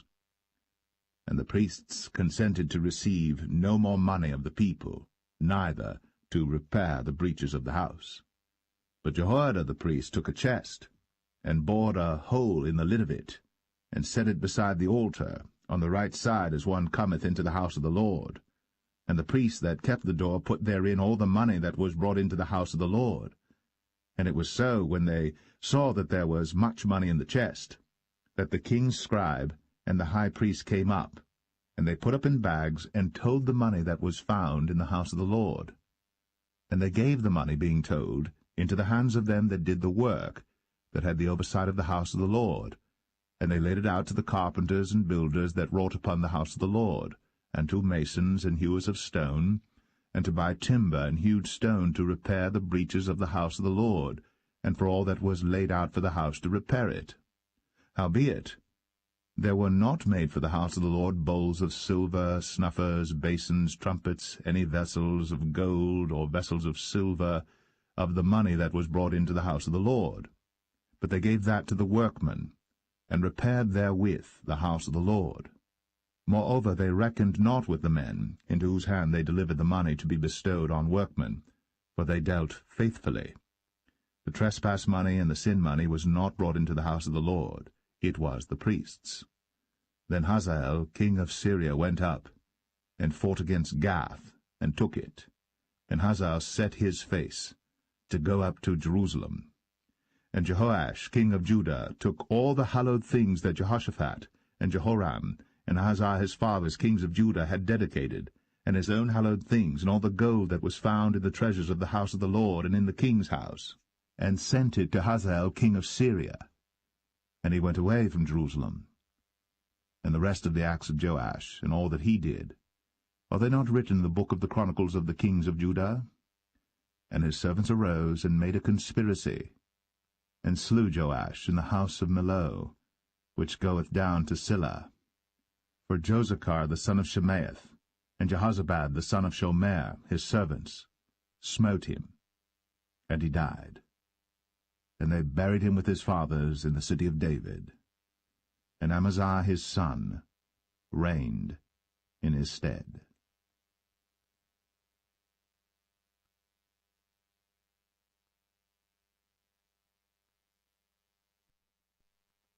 2 Kings 13. In the 23 year of Joash, the son of Ahaziah, king of Judah, Jehoahaz, the son of Jehu, began to reign over Israel in Samaria, and reigned 17 years. And he did that which was evil in the sight of the Lord, and followed the sins of Jeroboam the son of Nebat, which made Israel to sin. He departed not therefrom. And the anger of the Lord was kindled against Israel, and he delivered them into the hand of Hazael king of Syria, and into the hand of Benhadad the son of Hazael all their days. And Jehoahaz besought the Lord, and the Lord hearkened unto him, for he saw the oppression of Israel, because the king of Syria oppressed them. And the Lord gave Israel a Saviour, so that they went out from under the hand of the Syrians, and the children of Israel dwelt in their tents as beforetime. Nevertheless, they departed not from the sins of the house of Jeroboam, who made Israel sin, but walked therein. And they remained at the grove also in Samaria. Neither did he leave of the people to Jehoahaz but 50 horsemen, and 10 chariots, and 10,000 footmen. For the king of Syria had destroyed them, and had made them like the dust by threshing. Now the rest of the acts of Jehoahaz, and all that he did, and his might, are they not written in the book of the chronicles of the kings of Israel? And Jehoahaz slept with his fathers, and they buried him in Samaria, and Joash his son reigned in his stead. In the 37th year of Joash king of Judah began Jehoash the son of Jehoahaz to reign over Israel in Samaria, and reigned 16 years. And he did that which was evil in the sight of the Lord. He departed not from all the sins of Jeroboam the son of Nebat, who made Israel sin, but he walked therein. And the rest of the acts of Joash, and all that he did, and his might wherewith he fought against Amaziah king of Judah, are they not written in the book of the chronicles of the kings of Israel? And Joash slept with his fathers, and Jeroboam sat upon his throne, and Joash was buried in Samaria with the kings of Israel. Now Elisha was fallen sick of his sickness whereof he died. And Joash the king of Israel came down unto him, and wept over his face, and said, O my father, the chariot of Israel, and the horsemen thereof. And Elisha said unto him, Take bow and arrows. And he took unto him bow and arrows. And he said to the king of Israel, Put thine hand upon the bow. And he put his hand upon it. And Elisha put his hands upon the king's hands. And he said, Open the window eastward. And he opened it. Then Elisha said, Shoot. And he shot. And he said, The arrow of the Lord's deliverance, and the arrow of deliverance from Syria. For thou shalt smite the Syrians in Aphek, till thou have consumed them. And he said, Take the arrows. And he took them. And he said unto the king of Israel, Smite upon the ground. And he smote thrice, and stayed. And the man of God was wroth with him, and said, Thou shouldst have smitten 5 or 6 times. Then hadst thou smitten Syria till thou hadst consumed it, whereas now thou shalt smite Syria but thrice. And Elisha died, and they buried him. And the bands of the Moabites invaded the land at the coming in of the year. And it came to pass, as they were burying a man, that, behold, they spied a band of men, and they cast the man into the sepulchre of Elisha. And when the man was let down and touched the bones of Elisha, he revived and stood up on his feet. But Hazael, king of Syria, oppressed Israel all the days of Jehoahaz. And the Lord was gracious unto them, and had compassion on them, and had respect unto them, because of his covenant with Abraham, Isaac, and Jacob, and would not destroy them, neither cast he them from his presence as yet. So Hazael, king of Syria, died, and Ben-Hadad, his son, reigned in his stead. And Jehoash, the son of Jehoahaz, took again out of the hand of Ben-Hadad, the son of Hazael, the cities which he had taken out of the hand of Jehoahaz his father by war. 3 times did Joash beat him, and recovered the cities of Israel.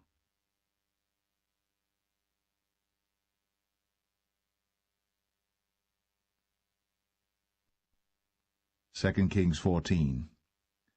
In the 2nd year of Joash, son of Jehoahaz, king of Israel, reigned Amaziah the son of Joash, king of Judah. He was 25 years old when he began to reign, and reigned 29 years in Jerusalem. And his mother's name was Jehoadan of Jerusalem. And he did that which was right in the sight of the Lord, yet not like David his father. He did according to all things as Joash his father did. Howbeit, the high places were not taken away. As yet the people did sacrifice, and burnt incense on the high places. And it came to pass, as soon as the kingdom was confirmed in his hand, that he slew his servants which had slain the king his father. But the children of the murderers he slew not, according unto that which is written in the book of the law of Moses, wherein the Lord commanded, saying, The fathers shall not be put to death for the children, nor the children be put to death for the fathers, but every man shall be put to death for his own sin. He slew of Edom in the valley of Salt 10,000, and took Selah by war, and called the name of it Joktheel unto this day. Then Amaziah sent messengers to Jehoash the son of Jehoahaz, son of Jehu, king of Israel, saying, Come, let us look one another in the face. And Jehoash, the king of Israel, sent to Amaziah king of Judah, saying, The thistle that was in Lebanon sent to the cedar that was in Lebanon, saying, Give thy daughter to my son to wife. And there passed by a wild beast that was in Lebanon, and trod down the thistle. Thou hast indeed smitten Edom, and thine heart hath lifted thee up. Glory of this, and tarry at home. For why shouldst thou meddle to thy hurt, that thou shouldst fall, even thou, and Judah with thee? But Amaziah would not hear. Therefore Jehoash, king of Israel, went up, and he and Amaziah king of Judah looked one another in the face at Beth-shemesh, which belongeth to Judah. And Judah was put to the worse before Israel, and they fled every man to their tents. And Jehoash king of Israel took Amaziah king of Judah, the son of Jehoash, the son of Ahaziah, at Beth-shemesh, and came to Jerusalem, and brake down the wall of Jerusalem from the gate of Ephraim unto the corner gate, 400 cubits. And he took all the gold and silver, and all the vessels that were found in the house of the Lord, and in the treasures of the king's house, and hostages, and returned to Samaria. Now the rest of the acts of Jehoash, which he did, and his might, and how he fought with Amaziah king of Judah, are they not written in the book of the Chronicles of the kings of Israel? And Jehoash slept with his fathers, and was buried in Samaria with the kings of Israel. And Jeroboam his son reigned in his stead. And Amaziah the son of Joash, king of Judah, lived after the death of Jehoash son of Jehoahaz, king of Israel, 15 years. And the rest of the acts of Amaziah, are they not written in the book of the Chronicles of the kings of Judah? Now they made a conspiracy against him in Jerusalem, and he fled to Lachish. But they sent after him to Lachish, and slew him there. And they brought him on horses, and he was buried at Jerusalem with his fathers in the city of David. And all the people of Judah took Azariah, which was 16 years old, and made him king, instead of his father Amaziah. He built Elath, and restored it to Judah. After that the king slept with his fathers.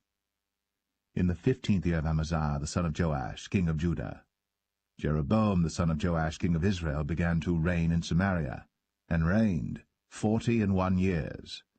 And he did that which was evil in the sight of the Lord. He departed not from all the sins of Jeroboam the son of Nebat, who made Israel to sin. He restored the coast of Israel, from the entering of Hamath unto the sea of the plain, according to the word of the Lord God of Israel, which he spake by the hand of his servant Jonah the son of Amittai the prophet, which was of Gath-hepher. For the Lord saw the affliction of Israel, that it was very bitter, for there was not any shut up, nor any left, nor any helper for Israel. And the Lord said not that he would blot out the name of Israel from under heaven, but he saved them by the hand of Jeroboam the son of Joash. Now the rest of the acts of Jeroboam, and all that he did in his might, how he warred, and how he recovered Damascus and Hamath, which belonged to Judah, for Israel, are they not written in the book of the chronicles of the kings of Israel? And Jeroboam slept with his fathers, even with the kings of Israel, and Zechariah his son reigned in his stead.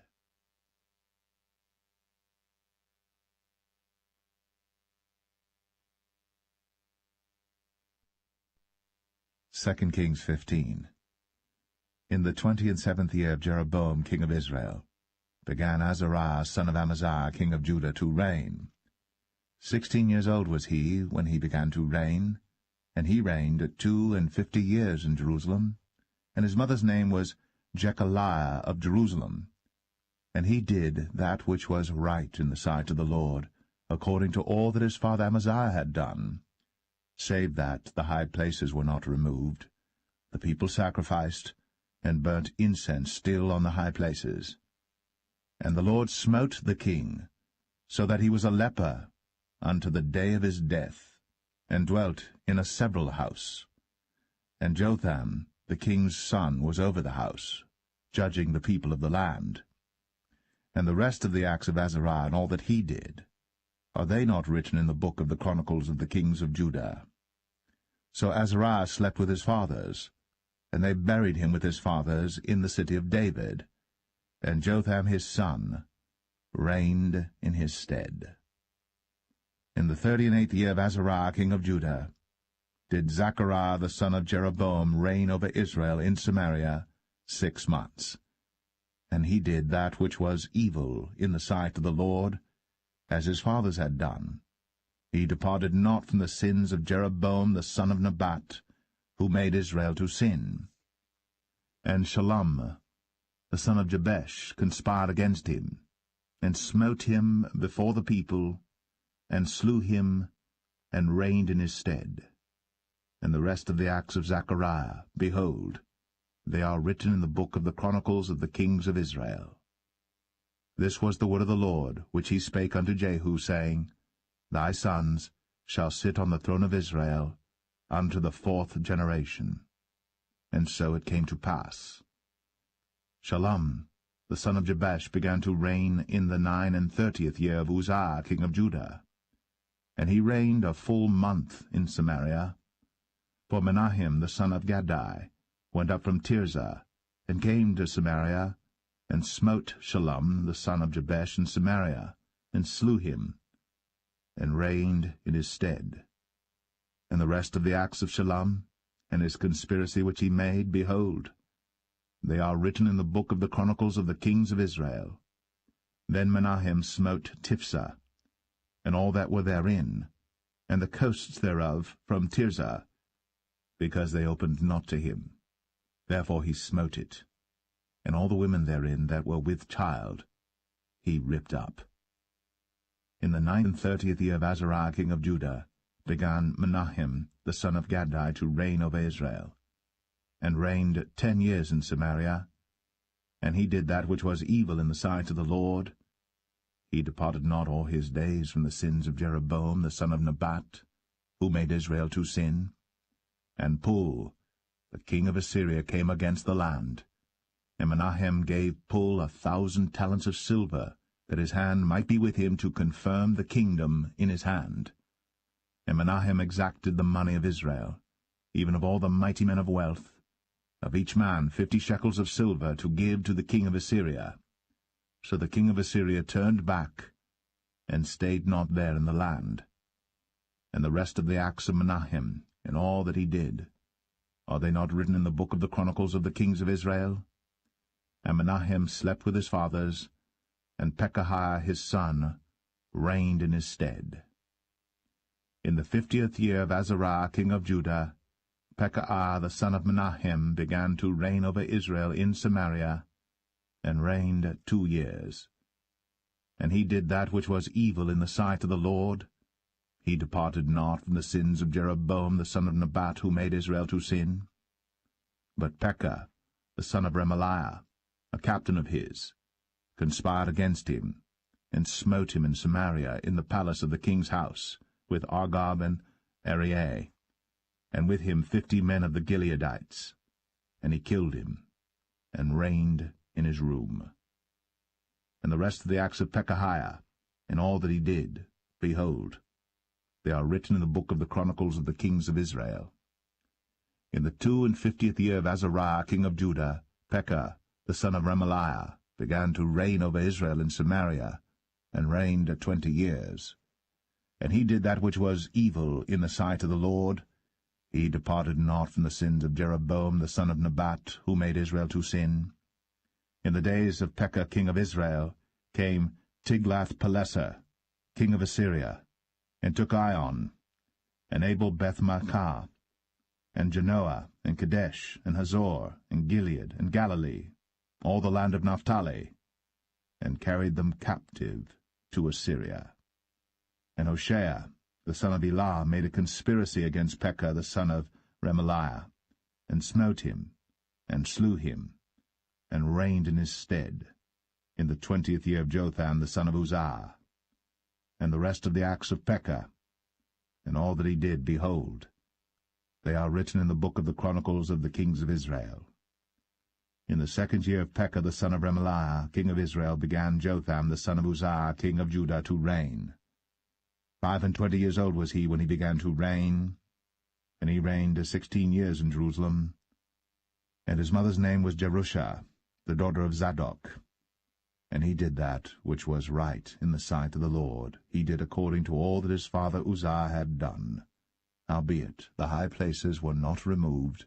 The people sacrificed, and burned incense still in the high places. He built the higher gate of the house of the Lord. Now the rest of the acts of Jotham, and all that he did, are they not written in the book of the chronicles of the kings of Judah? In those days the Lord began to send against Judah Rezin, the king of Syria, and Pekah the son of Remaliah. And Jotham slept with his fathers, and was buried with his fathers in the city of David his father. And Ahaz, his son, reigned in his stead.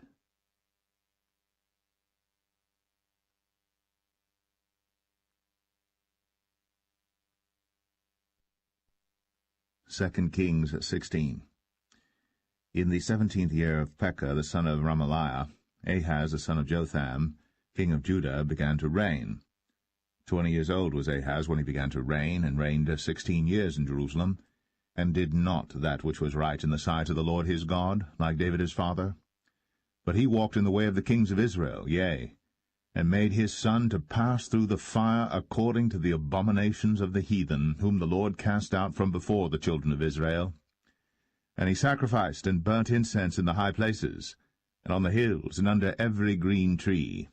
Then Rezin, king of Syria, and Pekah, son of Remaliah, king of Israel, came up to Jerusalem to war. And they besieged Ahaz, but could not overcome him. At that time Rezin, king of Syria, recovered Elath to Syria, and drave the Jews from Elath. And the Syrians came to Elath, and dwelt there unto this day. So Ahaz sent messengers to Tiglath-Pileser, king of Assyria, saying, I am thy servant and thy son. Come up and save me out of the hand of the king of Syria, and out of the hand of the king of Israel, which rise up against me.